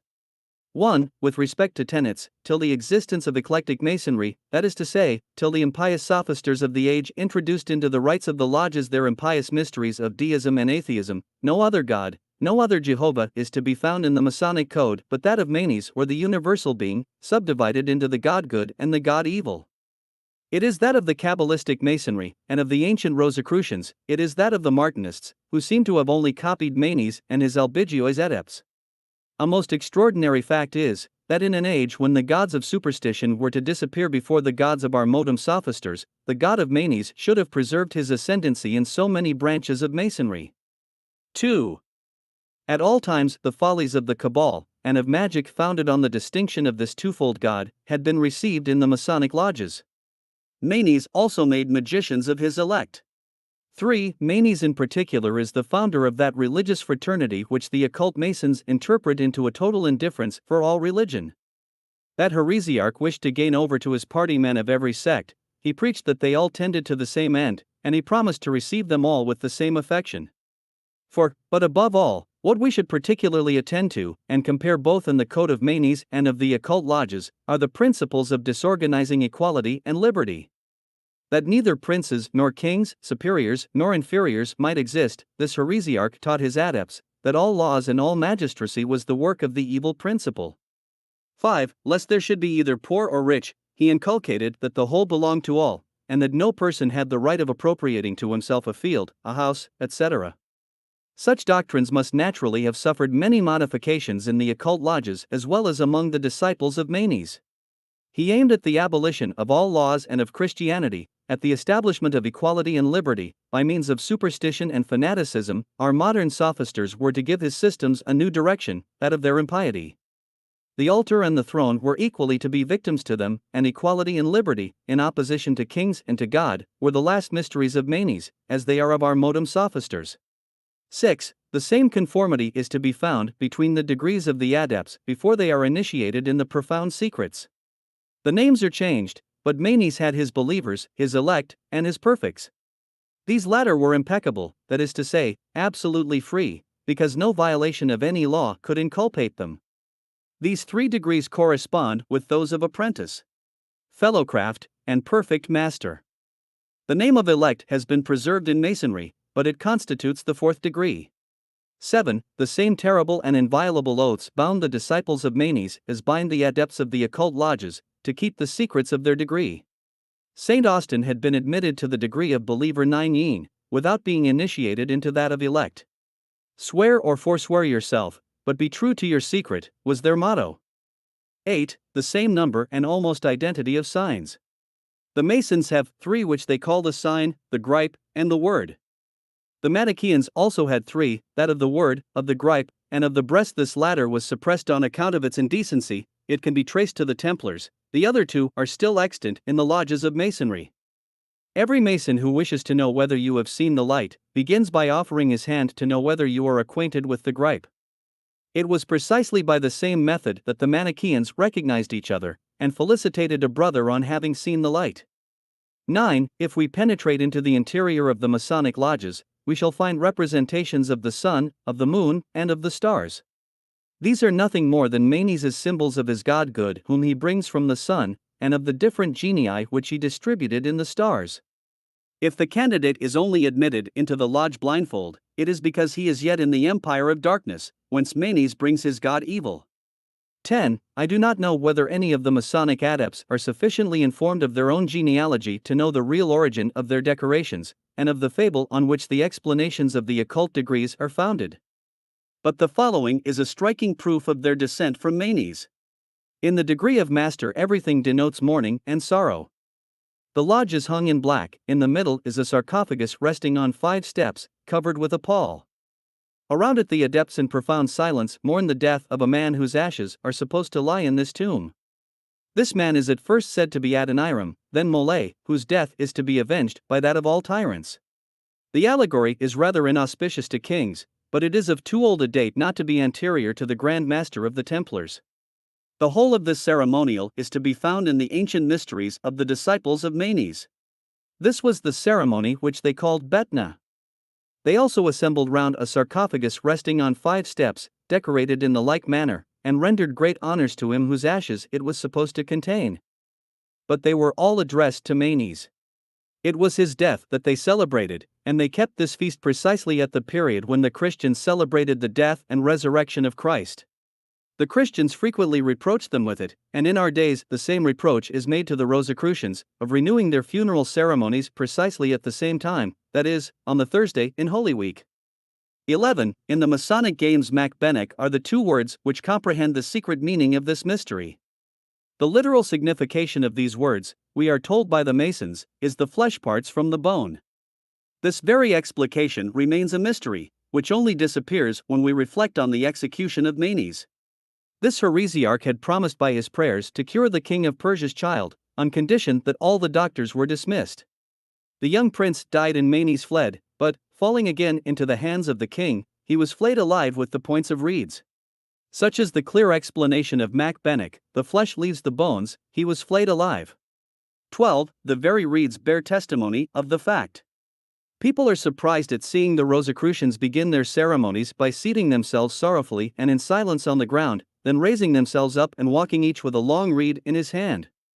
All this is easily explained again, when we reflect that it was precisely in this posture that the Manichaeans were used to put themselves, affecting to sit or lay themselves down on mats made of reeds, to perpetuate the memory of the manner in which their master was put to death. And it was for this reason that they were called materiae.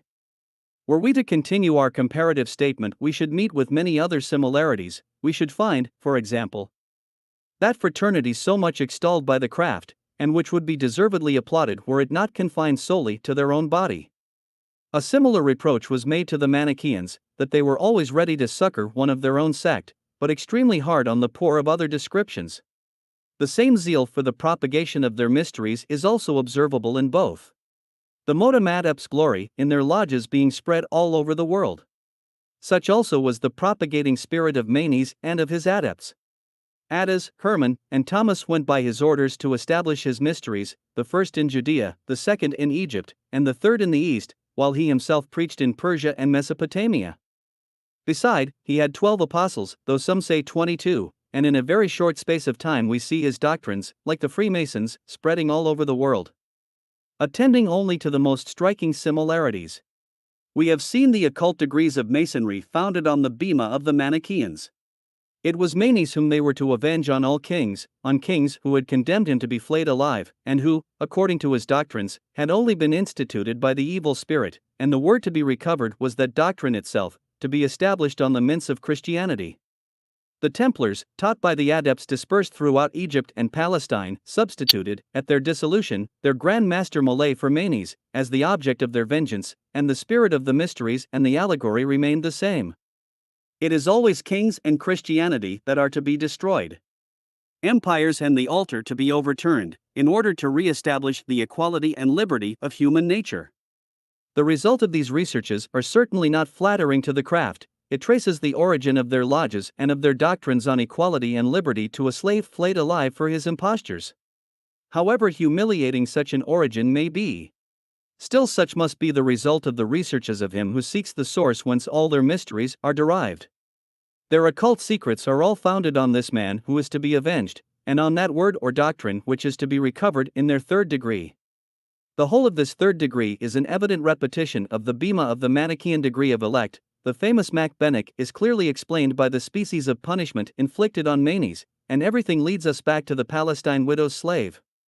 We may defy the Masons to find any ceremonies similar to theirs of Mac Bennick either before or since the bema of the Manichaeans. If it be not the bema itself, it is to that therefore that we must refer back, it is there we must rest to find the source of the Masonic mysteries. The silence observed on this origin by the most learned Masons proves that they were ashamed, but not that they were ignorant of it. It must at least have been difficult for them to have so often in the mysteries of the Cabal commented on the Jehovah of Manes, subdivided like their own, into the good and evil principle, without knowing the grand author of this system, and who has given his name to the sect of the twofold God, without recognizing him, otherwise so famous as a profound adept in all the mysteries of the Cabal, or of magic and astrology. It could hardly be possible for the hero of the Martionists not to have seen that his apocalypse was nothing but the heresiarchus code.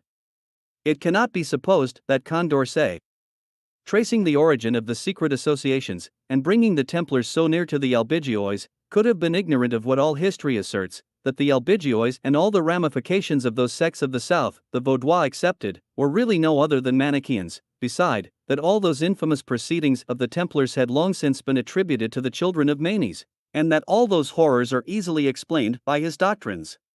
When we see the principal adepts of Masonry, such as Lalande, Dupuy, Leblond, Delaunay, seeking to substitute the errors of the Manichaeans and of the Persians to the mysteries of the Christian religion, it is still more difficult to believe that they had not surmised the real author of their mysteries. It may be possible that the history of the Templars and of their Grand Master, as more interesting to the adepts, may have obliterated the remembrance of so humiliating an origin. The object of our researches has not been to humble the Masonic body, but to develop the snares of a sect justly branded with infamy from the very first days of its existence.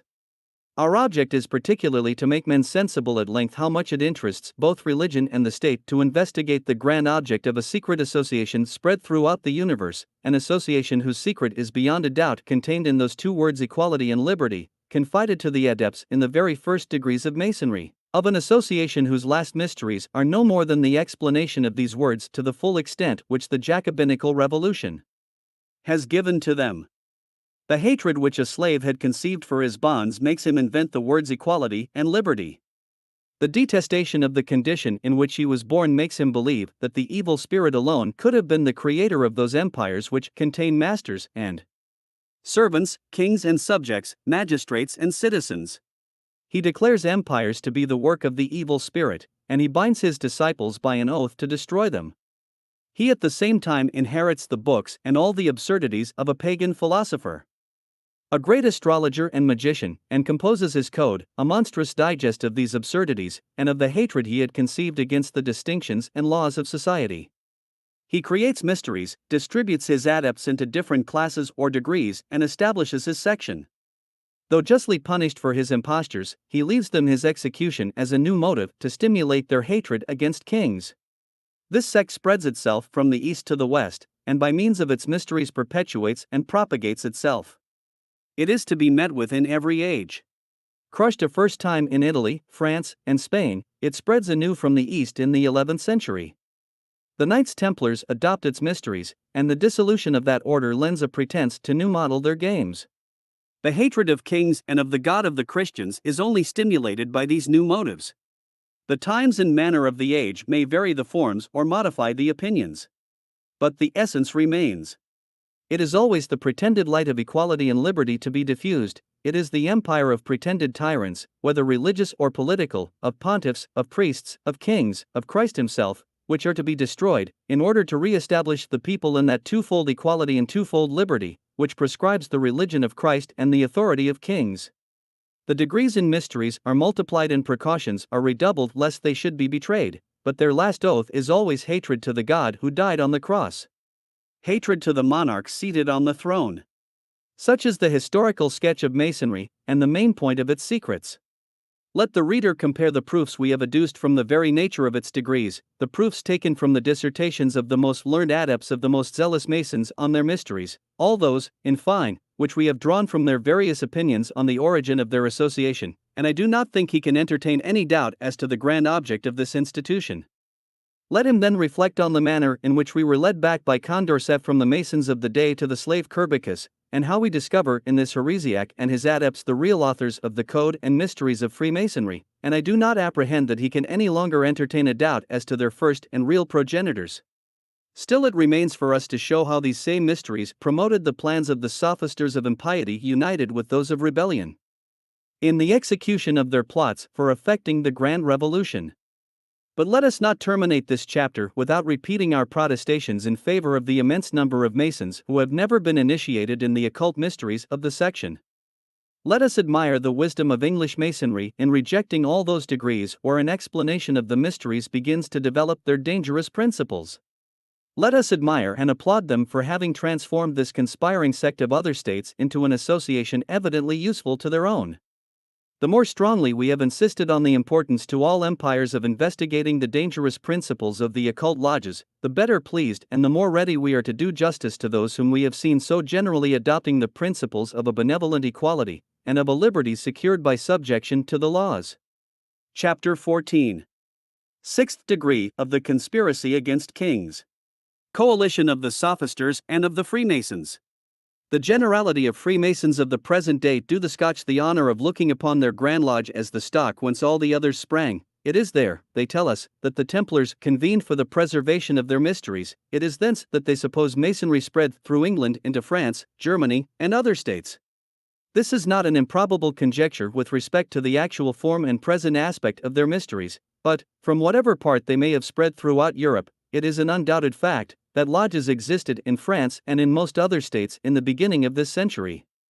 In 1735, they were proscribed by an edict of the States of Holland. 2 years later they were prohibited in France by Louis XV, and in 1738, Clement XII published his famous bull of excommunication against them, afterwards renewed by Benedict XIV. In 1748, they were proscribed in Switzerland by the Council of Bern. From the very nature of their mysteries, this association could long resist the storms by which it was assailed. Men trained to the art of hiding themselves had no other precautions to take than to avoid the publicity of large assemblies. It was in the very nature of their tenets that they found the greatest obstacles to their propagation. England, it is true, disgusted with an equality and liberty which the civil feuds of its Lollards, Anabaptists, and Presbyterians had taught it to appreciate, had rejected from its Masonic games all explanations tending to the overthrow of governments, but it did not clear itself of all the adepts who still remained attached to the disorganizing principles of the ancient mysteries. It was this species of adept that preserved the greatest zeal for the propagation of its tenets. It was some of these who, wishing to attract Voltaire into their party, had made theory it right, that notwithstanding the title of equality and liberty given to his letters, he did not go to the point. Unfortunately for France and for the rest of Europe, such was the species of adepts which took the lead in the propagation of their mysteries. At first their progress was slow and imperceptible.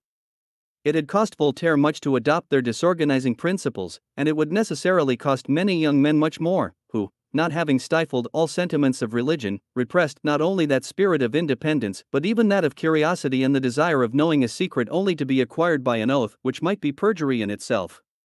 In France particularly, it must have been difficult to inculcate mysteries, whose last secret was apostasy and rebellion, in men as yet unaccustomed to declamations against sovereigns and the social order.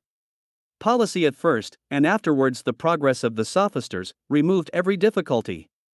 The Freemasons, according to custom, sought to gain an ascendancy over the mind of some man who might protect them against and avert the indignation of the sovereign, and with the apron they request the Prince Conti to accept the title of Grand Master of the French lodges.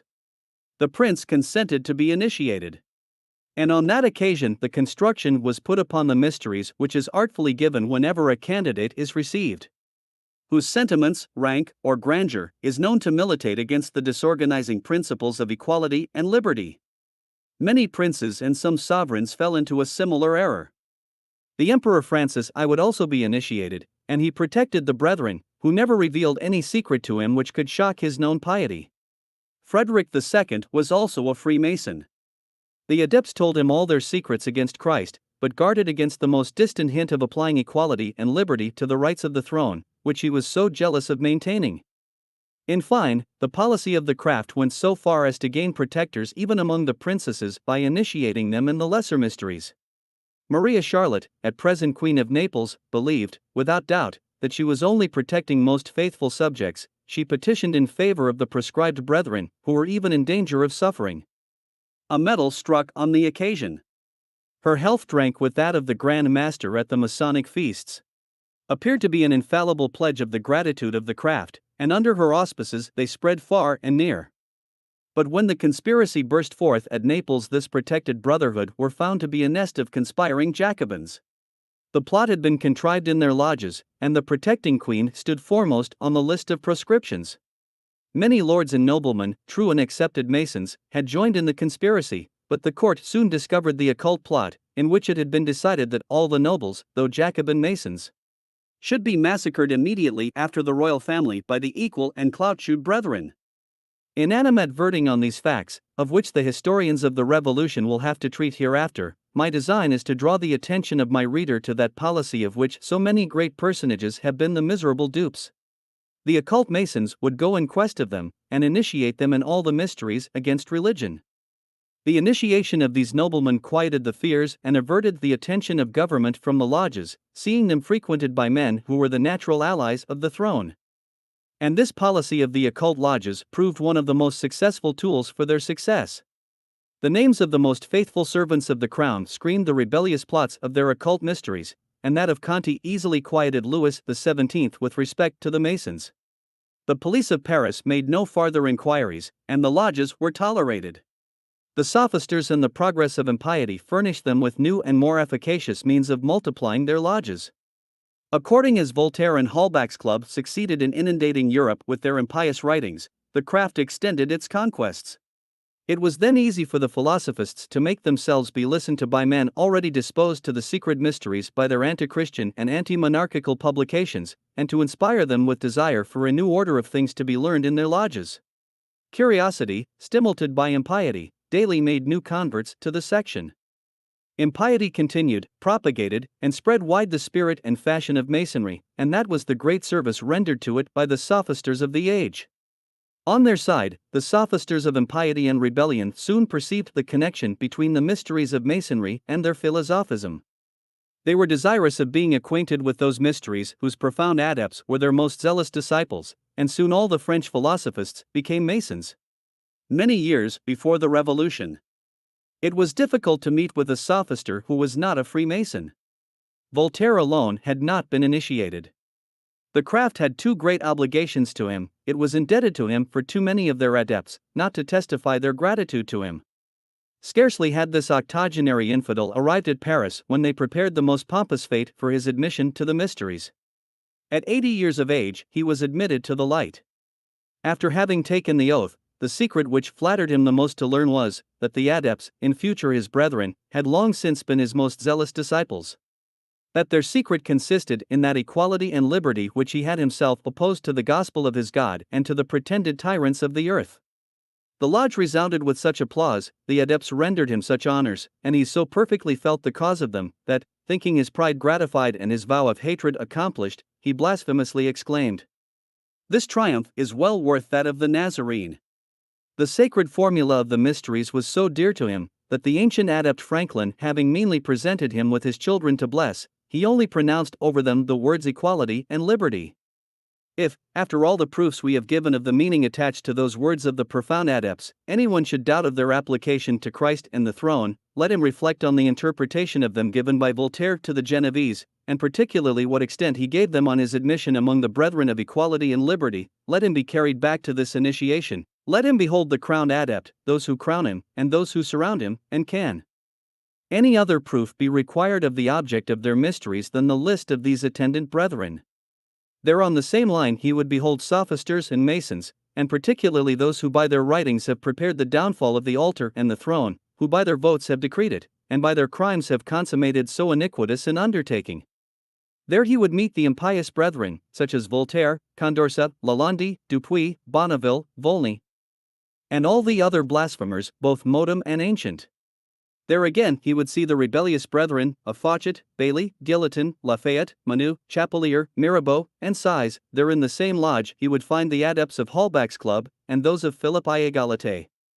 Whence this concord? What object can unite so many impious brethren, so many rebellious brethren in the same lodge, if not the identity of their secret mysteries? And why this concourse of the sophisters to the Masonic lodges, if not for the mutual succor they are to afford each other? It was not sufficient for the heroes of the encyclopedia to unite under their standards against Christ the infidels of the court and of every class. Many in all classes who had remained faithful to their God were also true to their king.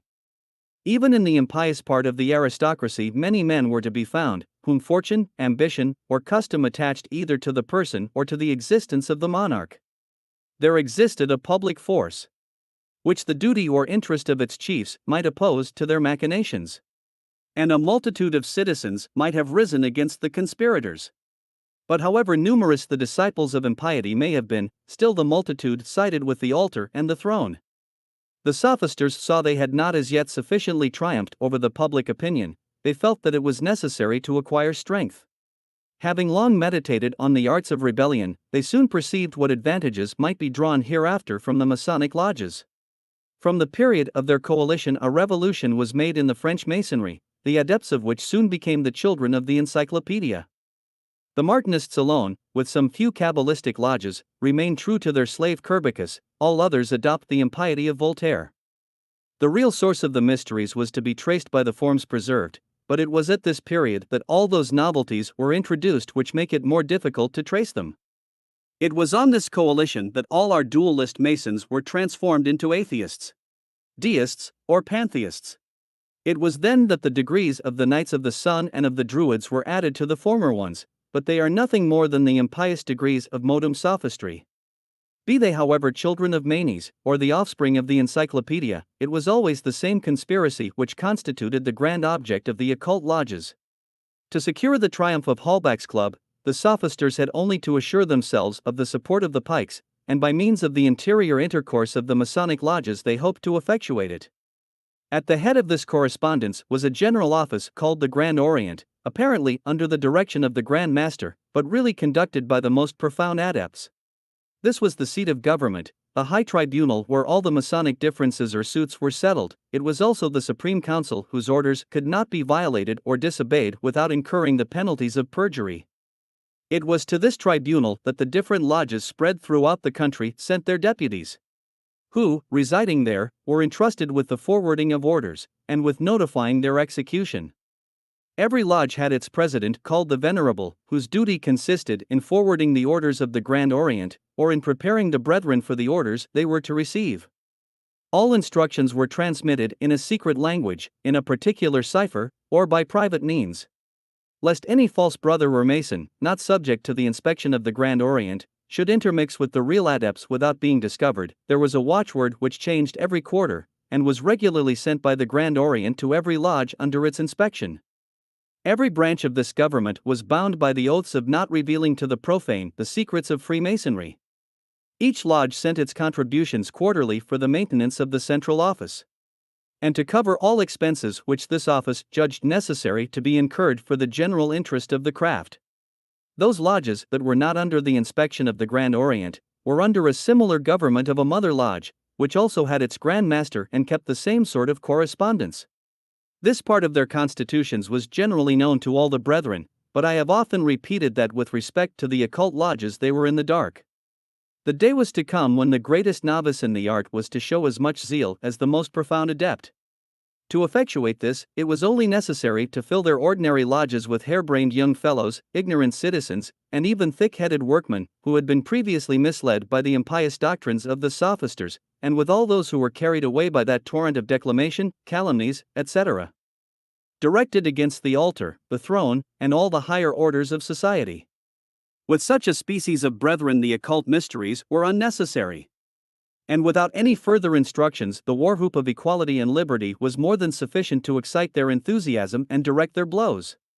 A chief in each lodge, or a very few adepts in direct correspondence with the central office of the conspirators, might easily be informed of the day and hour on which it was necessary that the minds of these underling adepts should be worked up to revolutionary fury, and to point out the objects and persons on whom they were to vent their rage. Nor was it impossible to organize those bands of brigands and firebrands into lodges, and thus distribute to each the different parts of leveling butchers and of revolutionary executioners. These lodges, multiplied throughout the state in the towns and villages, might, under the direction of the central office or committee, turn out at the same instant all over the country thousands and tens of thousands of adepts, all enthusiastically arrayed under the banners of equality and liberty, armed with pikes, hatchets, and torches, carrying fire and desolation wherever their course was traced, knowing beforehand what victims were to be sacrificed, what castles and country houses to be burnt, and what heads to be carried before the triumphant levelers of equality and liberty, thus preserving the most exact accord in the midst of rebellion, leveling at one blow all public force, all public justice, disorganizing everything and throwing everything into confusion. But, in order to establish its new empire and organize its own power, it only had to transform its secret dens of conspiracy into Jacobin clubs, and its grand adepts into municipal officers. Thus at length, it gave birth to a revolution irresistible, consummated, and irreparable even in the first hours of its existence, and before anyone had thought of measures to oppose it. In thus describing what might have been done by means of that tenebrous secrecy of the Masonic government and lodges, I have only anticipated what really was done by the sophisters to effectuate the French Revolution. As early as the year 1776 the Central Committee of the Grand Orient instructed the directing adepts to prepare the brethren for insurrection, and to visit the lodges throughout France, to conjure them by the Masonic oath, and to announce that the time was at length come to accomplish it in the death of tyrants. The adept who was entrusted with the visitation of the northern provinces was an officer of infantry called Synody. His revolutionary apostleship led him to Lille. The regiment of Lassar was at that time in garrison there. The conspirators wished particularly to gain proselytes among and make sure of the military brethren. Synody was far from succeeding according to his wishes. But the method and plans he adopted are all that can be necessary for our object. To explain this matter to our readers, we will lay before them the relation made by one of the officers of Lassar, the eyewitness, and one of the many whom Synody had chosen to be present at the meeting where he was to disclose the object of his apostleship. "We had," said this worthy officer to me, "our lodge. It was to us, as to most other regiments, a mere plaything. The trials to which the new candidates were subjected afforded us much amusement. The Masonic feasts made us spend our leisure hours agreeably, and refreshed us from our labors. You very well understand that our equality and liberty was not that of the Jacobins. The greatest part and nearly the whole of the officers gave proofs of this at the Revolution. We indeed little thought of any such revolution when an officer of infantry called Synody, a famous Mason, presented himself at our lodge. He was received as a brother. At first he did not appear particular. A few days after he invited about 20 of us to meet him at a tea garden called the Bonaventia, a little out of Lille. We thought he wished to return the compliment of the feast we had given him, and expected a common Masonic repast, when on a sudden he holds forth, declaring he had important secrets to communicate from the Grand Orient. We listened to him, but judge of our surprise when we heard him in the most emphatic and enthusiastic tone declare that at length the time was come, that the plans so ably conceived and so long meditated by the true Masons were on the eve of being accomplished, that the universe would be freed from its fetters, tyrants called kings would be vanquished, religious superstitions would give way to light, equality and liberty would succeed to the slavery under which the world was oppressed, and that man would at length be reinstated in his rights. While our orator continued these declamations, we stared at each other. As much as to say, "What is this madman about?" We hearkened to him for a whole hour, and silently, meaning afterwards to joke among ourselves. What appeared to us the most extravagant was the confident manner in which he asserted that it would be vain in future for tyrants or kings to pretend to oppose their vast plans, that the revolution was infallible and near, and that the altar and the throne would be overturned. He soon perceived that we were not Masons of his stamp, and left us to go and visit other lodges. After having laughed for some time at what we conceived to be the conceits of a heated brain, we forgot the scene till the Revolution, which convinced us but too forcibly how much we had misconceived the man, recalled it to our minds. When I had determined on publishing this fact, I knew how necessary it would be to authenticate it by the signature of him to whom we are indebted for the above account. But it may easily be conceived that he did not wish to have been looked upon as having betrayed the secrets of the lodge. Fortunately, there are now in London many who were present at that meeting, for example, Mr. de Bertrix, Mr. Lechèvre de Mayen, all formerly officers of the regiment of Lassar. Though I have not the honor of their acquaintance, and that they may be a little surprised at seeing themselves named here, still I am not afraid of being contradicted by them either as to the mission or the manner in which Synody fulfilled it, and especially when I add that it was their attachment to their king which misled them with respect to this designing madman. So far were they from any revolutionary ideas, so well did they know the dispositions of the French officers, and so firmly did they think the authority of the king established, that they believed this Synody to be a madman, and all his message from the Master Lodge to be no more than the reveries of a heated brain. Now that the revolution has dissipated the illusion, I leave the historian and the reader to meditate on so important a fact. The consequences flow of themselves. They manifest all that the brethren, either sophisters or Masons, coalesced in their central committee, expected from the chosen adepts which they had sent into the provinces to prepare the insurrection. But it was reserved to Size and Condorcet to establish in the very center of Freemasonry an apostleship much more general, whose object was to Jacobinize not the lodges only but the whole universe. That Condorcet, whom we have observed so jealous of fraternizing with the Albigiois, Paterins, or Cathars, in short, with all the Jacobins of the Middle Age, had, without doubt, studied their means. What history relates of them, to inflame the indignation of the reader, is exactly what he adopted and imitated of their abominable artifices, and he even surpassed them. This zeal so common to the adepts did not appear active and ardent enough for him. He joined with Size to found in Masonry itself a true apostleship of Jacobinism. The lodge established at Paris, Rue Coquerin, and presided over by the Duc de la Rochefoucauld, was more particularly frequented by the profound Masons. After the Grand Orient, this was the lodge wherein the deepest plots were contrived, where Size and Condorcet, with the most zealous of the brethren, held their meetings. This was also the hotbed whence sprung the propaganda. Of all the writers who have treated of this establishment, none were better acquainted with it than Mr. Gertner, who lived at Paris in the midst of the sophisters and masons. He afterwards lived with the Jacobins, and pried into everything with the eye of a correct observer. A learned foreigner and a physician were qualities which rendered him less suspicious. And he was much in their confidence. What we are about to lay before our readers concerning the propaganda is nearly all extracted from his memoirs on the French Revolution. The club of the propagandists is widely different from that of the Jacobins, though both frequently unite. That of the Jacobins is the grand mover of the National Assembly, that of the propaganda aims at nothing less than being the mover of all human nature. This latter was in existence as early as the year 1786. The chiefs are the Duc de la Rochefoucauld, Condorcet, and Size. For the honor of this unfortunate duke, we hasten to say that the Revolution soon reclaimed him from his errors. He had made himself Grand Master of several lodges, and was the tool of Size and Condorcet, who made use of his riches to forward their plans. When he beheld the disorganization of France succeeding to the first constitutionalists, his zeal for the propaganda was greatly abated. He at length abandoned it. And Condorcet and Size remained the sole chiefs. The grand object of the propagandists' club, says Gertner, is to establish a philosophical order of things, paramount to all the received opinions of human nature. To be admitted into this society, it is necessary to be a stickler for the modum philosophy, that is to say, dogmatic atheism, or else be ambitious or discontent with the present government. The first requisite on your initiation is a promise of the most profound secrecy. The candidate is then informed that the number of adepts is immense, and that they are spread all over the world.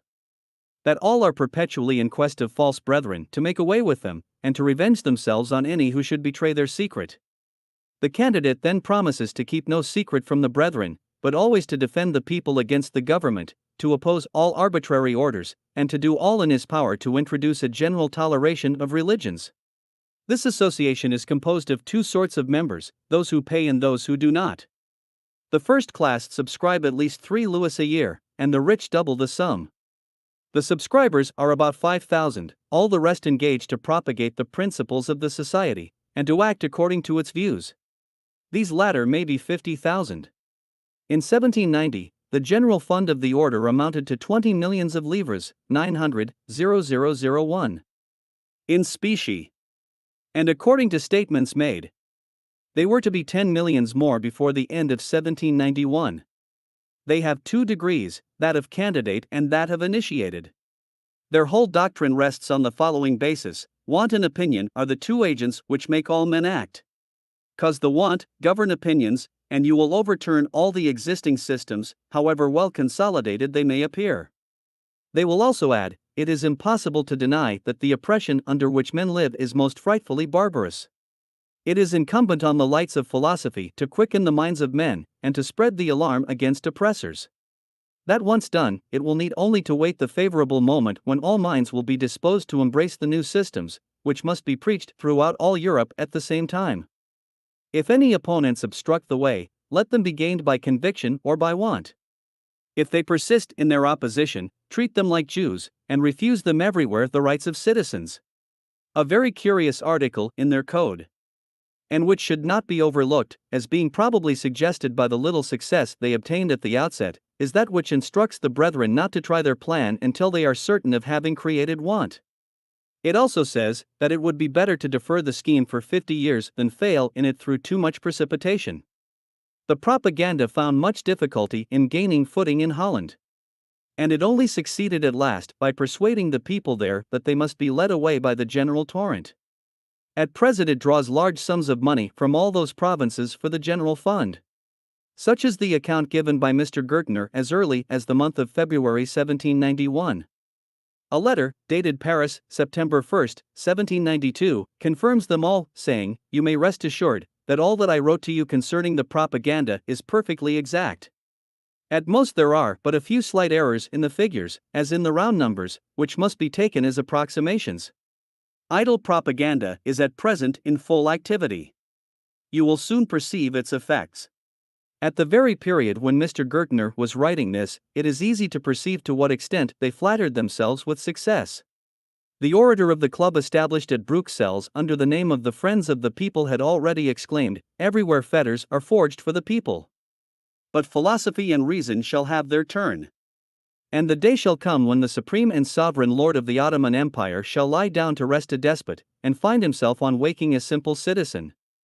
As a corroborative proof, let the reader recall to his mind what I said concerning that adept who was for a long time an unheeding Mason, was only initiated in the last mysteries when, on his reception to the degree of Kadash, he was judged a proper person to be admitted into the propaganda, and who had it left to his choice to go to London, Bruxelles, or even to Constantinople, and, provided he would but propagate the principles of the French Revolution, was certain of repairing from the fund of the Brotherhood the loss that his fortune had sustained. It was thus that many new degrees had been added to Masonry, and even a new society, which the restless enthusiasm of the sophisters of impiety had invented to spread the ancient systems of disorganizing equality and liberty, and to ensure their triumph. It was to the propaganda that they were indebted for the immense number of their adepts. Or rather, in rendering impiety so common, the spirit of philosophism had gained so much ground, that it was scarcely necessary to be initiated into the occult mysteries to be a complete conspirator. At that time few novices were to be found either in the Grand Lodges of the Orient or of the Contrat Social. The revolution was so openly carried on there, that the court could not be ignorant of it. Among the number, it was impossible that some should not look upon the revolution as a most dreadful scourge, and in reality several were of this opinion. With certainty I may number among these latter the French nobleman who received the letter mentioned before, from Alphonse Leroy. Being questioned whether he had not observed something among the Masons tending towards the French Revolution, he made the following reply: "I have been the orator in many lodges, and it got to a pretty high degree. As yet, however, I had observed nothing which in my opinion could threaten the state. I had not attended for a long time, when in 1786 I was met in Paris by one of the brethren, who reproached me for having abandoned the association. He pressed me to return, and particularly to attend a meeting which he told me would be very interesting. I agreed to attend on the day mentioned, and was extremely well received. I heard things which I cannot tell you, but they were of such a nature, that, full of indignation, I went immediately to the minister. I said to him, 'Sir, I am not entitled to question you. I am aware of the importance and of the consequences which may result from my intrusion, but were I to be sent to the Bastille, I must ask you, because I believe the safety of the king and of the state is at stake, whether the Freemasons are watched, and whether you are acquainted with what is contriving in their lodges?' The minister turned upon his heel, and answered, 'Make yourself easy, sir, you shall not go to the Bastille, nor will the Freemasons trouble the state.' This minister was not a man who could be suspected of having in any degree tampered in the revolution, but he most certainly thought it chimerical even to surmise a plan of overthrowing monarchy, and concluded, like the Comte de Vergennes, that, while he had the control of an army of 200,000 men, a revolution was little to be feared. Louis XVI was himself warned of the dangers which threatened his throne, but continued in that security which only ceased to delude him on his return from Varennes, when he said to a person in whom he confided, 'Why did I not believe, 11 years since, what I so clearly see today? For I had been warned of it so long ago as that, if anyone was entitled to disbelieve plots formed against his person or his throne, it was certainly the unfortunate Louis XVI. Seeking only the happiness of his subjects in all sincerity of his heart, never having committed a single act of injustice, perpetually sacrificing his own interest to that of his people, and ambitious of nothing so much as of the love of that same people, how was it possible for him to conceive that the conspirators could succeed in representing him as a tyrant? Louis XVI had not one of those vices which draw down hatred on the monarch's head. Publicly proclaimed the justest of princes, and the most honest man of his empire, he was unfortunately the weakest of king. But if ever ministers prepared a revolution, it was certainly those in whom he placed his confidence. He began by entrusting himself to Mr. de Maurepas, whose inactive and careless disposition, dreading nothing so much as violent shocks or tempestuous broils, quietly permitted all those to gather which were only to burst forth when he was gone. The sophister Turgot appeared, but for a moment, as it were to make an essay of those systems which silently sapped the throne.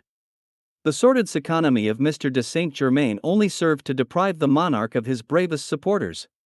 The quacknecker showed no talent but that of ruining the public treasury with his loans, and of accusing Mr. de Calonne's profusion of the fact. Under Mr. de Vergennes, false policy fomented external revolutions, but to infuse the spirit for, and prepare interior ones. Greedy courtiers disgust the monarchy with their intrigues, alienate the people by their scandals, corrupt them by their impiety, and irritate them by their luxury.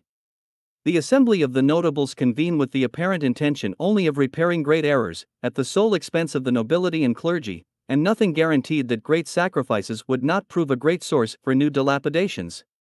New dissensions threatened to break out between the king and the high courts of judicature, when Brienne was on the eve of making his appearance to complete the ruin by turning on the monarch all that contempt and hatred which should justly have been heaped upon himself. Not a single minister attempted to brook the torrent of rebellion and impiety. Not one reflected on the inefficacy of the laws for a people who hated their chiefs and had lost all tie of religion. The sophisters of Holbach's club, those of masonry, and all the malcontents of all classes, whether noble or plebeian, had but little to do to create the desire of a revolution, and that was the period which our conspirators waited for to consummate their plots. That was what the propagandists called creating want. Everything denoted that the time was come, and they applied themselves to muster up their forces for the completion of the catastrophe. In the year 1787, about the same time that Mr. de Calonne, anxious to retrieve the finances from the disorder into which Necker had thrown them, was convening the notables, a secret association, supposed of new invention, established itself at the Hôtel de Lussan in the street Croix de Petit Champs, under the name of Amis de Noirs, Friends of the Blacks. There was nothing new in this association but the name. All sectaries of liberty, whether ancient or modern, every class of sophisters, and all the revolutionary masons, had adopted this appellation only the better to conceal the grand object of their conspiracy under the specious pretext of humanity. While occupying all Europe with the question they had proposed, on the slavery of the Negroes in America, they never lost sight of that revolution which they had so long meditated, and which was to liberate all Europe from the pretended slavery of the laws and of supposed tyrants. Their lodges might become suspicious by their daily meetings, and they wished not to lose sight for a single hour of the grand object of their plots. The adepts did not agree as to the method of the revolution, or as to the laws to be substituted to those of the monarchy. However, were unanimous on equality and liberty, the grand secret of their mysteries. They also agreed that both equality and liberty were at an end, wherever the people were not sovereign, and did not make their own laws, wherever they could not revoke and change them at pleasure, and particularly where the people were subjected to a monarch or magistrates who governed in their own right, or who were not the agents and the executors of their will, and subject to be recalled whenever it might please the people.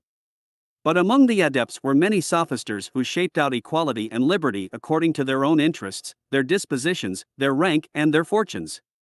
They were in some sort the aristocratic Jacobins. The adept counts, marquises, dukes, knights, and wealthy citizens, all these were perfectly of opinion that they were to lose nothing of their rank or fortune in this new system of equality, but that, on the contrary, they were to share among them all the rights, authority, and influence which they were to wrest from their unfortunate monarch. In a word, they wished for such a king as the first Jacobin legislators dreamed of, a king whom they could domineer over, and who had no authority over them. Others wished for an equality of liberty in the grandees or wealthy, counterpoised by an equality of liberty in the plebeians, and concentrating in a common chief the king. This was the equality of the monarchists, who thought themselves guiltless rebels because they were not sufficiently powerful to direct the course of the rebellion. As for the last class, they wished neither for a constitutional nor any other king. With them every king was a tyrant, and every tyrant was to be overthrown. All aristocracy was to be exploded, all titles, rank, or power was to be leveled, and this last class alone was initiated in the profound secrets of the revolution. They conceived that they could only proceed by degrees, that it was necessary to unite in order to compass the overthrow of the existing order of things, and, that accomplished, to wait the favorable moment for accomplishing their ultimate designs. It was with this view that Brisset, Condorcet, and Sise proposed to form a general union of all the adepts, whatever might be their revolutionary systems, under the title of Friends of the Blacks. It was even agreed that every man who had any serious cause of complaint against the court should be invited to join them. This was the reason why they invited the Marquis de Beaupoil de Saint-Aulaire, whom they supposed to be imbued with their principles through desire of revenge. But they were grossly mistaken. The Marquis had great reason to complain of the ministry, but no one could better distinguish the cause of the monarch from the injustice of his ministers. This, however, proved a fortunate error for history. What I am about to present to the reader concerning this association is made public by permission of Mr. de Beaupoil. He was kind, and I will say patriotic, enough to favor me with an account of what he had been eyewitness to in that secret society, and in vain would the historian seek a better authority. Consonant with the wishes of its projectors, the Association of the Friends of the Blacks was composed of all the adepts who had imbibed the principles of modum philosophism, and they were generally initiated in the mysteries of Freemasonry. In the multitude of brethren were many thousands of dupes, all ardent for, all ready to second the revolution, and all promoting it with their utmost exertions. Each member subscribed 2 guineas, and was entitled to attend the deliberations. That the plans might be better digested, a regulating committee was formed of the following persons, viz. Condorcet, Mirabeau the Elder, Size, Brisset, Cara, the Duc de la Rochefoucauld, Claviers, Pelletier de Saint-Fargeau, Valadi, Lafayette, and some others. Had I not even mentioned the French Revolution, this list of its prime movers must naturally make it occur. And what could be the object of such a society, which begins by giving itself a regulating committee composed precisely of all those men who, in the course of the Revolution, have shown themselves its greatest abettors? A Condorcet who would have smiled at the conflagration of the universe, provided neither priest nor ring could spring from its ashes. A Mirabeau, who to the impiety, the ambition, and all the other crimes of a Catiline, had nothing of his own to add but cowardice, and still retained all the daring profligacy of his patron. When the historian shall depict a size, let him begin with the visage of a snake, for it is solely to the art of hiding his venom that abominable character is indebted for his reputation of a profound genius. Like Mirabeau, he had long studied the revolutionary arts. He left to the latter the more striking features of crime, reserving to himself those luxuries of obscure criminals, who point out to the ruffians the crimes to be committed, and then skulk behind their bloodthirsty cohorts. With all the desire of operating a philosophical revolution, and of conducting it with profound policy, Brisset only dared appear on the second rank, but he had already formed the plan of his republic, and his philosophism only shrunk from the horrors of the revolution, when the axe, with which he had himself assailed the throne, was suspended over his own head. Clavier, a greedy and frigid stockjobber, comes from Necker's own country to sell to the Parisians the revolutionary arts which he had practiced there. Moderate in his expressions, even when he insinuated the most treacherous and ferocious means, he seemed to have secretly watched Size to learn the art of forming disciples. After having kissed the gallows, Cara appears to revenge himself on those laws which had not punished him for his thefts, and he seems to enjoy the liberty to which he is restored only to blaspheme like a demoniac both God and King. He that is ignorant of the effect of flattery on a weak mind will be surprised to see the name of Rochefoucauld among beings of this species. Condorcet wanted a tool. As long as he could direct this unfortunate duke, he led him everywhere, to the lodges, to the clubs, to the National Assembly. He even persuaded him that he was leading him through the paths of virtue and honor. As to Lafayette, on his white horse at the head of the revolutionary bands, he thought himself the favorite child of Mars, seated near the sophisters. He believed himself a philosopher, and the hero of the fish market. He affects to rival Washington. Happy for him if his misfortunes have inspired him with a due sense of shame and sorrow for having been so long a time the puppet of the sophisters and incendiary firebrands. Lastly, the advocate Bergasse was called to this regulating committee. This man had neither the folly of Lafayette nor the wickedness of Condorcet, but he believed in revolutionary equality and liberty as he did in the somnambules, who had persuaded him that he was their Messiah. He even expected to act the part. When, in the first days of that assembly which was called National, he was entrusted with the care of framing the Code of Equality and Liberty, he was quite surprised to find himself coupled with Mounier and several other co-deputies. He meant alone to restore the people to equality and liberty, and to triumph over despotism. It was not the superiority of talents nor his high repute for honesty that acquired him his seat in this committee, but the wild enthusiasm of his ideas and his thirst after a new order of things. Happily for him, what made him quit the new legislators made him also abandon the conspirators. His secession only left Condorcet, Size, Mirabeau, and the other rebels more at liberty to act. When the Marquis de Beaupoil was invited to inscribe his name on the list of this association, he candidly believed that its object was the consideration of those questions, so worthy a generous soul, on the means to be proposed to the king of alleviating or perhaps abolishing the slavery of the Negroes.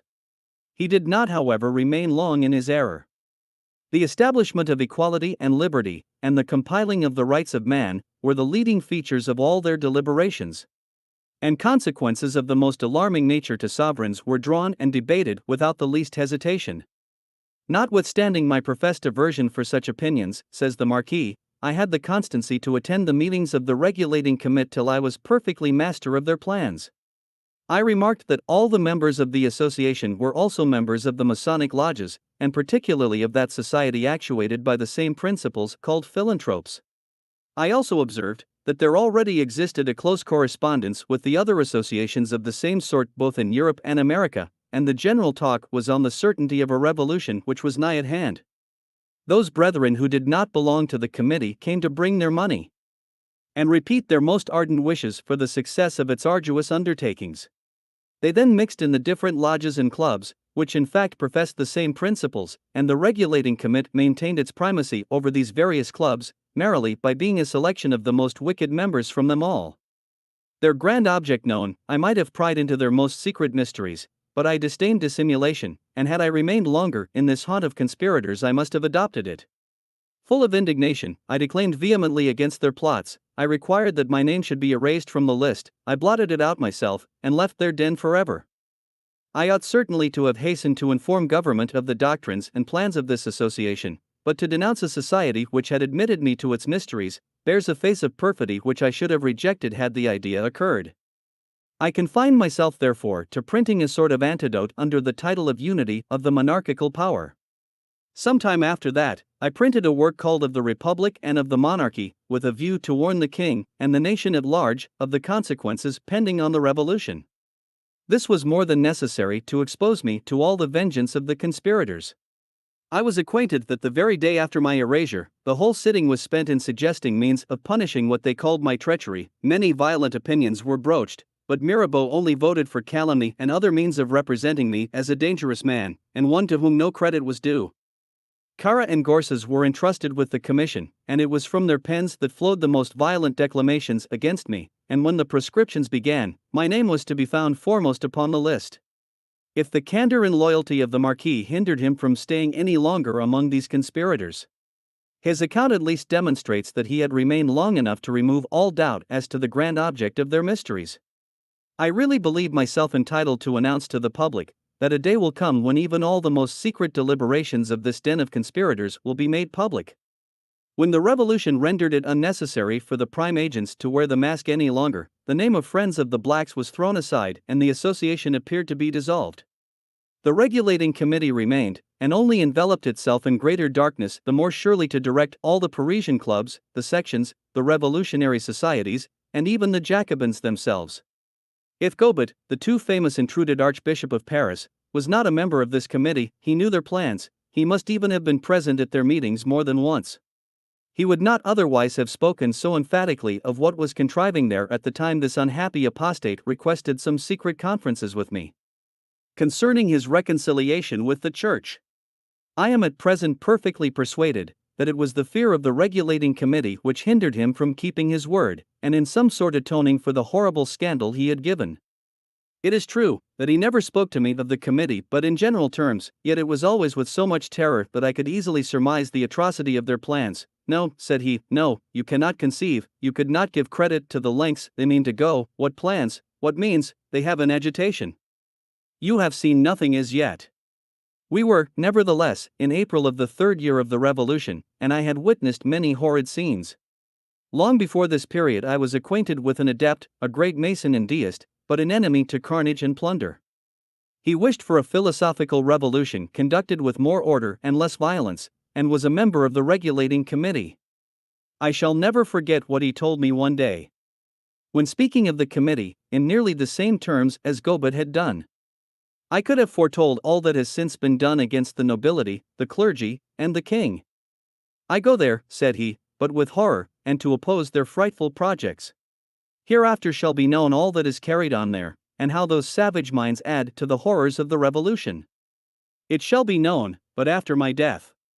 I am too wise to publish it during my life. I know too well what they are. I will not attempt to supply from my imagination what might be surmised from such a speech, respecting a committee entirely composed of the most inveterate enemies of the altar and of the throne which Masonry or the sophisters could produce. But I will lay before my readers what I have learned from various adepts concerning that part of the conspiracy to which this volume has naturally led us. Of all the means adopted by the regulating committee, that which contributed the most to form the immense multitude of armed men which they wanted was their correspondence with the Masonic lodges dispersed at that time all over France in great numbers. In Paris alone there were 150, and as many in proportion, if not more, in the other towns and even in the villages. Deliberations taken at the regulating committee were transmitted to the Central Committee of the Grand Orient, thence they were sent to the venerables or masters of the different lodges in the provinces. The very year in which this regulating committee was established, a great many of the venerables received instructions accompanied by the following letter: "As soon as you shall receive the enclosed packet, you will acknowledge the receipt of it. You will subjoin the oath of punctually and faithfully executing all orders which you shall receive in the same form, without making any inquiry whence they come or by whom they shall be sent. If you refuse this oath, or if you are not true to it, you will be looked upon as having violated the oath which you took at your initiation. Remember the aqua top hana, the most subtle of poisons. Remember the poignards that will start from their sheaths to pierce the heart of the traitor." Such nearly were the contents of a letter received by a man formerly a most zealous Mason, and of whom I learned that similar orders had been sent to the other masters of lodges.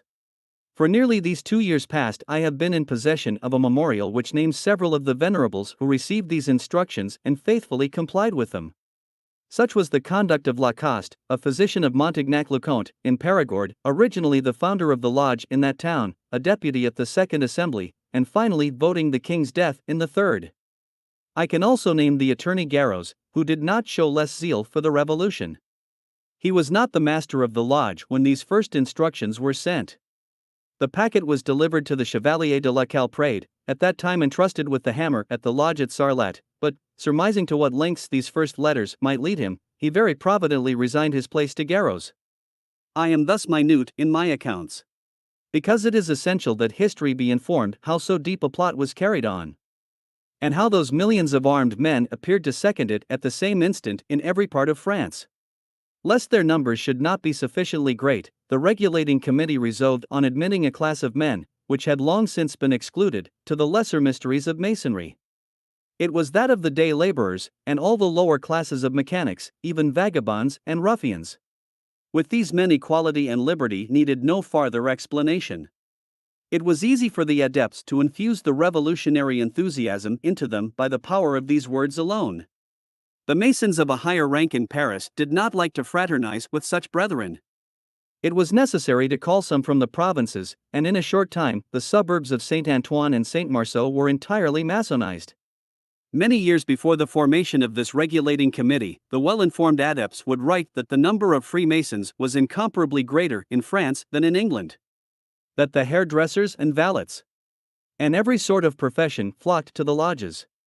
It will not be an exaggeration, therefore, to calculate the number of Freemasons at 600,000. And at that period it could not be supposed that the generality of this immense number were averse to the plans of the occult lodges. Impiety and the declamations of the sophisters supplied the last mysteries. The greatest novices were enthusiastically wedded to the ideas of equality and liberty. Let 100,000 of the brethren be subtracted as untainted with these principles, it will be the most the historian can do in favor of our youth who remained faithful to the spirit of their forefathers. Thus the regulating club could rely upon the support of 500,000 brethren, at that time spread all over France, all zealous for the revolution, all ready to rise at the first signal and to impart the shock to all other classes of the people. The sophisters already boasted that it was not such an easy thing to triumph over 3 millions of men. This was the plan adopted by the committee to organize the revolutionary bands. The sophisters had cleared the way by perverting the public opinion. The hiding places and dens of a sect, the sworn enemies to Christianity and sovereigns, had opened and expanded themselves. The adepts of occult masonry had multiplied, their ancient tenets of impiety and rebellion had identified them in the new lodges with that of modem philosophism. Opinion had gained the heart, but plots, cunning, and secret artifice had mustered up the forces. Had Necker, Brienz, the Deficit, or the notables never been mentioned in France, had Louis XIV been upon the throne when the regulating commit and the Central Club of Masonry should have completed the organization of their skulking adherents, Louis XIV himself would not have stopped the revolution. It would have found chiefs. Public opinion would have named them, and the banners of truth would have been deserted. At the sound of equality and liberty, he would have seen his legions disband and rally under the standard of revolt. Had Louis XVI refused to convoke the States General, the regulating committee would have convened them, 500,000 adepts under arms would have supported the convocation, and the people would have flocked to the elections. Such was the progress of this twofold conspiracy at the time of the convocation of the States General.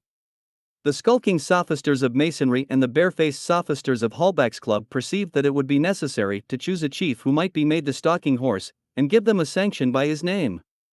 He was to be powerful, that he might forward the crimes which they had planned. He was to be cruel, lest he should flinch at the sight of the numerous victims that were to be sacrificed to their horrid plots. He needed not the talents, but the vices of a Cromwell. The conspirators soon cast their eyes on Philip d'Orléans, the pupil of some evil genius. D'Orléans, for his part, was conspiring as well as the combined sophisters. More wicked than ambitious, he aspired at the throne, but, like the evil genius, he delighted in ruin and devastation, even though he should not thereby exalt himself. Philip had sworn to seat himself on the throne, or to overturn it though he were to be shed under the mince. For a long time had this unparalleled monster been callous to honor or remorse. A brazen front repelled the shafts of contempt or of disdain, nor was he to be affected by the hatred of man or of heaven. A youth spent in debauchery had deadened every honorable sentiment of his heart, and by the blackest deeds he sought to ensure his expectations of fortune. At an age when the love for riches is scarcely known, public report accused him of having enticed the young Prince of Lamballe into debauchery merely to secure to himself the immense fortune of this young prince, who fell a victim to his cunning, while in quest of pleasure. Nor is there an action of his life which could render at all improbable such atrocious perfidy. Time only more and more developed a heart capable of such designs. He was cowardly and revengeful, ambitious and cringing, prodigal and avaricious. Proud of his name and the rank of prince, he was the humble servant of the vilest populace, choleric and impetuous before his friends, cool and dissembling before those whom he wished to reign, callous to all good actions if he saw no direct means of directing them to evil purposes, and never meditating such dark and hideous plots as when he assumed the character of sensibility and benevolence. Little capable, from cowardice, of daring crimes, he was wicked enough to dedicate his riches to the completion of them. His heart, in a word, was the common sewer of every baleful passion and of every vice. He needed but the opportunity to discover his bias to evil, and such was the chief with which Lucifer presented the conspirators. During the contentions which subsisted between the court and the parliaments, Philip had leagued with several of those magistrates who were more worthy of being seated in the regulating club of the conspirators than in the first tribunal of the kingdom. He was much more employed as their tool to insult the royal majesty in the very sanctuary of the laws, than as a leader against the encroachments of Briennes. Louis XVI for the first time showed his resentment, and Philip was exiled to Villers-Cotterets. This was the spark that fired d'Orléans' heart with vengeance. He already hated Louis XVI because he was king, he hated Marie Antoinette because she was queen, he swore their ruin, he swore it in the transports of rage and fury, nor did his agitation cease but to leave him at liberty to meditate the means of vengeance. His first step was to call to his councils the greatest villains France could produce. That Laclos whose fabled genius seemed to rise from the Stygian lakes to guide the venomous and tortuous course of the blackest crimes. Mirabeau and Size flocked thither, nor was it difficult for them to point out the great helps to be acquired from the Masonic lodges, of which he had been chosen the honorary chief. The legions of hell are bound by the bonds of friendship when evil is their object, and the grand plan was combined during the short period that Philip remained in exile. At that time he was initiated in the occult mysteries, but not as men of his rank formerly were, for it is certain that the brethren had considered him as sufficiently wicked to be admitted to their deepest mysteries. It is certain that the king-killing trial of the vault and the degree of Kadash was a voluptuous one for him. In pronouncing those words, hatred to all worship, hatred to all kings, he must have seen all his hopes vanish of seating himself on the throne of the unfortunate Louis XVI. But he breeds vengeance, and, though he were to expend his life and fortune in the pursuit, he would not relent. He renounces the throne under the penalty of perjury, and was obviated having associated with men who had sworn to destroy all thrones, provided they would first strike that of his own relative and king. This oath discovered to him an ocean of crimes, but he did not shrink at their sight, they only served to stimulate him to the perpetration of them. Brisset declared that he subscribed to them all at that period, but that the court was too strong as yet, and that he only retired to England to gain time, and to let the revolution ripen. The Marquis de Beaupoil attests this fact, in his memorial, as having heard Brisset himself declare it. The time was not yet come upon which the revolting committees had decided. They waited for the States General, their artifices, their clubs, and a cloud of writers had nearly made the demand general. The Parliament of Paris called for them. France looked up to them as the regenerating power, but I have not as yet enumerated all the plots nor all the sects which clamorously called for them to entomb the monarchy and all its laws. In these divers plots the sophisters of the encyclopedia, opposing the rights of equality and liberty to the altar, had thrown themselves headlong into the gulf of hatred to royalty. The tenebrious and occult lodges of Masonry, the antique mysteries of the adopted slave, had received the disciples of Voltaire and Diderot into their bosom, but to connect and more secretly invigorate that hatred of Christ and of kings. The sophisters of impiety and of rebellion had only intermixed their plots with those of the lodges, or rather dens, ready to cast forth their legions of adepts and firebrands enthusiastically armed to establish their equality and liberty on the ruins of the altar and the throne. The frightful propaganda appeared with its treasures and its apostles. The central and the regulating committees could boast of their secret correspondences, their council, and their chief. All the forces of rebellion and of impiety were organized. Still, those were not the only scourges that were to desolate France. Under the name of Illumines, a band of conspirators had coalesced with the encyclopedists and Masons, far more dangerous in their tenets, more artful in their plots, and more extensive in their plans of devastation. They more silently prepared the explosions of the revolutionary volcano, not merely swearing hatred to the altar of Christ and the throne of kings, but swearing at once hatred to every god, to every law, to every government, to all society and social compact, and in order to destroy every plea and every foundation of the social compact, they prescribed the terms mine and thine, acknowledging neither equality nor liberty but in the entire, absolute and universal overthrow of all property whatever. That such a sect could have existed, that it could have acquired power, that it does exist, and that it is to this sect that the most terrible scourges of the revolution are to be traced, are without doubt among those extraordinary phenomena, of the reality of which the most incontrovertible proofs alone can convince the reader. Such will be the object of the third part of these memoirs. After having successively developed the conspiracy of the sophisters of impiety, that of the sophisters of rebellion, and that of the sophisters of anarchy, it will be easy for us to apply the different disastrous consequences of each of these conspiring sects to the French Revolution, and to prove that the monster called Jacobin is no other than the aggregate of the triple conspiracy and of the triple section. End of the second part.